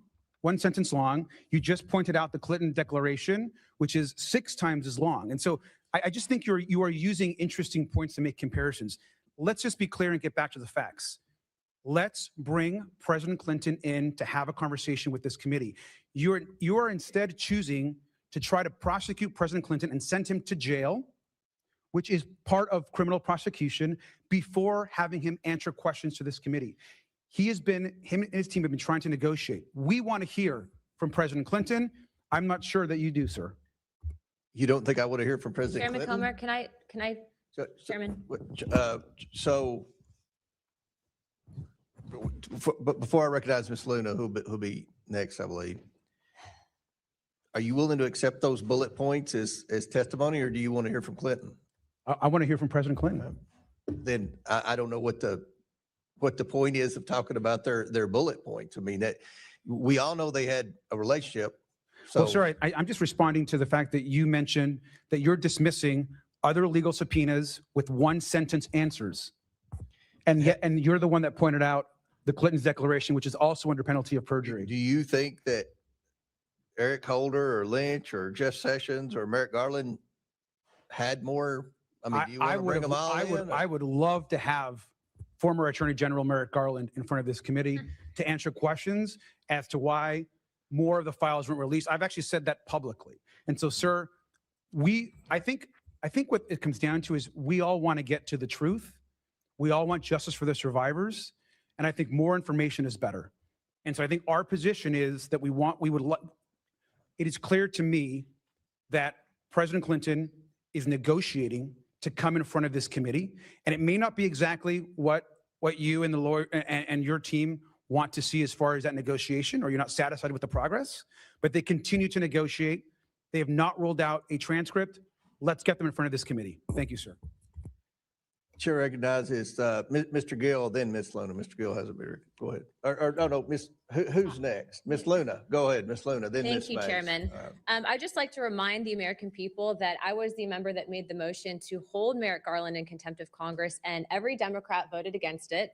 And in addition to that, 3 of my Republican colleagues voted against it, one of which did not come back because his voters decided that he was too swampy for them. So Okay. I'd just like to point that out. But aside from that, Well, Ms. it's Luna, it's been pointed out to me, you've already had 5 minutes. Somebody will probably yield you some time. So I've got to. if I could just finish real quick, if we're looking to see why the files have not been released yet, look no Alright. further than the judge Okay, Engelmeyer, I'm who's sorry, Ms. actually been Luna. I'm responsible sorry. for If denying someone can Boycott yield and you some Massey's time. special counsel. I'm just saying, I'm making a point. All right. So This is all So we political haven't games recognized the Republican on this. Ms. Mace, do you want to be recognized? That would be great, Mr. Chairman. I have a number of documents I would like to enter into the record this morning with That's it. unanimous consent. First of all, I want to ask my colleagues on the other side of the aisle to stop playing politics with justice.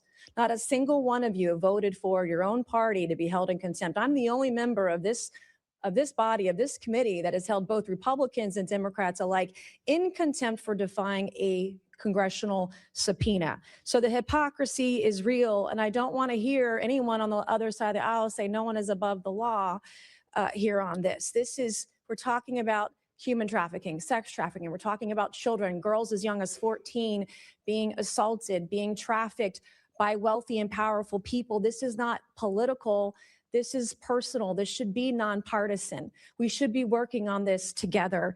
And it's incredible that we're politicizing rape, we're politicizing sex trafficking, we're politicizing this entire Epstein thing. And it just, as a survivor, I'm telling you, it should not be. And I've done a lot of work, Mr. Chairman, in advocacy and writing legislation for victims of abuse, male, female, and children, man, woman, and child. South Carolina, my home state, Mr. Chairman, has a huge problem with with all sorts of violent crimes, but sex trafficking in my state is up by over 400%. We have domestic violence in our state where you can't get a trial. And there was a case last year where a woman 2 years ago was kidnapped by her boyfriend, beaten to a pulp, her face just beaten in.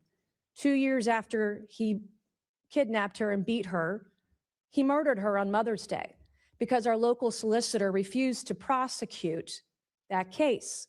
And I have rogue solicitors and prosecutors and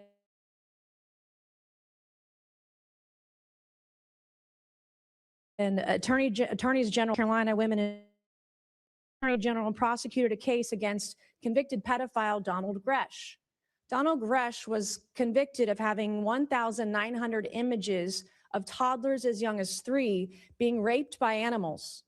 Donald Gresh, under the prosecution of my Attorney General Alan Wilson, served 1 day in jail. 1 day. Donald Gresh isn't the only pedophile, convicted pedophile, that we prosecute like that. My Attorney General Alan Wilson prosecuted this case. This is Travis Reed Gay. Well, the other thing too is that Donald Gresh, he was facing 60 years in jail, got 1 day. Travis Reed Gay was facing 70 years, 7 charges and 70 years in jail in South Carolina. My Attorney General prosecuted this case. He pled guilty in November, didn't serve any time. He got probation. He violated his probation 11 days later. And if he violated his probation, he was to serve time in jail. The magistrate or judge probably didn't have a law degree, let him out hours later. He has not served any required time for this kind of thing. And I did a press conference with a bunch of moms, over a dozen moms last week in Charleston, South Carolina, and there was a local media blackout. I asked, was it my attorney general who prosecuted this case and led this pedophile out on the streets? Was he the one that led the media blackout? Well, I want my attorney general in my state to know that a young child came forward after seeing my press conference and recognized this man. She filed a police report the same day because he allegedly followed her in a park the week before. This is Scott Spivey, killed, shot with a bullet in the back, shot at 17 times, not prosecuted by my attorney general. So I'm going to ask unanimous consent, Mr. Chairman, to enter those 3 images into the record. This is Weldon Boyd. This is Scott Spivey's killer who shot him in the back and has never really been investigated or prosecuted for that killing in South Carolina. I would like to enter that into the record, Mr. Chairman. Without objection, so ordered. This is Logan Federico. She was executed a year ago, yesterday to the day, by a man named Alexander Dickey. Alexander Dickey was a convicted criminal. He had 39 arrests, 25 felony charges. He executed this beautiful 22-year-old daughter of Stephen Federico in cold blood after stealing a gun. If her killer, Alexander Dickey, hadn't been let out by a rogue magistrate or judge or a prosecutor solicitor that didn't care, she would be alive today. Mr. Chairman, I would like to enter her image and her killer's image into the record. Without objection, so ordered. I have another image. This is Eric Bowman. Eric Bowman beat his wife and has been alleged and is being investigated for other abuses against women and potentially underage girls. He was just let out free, Mr. Chairman, out of jail in South Carolina. He is a predator. I have reported him to law enforcement. He's under investigation, but I have written bill after bill about predators like Eric Bowman, about voyeurism, about these sort of criminal sexual allegations. I would like to enter his image into the record. Without objection, so ordered. I have 2 more. Can we get it? Your time's expired, but I'll recognize you for a UC later on, because I want to make sure everybody stays within their 5 minutes. Chair recognizes Mr. Bell from Missouri.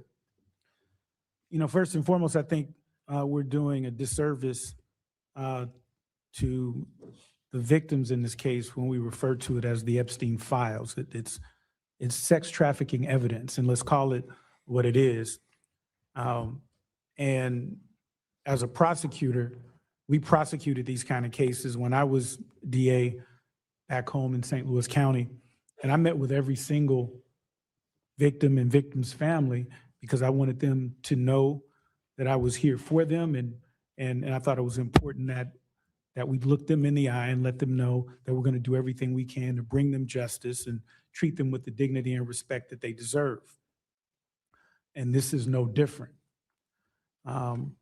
That said, I think in DC, what I've learned in my 11 months here is that this DC disease that of staying in this partisan bubble is something that you have to continue to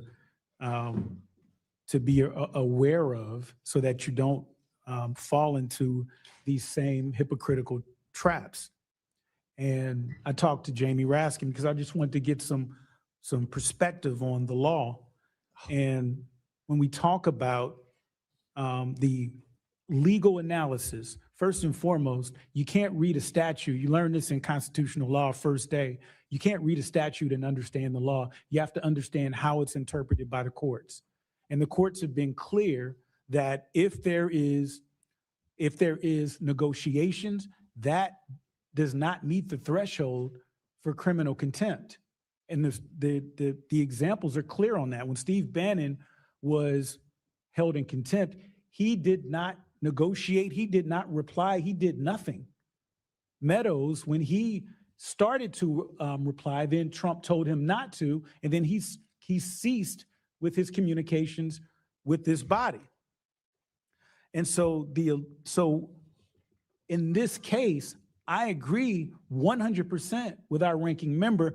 I want to hear from the Clintons. I think the victims we want to hear all the evidence. But what I know as a prosecutor is that we don't start doing depositions before we listen to the evidence. Now, if there's not evidence, okay, then there's other things to consider. But the evidence is here. There is evidence that has been duly voted on to be presented to the American people in a bipartisan manner, and of this evidence, we've received 1%. 1%. I mean, put this in perspective. There's 0%, and then the only thing you can do next is go to 1. That's it. We've got nothing. And now we're going to bring the Clintons in before we even have the evidence. That makes 0 sense, which is close to the 1 that I talked about. And so there's a legal analysis here. There's about what are we doing to ensure that we are doing a real investigation to get these victims the justice that they deserve.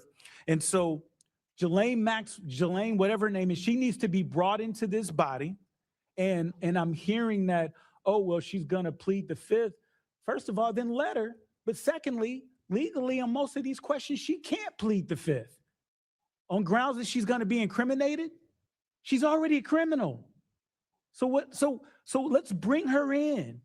Let's do those things. Let's bring in every single person. I don't care what they are, Democrat, Republican, and I've said this publicly, and my mother got on me about this. I don't care if my mother is in the Epstein files. We need to see 100% of the Epstein files to ensure that we are doing right by these victims.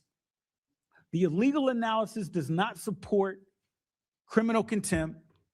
A real investigation, a fair bipartisan investigation would lead us to the conclusion that we want to hear from the Clintons, that we want to hear from everyone. But right now, we don't even know who else is in the Epstein evidence because Pam Bondi has not turned over that evidence. And that's the massive violation that we're seeing, that my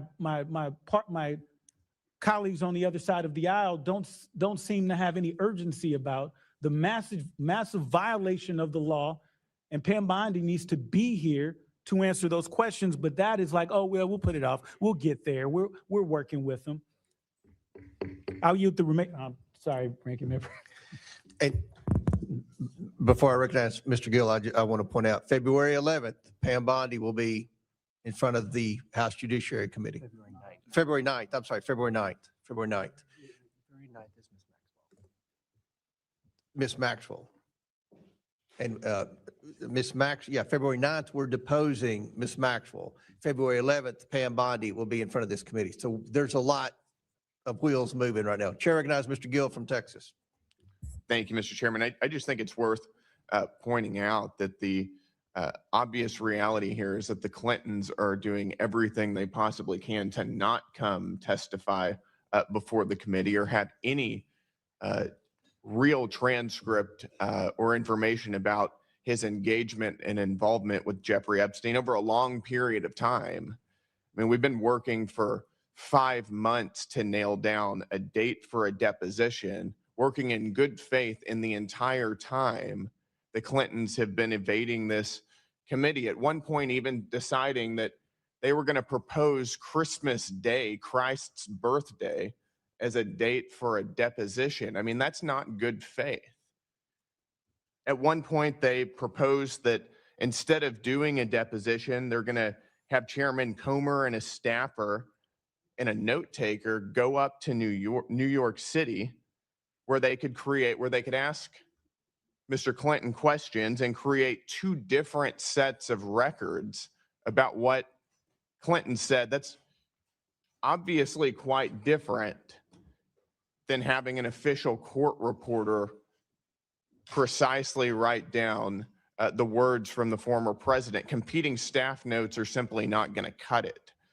So we've spent 5 months working on this. It's about time that they comply with a lawful subpoena like many other people have. And there's some suggestion that we're selectively choosing who to enforce these subpoenas against. I mean, as you've pointed out multiple times, Jeffrey Epstein visited the White House 17 times. He flew at least 26 times on Epstein's private plane. There's a clear, long-standing, obvious connection between the Clintons and the Epsteins, and I think we need answers for that. And I hope that we get that, and I hope that our colleagues on the other side of the aisle will join us in that. And with that said, I'm happy to yield 2 minutes to my colleague, Miss Anna Paulina Luna. Thank you. I'd like to just say that I do agree with some of the sentiment of both my colleagues, to include Mr. Bell, who actually just spoke to wanting justice for the victims. But it's important to note that the reason why the files have been delayed in release is because of Judge Paul Engelmeyer in New York.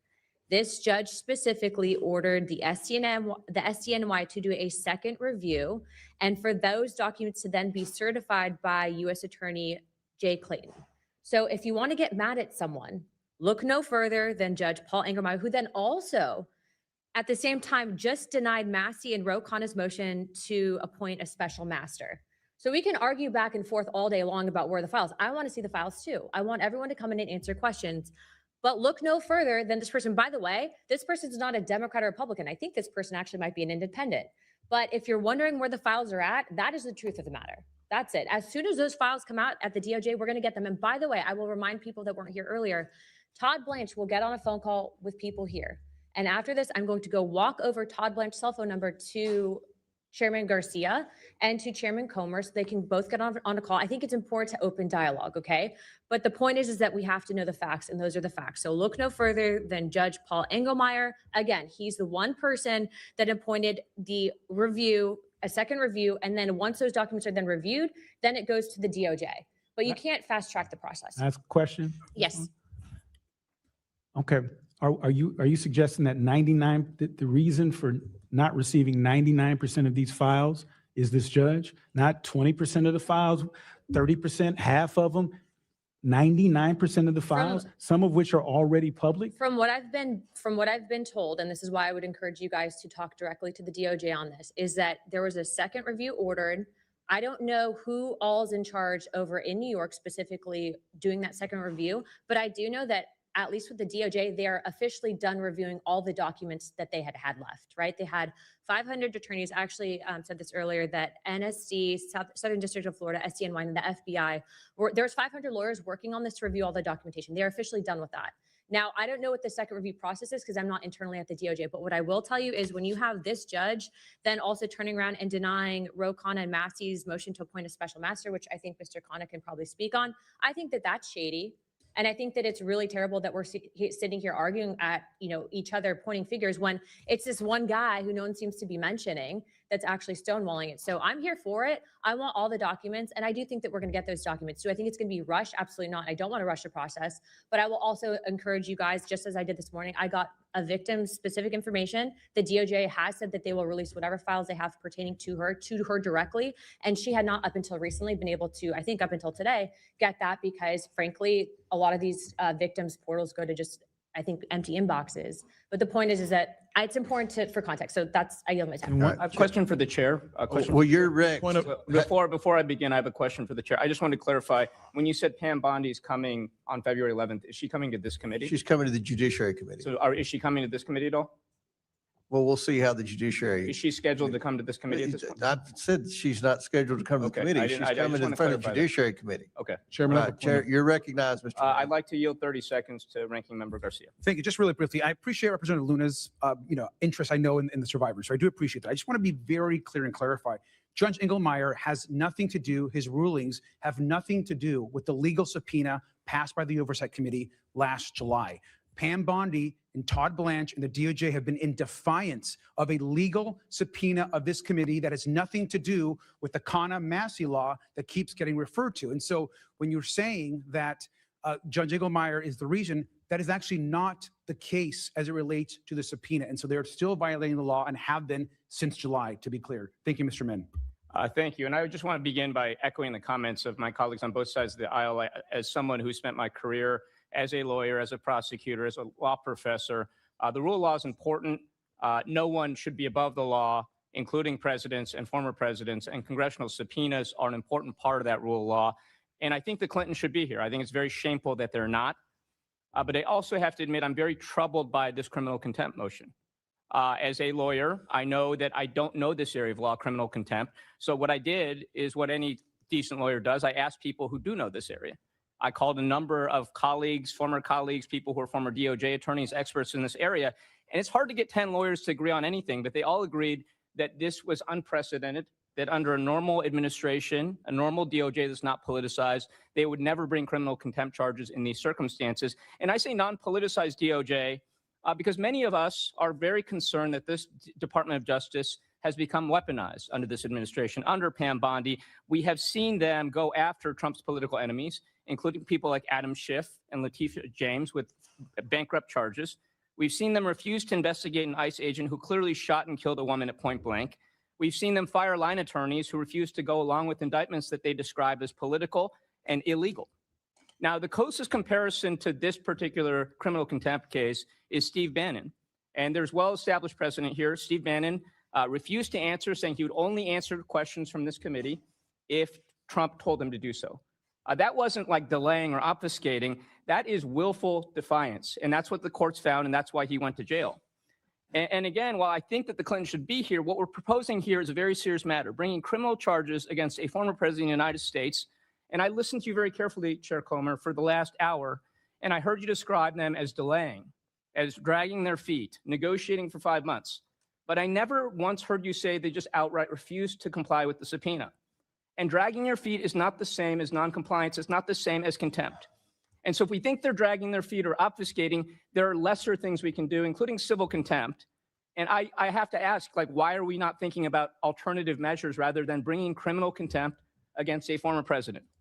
And I also want to point out that on November 14th, and I want to ask unanimous consent to enter this into the record, Donald Trump wrote a Truth Social post in which he demanded that the Republicans go after Bill Clinton, Reid Hoffman, Larry Summers in relation to Epstein. Later that day, Pam Bondi announced that they would be bringing investigations. And now that we saw later that this committee brought subpoenas against the Clintons. This seems very political. And the people I talk to in my district view this entire matter as politicized. They view this as why Bill Clinton. And look, if Bill Clinton is guilty, let's put him in jail. But what I have a problem with right now is that we seem to be doing something that is unprecedented for Bill Clinton. We're bringing criminal charges against him, potentially, that we would not do for any other individual in these same circumstances. And that, again, is not my opinion. It's the opinion of everybody I talk to. It says it's not a close matter. And so I have deep concerns that this looks like a political witch hunt against Trump's critics, that it will be referred to the Department of Justice, that we have seen as politicized. Many of us had deep concerns that they are breaking the law on a daily basis. So I have trouble with this. I don't know yet how I'm going to vote, but I'd love to hear from you, Mr. Comer, why we did not pursue alternative measures, particularly when the Clintons, by all accounts, were actively negotiating, and whether you thought that their offers were not sufficient. They don't strike me as noncompliance or defiance of this subpoena. Mr. Min, Mr. Min, will you you think yield for for a question real 5 quick? months, I mean, you just want to keep negotiating for 12, 11 more months and hope. Willful noncompliance is my question to you. I mean, why not let's civil contempt or something nobody's like that? buying what you're selling. We've been negotiating for 5 months. Why 5 not months. civil contempt or some alternative? Can I make a months. suggestion, actually? I don't yield my time to you. I yield it to Mr. I've already Chairman- answered your Chairman, question. I can I yield make- back then. All right, Chair now recognizes Mr. Higgins. Thank you, Mr. Chairman. Request unanimous consent to enter into the record the minutes of a hearing conducted by the Federal Law Enforcement Subcommittee on July 23rd of 2025, over which I presided as chair. That was the subcommittee, to clarify for America, where the original subpoena driven by the Democrats and Ms. Lee, the original motion to subpoena the so-called Epstein files was introduced. Unanimous consent to present. Without objection, so ordered. Yes, sir. So within that is minutes. Here's the original motion from the Democrats. move that the subcommittee issue a subpoena. Listen carefully, you alleged journalist and you, the beloved American citizenry that's paying attention to this. Move that the subcommittee issue a subpoena to the Department of Justice for the full, complete, unredacted Epstein files to be delivered concurrently to the majority and minority of the Subcommittee on Federal Law Enforcement of the Committee of Oversight and Government Reform. That's it. That was the motion presented by the Democrats. That motion immediately struck me as very poorly written because it had no recognition of recognizing and adhering to the existing long-standing criminal justice procedure designed to protect the innocent. It had no timeline. There was no timeline mandated in their own motion that would force the DOJ to comply with said timeline. There was no mandate for a particular percentage of release. There was no prohibition for actions in performance of compliance with their motion, which would become a subpoena from the Oversight Committee. It was not even the identification of Epstein. Just said Epstein files. Epstein who? You think the DOJ has not prosecuted more than one Epstein in the history of the DOJ? It was very poorly written. So, Republicans, noting that there were a lot of people missing from this, if we were going to do this, allow it to move, there are a lot of people missing. So, Mr. Perry introduced, I remind my colleagues that this is my time. You recognize the decorum of this Oversight Committee. Perhaps you'll be recognized to speak. Mr. Perry introduced a motion to amend the motion to subpoena by the amendments to include William Jefferson Clinton. Imagine that, use the whole name. And Hillary Diane Rodham Clinton, amongst others. But of everybody on Scott Perry's list, the most defiant has been the Clintons, and the Oversight Committee has been very patient. I submit for the record, unanimous consent, I ask Mr. Chairman, the actual subpoena produced on August the 5th, at a hearing on July the 23rd, the subpoena was produced on August the 5th. Without objection to ordered. Everyone has essentially complied to the wishes of the committee. Who's in control? We are. With a majority, we determine. The most defiant has been the Clintons. That's why we're here today. Back in July, after Scott Perry introduced an amendment to the Democrats' motion expanding the list to include the Clintons and others, including Republicans, Ms. Mace introduced an amendment to the motion to subpoena, saying, I move to amend Ms. Lee's motion to include the redacting of names of victims and any personally identifiable information of said victims and any possible child sexual abuse materials. And the subpoena itself, and I'm closing, Mr. Chair, the subpoena itself stated that the DOJ is to provide all the material requested and recognizing redactions required by law. So you're talking about 1 million documents. It takes time to redact 1 million documents, but the DOJ is performing and is delivering, and the Clintons are I'll give Walkinshaw an obstructing us. extra minute. Thank you, Mr. Chairman. But before we go to Mr. Walkinshaw, Ms. Mace has 2 more unanimous consent requests, and I'm going to give Mr. Walkinshaw an extra minute if everyone's okay with that. Ms. Mace?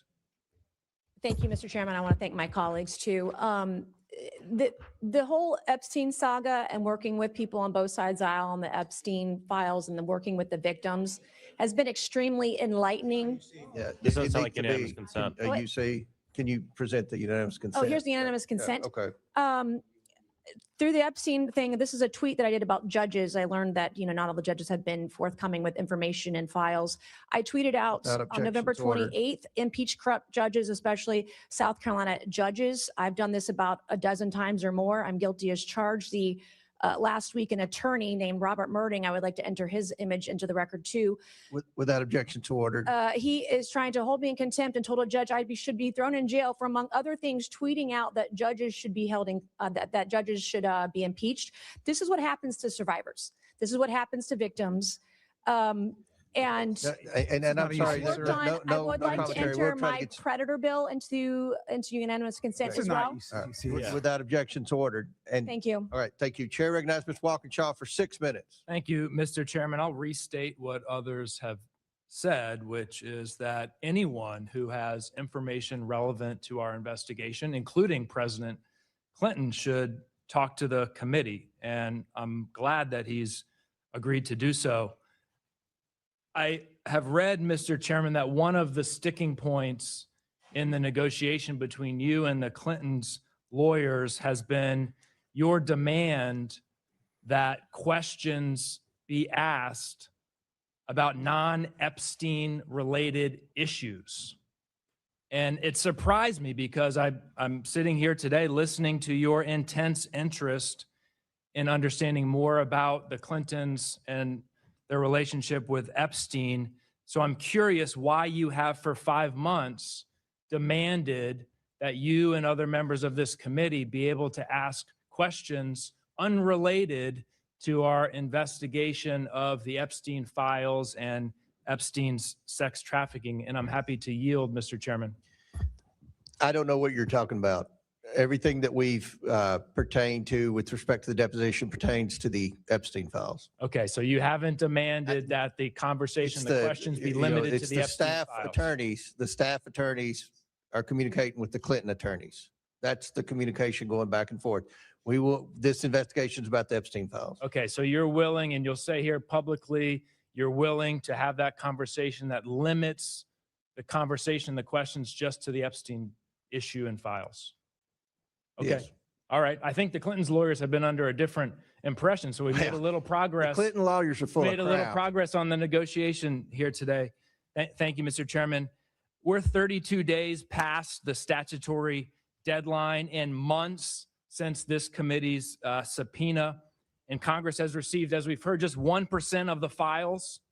More than 5 million pages remain hidden. Instead of holding the Attorney General accountable for this failure, the majority is trying to change the subject today. Frankly, I find it insulting. We have to bring our attention back to the people who should be our focus, the survivors of Epstein's horrific sex trafficking operation, the women and girls who were exploited, abused, ignored for years. They deserve the truth, transparency, and justice without delay, without excuses, and without any political protections for the powerful or the wealthy. That's what we should be doing. Not scoring partisan points, not creating distractions, working to uncover the full scope of his crime so the survivors can see accountability. And if we're truly serious about justice, we can't ignore one of Epstein's most well-documented associates, President Donald J. Trump. We have documented communications, including a signed birthday note from Donald Trump containing explicit sexual references and referencing wonderful secrets between them. Emails from Epstein saying that Trump, quote, knew about the girls. Donald Trump acknowledging he knew Epstein was a, quote, creep and that Epstein recruited girls and women from Mar-a-Lago. Trump saying he wants to cover up the files because, quote, my friends will get hurt. If we're committed to transparency and justice, why is that off limits for this committee? Why is his name absent? Why no discussion of Attorney General Bondi's refusal to comply for months with this committee's subpoena? Why no contempt for Attorney General Bondi? What we're witnessing today is not oversight, it's not accountability, it's part of a cover-up, a diversion. And it didn't start today. Despite clear legal requirements in a law that Donald Trump signed, a subpoena that you signed, Mr. Chairman, and repeated public promises, Attorney General Bondi has failed to release the files. It's entirely within her control, and yet only 1% has been produced, more than a month late. And even that sliver is so heavily redacted that it mocks the law. It mocks the law. And it mocks this committee's subpoena. And let's be honest about the transparency that Attorney General Bondi has provided. This is DOJ Epstein data set number 4. It's number 4.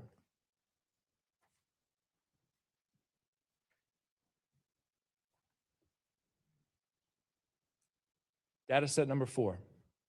This is part of the 1% that folks have been talking about this today. I'll close with this. Attorney General Bondi and the Trump administration missed their deadline. They're ignoring our subpoena. They've withheld 99% of the files, and they have obscured the little that they did release. It's not a coincidence. It's intentional. It's about protecting one man, Donald J. Trump, from accountability. Release the files. I yield back. Chair recognizes. Mr. Chair, have unanimous consent request? Okay, I'll recognize you for that. Mr. Chairman, I ask unanimous consent to enter the record a political article entitled "Clay Higgins Explains Why He Was the Lone No Vote on Epstein Files Release." Without objection to ordered. Chair recognizes it'll be on our side, Mr. Perry, then Mr. McGuire. Mr. Perry. Thanks, Mr. Chairman. I'm disappointed at where we're headed here. Look, I think that legitimately both sides want all the information. I know I sure do, with the proviso that the victims and innocent people are not damaged in the release of that. What's interesting to me is that the only time my colleagues on the other side of the aisle want to talk about any of this is when they can bring up the current president's name, but they're not interested at all in anything else. And I would just say this regarding the timeline, because I'm frustrated with it too. You know what would have been great? Would have been awesome if we could have truncated the timeline when the Democrat DOJ was in power under a Democrat president and there was any investigation whatsoever.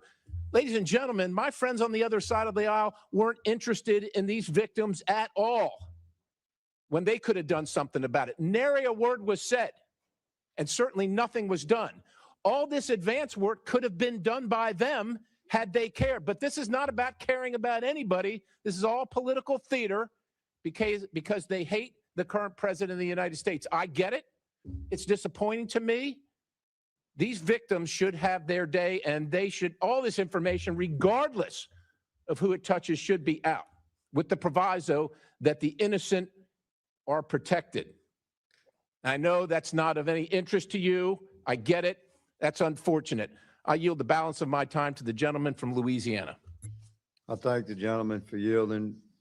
Mr. Chairman, earlier I asked unanimous consent to receive into the record the actual subpoena presented to the Honorable Pam Bondi by this committee regarding the DOJ's release of the investigative files on Jeffrey Epstein that was dated the 5th of August. I'd like to enter into unanimous consent associated with that entry, the letter written by this committee on August the 5th to Attorney General Pam Bondi, referencing the subpoena and giving specific instructions. Without objections ordered. I'd like to also enter into the record actually, I don't believe this has been released prior to right now. is the schedule associated with the subpoena. This is 1, 2, 3, 4 pages of specific instructions from this committee regarding the subpoena delivered on August the 5th. Now, unanimous. Without objection to consent of that ordered. schedule Yes, sir. as well. I'm sure the media will be fascinated with that. So the professionalism that this committee has pursued, to clarify for the citizenry, the professionalism that this committee has embraced and pursued has been squared away, impeccable. And that includes recognition that the Department of Justice, as stated in the subpoena, is to comply with redaction procedures of established law and criminal justice, long-standing procedures. So I heard someone mention 5 million files. That is the first time I've heard 5 million files. But I know that there were originally 250,000 files. And the Trump administration found another 600,000 files.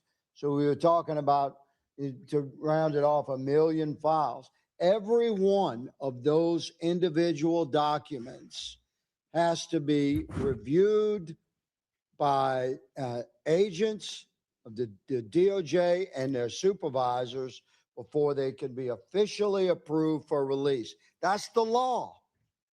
The DOJ has 400 agents working full-time on just releasing these documents. Now, you may argue that at the end of the day, you want to see the release of what they completed that day. I would say that's a fair narrative for discussion. But to say that DOJ is not fully engaged in complying with our subpoena is not accurate. It's not intellectually sound. And Mr. Chairman, I appreciate the opportunity to offer into the record these official and legal subpoena documents. I yield. Without objection, so ordered. Mr. Chair, I have a unanimous consent request. Okay, Mr. Frost. I have 2 articles. One is from Politics PA. Quote, Representative Perry referred to the House Ethics Committee for refusing subpoena. Without objection to ordered. The other one's a CNN article. GOP reps Perry and Biggs formally object to subpoena from House January 6th Without committee. objection to ordered.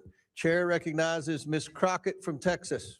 Thank you so much, Mr. Chair. I have sat here listening and I am quite perplexed.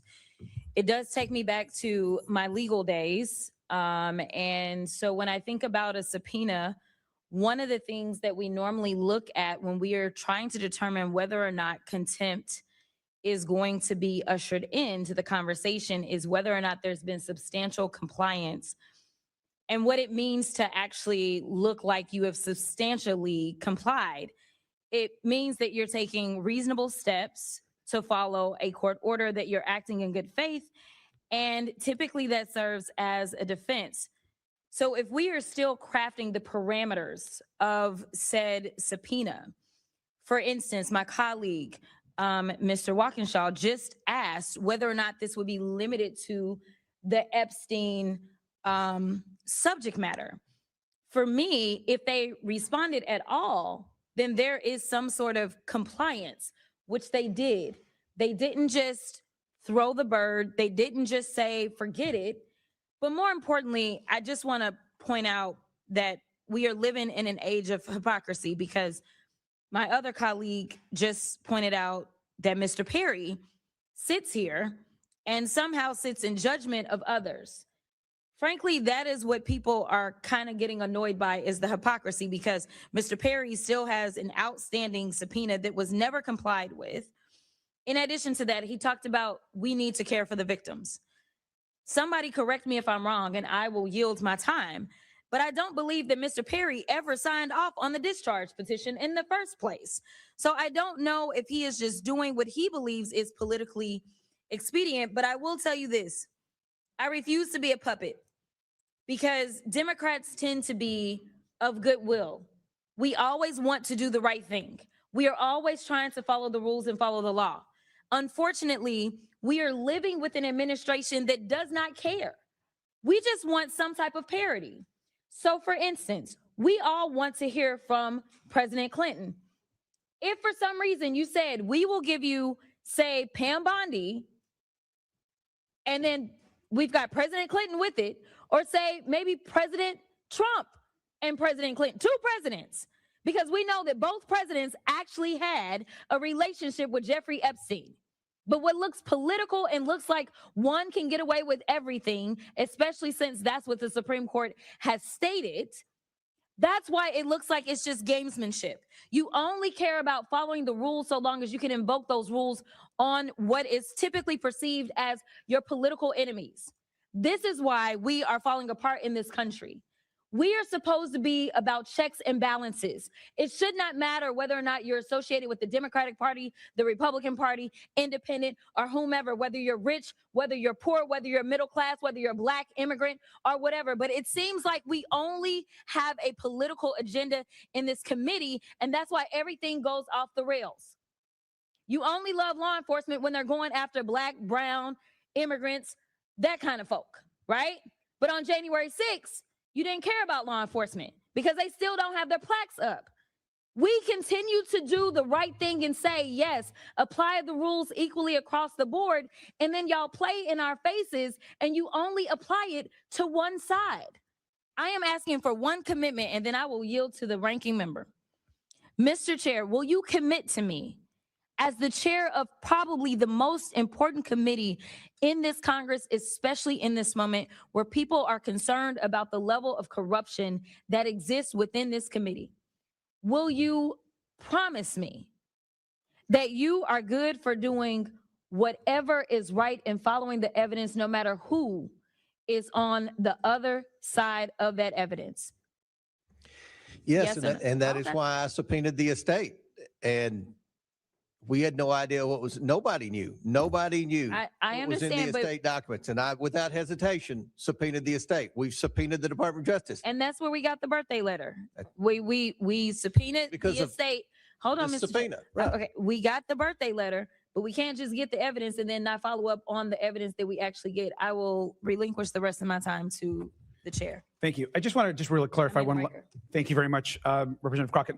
Just to back to Mr. Walkinshaw's point, I think it's important to clarify that in communication, Mr. Chair, with your team and the back and forth with the emails, the Clinton team made it clear that they wanted to answer questions about Epstein, but that was not something that your team agreed to, only about Epstein.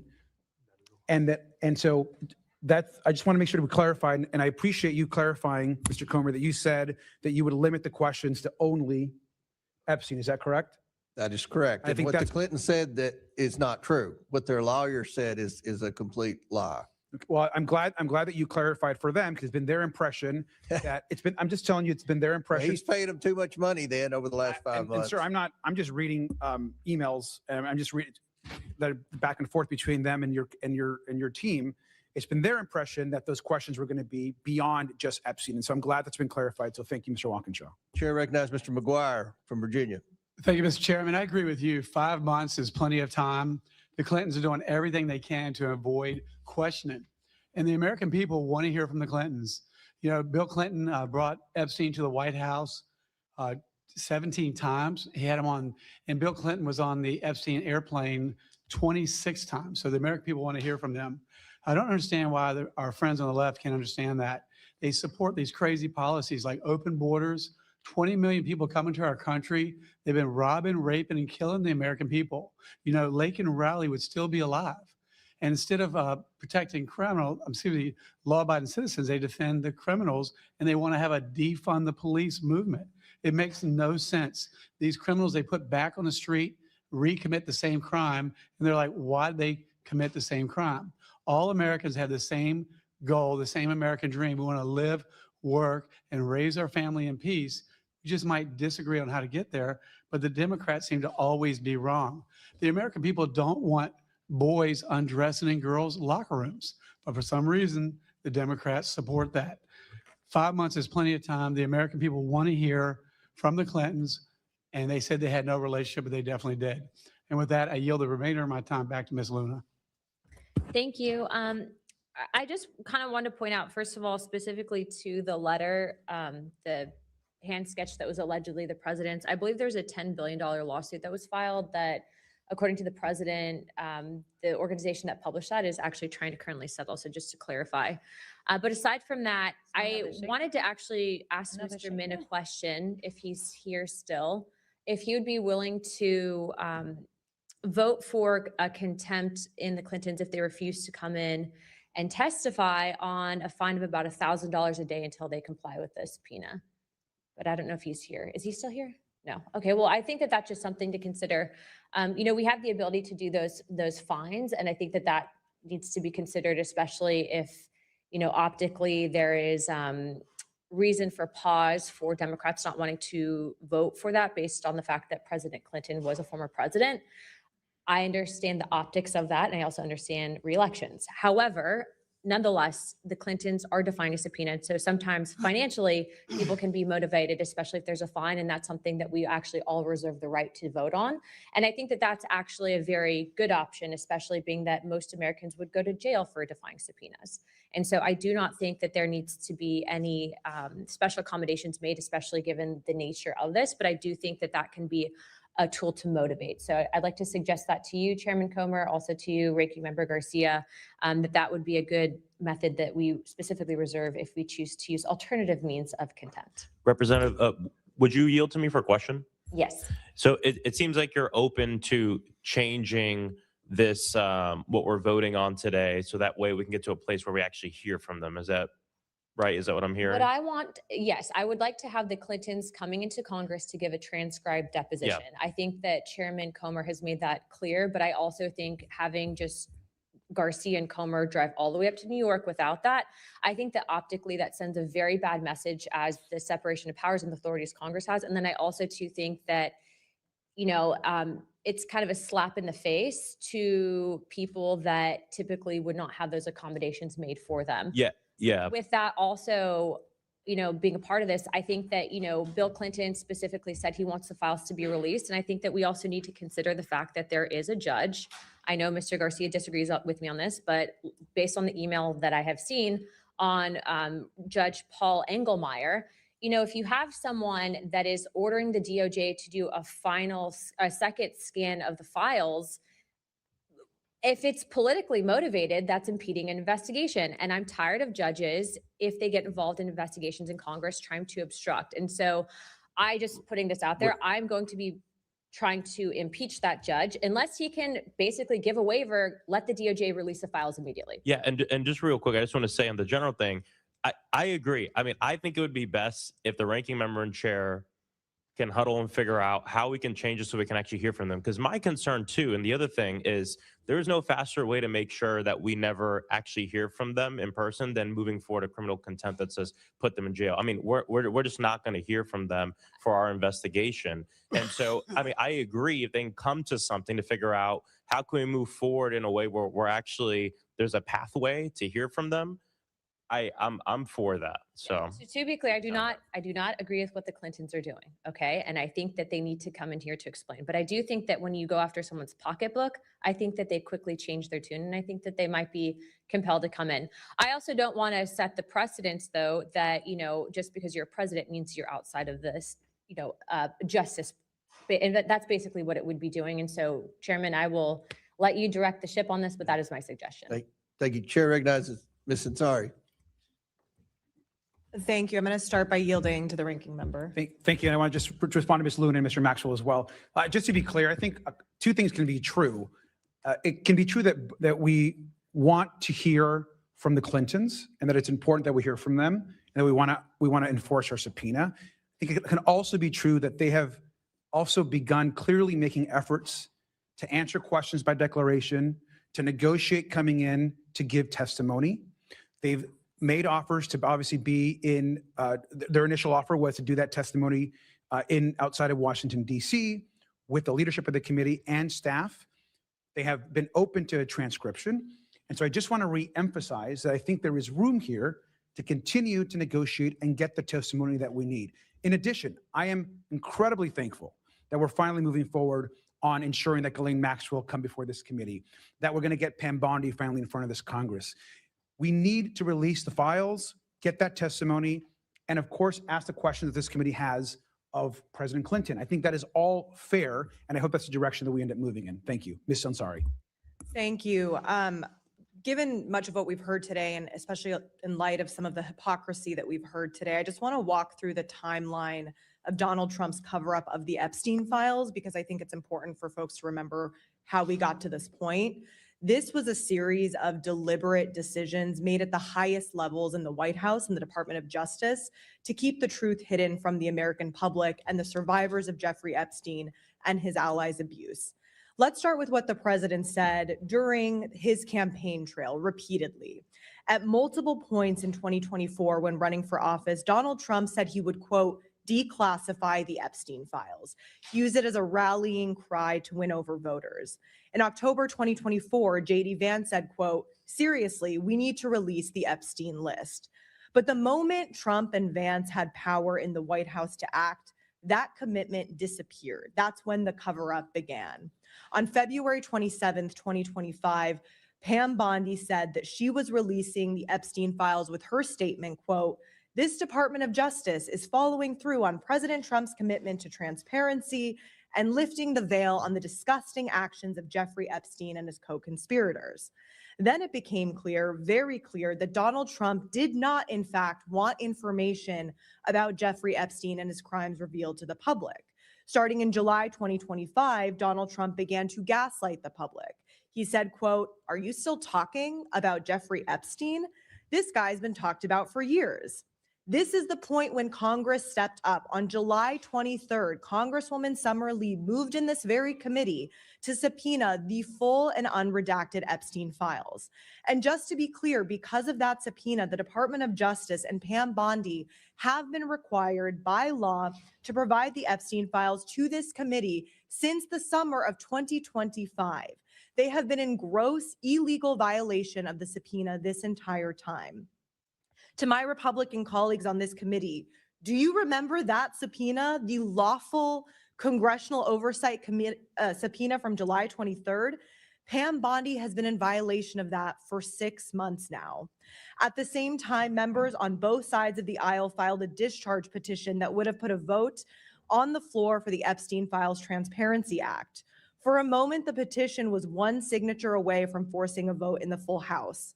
And what did Mike Johnson do? He shut down Congress. He refused to swear in our colleague, Adelita Grijalva, for a historic 7 weeks in order to keep her name off the list. He forced the American public to endure a government shutdown to protect Donald Trump and to cover up the Epstein files.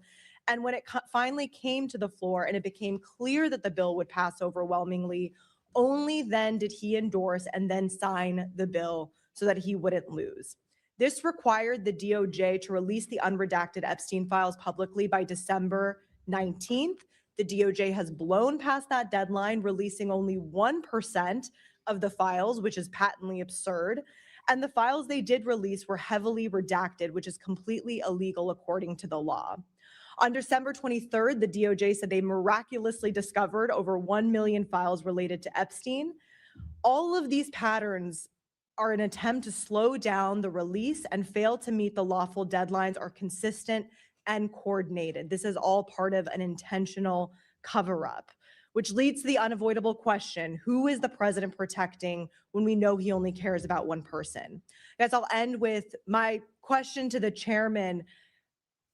The Attorney General, Pam Bondi, has violated the subpoena issued by this committee. We should be holding her in contempt to remain fair and to remain transparent. And so I ask that you do that if you really, truly want to be fair and care about the justice for the victims here. May I respond? We have been very clear. We expect those documents. She has complied. She's turned over documents. In the beginning, 1% in the beginning, not you all compliant. complained and said the first document dump didn't have enough redactions, and the second document dump had too many redactions. So they're trying to get this, and I believe Mr. Chairman, that with we all- will get those documents I very hear soon. you. I have been assured I we're hear going to you. get those If I could documents very respond. soon. I hear you, but with all due respect, given everything that she herself stated in February of last year, her own statements in front of the entirety of the American public saying, we have the documents, they are ready to go. The subpoena from this committee was issued in July. And nobody And on they our never side, got to work. nobody on our side is defending Pam Bondi. I So can then assure she you. should be held in contempt. If we are She going to is hold complying with, President they have Clinton in turned contempt, then we have to documents hold Bill over. Clinton. They have turned documents over, and every time they do, One you all portion of the complain document, about you too know many that's redactions, not enough redactions. So, that is unacceptable. It has been 6 all months right, and there's been your time's nothing expired, produced. and we want the documents. We've made that very clear. Chair recognizes Mr. Crane. Can I do unanimous consent first? Okay, before I recognize Mr. Crane, we'll let, Thank you. I just want to do a unanimous consent request. This is actually an email that has been sent to your team, Mr. Comer, and our team from the Clinton lawyer and the Clintons that basically says, to be clear, we are not objecting to a transcript and never have. Please make that clear during today's testimony. That was sent to you, Mr. Comer. So I just want to reemphasize they are not objecting to a transcript. Thank you. and before I recognize Mr. Crane, let me reply. We just got that email, and we have spent 5 months trying to get acceptable terms that I think everyone within any sense of fairness would agree needs to occur. After we hold this vote, hopefully it'll be a bipartisan vote. They're going to have 2 weeks before this bill is on the floor. We're going to have 2 weeks before the full House votes on it. And make no mistake, to the Clintons and their lawyers, this bill will pass, and I believe it will pass with Democrat votes, even though I've heard Democrat leadership is whipping to try to get you all to vote no on this.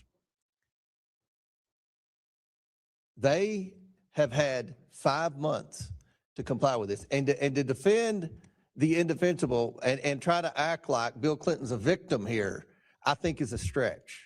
We know who the victims are, and I think if you ask the victims, do you want to hear from Bill Clinton? I'm pretty confident I know what the answer will be, because our staff has communicated with their attorneys. Chair recognizes Mr. Crane.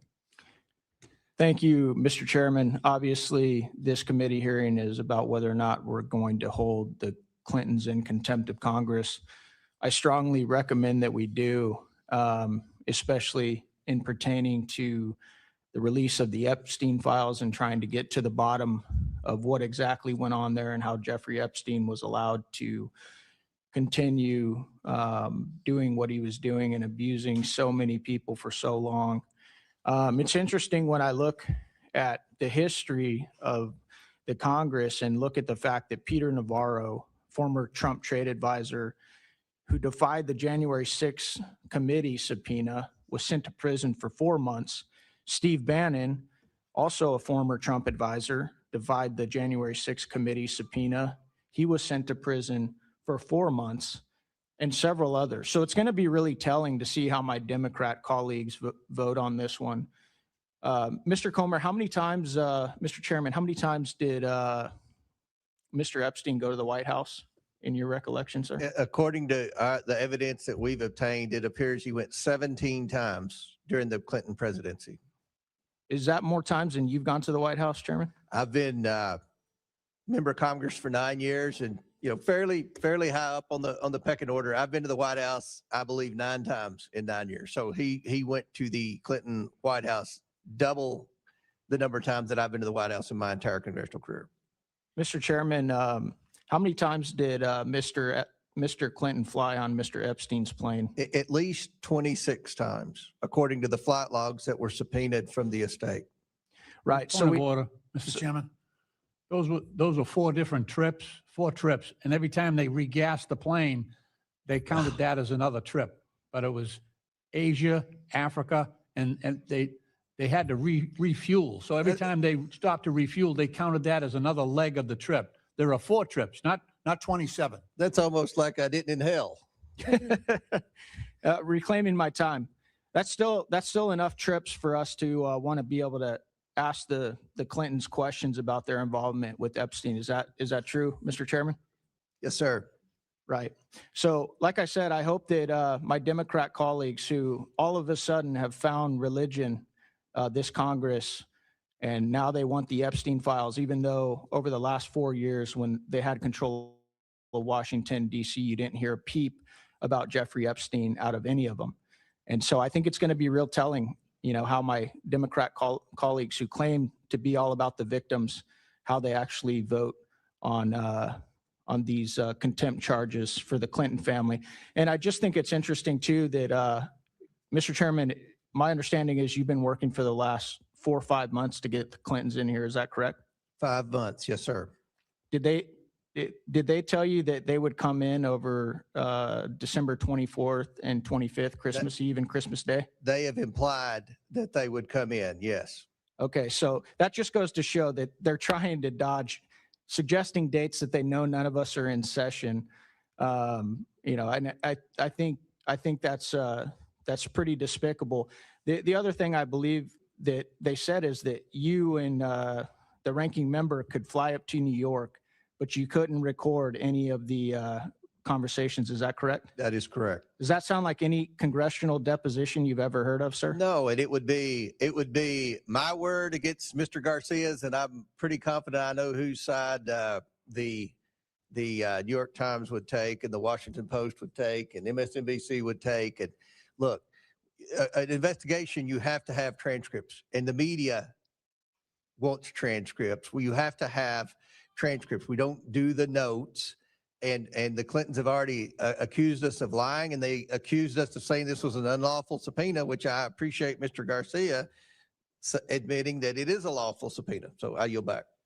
I also want to point out one thing that I think has been pretty interesting. When I flew into Washington, D.C. yesterday, my chief of staff told me that he'd been contacted by the Clinton attorneys at least 3 times to try and stop this. So it looks as if they tried to resist you for about 5 months. And once we finally pulled the trigger on it, now they're realizing that this could go very poorly for them. Is that correct, Mr. Chairman? That's how it appears, that they could stall. And then when it finally came to this vote, they felt like they could count on the Democrats objecting and a few of the Republicans that the media would go to, and the moderates, and say, oh, is this going to affect your election? Is this going to affect your election? At the end of the day, I think even the media wants to hear from Clinton. We all want to see the documents. So everyone in America that's keeping up with this, which is a majority of Americans, they want answers, and we're trying to get answers here today, and the Clintons have obstructed for 5 months. 5 months. Thank you, Mr. Chairman. I yield back. Chair recognizes Ms. Talib. Oh, wait a minute. Ms. Randall, I'm sorry. Thank you so much, Mr. Chair. I'd like to yield 30 seconds to the ranking member. Thank you. I just want to, again, just clarify that that the Clintons have not objected to a transcript. I just want to clarify that, Mr. Comer, which you just mentioned. And I think that in this moment of negotiation, which you've been in, and you've been in with them this entire time, there's progress being made, and they've not objected to the transcript. Let's talk to President Clinton, and let's get a transcript of it. Let's have the committee there and the staff there and move forward. Thank you. If may I respond? We won't stop the talk. May I respond? They did object to a transcript, Mr. Garcia. They did object to a transcript. They're just now changing because they see that public opinion is not on their side. Chair recognizes Ms. Randall, and we'll give you 5 minutes. We'll give you 5 minutes. Thank you so much, Mr. Chair. I want to start by saying I do not feel it is my responsibility to defend the former president of the United States.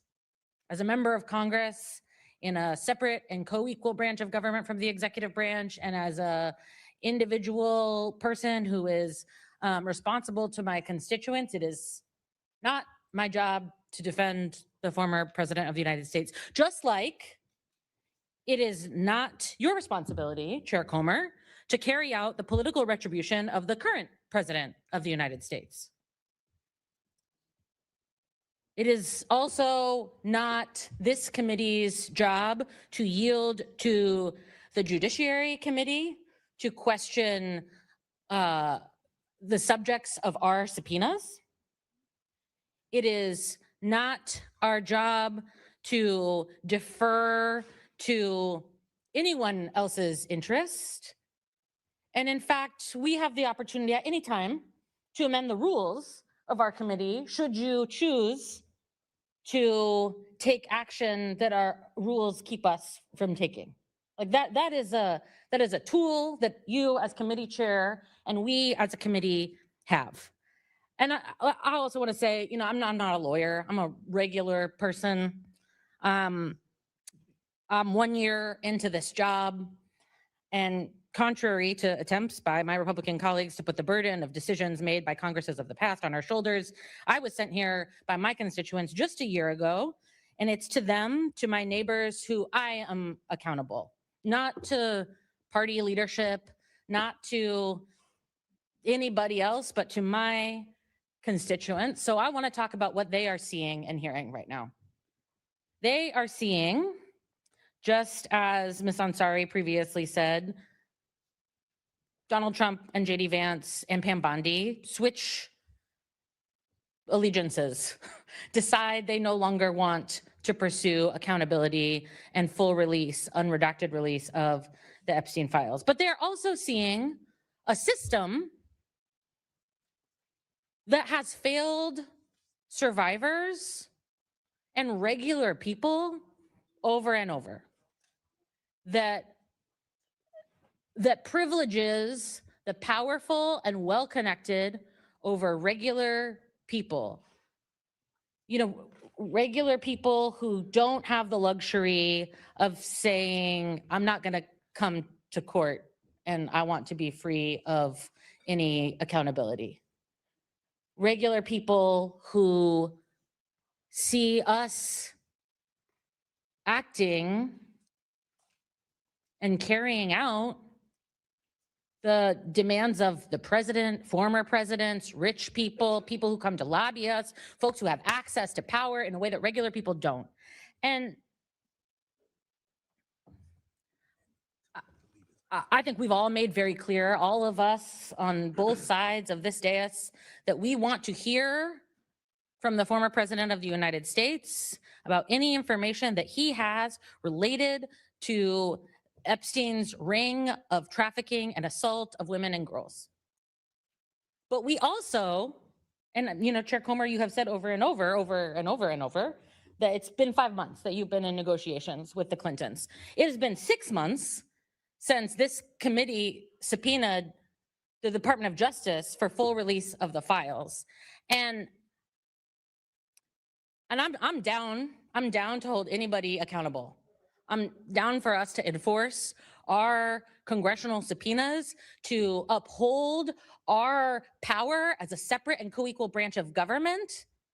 But I want to call the question, will my colleagues on the other side of this dais also hold accountable the Attorney General that has been illegally withholding evidence that has been subpoenaed by this committee and in a bipartisan law passed on the floor of the House?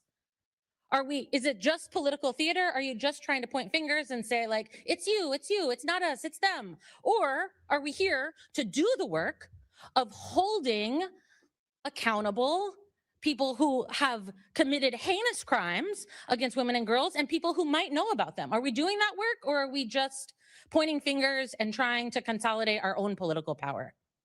That's a question I know that my constituents have, and it is one that I'm asking my colleagues on the other side of the dais. Thank you. I yield back. Chair, any member seek recognition? Chair recognizes Ms. Tlaib from Michigan. Mr. Chair, I think many of us were there with the survivors, and I'd like to bring them into the room because I think it's really important. It's not just one president, but now two that have been connected to the Epstein sex trafficking. One of them even testified about walking into the house, the butler opening the door, there's administrative assistant, having no idea she was walking into a horrific scheme that was sending young girls to the powerful, to the rich, the elected officials. And one of the first pictures she said she saw was of Clinton with his arms around Epstein. She saw another one of Trump. with Epstein. And I just remember her almost trying to convince us, like, understand that I had no idea, as if somehow she was guilty. Do you all remember that? And so I'm here to tell you, I'm ready to vote, but I'm also just taken aback and disgusted because I didn't need a birthday card to say the President of the United States, current President of the United States had something. I didn't need to see the photos by the chairman today of Clinton. All I needed to do was hear the survivors tell us, please do something. These are people that have impacted their lives forever.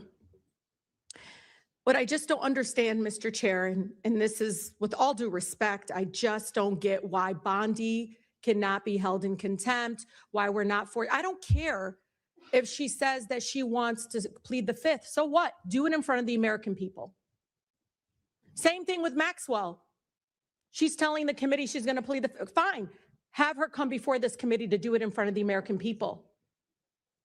The fact of the matter is, are you saying that if anybody wants to plead the fifth, they don't have to be forced to come before this committee? That doesn't make any sense. What excuse is that?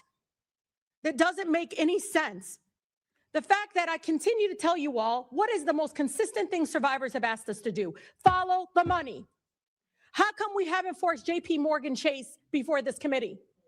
How come we haven't allowed Bank of America to come before this committee? Mr. Chair, it is so disgusting.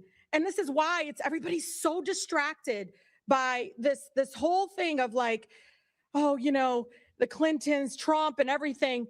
But who was funding it?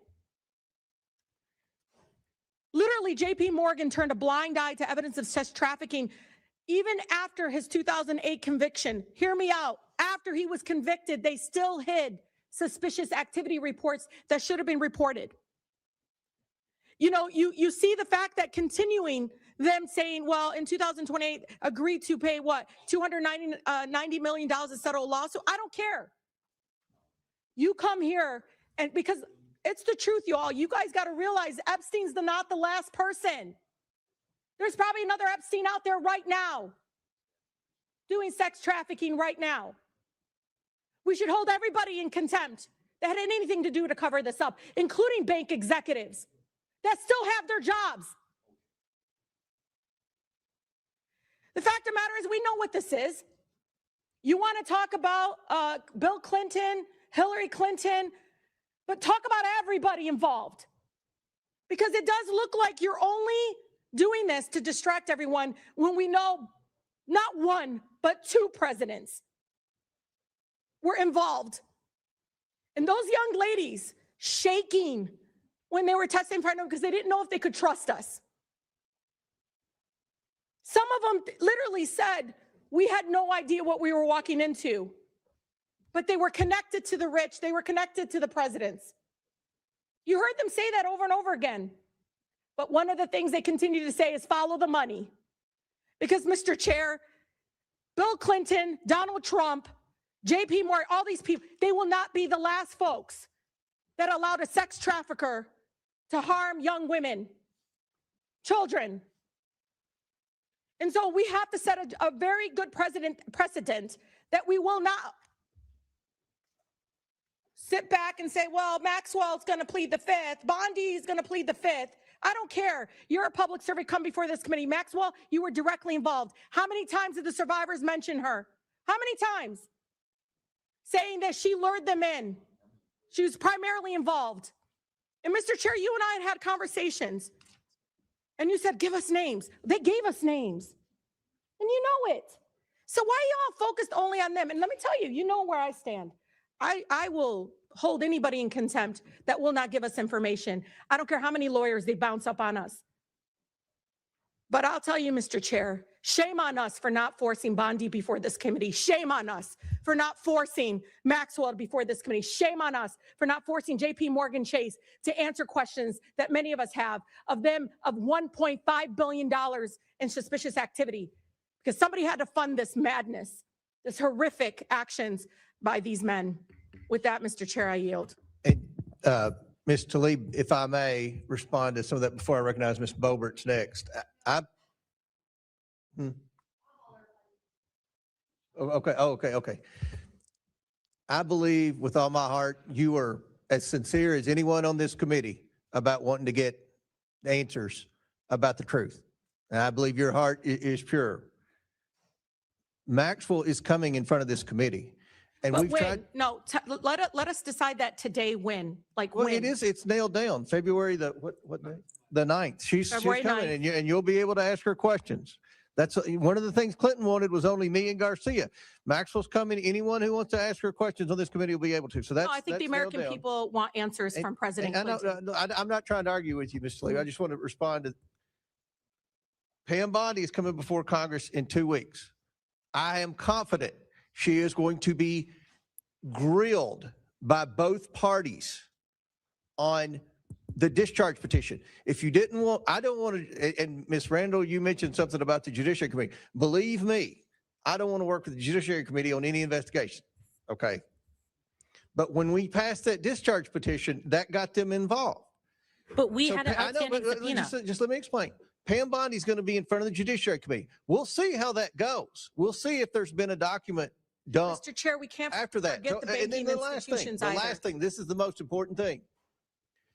Months ago, I approached Ms. Tlaib, Ms. Lee, and Ms. Stansberry. And I said, please, if you all get a chance, and I know you all are all sincere, try to get some names from these women, and we will continue to try to get documents. Mr. Chair, I've subpoenaed the just estate. If I didn't Mr. want Chair, to know let's that, if follow we the didn't money. want to, Let's Ms. bring these Tlaib, bank Ms. Tlaib, you're out of executives. order. We want to hold everyone accountable. We don't care. We don't care if they're billionaires. We don't care if they're Republicans. We don't care who they are. Do you agree to work with me, though? We got to get the bank executives here. Because, Mr. Chair, you and I know that this is still being funded in some other way. Epstein's dead. But we know there's another person out there doing the same thing. We know it because the banks covered it up.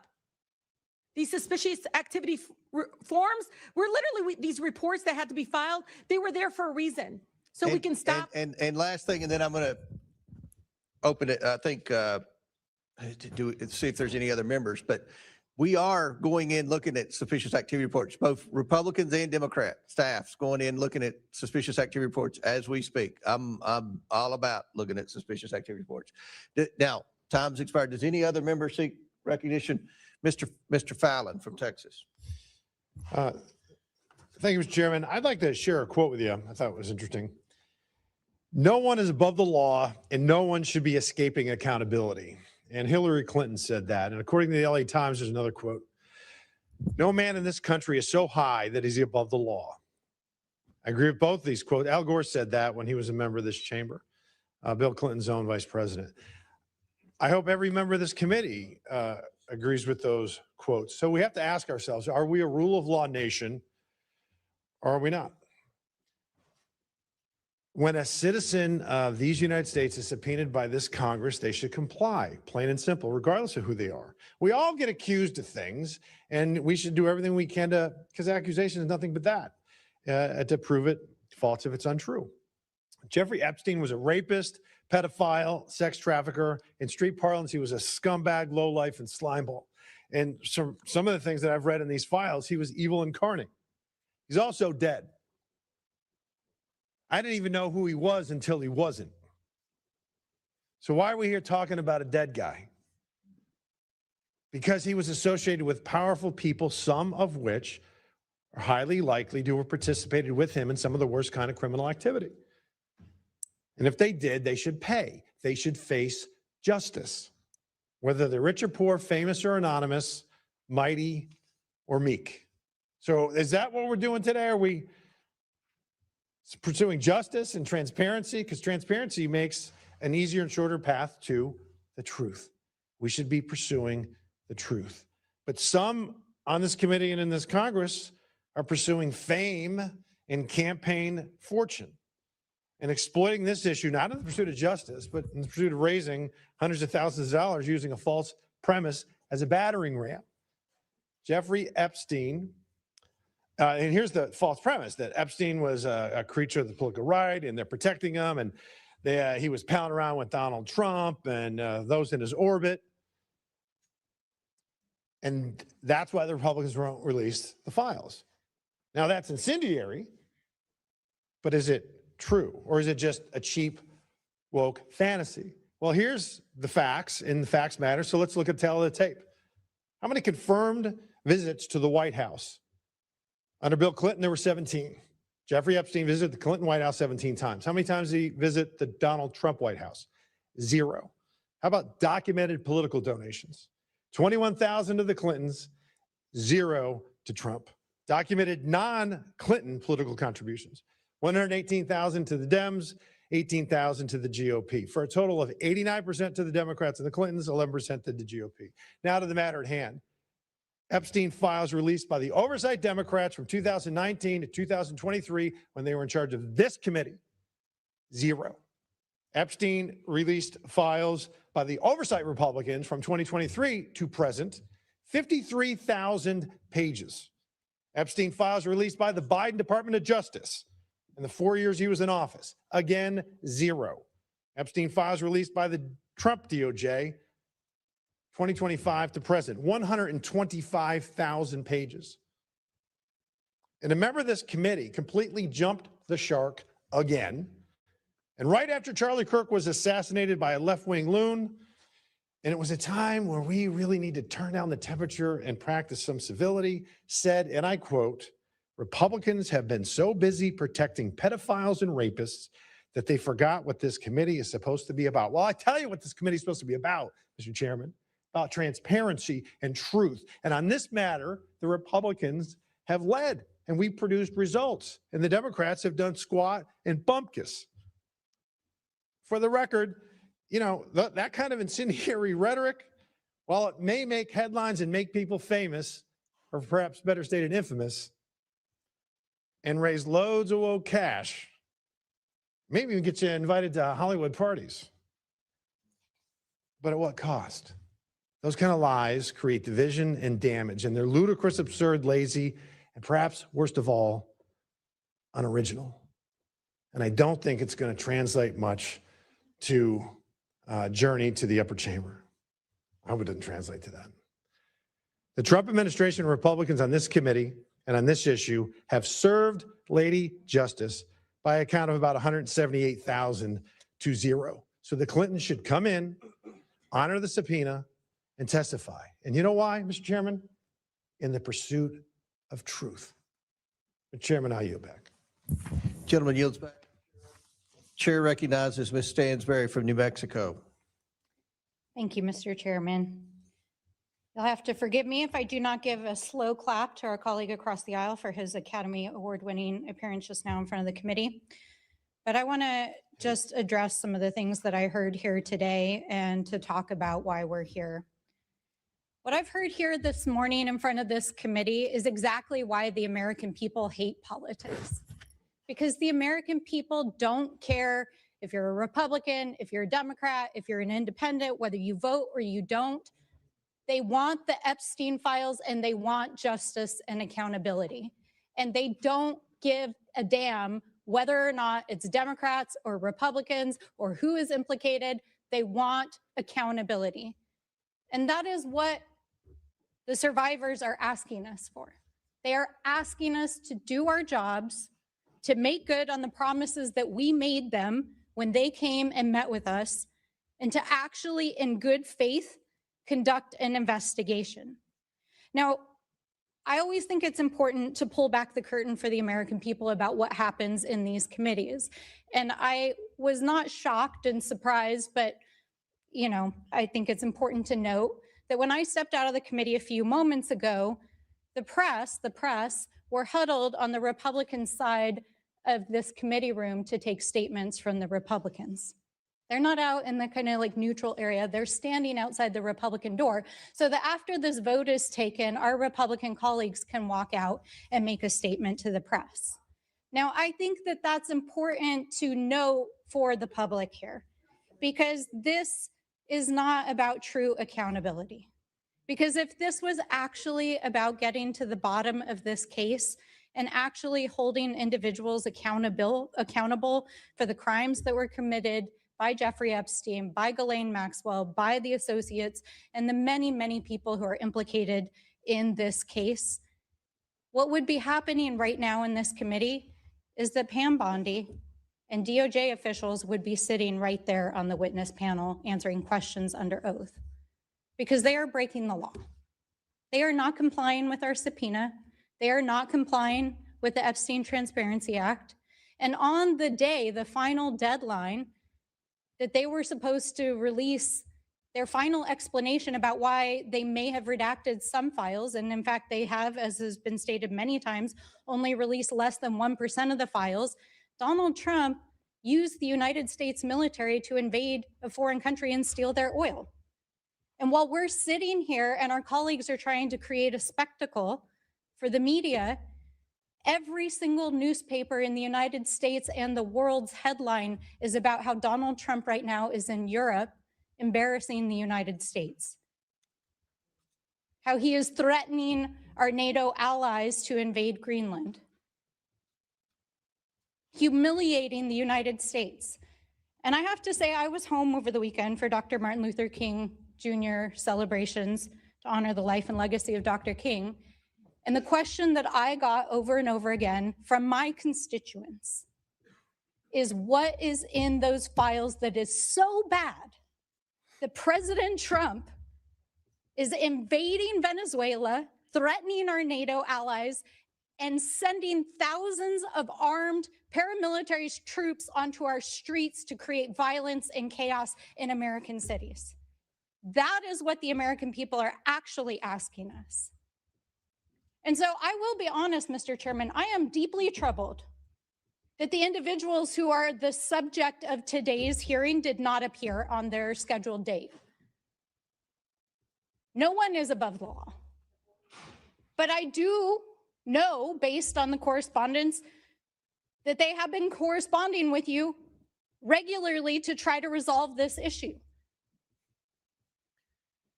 But I don't believe that's what this hearing is actually about. Because if it was actually about getting justice and about getting the truth, we would have DOJ here. We would be holding Pam Bondi in contempt, and we would be hearing from the survivors themselves. And so I have to agree with my colleagues that I believe that this is part of an extended smokescreen to try to cover things up.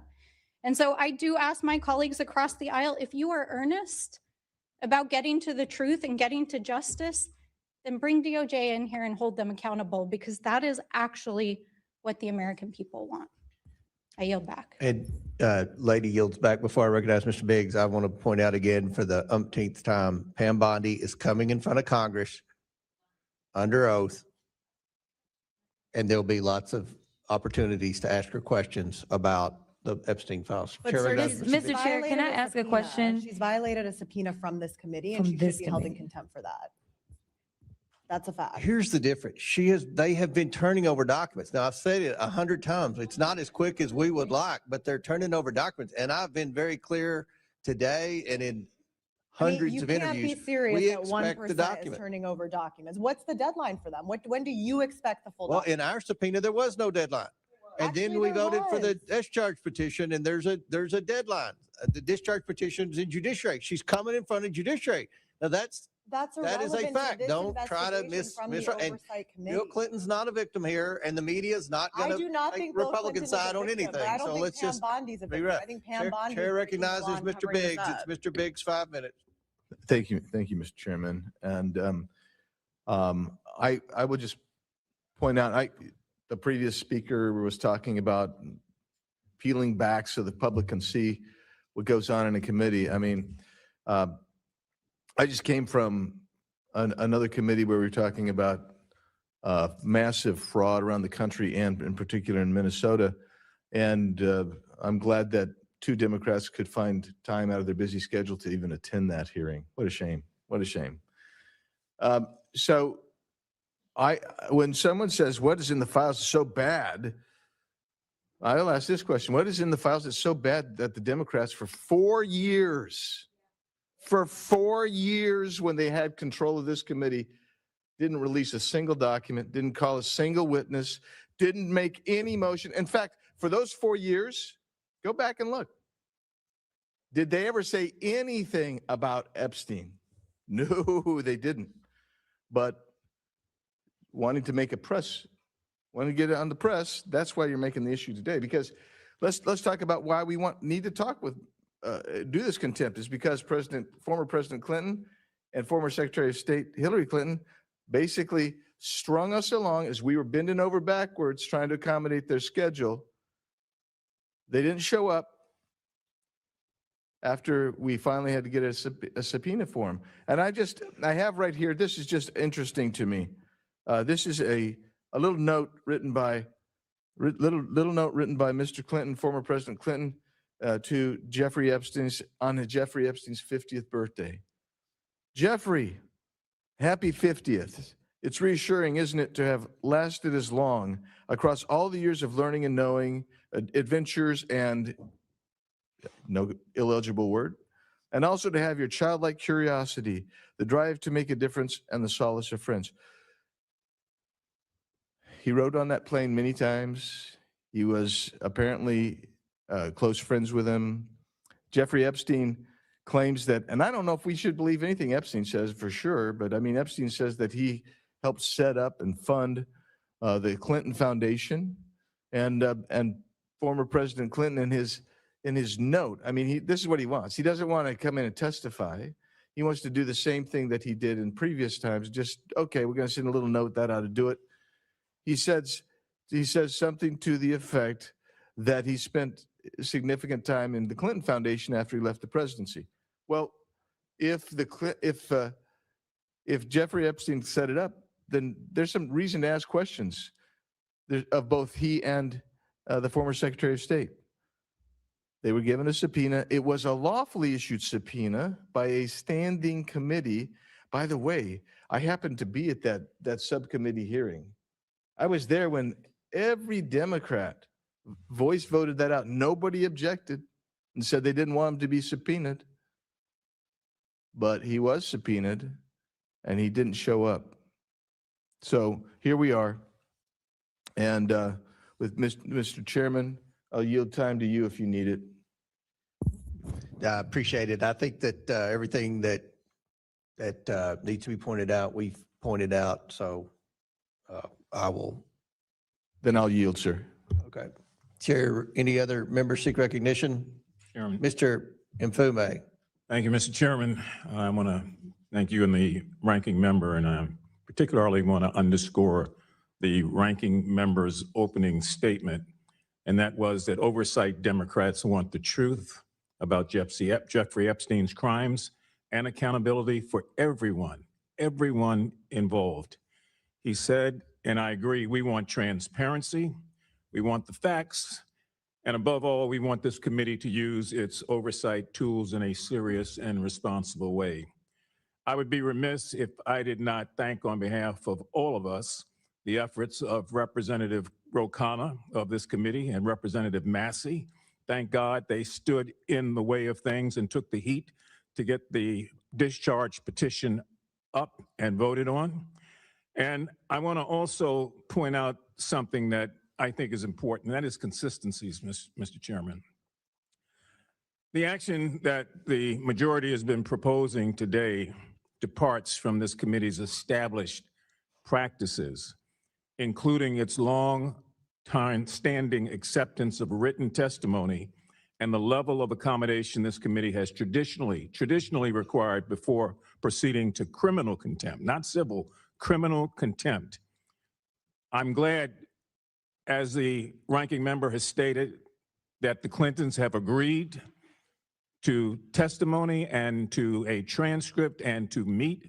I agree also that that meeting should not be taking place in New York.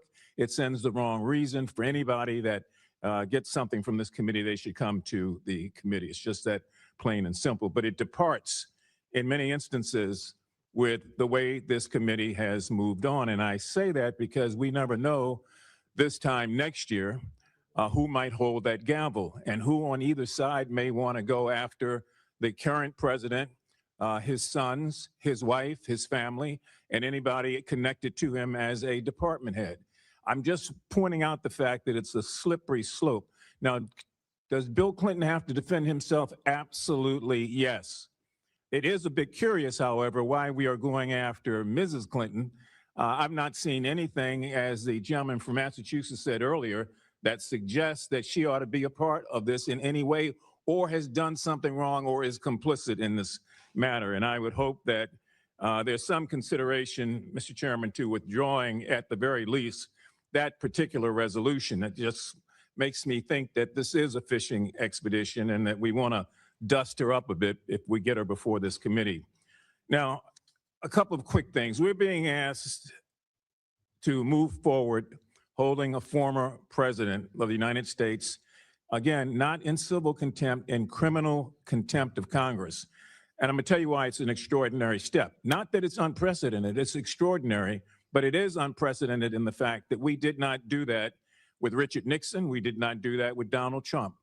There was a subpoena, but there was never an attempt to find them in criminal contempt of the Congress or of this committee. It's an extraordinary remedy that's usually reserved for situations where a witness has clearly and willfully defied Congress after extraordinary processes have been exhausted. The majority has not demonstrated that standard so far. I do want to say also that we're in a situation where I don't think that anybody on the Republican or on the Democratic side of this committee is trying to defend former President Clinton. They're trying to find a way to make sure that we're consistent. So the reason we keep hearing the need to have Pam Bondi before this committee is that we're getting ready to bring criminal contempt charges before there's been an investigation. Usually that happens after the investigation. And the notion that somebody is going to come before this committee, Mrs. Maxwell, and take the fifth, I don't care. She's already a convicted criminal. She can't take the fifth. But we can do the actions we ought to be about, and that is to make sure that both of them are before this committee, and then to make sure also, or to suggest, it's up to you and the ranking member, that that meeting takes place and those transcripts are made available, and that Mr. Clinton comes before the committee with counsel so that we then are in a position to move forward. We're taking a big jump here without doing some of the things that we normally do. Now, I'm glad that Ms. Tlaib brought up the matter of victims. She's not here right now, but all of us sat in that room with those victims. It was gut-wrenching. And all of us made a commitment that we would prove that this institution could and would do the right thing. So we're challenged here, Mr. Chairman, and I hope that you and the ranking member can give us a way to proceed here that both of the concerns on both sides are addressed. But if we just move straight as we're going now without an investigation, it begs the question, what happens when the shoe is on the other foot? I yield back. Gentleman yields back. Ms. Simons next. Before I recognize her, I just want to add, with respect to the Hillary Clinton subpoena, you all voted for that. This committee voted for that in a bipartisan manner. Her name was on that list. And with respect to Pam Bondi, again, she's testifying in front of Congress in less than 2 weeks. Chair recognizes Ms. Simon. Thank you, Mr. Chairman. Just a quick comment, and I have a friendly question for my colleague, Ms. Luna. And I'll say a friendly question. I've worked with victims for decades. So few opportunities present themselves for victims to sit face to face with folks who hold power, to beg and plead that everyone who had anything to do with their harm be held to account. So few opportunities. I have been a victim advocate where brilliant young women who have been trafficked across this country have stood in courtrooms and were demanded to testify against their traffickers, and they did with such power and grace in fear that their lives may be taken because of that braveness. And a number of those young women that I witnessed take all that they had to confront their demons, they were murdered because they took a stand.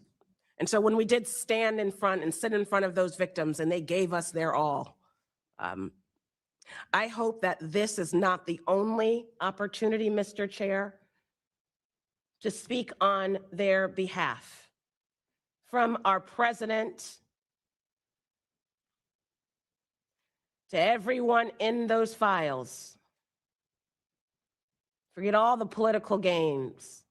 If these women who are connected with the largest sex trafficking ring in modern day American history cannot get justice, what about the girls in every single state? I mean, it is what it is. That being said, Ms. Luna, you talked briefly about a proposal.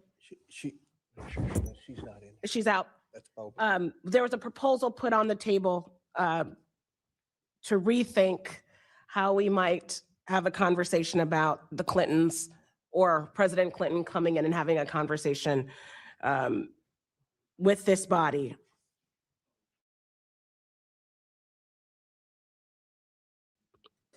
Hear from the former president of the United States. I would love to hear from the Attorney General. I would love to hear from the current president of these United States. The victims deserve to be heard. The victims deserve for the files to be released in their entirety. And the victims deserve for us to get to the bottom of this matter. I yield back. Well, I actually would like to yield my time to the ranking member. Actually, I'm okay right now on time. I might come back around, but back to Mr. Comer and the Republicans. Thank you, Ms. Simon.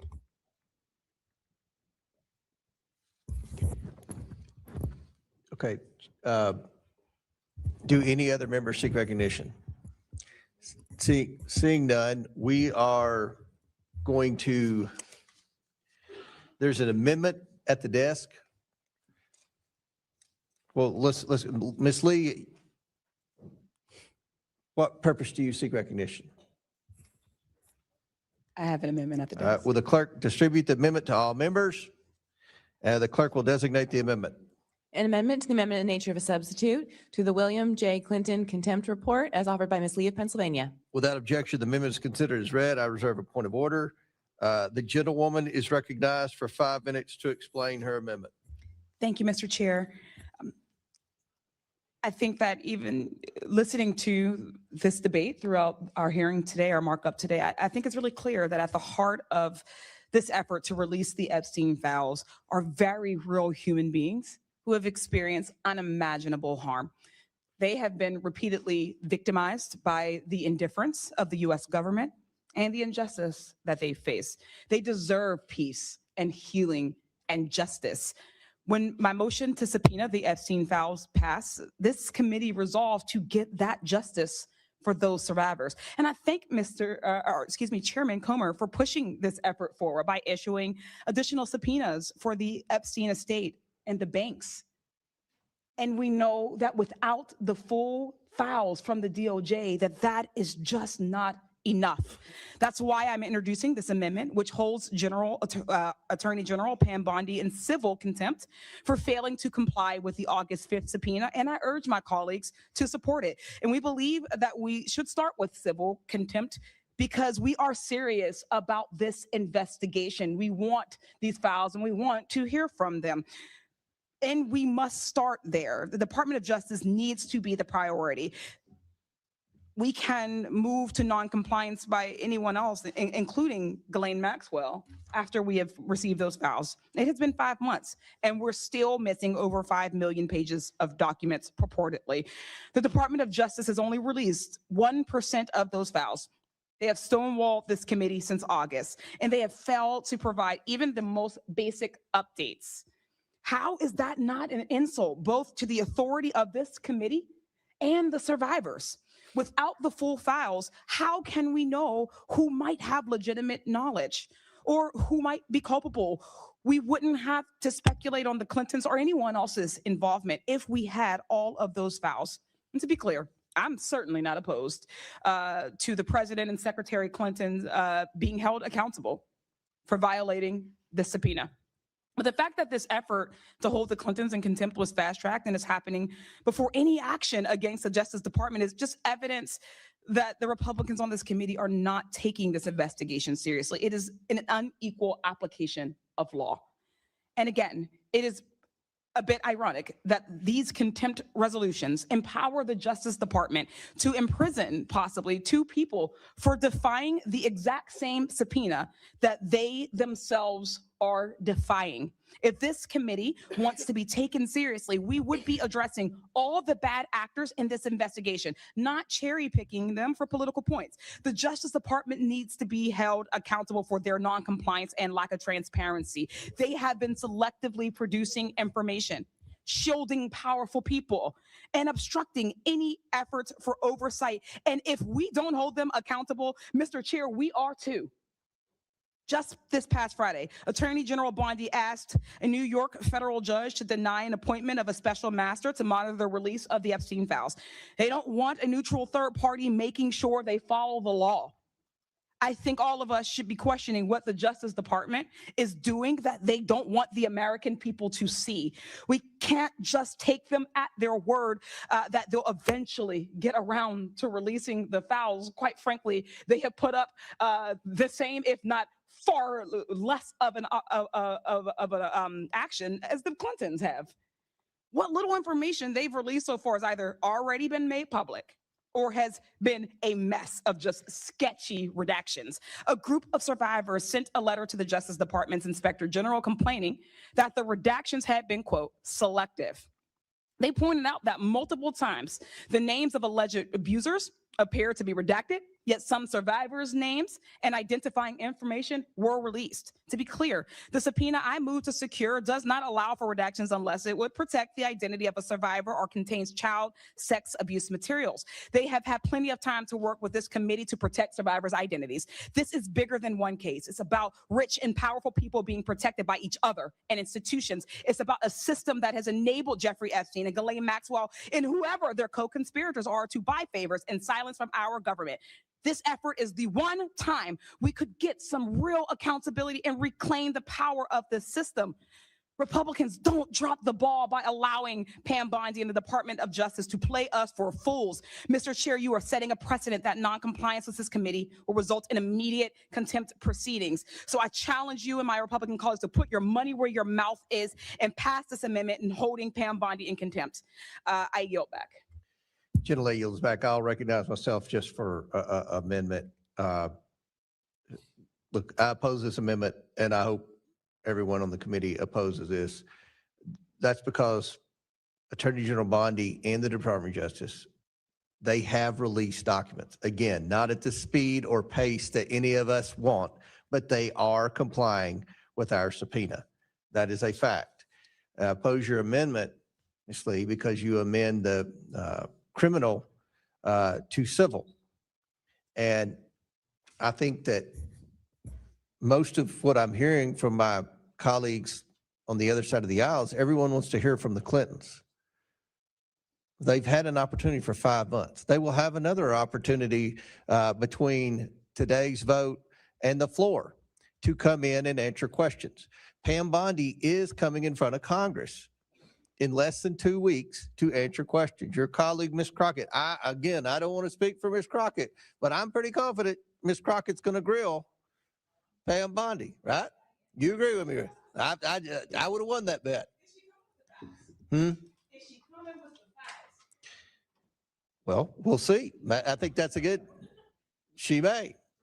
I hope she does. So I oppose this. Now, Chair recognizes Mr. Garcia. Thank you, Mr. Chairman. I want to just start by saying I strongly support the amendment proposed by Congresswoman Lee. The House majority keeps saying that they believe that no one is above the law. Oversight Democrats certainly believe that, but the Attorney General is violating it with impunity in support of a White House cover-up every single day. We want accountability for her failure to comply with our subpoena for the full Epstein files that's been in place since the summer. She fails to comply with the Epstein Files Transparency Act. She fails to comply with the subpoena put in place by Representative Lee and the committee. This is clearly a White House-directed cover-up. Now, over a month after the deadline, only 1% of these files have been released. No explanation has been given for illegal redactions, again in violation of the law. Epstein survivors have reported that their names have appeared in parts of the document that were not redacted. And every day, she continues to withhold files and conceals the truth. She continues to give Ghislaine Maxwell special treatment by moving her to a less secure prison that we all are aware, which is completely shameful. Now, Chairman Comer, you claim, of course, that the Attorney General was complying with our subpoena. I mean, that is absolutely false. 1% of the documents since a subpoena in place during the summer is not complying with our subpoena. Now, on August 5th, 2025, this committee issued that subpoena, compelling her to produce documents and communications. That subpoena unambiguously required the Attorney General to do that no later than August 19th of 2025. August 19th, not December, August 19th of 2025. On August 22nd, the DOJ made a single production of approximately 33,000 pages to this committee. All of those documents, however, were already public. The DOJ has made no additional productions to the committee pursuant to the subpoena. The DOJ has failed to provide specific information in response to repeated requests from Democratic oversight staff as to why the DOJ's timetable continues to move and why it's not fulfilled its production or the law. Now, in response to letters from our committee on November 25th, the DOJ transmitted a single letter in response to the committee's inquiries. They claimed that the DOJ was working to comply with the Epstein Files Transparency Act, which now, of course, we know they actually weren't doing because we actually haven't received very much. The letter made no reference to the committee's subpoena, no reference to DOJ's plan for compliance. The corrupt failure to comply with the Epstein Files Transparency Act is not just a crime, it also shows that the Attorney General has made no attempt to actually comply with our subpoena.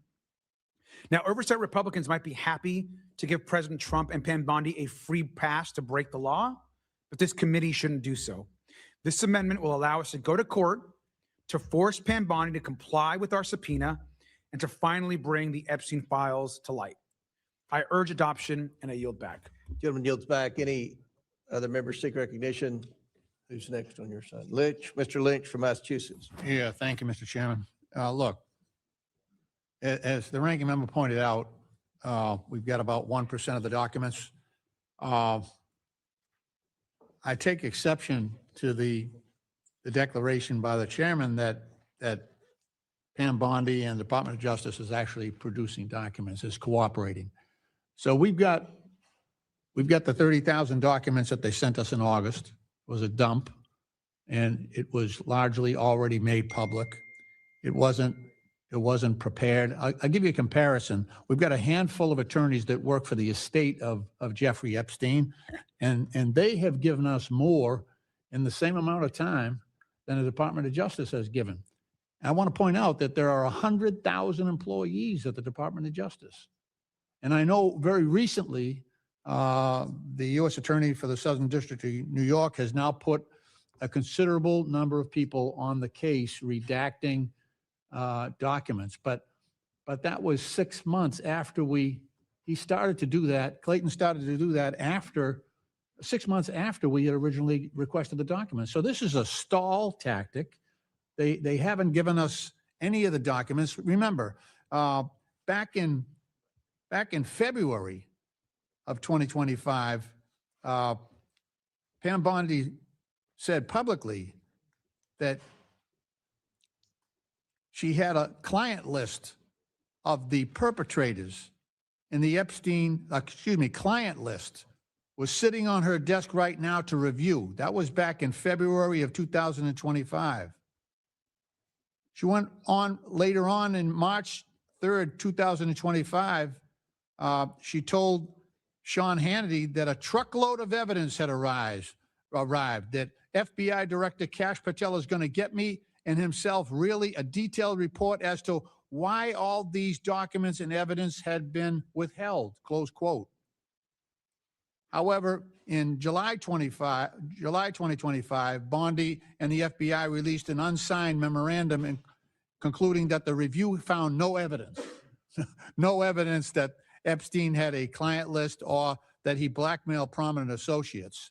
And this is obviously contradicting her earlier public statements and faced significant backlash. This is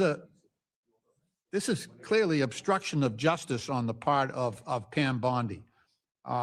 We have every bit of reason to infer that she has no intention at all of producing these documents.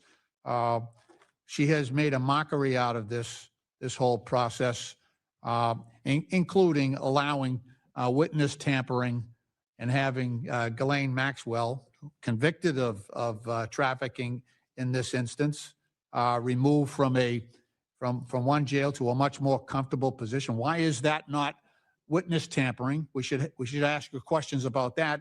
And the idea that some other committee is going to do this is an abdication of our responsibility on this committee, I believe. We should not, look, we are the ones that we had the victims sit down in front of us and tearfully ask for justice from this committee. And we promised that. We promised that we would do everything we possibly. We didn't say, well, we'll check with the Judiciary Committee and we'll let them do the work. We said we would take on this responsibility, which is ours, Mr. Chairman. This is the rightful jurisdiction for this case, and we should demand people with evidence to produce that evidence so that we can proceed in our work. We haven't done that thus far. We've let Pam Bondi distort and obstruct the justice that's due to these victims. It's shameful. It really is. And I want to hear from everyone who has a connection to this. I want to hear from every single witness that might be able to provide evidence to this committee. And I think Pam Bondi, with the millions and millions and millions of documents, is at the top of that list. And she has thwarted justice long enough. She is a lapdog to the president. She is trying to protect the president, who is all over this case. And I'm hopeful that eventually he'll be a witness before this committee at some point. With that, Mr. Chairman, I yield back. Gentleman yields back. Before I recognize Scott Perry, if I may,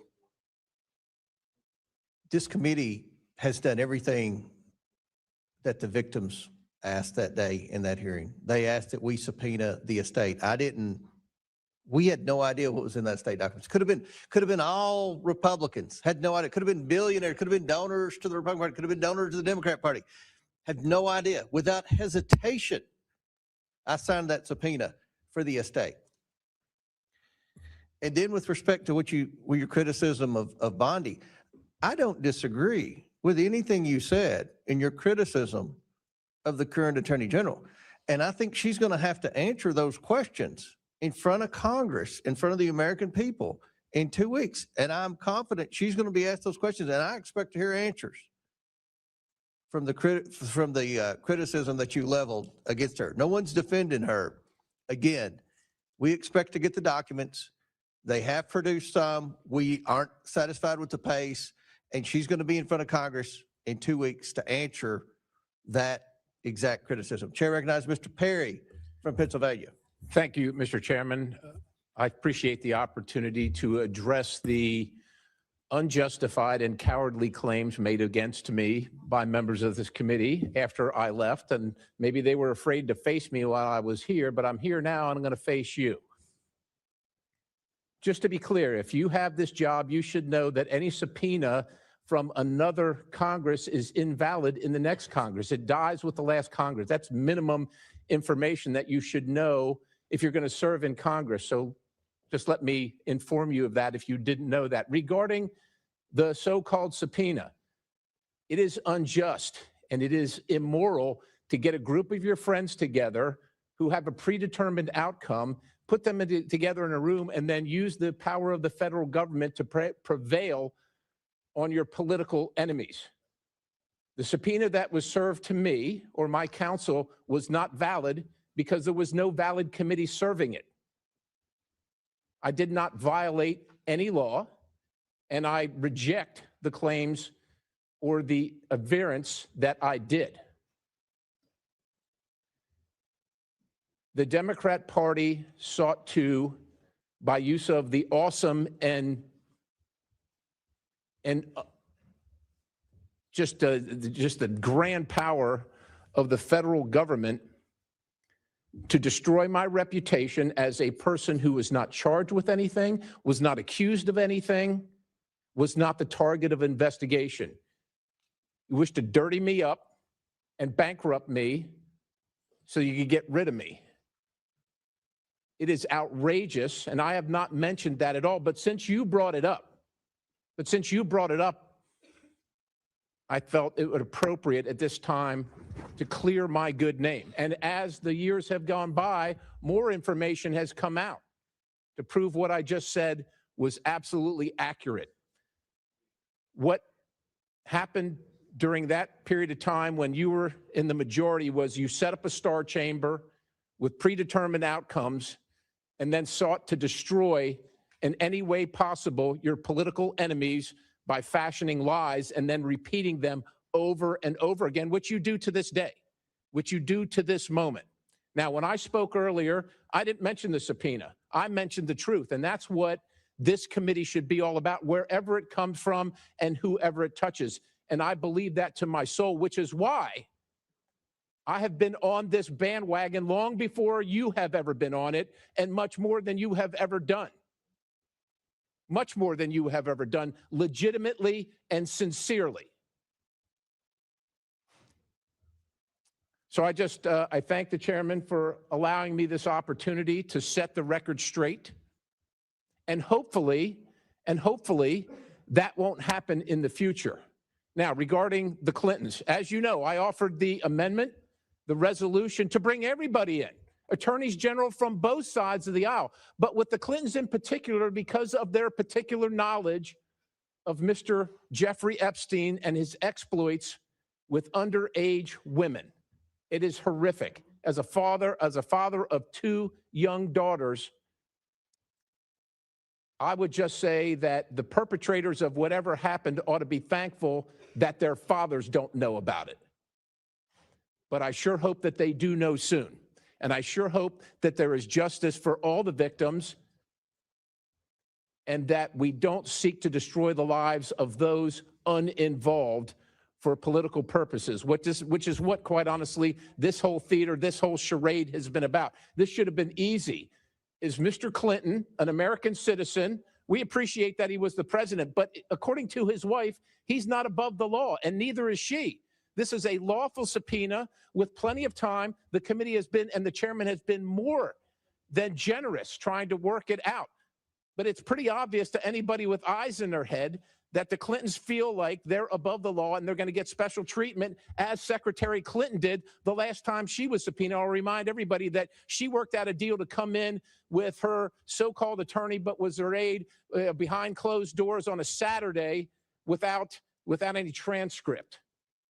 That's where we're headed. I'll yield the balance of my time to the gentlelady from Colorado if she wants it. Thank you, Mr. Perry. I just think that all of this is rich. I mean, we have every Democrat here just with their typical talking points, claiming they want to hold the Clintons accountable and hear from them. So I think it's time we move on and get to the actual point of this. We had the Clintons defy a lawful subpoena, and that is what we are here to discuss. But Democrats want to bring up anything but that. And if this continues, I'm going to call the question. So continue with your Clintons and how you are going to protect them or defend them, or I'm going to call the question, we're going to have the vote and end all of this nonsense rhetoric that's going on. Mr. Chairman, I yield. Gentlelady yields back. Chair recognizes Ms. Stansberry's next on the list, I think. No? Okay. Frost, who's next? I just go by what the ranking member wants. On the list. No, you can go ahead. So who's next? Mr. Frost. Frost from Florida. I just want to speak in support of this amendment that has been put forth by Representative Lee. Look, at the end of the day, the United States Congress voted damn near unanimously. One member of Congress voted against releasing the Epstein files, happens to be a Republican on this committee, but damn near unanimously, we said we want the files. Months before that, in a subcommittee on this committee, we said we issued a subpoena for the files as well. They have failed to comply with the law, not just on one law that we passed, but also on a lawful subpoena that this committee put forth. And so I just want to speak in support of Representative Lee's motion here, an amendment here, because we have to go at this everywhere. We want to hear from everyone. We want to hear from former president. We want to hear from anyone who's implicated. We want to hear from anyone who has information that might help us get justice for the victims. But it is obvious that my Republican colleagues are doing anything they can to play defense for the administration. 1% of documents is unacceptable.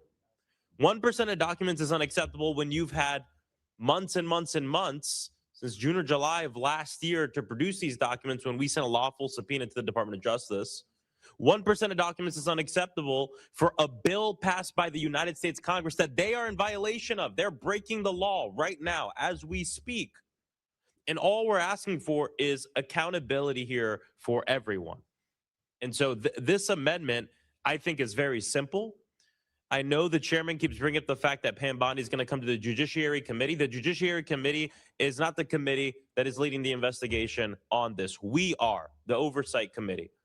And so she can go over to the Judiciary Committee all she wants, like she, by the way, is supposed to, like every other attorney general has in the history of this country, shows up before the Judiciary Committee at least once a year or once a Congress to talk about a lot of different business. But we have a very specific thing we need to talk with her about. And it is talking with her about the fact that she is breaking the law and that the administration is obviously slow rolling, putting forth the Epstein files. And I do not buy this thing that, oh, well, they're taking their time to redact it and this and that. We all know that's a load of BS. We all know that that is a talking point that perhaps the administration gave some of my colleagues that they are just repeating over and over and over again. But when you have the entire Department of Justice or a lot of people working on this, you should be able to produce documents in a much faster way. And the law was clear. And by the way, it's the law that we all voted on. So if you thought that the timetable was unfair, you should have voted no.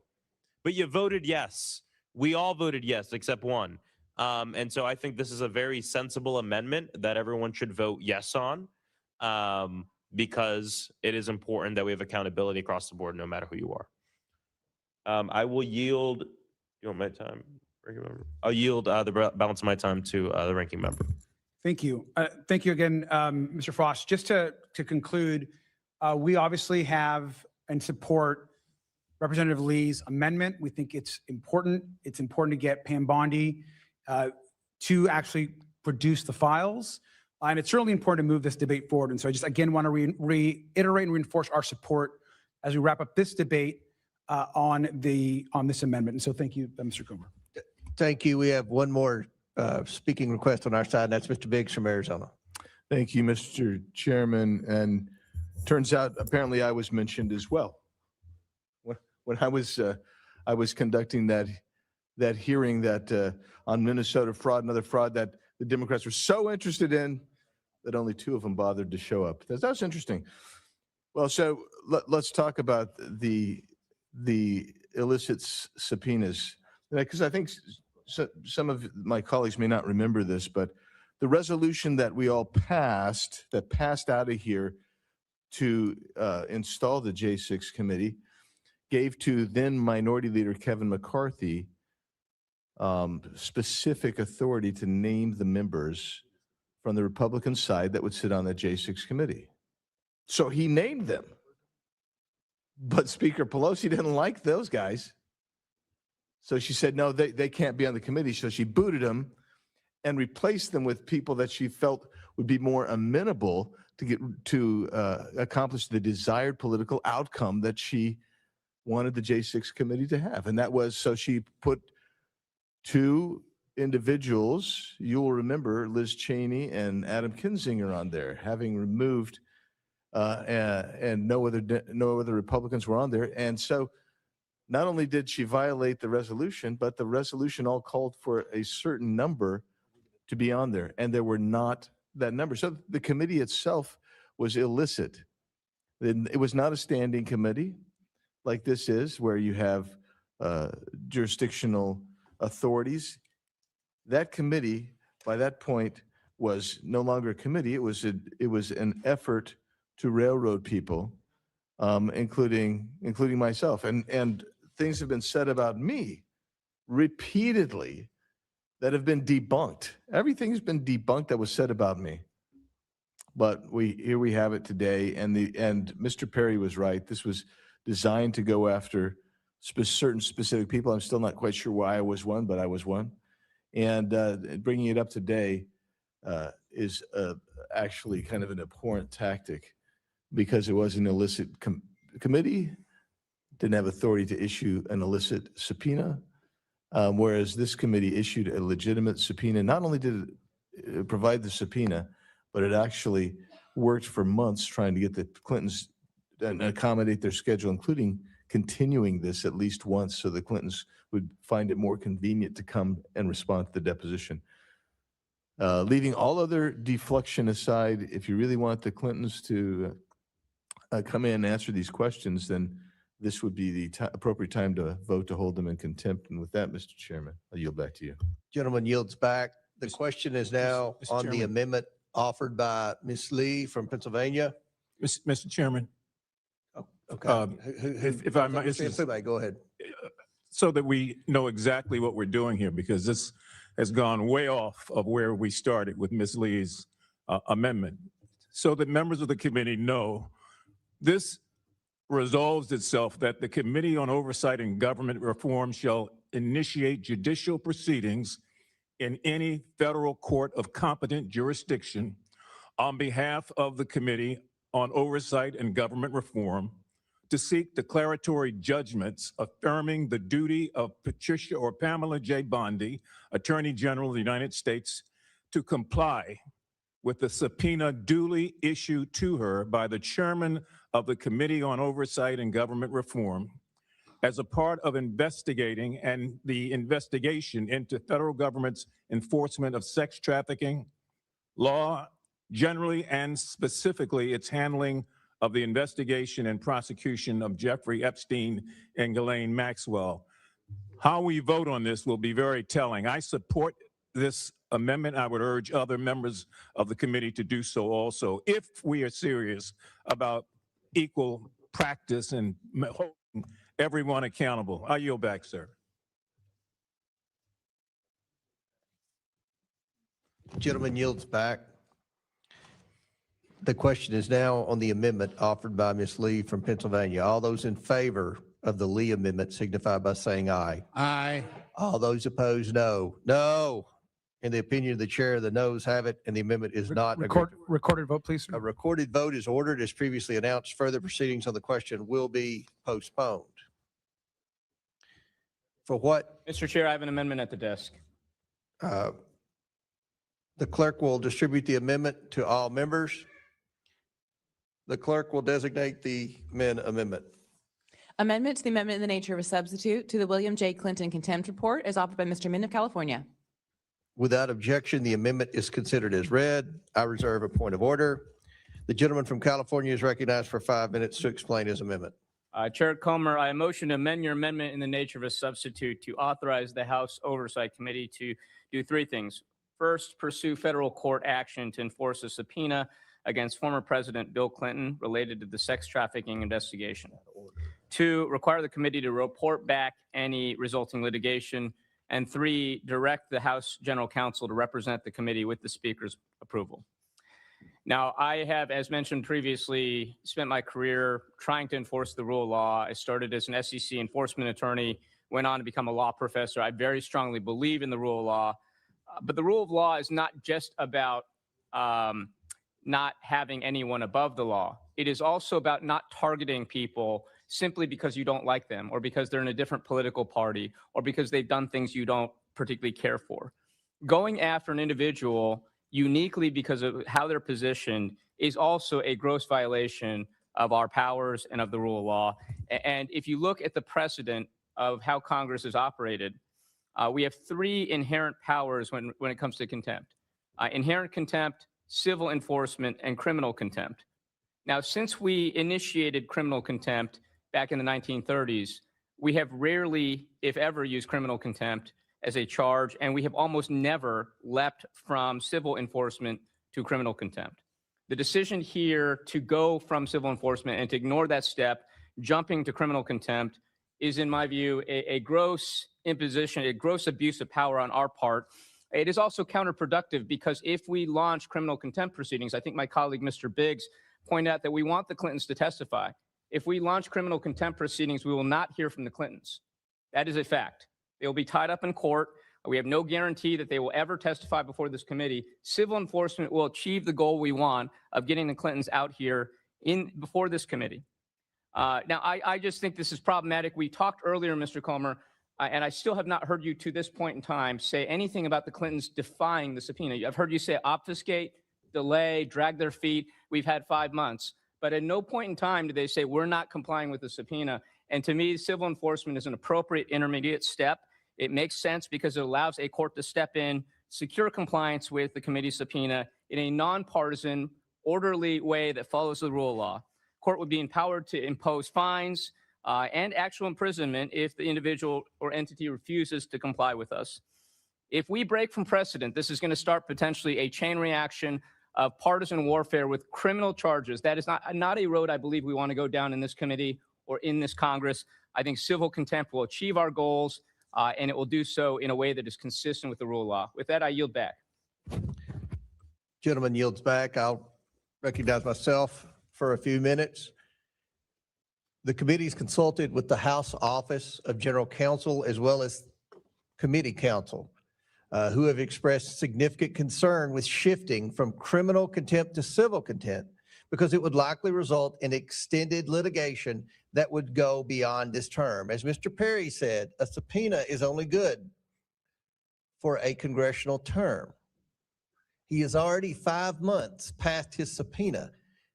The Clintons have lawyered up.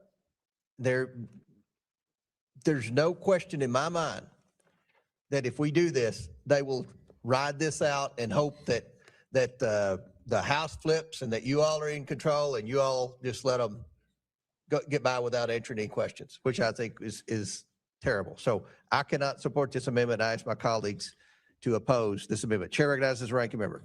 Thank you, Mr. Chairman. I want to support the amend motion. I just want to reiterate something I think all oversight Dems have said today is that we all want to hear from President Clinton. We all want questions answered from President Clinton. I don't think one member of this committee has stated anything differently. And this amendment is a way for us to secure compliance without immediately moving to criminal contempt while they have been trying to negotiate answering our questions. We can continue to let the legal process play out. Both the integrity of our investigation as a whole is critical as we move forward. This is an opportunity for us to get our questions answered from President Clinton. We will do that without empowering a Department of Justice that, quite frankly, has been corrupt and untrustworthy for many, many months. We should continue to negotiate and work through an established process. Clearly, there's interest to negotiate from the Clinton side. Let's hear from President Clinton. Let's support this motion. I yield back. If I may, and with all due respect, if you want to hear from President Clinton, have him come in for the deposition. They've had 5 months to do that. For whatever reason, you've been unsuccessful. There's 2 more weeks before this will be voted on from full House. We will hear from Bondi in between, and we will go from there. We expect to hear from Bill Clinton. He's not above the law. Mr. Walkinshaw is recognized. Thank you, Mr. Chairman. A couple of points. One, it seems to me like we made some progress in the negotiation to talk to President Clinton here today. You have acknowledged you and your team are no longer going to demand to be able to ask questions not related to Epstein. The Clintons have agreed to transcription of that conversation. So you could go to New York and talk to President Clinton on the date that you all set. That's ready to go. We've heard from Ms. Luna that it would be a bad look for you and the ranking member to have to drive to New York. They got airports there. You all could take a flight and go to New York and have the conversation. That would move our investigation forward. I'm supporting Mr. Men's amendment in the nature of a substitute, and you know, I'll share. I was a staff member for a member of this committee for more than a decade throughout the Obama administration, multiple chairmen of the committee, and time after time after time, Republicans who chaired the committee, Democrats who chaired the committee, negotiated with members of the administration or private individuals who they wanted to have come before the committee, negotiated the terms. Not once did I see this kind of leap to criminal contempt. It is not consistent with the way that this committee has operated. It is not necessary.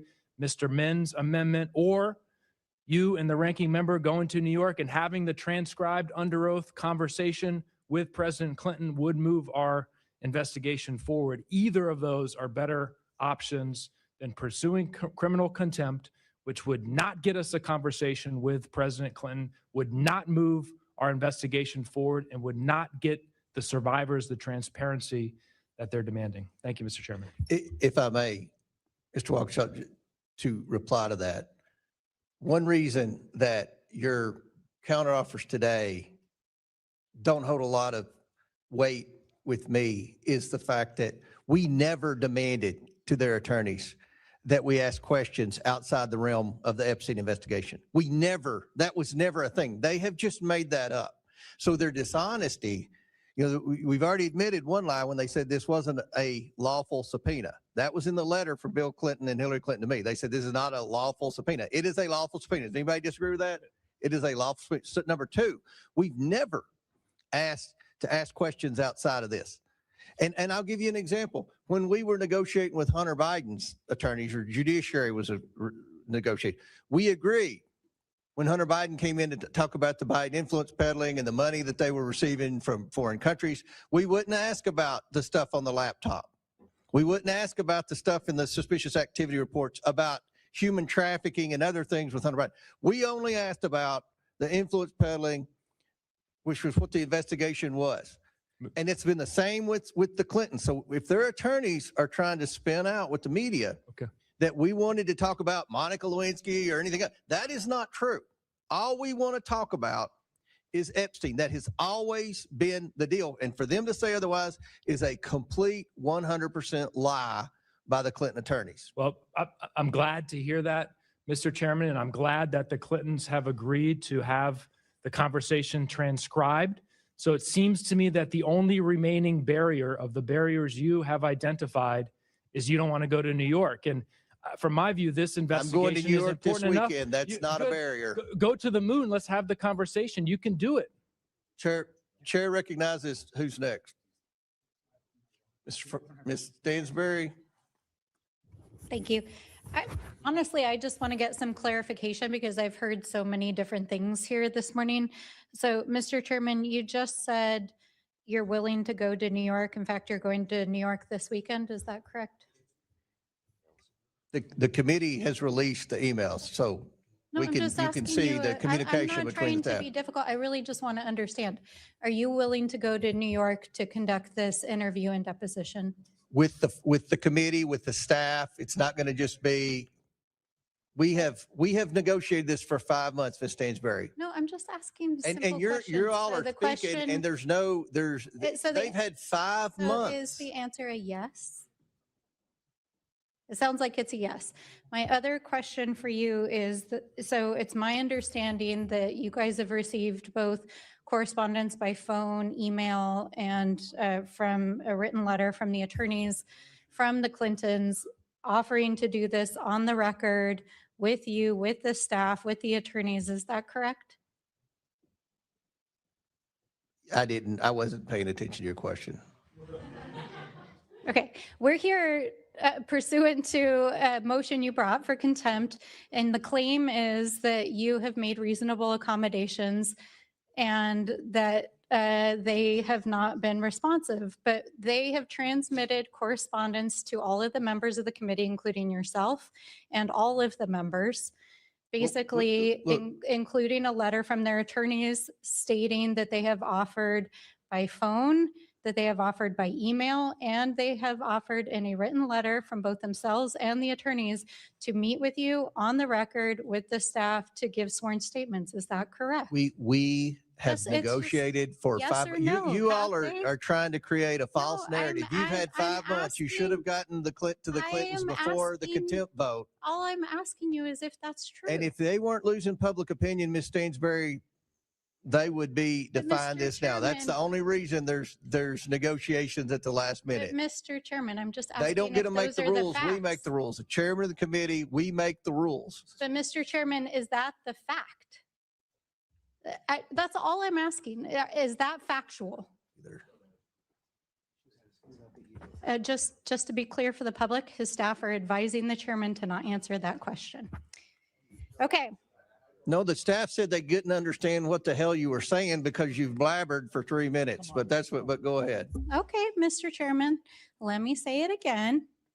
Is it true that the Clintons and their attorneys have had multiple conversations with you via phone, via email, and via written correspondence offering to give sworn statements on the record to you and the staff? Just a yes or no. The Clintons said that we could take notes, Mr. Garcia and I. But The they're- committee would like to ask questions as Are well. you not in receipt of a letter postmarked from their attorneys yesterday saying that they would give sworn statements under oath? Sworn, that's not a record.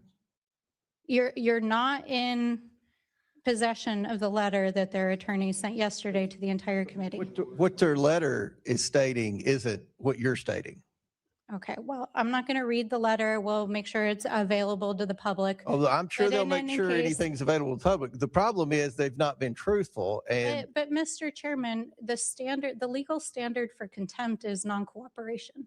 And so my question to you is, are you making reasonable accommodations? Are you cooperating? Are you in correspondence with them? And this is in direct relation to the motion that was made now for an amendment that essentially would use our civil compliance code in order to get full compliance from the committee. And you're saying you're opposed to it because they haven't complied. But I have not heard you lay out the case for compliance. So why would you oppose civil compliance? Ms. Stansbury, we've been negotiating for 5 months. In the meantime, every other But that's person not has the legal complied with the standard subpoena for that the we've court. dealt with. That's not the Just- legal standard for the court, Mr. Chairman.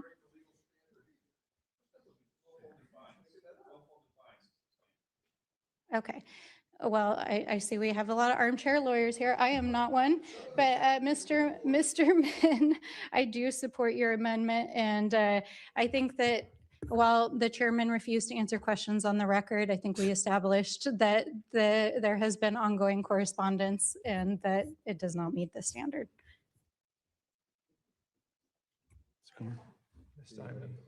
Ms. Simons recognized. I would like to yield my time to the ranking member. Thank you. I just want to clarify two things. The first is in the comments, I know, Mr. Chairman, you had just discussed about not going beyond the scope of the Epstein investigation with questions. To be clear, though, during the Bill Barr, that you were not interested in, during the Bill Barr deposition, you did go beyond the scope of the Epstein questions. You asked questions about Russia and a bunch of other things. And so that has been that testimony was public.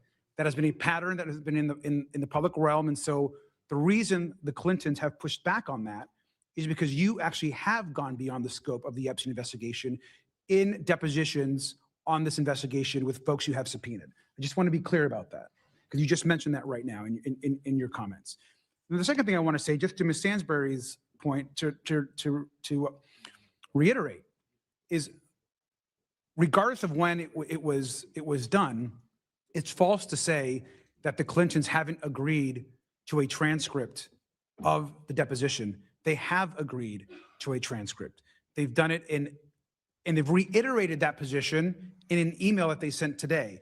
It's a position they've made before. Today. To position, sir, I mean, obviously, to position that they've made before to your team. It's a position that they have made a few days ago. They've publicly said it in the press. In fact, it was covered, I think, today or yesterday in an article in the New York Times. And they again reiterated it during this testimony when you said that they've not agreed to. They've clarified their position. They are willing for it to be transcribed. I just want to clarify that. Chair recognizes who's next. I still have time. Okay. go If ahead. that's okay, Chair, I would like to use the remainder of my time and yield it to Representative Min. Thank you, Rep. Simon. I just want to add a couple points here.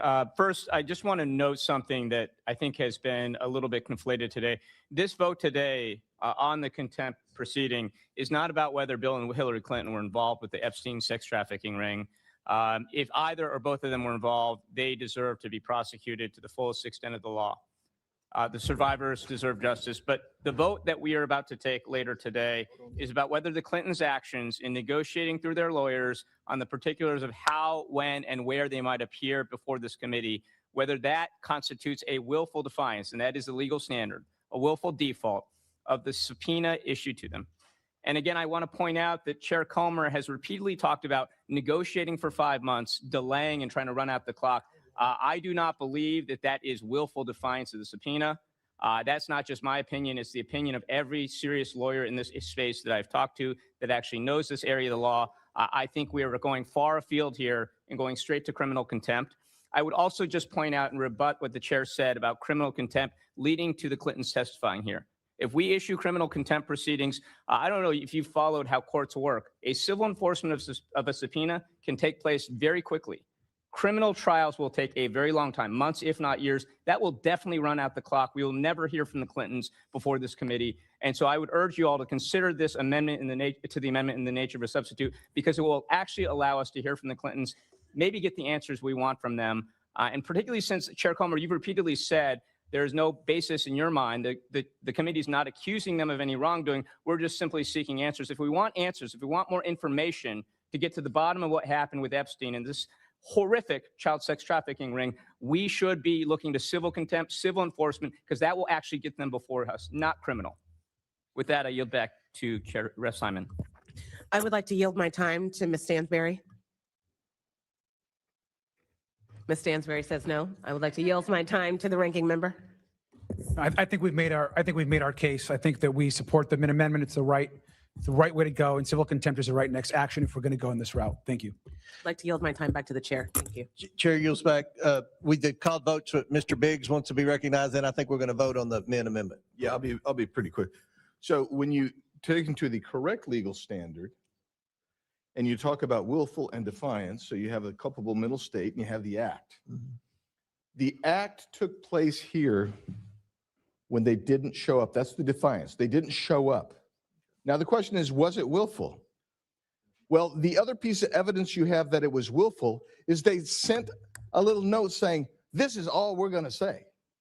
This is what happened here. And that's the evidence. It was willful. They knew about the subpoena because they negotiated with you. You even moved the time for them. They chose not to come. When you reissued the date, you gave them the date that ostensibly was going to be more convenient. They continued to say they were going to come, and then at the last minute they slipped a note in saying, this is what I'm going to say. I'm not saying anything more. That's the culpable middle state. You've got willful defiance. Thus, contempt is appropriate. And I'll yield back, Mr. Chairman. Very good. Very good. The question is now on the Min amendment. All those in favor signify by saying aye. Aye. All those opposed say no. No. In the opinion of the chair, the Recorded vote, noes please, have sir. it. A recorded vote is ordered. As previously announced, further proceedings on the question will be postponed. Pursuant to the previous order, the chair declares the committee in recess, subject to the call of the chair. We will plan to convene immediately. Gentleman yields back. I now recognize the gentleman from New York, Mr. Goldman, for 5 minutes. Thank you, Mr. Chairman. It is good that we're having a full committee hearing here. I appreciate you calling this hearing. Of course, it relates to nothing that we have an urgent need to do oversight on. We do not have Acting Director Lyons here when what we're seeing around the country is a mass secret agency dragnet using violence against American citizens and others. And it's bewildering to me because I know the chairman is a very good person. We work together on legislation. In fact, I'm optimistic we will pass the Zadroga Act together to make sure that 9/11 survivors have certainty and security in their health care. But I know that you and your colleagues cannot possibly be okay watching secret masked ICE agents barging into homes without a warrant, pulling American citizens out in their underwear, stopping American citizens on the streets and demanding their citizenship. And that, of course, is not even to mention the violence and Renee Good's murder, as well as everything else we're seeing. Urgent need to conduct oversight from this committee of the Department of Homeland Security. But it is not the Science and Technology Directorate. It is not the Cybersecurity and Infrastructure Security Agency. It is not the TSA, all of which are very important agencies and certainly do very important work. I am not disparaging the work you all do. But the urgency in this country right now is what's going on with ICE. Why are we having a hearing with Department of Homeland Security officials who know nothing about ICE? We get such misinformation from this Department of Homeland Security. We're told, oh, it's the worst, it's the murderers, it's the rapists. In our home state, Mr. Chairman, of the 3,212 people ICE arrested in New York City in 2025 up through October 15th, 70% had no pending criminal charges and no criminal convictions. 15% had pending criminal charges, which of course with due process would have to play out before they are removed. 15% were convicted criminals and 5% had serious felonies. That is not the worst of the worst. That is what we should be doing oversight of. But since we do have the TSA here, Ms. McNeil, I want to ask you about this new policy that my understanding is you have implemented, where the TSA rather, is providing information to ICE to assist them with the deportation effort. You're familiar with what I'm referring to? I am. And just to be clear, this was a new policy implemented under this administration, correct? It is not new policy to share information between the agencies of the Department of Homeland Security. Past administrations have shared information. No, that's not what I asked. Is it a new policy that the TSA sends identification information of all passengers to ICE so that they can check for potential deportation orders? That is not what is occurring. We don't send the information to ICE. We help ICE check against information. And yes, absolutely, we do that. And we are supporting the mission of our colleagues at the Department of Homeland Security. And that includes enforcement of immigration laws. And can I just because I have a little time, can I ask you, in last year, Secretary Noem said that the Biden administration allowed immigrants who are in our country illegally to jet around the country without identification. Is that true? They had no identification, but yet they were able to get on an airplane? I can't speak to what occurred before this administration took place, but as you know, we started enforcing Real ID last year, which is a law that was passed by Congress over 20 years ago. And but just because I'm running out of time, is it your view that the Biden administration said it's okay for people to go on airplanes without identification? I've never been on an airplane without identification, but was it okay in the Biden administration? Apparently, it was allowed. Apparently, because Secretary Noem said it. You ought to be careful what you testify to, and I yield back. Gentleman's time has expired. I now recognize the gentleman from Pennsylvania, Mr. McKenzie, for 5 minutes of questions. Thank you, Mr. Chairman, and thank you to all the testifiers for being here today. Obviously, each of you cover very important. Thank you. All right, thank you. Chair recognizes Ms. Walkinshaw for 6 minutes. Thank you, Mr. Chairman. I'll restate what others have said, which is that anyone who has information relevant to our investigation, including President Clinton, should talk to the committee, and I'm glad that he's agreed to do so. I have read, Mr. Chairman, that one of the sticking points in the negotiation between you and the Clintons' lawyers has been your demand that questions be asked about non-Epstein related issues. And it surprised me because I'm sitting here today listening to your intense interest in understanding more about the Clintons and their relationship with Epstein. So I'm curious why you have for 5 months demanded that you and other members of this committee be able to ask questions unrelated to our investigation of the Epstein files and Epstein's sex trafficking. And I'm happy to yield, Mr. Chairman. I don't know what you're talking about. Everything that we've pertained to with respect to the deposition pertains to the Epstein files. Okay, so you haven't demanded that the conversation, the questions be limited to it's the Epstein staff files. attorneys. The staff attorneys are communicating with the Clinton attorneys. That's the communication going back and forth. This investigation is about the Epstein files. Okay, so you're willing, and you'll say here publicly, you're willing to have that conversation that limits the conversation, the questions just to the Epstein issue and files. Okay. Yes. All right. I think the Clintons' lawyers have been under a different impression, so we made a little progress. The Clinton lawyers are full of Made a little crap. progress on the negotiation here today. Thank you, Mr. Chairman. We're 32 days past the statutory deadline and months since this committee's subpoena. And Congress has received, as we've heard, just 1% of the files. More than 5 million pages remain hidden. Instead of holding the Attorney General accountable for this failure, the majority is trying to change the subject today.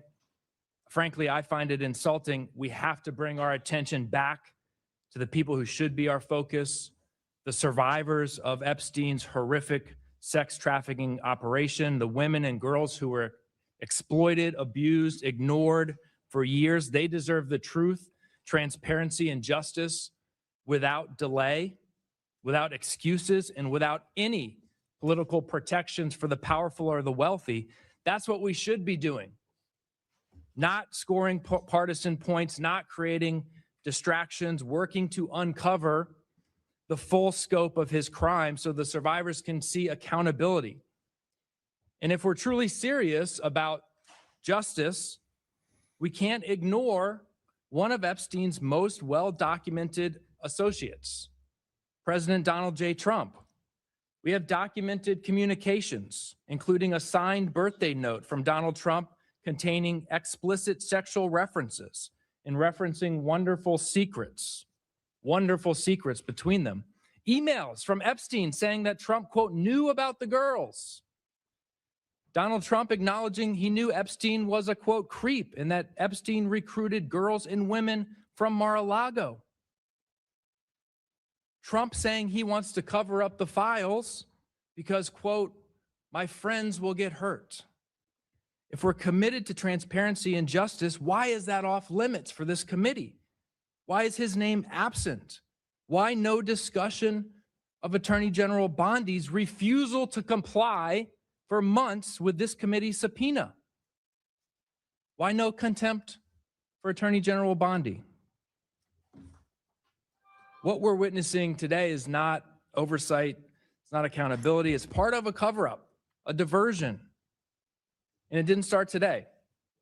Despite clear legal requirements in a law that Donald Trump signed, a subpoena that you signed, Mr. Chairman, and repeated public promises, Attorney General Bondi has failed to release the files. It's entirely within her control, and yet only 1% has been produced, more than a month late. And even that sliver is so heavily redacted that it mocks the law. It mocks the law. And it mocks this committee's subpoena. And let's be honest about the transparency that Attorney General Bondi has provided. This is DOJ Epstein data set number 4. It's number 4.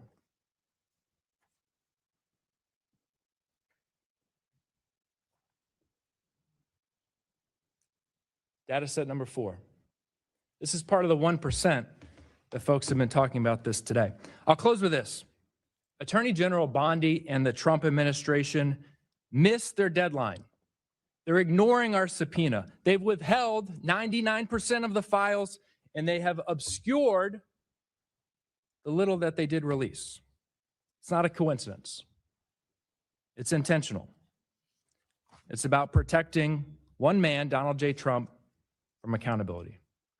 Release the files. I yield back. Chair recognizes. Mr. Chair, have unanimous consent request? Okay, I'll recognize you for that. Mr. Chairman, I ask unanimous consent to enter the record a political article entitled "Clay Higgins Explains Why He Was." Mr. Quigley, you're recognized. Thank you, Madam Chairman. Madam Chairman, children traumatized in their homes, schools, and daycares, people targeted based on the color of their skin, U.S. citizens violently detained, families separated, and people killed by masked federal agents. This is the chaos we witnessed in the Trump administration. They have deployed undertrained, emboldened immigration enforcement agents who have terrorized communities from Chicago to Minneapolis. But through it all, the administration has excused this behavior and encouraged agents to go even further. All the while, they piled up more money into the agencies committing these atrocities. Since ICE and CBP began this reign of terror in my city, I've heard from thousands of my constituencies that they want some accountability. And you can understand that. I've been to shelters and food pantries where people are afraid to go, undocumented or citizens. I've been to businesses in Pilsen and Little Village. Their businesses are down 20 to 50% because people are just afraid to go out. In Wicker Park, the Chamber of Commerce met. They said that the combination of tariffs and the COVID raids have been worse for them than COVID to where they're going and whether they can sustain. Now, this administration claimed that they would go after the worst of the worst, but the facts in Chicago are different. According to records from Trump's own Justice Department, 97% of the people detained during Operation Midway Blitz had no criminal record. A federal judge has ruled that ICE violated a consent decree after they made arrests without warrants or probable cause. Before the horrified killing of Renee Nicole Good in Minneapolis, immigration enforcement officers shot Miramar Martinez and Silverio Villegas Gonzalez in Chicago. They killed Mr. Villegas Gonzalez. This has to stop. One of the things Congress can do to stop this is to turn off the spigot. No more money for the illegal operations. ICE has seen its budget triple under this administration. They have more than doubled the number of agents, offering them $50,000 bonuses and drawing away much-needed police officers. Chicago is 2,000 police officers short. And they see ads that say, you can quit your job, start collecting your pension, and we'll give you a $50,000 bonus. We also have read of incredibly important law enforcement programs where those officers are being taken away to go after people in the city of Chicago and across our country. So this is why I introduced an amendment to restrict DHS funding until ICE and CBP make drastic changes. The amendment will require them to stop illegal warrantless arrests, mandate active body cameras for ICE and CBP, restrict the use of facial coverings during immigration enforcement operations, restrict the use of chemical irritants like pepper spray, and prohibit raids in or near sensitive locations like schools, hospitals, and courthouses. Now, that used to be the custom under all previous administrations. You don't do that here, but those customs are gone. So the bottom line is Congress can't continue to fund ICE while they violate the rights of tens of thousands in Chicago, Minneapolis, and across the country. My amendment would bring that to an end, and I appreciate your consideration. Thank you, Mr. Quigley. Mr. Norman, do you have any questions? Mr. Quigley, just a question. When you were talking about the scared children, the, I guess, insane, in your words, action of President Trump, did you have the same empathy for the unaccompanied minors that the Biden administration let in, that are unaccounted for, that are child trafficked, sex trafficked. You mean the ones I have sympathy for that were torn apart from their families under the first Trump administration? No, no, I'm No asking you- family should, no people should be taken away from their families. I No, think I'm the talking about bottom line I'm core to talking- this is you deal with the atrocities and things that are happening in their home countries. My specific question is, the unaccompanied, with the Biden administration opening the borders with the hundreds of thousands of children that are in who knows where, sex trafficked, whatever, is there sympathy for them? Okay, I have sympathy for all who are suffering this, but let's remember the Trump administration is taking away officers from other enforcement duties and investigations, including child trafficking. Well, we have problems in Chicago in terms of public safety and issues that deal with the safety of kids, but he's poaching police officers, asking them to come leave Chicago and go do this. So absolutely have those concerns. But I don't for a second think the administration has any sympathy for kids because they're cutting emergency housing grant programs now. So there's no room at the end. They're cutting SNAP benefits. So there's no food at the end. And they're cutting the health care benefits immediately, actually doubling the cost of health care benefits. So if you get sick at the end, there's no place for those kids to go. So I don't think this administration gives a damn about kids. They haven't done anything to show any concern. And please don't tell me that they care about kids who have been forced to leave their home countries, often by themselves, when he does nothing to help them there. When he cuts foreign aid, when he cuts programs that help dissidents in those countries address those issues. So respectfully, I don't want to hear how concerned this administration is about kids with the 5 years of their track record. You're part of the group that are endangering the police officers, the ICE agents. You're part of the group. You got Trump derangement syndrome. It's sick what you're putting the ICE agents through. And, the American people are seeing the front and center stage. Mr. Stansbury, you were talking about the same group that cares about ICE agents. I'd like to ask you, the floor is not benefits. Yours. The floor is not yours. And won't honor those. And they'll pardon the kids. You were making comments. They'll pardon the insurrectionists. Yeah, they care about cops. It's not his floor. He doesn't have the time. I do. Well, I could respond to his I didn't last ask you comment, a which was question. an attack on me, Madam Chairman. Yeah, I didn't ask him another I question. just wanted to know, can I respond to his last statement? Sorry, he didn't ask you a question. He made a comment. So I don't get to respond to that. No, Okay. sir. No, sir. I didn't ask for a response. I mean. Well, I your assume you response- didn't your want to because you response- lose the Your argument. response told all. Thank you, counsel. I guess I get back to where I kind of started, and all this description, these are all sorts of legal issues. You don't have anything more to say on the facts, right? It was an inadvertent mistake. I don't see how you can say anything more. We've had a broad range of discussion on the legal issues. Now, it's very helpful for us to have lower court decisions on those, and maybe that's reason enough. But again, I guess I don't quite understand what sending it back would be for, other than airing of the same sort of issues that we've been airing this morning. Well, I'm not going to resist too hard you deciding this on a more substantive ground that gives my client sort of, relief that's more enduring at this stage. But I will say that, another one of these like great common law cases is the Street Commissioners of Hagerstown, which happens to be the case that Black's Law uses for its definition of cause. And one of the things it specifically says there is, like, even if you don't think the due process, the notice in a hearing is going to amount to much, it's still an error not to give it, and we're still going to essentially not allow this removal to happen because there wasn't notice and an opportunity for a hearing. So it may not be an error to go through the process of your client coming in and say it was an inadvertent mistake. Since it was inadvertent, I don't have much more to add to that. And the argument on the other side being what the president said, well, I think this is a serious enough mistake, and so that's why I'm removing her. Again, there's only so much I can say to resist the idea that, we think this was at most an inadvertent mistake. We would have liked a more, a sort of opportunity to do that and present our actual evidence, which would have substantiated that.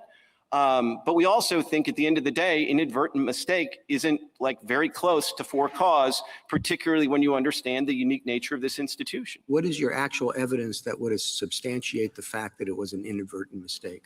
I think the fact that there's an attachment to one of the applications that describes it as a vacation home. And that's not. We've got that too. I understand, but the president didn't. And it seems to me that, usually when there's a procedural omission, one doesn't say, well, at this point, we got everything we need, so forget the procedural omission. I mean, again, I'm not really going to resist that, especially if you're going to, say you're with me on the substance. But, it does seem to me if you want to reserve judgment on the substance or you want more briefing on the substance, you could say, and this is, that whether it was constitutional due process or statutory due process, I think this is the gist of the DC Circuit's decision, is like, at a minimum, you didn't get the process you were supposed to.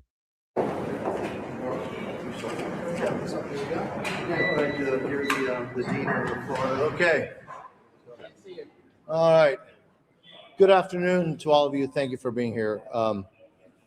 Congressman Jimenez and I, and also the representative of Maria Salazar, had a very good meeting with who we know is frankly one of the greatest leaders that I think we've had the opportunity to get to know for many, many years. We are now in a very interesting time. Venezuela, by the way, for the first time in decades, is on the verge of true freedom and democracy. And that's because of the bravery of the men and women in the United States Armed Forces and the leadership of President Trump, but also because the Venezuelan people are unified and united in their desire for freedom, for democracy, for sovereignty,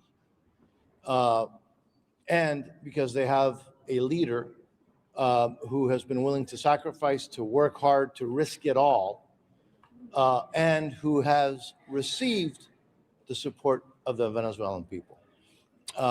It is truly a privilege and an honor to be able to spend some time with this amazing leader in this very historic moment.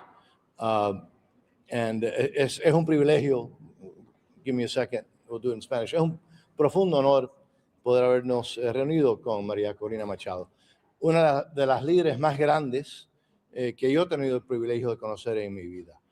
La nueva libertadora de Venezuela, una persona que ha sacrificado tanto por una causa, la causa de la libertad del pueblo de Venezuela. Y lo ha arriesgado todo por la causa de la libertad de Venezuela. Y por eso, y por también, obviamente, las Fuerzas Armadas de los Estados Unidos y el liderazgo del presidente Trump, Venezuela está más cerca que nunca en reobtener su libertad y su soberanía. Pero requiere el liderazgo de esta valiente líder, esta tremenda mujer, que sin duda, cuando el pueblo pueda una vez más elegir sus líderes, va a ser la presidenta legítima, democráticamente electa de Venezuela, y es un privilegio y un honor recibirla acá en el Congreso de los Estados Unidos. Let me turn it over to, doesn't need introduction, a dear friend, a freedom fighter, and one of the people that I'm privileged every day to share this battle for the national security interests of the United States and for freedom around the world, Congressman Carlos Jimenez. Thank you. Thank you, Mario. I really appreciate those kind words. And as my dear friend Mario Diaz-Balart has stated, it's been a privilege to sit down and speak with Maria Corina Machado, an extraordinary person, and who has laid it all on the line, who's shown extraordinary courage, who has risked her life over and over again on a daily basis for her country, for the freedom of her people. And so a lot of people talk about that, but not too many people really, have to face, dire consequences of putting where their money where their mouth is, and putting their actions where their mouth is. And nobody has done it more than Maria Corina Machado. She is the undisputed leader of Venezuela.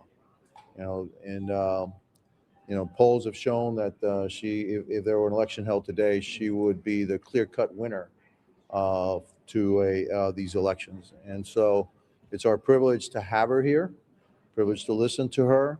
Want to thank President Trump and the armed forces of the United States for their actions in getting us to this point. There's still a lot of more work to be done.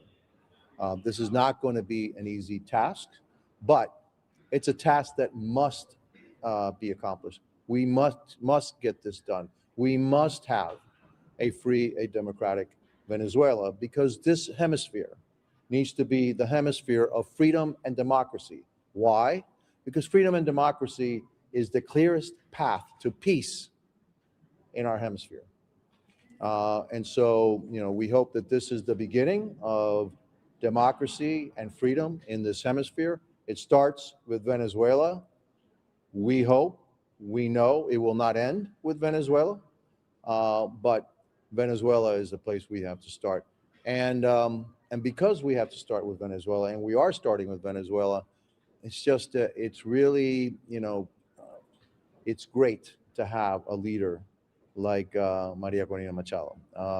You listen to her story of how she went to Oslo, how she got there, and the personal injury that you suffered, and the sacrifices she made to get there. You'll understand what kind of a person we're talking about here. And so, again, you have my full support. I know that you have my colleagues' full support, and unfortunately, Maria Salazar could not be here. She there was something wrong with her plane, but she would have been here too, and she would have also echoed our support for you and for the Venezuelan people and for the cause of liberty and freedom and democracy in Venezuela. A couple of words in Spanish. Para mí es un orgullo estar en su presencia. Es una persona extraordinaria. En la historia no hay muchas personas como usted, que ha sacrificado todo para la causa de la libertad de su pueblo, de Venezuela. Pero también la causa de la libertad y democracia ha demostrado que es algo que se debe luchar y es importante para los ciudadanos de Venezuela. Y por eso estoy declarando que siempre va a tener mi apoyo. Yo estoy seguro que si mañana tuviéramos una elección en Venezuela, usted va a ser la presidenta de Venezuela. Todas las encuestas lo notan. Y es porque el amor que tiene el pueblo venezolano para usted. Porque ha demostrado con sus acciones, no solamente las palabras, pero con sus acciones, que usted es una persona extraordinaria y está luchando, y el amor que usted tiene por el pueblo venezolano. Y espero que muy pronto vamos a tener una Venezuela libre y democrática, porque la paz, el mejor paso para llegar a la paz es la democracia y la libertad. Y por eso también nosotros estamos dedicados a este hemisferio. Este hemisferio debe ser el hemisferio de la democracia y la libertad, para tener paz en nuestro hemisferio. Y por eso yo soy, aunque soy cubano, nací en Cuba, yo soy representante de los Estados Unidos. Y el deber mío es la protección de los Estados Unidos. Y por eso estamos luchando por la democracia y la libertad, porque en esa manera podemos mantener la seguridad de los Estados Unidos. Y ya con eso termino, y ahora quiero presentar a lo que yo sé va a ser la próxima legítima presidente de la nación de Venezuela, mi amiga, nuestra amiga, María Corina Machado. Muchísimas gracias, Carlos. Muchísimas gracias. Gracias, Mario. Thank you so much. It's a huge honor to be here on behalf of the Venezuelan people and also our president-elect, Edmundo González Urrutia, to tell you first and foremost that Venezuela will be free. And once we liberate Venezuela, we will keep working and we will have a free Cuba and a free Nicaragua. And as you were saying, for the first time in history, we have the Americas free of communism, of dictatorship, and narco-terrorism. This is a historic moment. And we wouldn't be here if it wasn't for, yes, the commitment, resilience generosity and courage of the Venezuelan people, but also because we have counted with the support, vision, and courage of incredible leaders, such as the President of the United States, Donald Trump, and members of this honorable Congress. Our friends, Mario Díaz-Balart, Carlos Jiménez, and María Elvira Salazar, trusted the Venezuelan people from day one. When many thought our struggle was impossible, when many thought it was impossible to defeat this narco-terrorist regime, when many told us to give up, you trusted the Venezuelan people for the right reasons, because freedom always prevails. Ours is an existential fight for life. It's an ethical fight for the truth, and it's a spiritual fight for good. And that's why we will prevail. So I want to thank the American people most of all. We're here in the House of the People. It's such an honor to be in this institution. We share the principles, the values that build this nation that are the same that our founding fathers believed and defended in Venezuela, and those that will turn our country into the strongest ally the United States have ever had in the region. And once we do that, once we achieve a democratic and free Venezuela, we will see millions of our children coming back home. And that's our goal. That's the force that moves us. It's the force of love, which is the most powerful possible. So thank you very much. I am very grateful. We wouldn't be here if it wasn't for true believers in freedom and democracy. And once again, thank you to the American people, to the American government, and to the American Congress. Thank you. En español. Para nosotros es un honor estar aquí y poder compartir en esta casa, que es la casa del pueblo de los Estados Unidos, un momento histórico. Y les vengo a decir que Venezuela será libre, y será gracias al pueblo de Venezuela, su coraje, su resiliencia, su organización, su profundo amor por la libertad y por nuestra tierra, y también por la visión, el apoyo decidido de líderes que han visto esta única posibilidad en este momento de transformar a las Américas en un territorio de democracia y libertad. Mi profundo agradecimiento en nombre del pueblo de Venezuela y de nuestro presidente electo Edmundo González Urrutia, al presidente Donald Trump, a su gobierno, al secretario de Estado Marco Rubio, y por supuesto al Congreso de los Estados Unidos, representados en muchos senadores y representantes que han acompañado nuestra causa, y muy especialmente a nuestros tres grandes amigos, Carlos Jiménez, Mario Díaz-Balart y María Elvira Salazar, que está no físicamente, pero espiritualmente con nosotros aquí hoy, y que desde el primer día y hasta el final han confiado en el pueblo de Venezuela. Yo soy una más de un movimiento enorme, inédito, que ha despertado y unido un país y que está decidido a que Venezuela sea libre. Como les decía, transformarla en el principal aliado que ha tenido los Estados Unidos en la historia en este hemisferio, para que nuestros hijos puedan regresar a casa. Así que gracias a todos, y no sé si vamos a haber alguna. We'll take some questions. We'll take. ¿Qué le aconsejaría al presidente Trump hacer con el remanente del cartel que queda dentro de Venezuela? ¿Cuál sería su sugerencia? En la administración, el presidente y el secretario de Estado han estado muy claros que hay un proceso de transición. Y eso requiere un número de distintas cosas, la liberación de todos los presos políticos sin excepción, y comenzar ese proceso, pero que esté muy claro, esto es un proceso de transición. Ese proceso nosotros queremos que sea lo más corto posible, pero de nuevo garantizando, ¿no?, que ese proceso avance. Ahora, que esté claro, el futuro de Venezuela no puede ser con el régimen, con ese narcocartel en control. El primer paso, yo creo que el paso muy importante se ha tomado, pero ahora en este proceso de transición, que esté muy claro, nosotros estamos convencidos de que esa transición ya está en camino, pero tiene que culminar con después todos los pasos con una elección libre, supervisada. Ese narcocartel, y el presidente ha estado muy claro, que ese narcocartel no puede estar, que se ha apoderado utilizando la fuerza, el terror, ¿no?, de un gran país, no puede estar en control de ese país. Ahora hay un proceso de transición y nosotros estamos convencidos. ¿Por qué?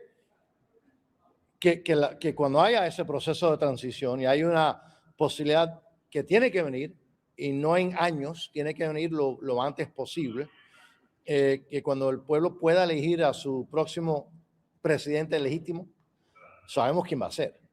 ¿Por qué? Porque ya ese pueblo venezolano ha votado, ha salido a las urnas a pesar del peligro de las balas y el temor, etcétera, y ha votado a favor de los que quieren. Nosotros sabemos que la próxima presidenta legítima va a ser María Corina. Lo importante, repito, es que ese cartel no puede seguir en control de ese gran país, pero esto requiere un proceso de transición y lo importante es que sea lo más rápido posible, pero tiene que haber, en la meta es la libertad plena y absoluta del pueblo de Venezuela, y eso no puede ocurrir mientras estén los narcoterroristas en control. María Corina, el presidente es maravillosa, lo dijo en su balance del año que viene, dijo que es maravillosa y que quiere que se involucre usted directamente en la transición. ¿Qué tiene que decirle al presidente Trump que le dedicó esas palabras? Bueno, en primer lugar, yo agradezco enormemente al presidente Trump y a su administración, porque como decía Mario, se ha dado un paso histórico.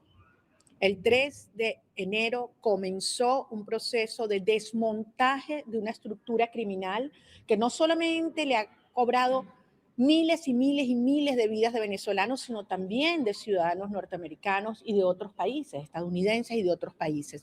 Por lo tanto, esto es un proceso que está en marcha para salvar vidas en Venezuela, en Latinoamérica y en los Estados Unidos. Quiero repetir un punto que decía Mario. El cartel no es estabilizable, jamás será normalizable, porque lo esencial es la gente. La prioridad es la gente y el bienestar de los ciudadanos de los Estados Unidos y de los venezolanos es lo que le preocupa al presidente Trump. Y de eso se trata. ¿Cómo podemos darle la prioridad a atender a nuestra gente que tanto sufre? Los presos políticos, que al excarcelarlos no están liberados, y quiero insistir en este punto. En Venezuela te pueden sacar de la cárcel y no eres libre. Torturados, perseguidos, que todos los que han tenido que verse obligados, forzados a dejar su país puedan regresar para construir una gran nación. Porque además quiero insistir en esto, lo decían los dos representantes, no hay transición con represión. No puede haber transición con represión. Lo primero es desmontar un aparato represivo que al final es lo único que le queda a la señora Delcy Rodríguez y al régimen. En ellos que se aguantan. Entonces, este es un momento donde hay que mirar hacia adelante. Se ha dado un paso histórico. El jefe de este cartel está enfrentando la justicia de los Estados Unidos. Se le ha enviado una señal inequívoca, no solamente al régimen venezolano, sino al mundo entero, a los criminales del mundo, y también un mensaje a los venezolanos. Y quiero decirles algo, no sé si ustedes están al tanto, pero esta mañana ha tenido lugar una movilización única en el centro de Venezuela, a pesar de toda la represión, en el centro de Caracas. Al Ministerio Público se han movilizado cientos de ciudadanos a exigir la libertad de los presos políticos. Esto era impensable antes del 3 de enero. Hay un país que sabe que no está solo, que contamos con ustedes y que los venezolanos le decimos al mundo pueden contar con nosotros también. El presidente está trabajando muy bien con el presidente Delcy Rodríguez y que le gustaría We have one more question, okay? Because Maria Corina has to go, okay? South Florida question back there. Go ahead. Es la manera de conseguir. South Florida question. If you could respond in Spanish and Espanol. En español, okay.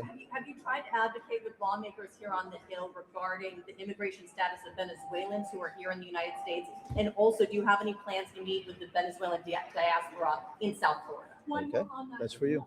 No, that's for her. What is your message to the Venezuelans who TPS expired just under a year ago? Where do they go from here? Is it safe for them to return after having to leave Miami? Well, thank you very much. I will say it in English and Spanish. Yes, I hope to meet with the Venezuelan diaspora in several parts of the United States and the world. But my main objective is to return to Venezuela as soon as possible. I had a mission that I have to accomplish. That's why I decided to get out of my country with all the implications it had. But I'm looking forward to go back as soon as possible. And it's not only about concerning about and worrying about the situation of the Venezuelans abroad, but working on it. But Elvira Salazar is not here today physically with us, but she's working on La Ley Dignidad that would give protection to Venezuelans and other people from other nationalities until they can come back home. Because our objective, and I want to insist on this, is we want the Venezuelan people that were forced to leave to come back home. And that's going to happen once we have democracy in Venezuela. Millions will come back home. Thank you. Thank you. Thank you. Thank you all. Thank you all. Can we just say hello to her? Thank you all.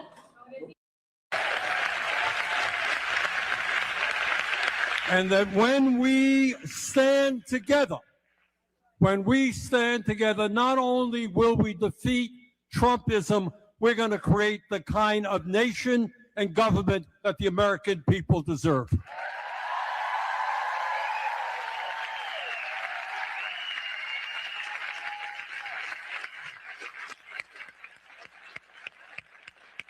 I have had the honor of traveling all across this country. I've been to every state in America, and in the last year, I have been, including New Jersey tonight, to 24 states on this fighting oligarchy tour.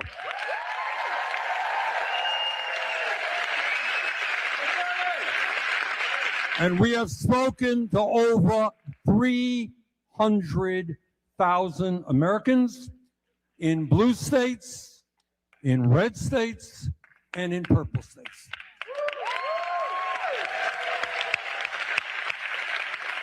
And what I can tell you without any hesitation is the American people will not accept oligarchy,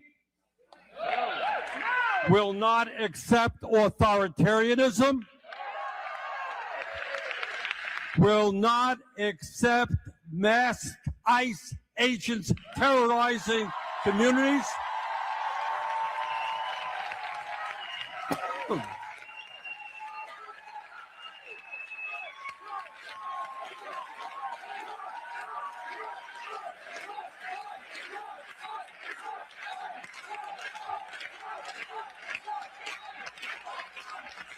And will not accept an economy in which the rich get richer while 60% of our people live paycheck to paycheck.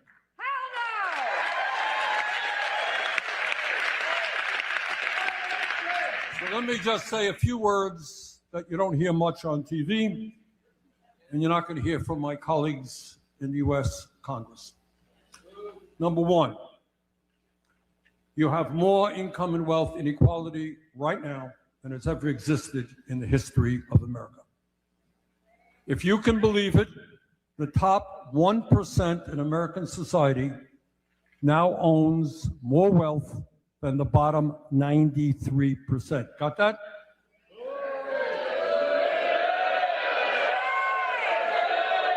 One man, Mr. Musk,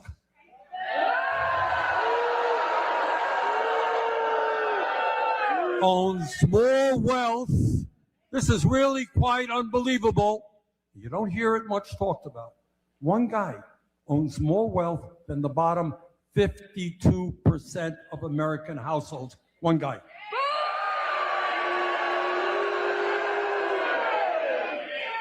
In America today, the CEOs of these large corporations make 350 times what their workers are earning. So you got a moment in history where the people on top, the multi-billionaire class, has never ever had it so good. And then you got not only income and wealth disparity, you got concentration of ownership. You know what I'm talking about? And that is, you got a handful of giant corporations in every sector of our economy who control the prices that you pay, control what happens to workers. So more concentration of ownership than we have ever seen. Today, you have more concentration of ownership in the media. And I want you to hear this. We don't talk about it too much. But 6 major media conglomerates own and control what 90% of the American people see, hear, and read. Mr. Musk, the wealthiest man on earth, owns X. Larry Ellison, the second wealthiest man on earth, just purchased Paramount, which owns CBS. Jeff Bezos, the 4th wealthiest person on earth, owns the Washington Post and Twitch. And Mark Zuckerberg, the 2nd wealthiest man, owns Meta, which controls Instagram, Facebook, and WhatsApp. Rupert Murdoch, you all know Rupert Murdoch? He's another multi-billionaire, right-wing billionaire who owns Fox. He owns the Wall Street Journal, the New York Post, and publications all over the world. So these guys, more income and wealth inequality, more concentration of ownership, and control over the media, what you see, hear, and read. But that ain't enough for them. They don't only want to control the economy, they also want to control our political system. So as a result of this disastrous Citizens United Supreme Court decision, you have billionaires, frankly, in both parties, spending hundreds and hundreds of millions and billions of dollars to elect their candidates.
Pursuant to notice, I call up HR 7015, the protecting third-party litigation funding form from Abuse Act for purpose of markup, and move the committee reported favorably to the House. The clerk will report the bill. HR 701. Without objection, the bill will be considered as read and open for amendment at any point. The chair now recognizes the gentleman from California, Mr. Issa, for an opening statement.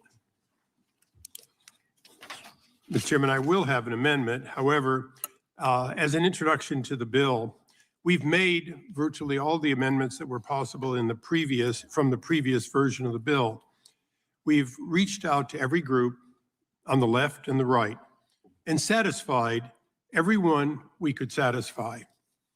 It is clear you cannot satisfy everyone because of a problem that exists within the court system.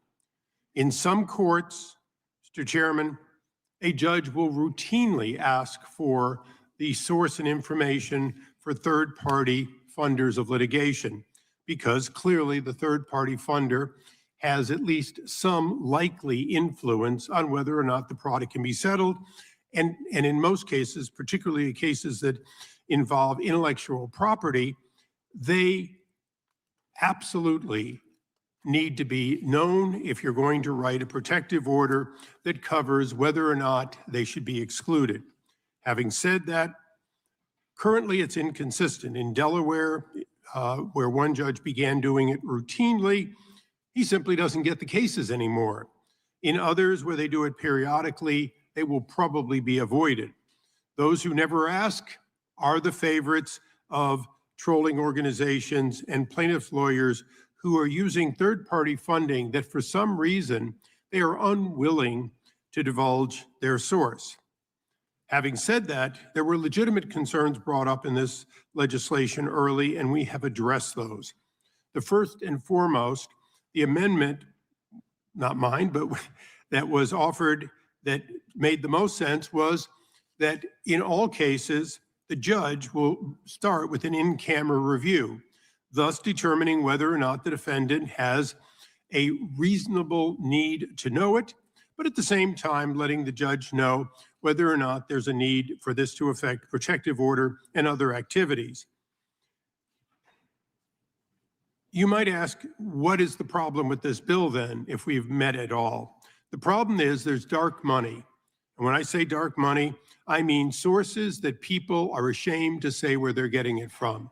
We have put in protections so that people who simply contribute money to a cause are not discoverable.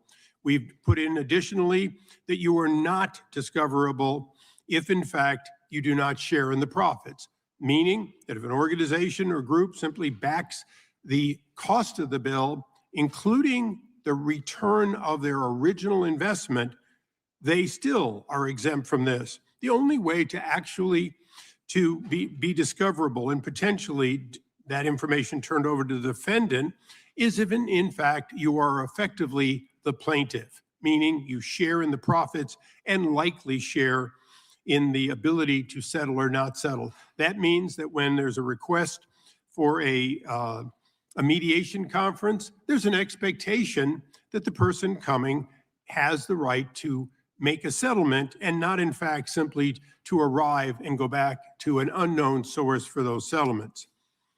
Today, we will undoubtedly hear a number of amendments coming from a number of people. I've been informed that those amendments seek to gut the bill, and I will be opposing likely all of them. None of them have been presented in advance, which is not in the spirit of finding a solution. I will address in closing one item that has been brought to my attention. I was a small inventor for more than 20 years. I have 37 patents. I know full well how expensive it is to take on the big guys, including Chrysler Corporation and others. Having said that, third-party funding can be essential to do a $3, $4, $5 million case, even if in fact you expect to be successful. It may not be something you can bet the farm on if you don't already own the farm. For that reason, we have made every effort to make sure that there is nothing that would diminish or reduce the ability to get third-party funding, unless that third-party funding comes from George Soros, who in an un-American way wants to stop something, or the Chinese communists who want to slow our technology, or for example, Huawei, that repeatedly seeks to have trolls who will in fact try to stop 5G and other developing technologies by endless litigation, slowing down, or in some cases even stopping development. All of this is the reason this bill is before us today. Mr. Chairman, I look forward to proceeding forward. I yield back. Gentleman yields back. The chair now recognizes the gentlelady from Vermont for an opening statement. Thank you, Mr. Chairman. Third-party litigation funding, or TPLF, is exactly what it sounds like.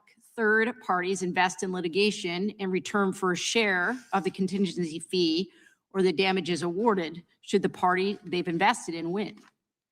It represents a practical solution to the problem that many Americans face when they need to go to court to obtain justice.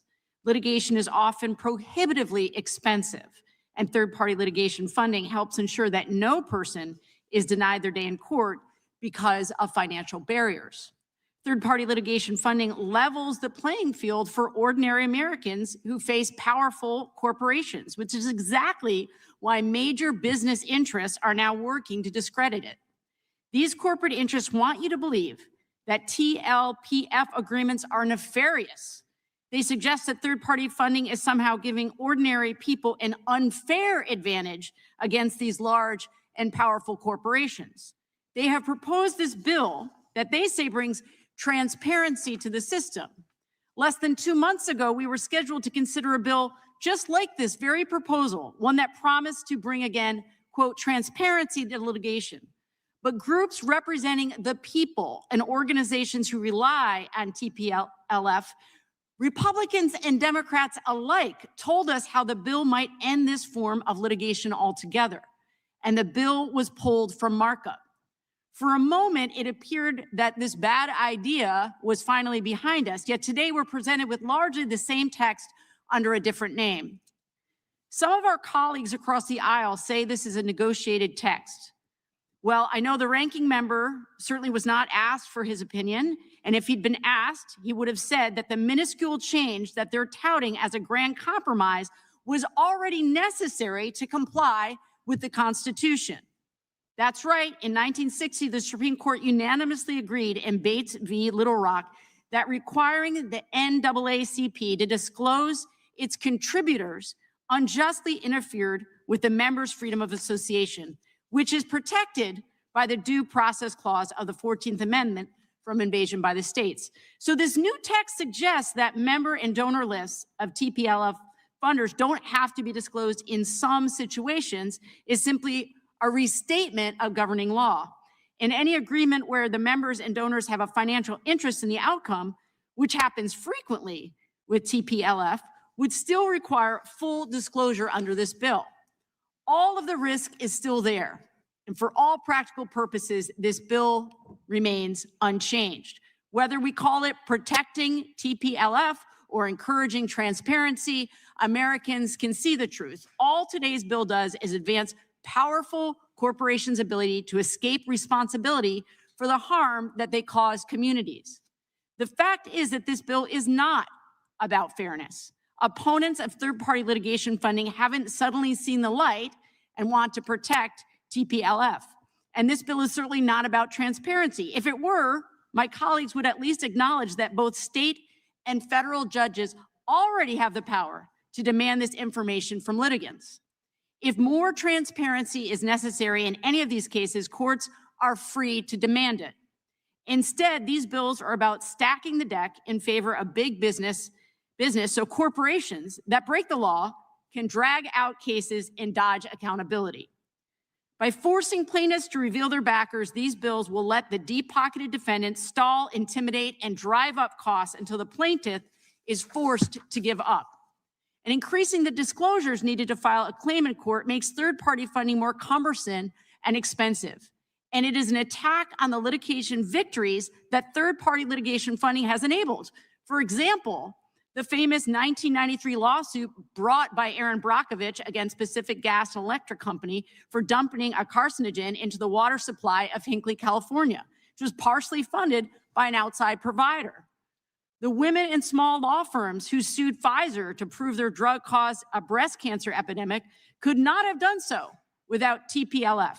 Victims of the opioid crisis were able to sue the Sacklers to bring justice to the over 650,000 individuals who died during the epidemic thanks to TPLF.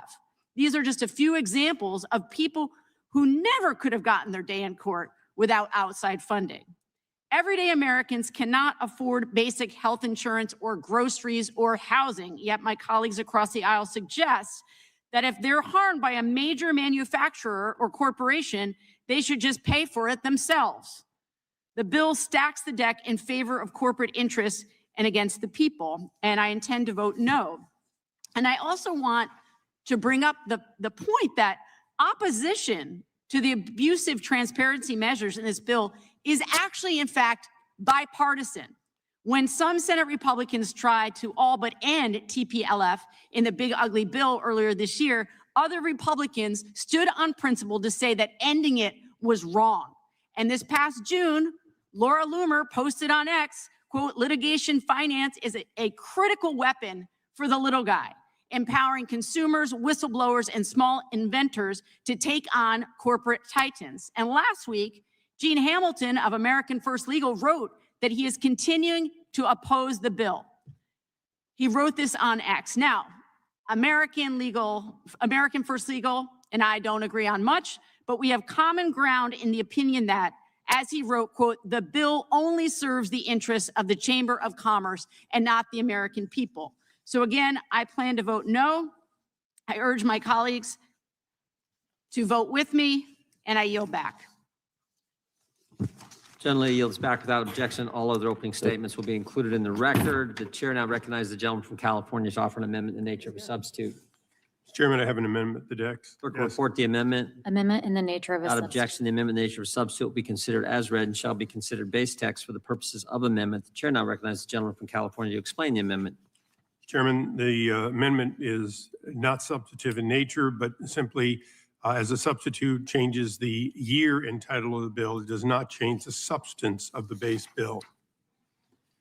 Gentleman yields back. Gentleman from Wisconsin, Mr. Fitzgerald is recognized. Thank you, Mr. Chairman. I'm proud to support my colleague, Mr. Ice's bill, the Protecting Third-Party Litigation Funding from Abuse Act, and urge its passage.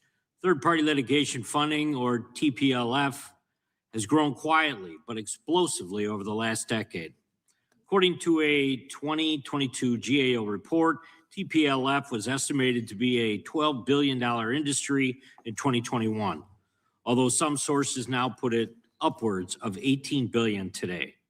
Litigation finance offers a high-risk, high-reward strategy. And some in front of this committee have even equated it to basically gambling. Now there is nothing inherently wrong with financing a lawsuit. I share my colleague's sympathy for the small business or for the single investor who's forced to defend themselves against Fortune 500 corporation with deep pockets. In those instances, TPLF helps create a level playing field, and this legislation would not stop that. But when the financing is undisclosed, when it shifts control of litigation from a plaintiff to a silent investor, and when it potentially places decisions about U.S. lawsuits in the hands of foreign entities, including those who with ties to geopolitical rivals, Congress has responsibility to act on this. Excuse me. This is precisely what H.R. 7015 does. It simply requires transparency. It requires parties to disclose to the judge who's doing the financing on the lawsuit and what rights those funders have acquired. The reason transparency is essential is because TPLF can undermine the most basic expectation of our legal system, that clients are in control of their own cases. This is not a hypothetical scenario. It is an established pattern. The most famous example was in 2023 when Cisco, the U.S. food distributor, wanted to settle a price-fixing lawsuit, but its TPLF funder, Burford Capital, countersued Cisco because under the terms of the TPLF agreement, Burford had final say in any settlement discussions.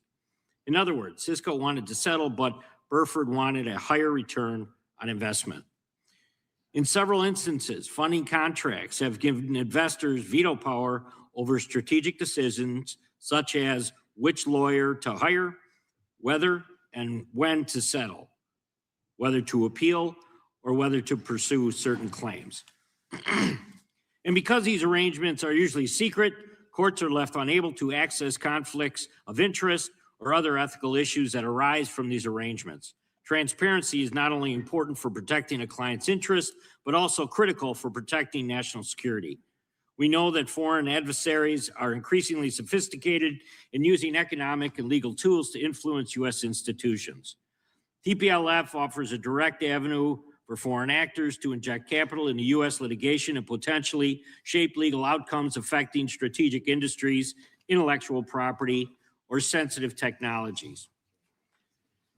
Consider a scenario where a foreign-owned investment firm funds mass litigation targeting an American defense manufacturer. By steering litigation strategy from prolonging discovery to punishing for disclosure of proprietary information, a foreign actor could gain access to data, to sensitive data, or weaken a critical supply chain partner. And because TPLF agreements are currently hidden, neither the court, nor the government, nor the American public would know who is ultimately pulling the strings. Or consider complex intellectual property litigation. A fund with ties to a foreign competitor could bankroll lawsuits intended to drain resources, pressure firms into an unfavorable settlement or licensing agreement, or force disclosure of trade secrets. And better yet, they could slow or altogether stop the rollout of key technology through an injunction. These are not speculative concerns. We have already witnessed foreign sovereign wealth funds invest in U.S. patent lawsuits for the purposes of gaining access to U.S. intellectual property. Disclosure will ensure that the courts knows who's involved and can take appropriate steps in response during litigation. It ensures that when strategic decisions are made in American courtrooms, they are not secretly influenced by entities whose interests may be adverse to their own. Some will argue that disclosure imposes a burden, but transparency is not a burden. It's a safeguard. The only parties disadvantaged by disclosure are those who benefit from secrecy. Our courts routinely require disclosure of financial interests, insurance, ownership structures, and conflicts. Extending that practice to litigation funders is simple fairness. In passing H.R. 7015, we reaffirm a basic principle that our civil justice system should be predictable, neutral, and accessible. I urge my colleagues to support this common sense bill. Our courts, our litigants, and our national security deserve nothing less. Thank you, and I yield back. Gentleman yields back. Gentlelady from Washington is recognized. Mr. Chairman, I move to strike last word. Gentlelady is recognized. When a bill similar to this one was scheduled for markup a few months ago, my colleagues on the other side and I had a very robust back and forth about the consequences of disclosing third-party litigation funding. And I expressed my concern then that disclosure would give large corporate defendants a unique and undue advantage in a legal system that's already rigged against ordinary workers, consumers, victims, survivors, and small businesses.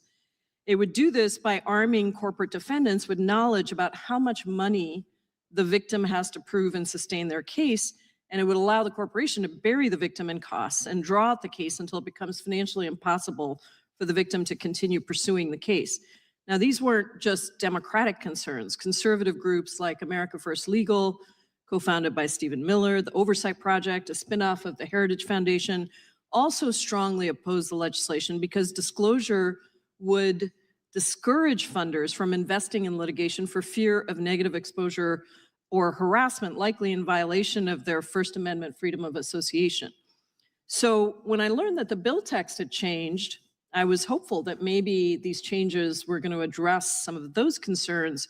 But sadly, the changes have only further tilted the scales of justice in favor of corporations by, for example, making the disclosed information admissible in court and requiring the disclosure much earlier in the litigation. And while the bill now prohibits the disclosure of donor lists, that prohibition exempts all donors who provide third-party litigation funding, an exception that essentially swallows the rule.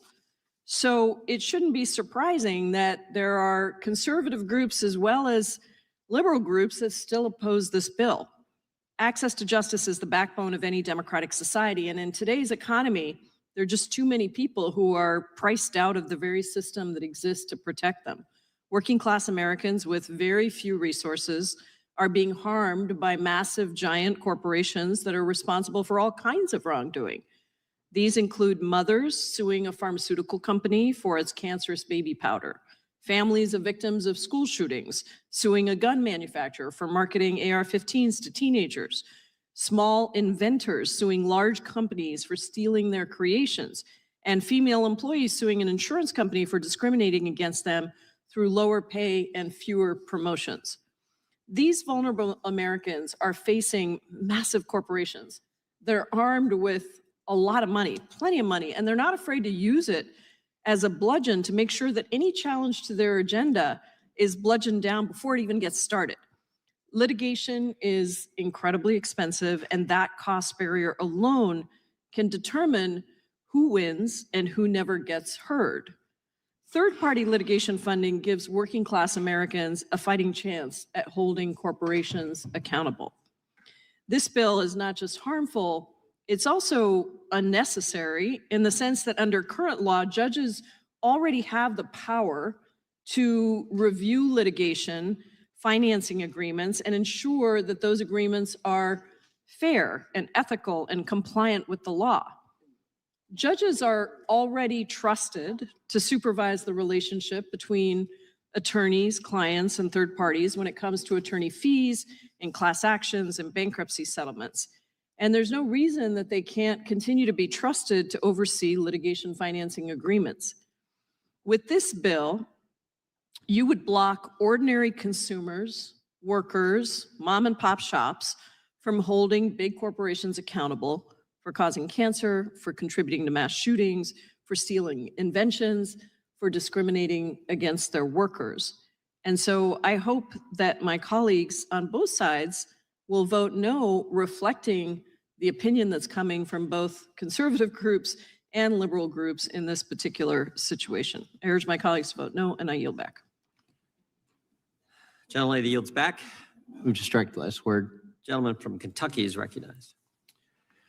You know, a lot of the fights or the debates up here are left versus right.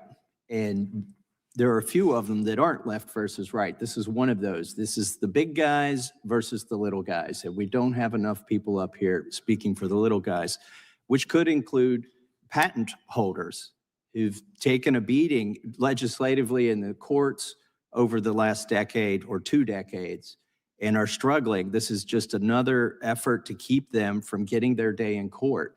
There's a boogeyman here, which is China or other foreign adversaries. If that were really what this bill was going to go after, we could narrowly tailor a bill that did that. And in fact, I'll offer an amendment to make this bill into that. But that is not what this bill is. This bill is so overly broad that it will basically deter investments in legitimate claims that startups and small plaintiffs have. The bill's language is so expansive that it may require disclosure of entire chains of financial interests, including venture capitalists, limited partners, pension funds, or even shareholders of public companies. It compels submission of funding agreements to opposing parties without protections for proprietary information like funding amounts, waterfall structures, or investment terms, information that has no relevance to the legal merits of the case. But it could help the defendants, the big guys, know how deep your pockets are and how long they're going to have to go to starve you out in the litigation. Even the requirement for in-camera review is problematic. Defendants are not required to disclose indemnification agreements, yet plaintiffs must expose sensitive financial backing that could be weaponized through retaliation, harassment, or reputational damage. Registered investment advisors already subject to full FEC oversight would be swept into disclosure mandates, duplicating regulations without any national security justification. And by admitting that these disclosures are inadmissible and not discoverable, the bill concedes that they serve no evidentiary purpose and are instead designed to chill litigation finance, ultimately benefiting large corporate defendants. You don't have to take my word for it. Listen to the groups on the outside, some conservative, some liberal, but all trying to represent everyday Americans who deserve their day in court. And if this bill passes, it will squelch their voice by cutting off their funding, by intimidating their financiers. And that's what the big guys would love. So I'm going to be opposed to this bill, and I will offer amendments And hopefully they will be accepted because they're offered in good faith to do what we're being told the bill does, which is to keep foreign adversaries from infiltrating our courts and changing the balance of justice in the United States. With that, I yield back. Gentleman yields back. Gentleman from North Carolina is recognized. Thank you very much, Mr. Chairman, and I couldn't agree more with Mr. Massey. In particular, this is going to hurt small patent holders who do not have the ability to finance their inventions, do not have the ability when big corporations come in and try to steal their inventions. It is going to, the definition that we have by saying any person entitled to any payment or thing of value in the act is overbroad. It's going to threaten limited partnerships, equity investors, family offices, a wide variety of things. And I agree, if we have a concern about foreign investment, then we can have a very narrow rule that talks about when it's a foreign investment or a foreign investment that is not an investor in the underlying invention or patent. But the other thing that I want to say about this David versus Goliath situation is that we're seeing even more roadblocks put in the way of people who want to file litigation against large players. We're seeing limits in how people do class actions. We're seeing limits in how you can get an injunction and whether it just applies to you or can apply to somebody else. All of these things make it harder and harder for people who don't have means to protect their intellectual property, protect their rights, protect their safety, protect their families. And so when we do things that make it harder for people to get access to the courts, it must be extremely narrowly tailored, and there must be a compelling interest for doing it. What I'm seeing right now is that the compelling interest is the profits of people who might be in litigation. And that is not sufficient for me. I will be voting no, and I'm glad that people on both sides of the aisle are seeing it the same way, and I yield back. Gentleman yields back. Gentleman from Texas is recognized. Thank you, Chairman. And I would like to associate myself with the remarks of the gentleman from Kentucky. I will also not be supporting the legislation as drafted. Look, there are kind of three ways things go in this world. You get ground out by the market, a market which, I generally support existing, but people get ground out by government and the market and so forth. But you got to have recourse. You either have some regulatory constraint, which I'm not overly fond of, or you have litigation where you can go exercise your rights to go push back when that system creates issues. And the trial bar has often done things that create a bad reputation, but as have corporations and as have government and as have bad regulations. In this environment here, I feel that this is, and I'll align myself with what my friend from Kentucky said, lining up with the big guy versus the little guy as a general proposition. I think this is more doing the kind of Chamber of Commerce bidding than it is in trying to create a structure that I think works the way it should. And so from my standpoint, I am interested in what my friend from Kentucky might put forward to limit it, to target it. I understand the merits behind wanting to do something here. I get it. And I certainly believe it was done in a good spirit by my colleague who introduced the legislation. But I think this is going to create an environment where we're going to stifle the ability of people to be able to help finance and fund people who need to stand up and be able to push back on the wheels that will grind out the little guy who has no recourse. And I just think we've been going down the big guy road for far too long. And by that, I mean big government and big corporation. And frankly, where those roads intersect is the worst intersection. So I'll be happy to look at my friend from Kentucky's amendments, but as it stands, I will be opposing the legislation. Gentleman yields back. I believe the gentleman from California, and I think the gentleman from Kentucky has an amendment. Gentleman from California is recognized. Thank you, Mr. Chair. I too will be opposing this piece of legislation. And I would like to associate myself with some of the remarks that I just heard. As has been stated, the little guy, the working person, is getting hemmed up, taken advantage of, screwed by big corporations on a daily basis. That's what folks say. And sometimes the only recourse is to take somebody to court. It's how you get somebody's attention that has a lot of money. And oftentimes, it's the only way to get them to do the right thing. And this piece of legislation would essentially take that recourse away from them.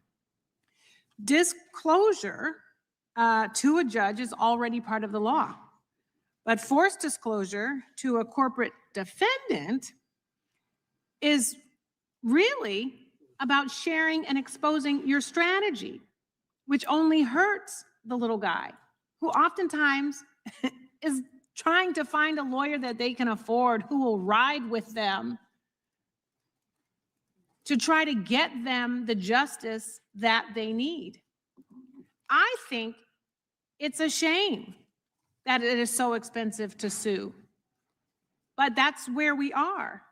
I also think it's a shame that we're trying to take away as many opportunities as possible for the folks who are getting up every single day trying to do the right thing, who get hurt, to take away tools that they have to hold these big corporations accountable. Because we know that the big boys have a massive legal team, they have endless amounts of money, and they have time. They have time that the average American does not have. And they can have discovery up the wazoo, which costs money. They can run down the clock, which costs money. They can have all these filing fees, which add up and cost money. And then the small attorney who's doing right by their friend and representing them in court against a big corporation, they're like, well, you only have 2 weeks or 2 months to fight against the person the company that maybe killed somebody, that maimed you on a work site, that maybe helped contribute to you getting cancer. We only have enough money to fight them for 2 months. And then you might have to settle and get pennies and get nothing. And this corporation can continue to do the bad things that they've been doing. So I don't know why anyone would say, let me continue to hem up the average American who's struggling hard, who gets screwed by the big corporation. Let me just hem them up even more. We spent the better part of the morning fighting for those folks. And now I guess in the afternoon, we put on a different hat and we all stop fighting for them. I don't understand that. And this isn't about foreign entities and like secrets. Because if that was the case, we would have had a whole bunch of hearings about this administration selling our chips, our national security secrets, to China for a 25% commission fee. So let's just call it what it is. Somebody has decided to jump in bed with the big corporations and the folks interested in monopolies who want to wear down working people and screw them even more, and they came up with this legislation. And I think we have an obligation to stand up and say, this isn't passing the smell test. Because ultimately, this kind of legislation is how you delay justice. It's how you deny justice. And I can't stand for that, which is why I will be opposing this bill. I'm curious about the amendment that will be brought forth from the gentleman from Kentucky, but as it stands now, I'm opposing this piece of legislation. Thank you, and I yield back. Thank you, gentlemen.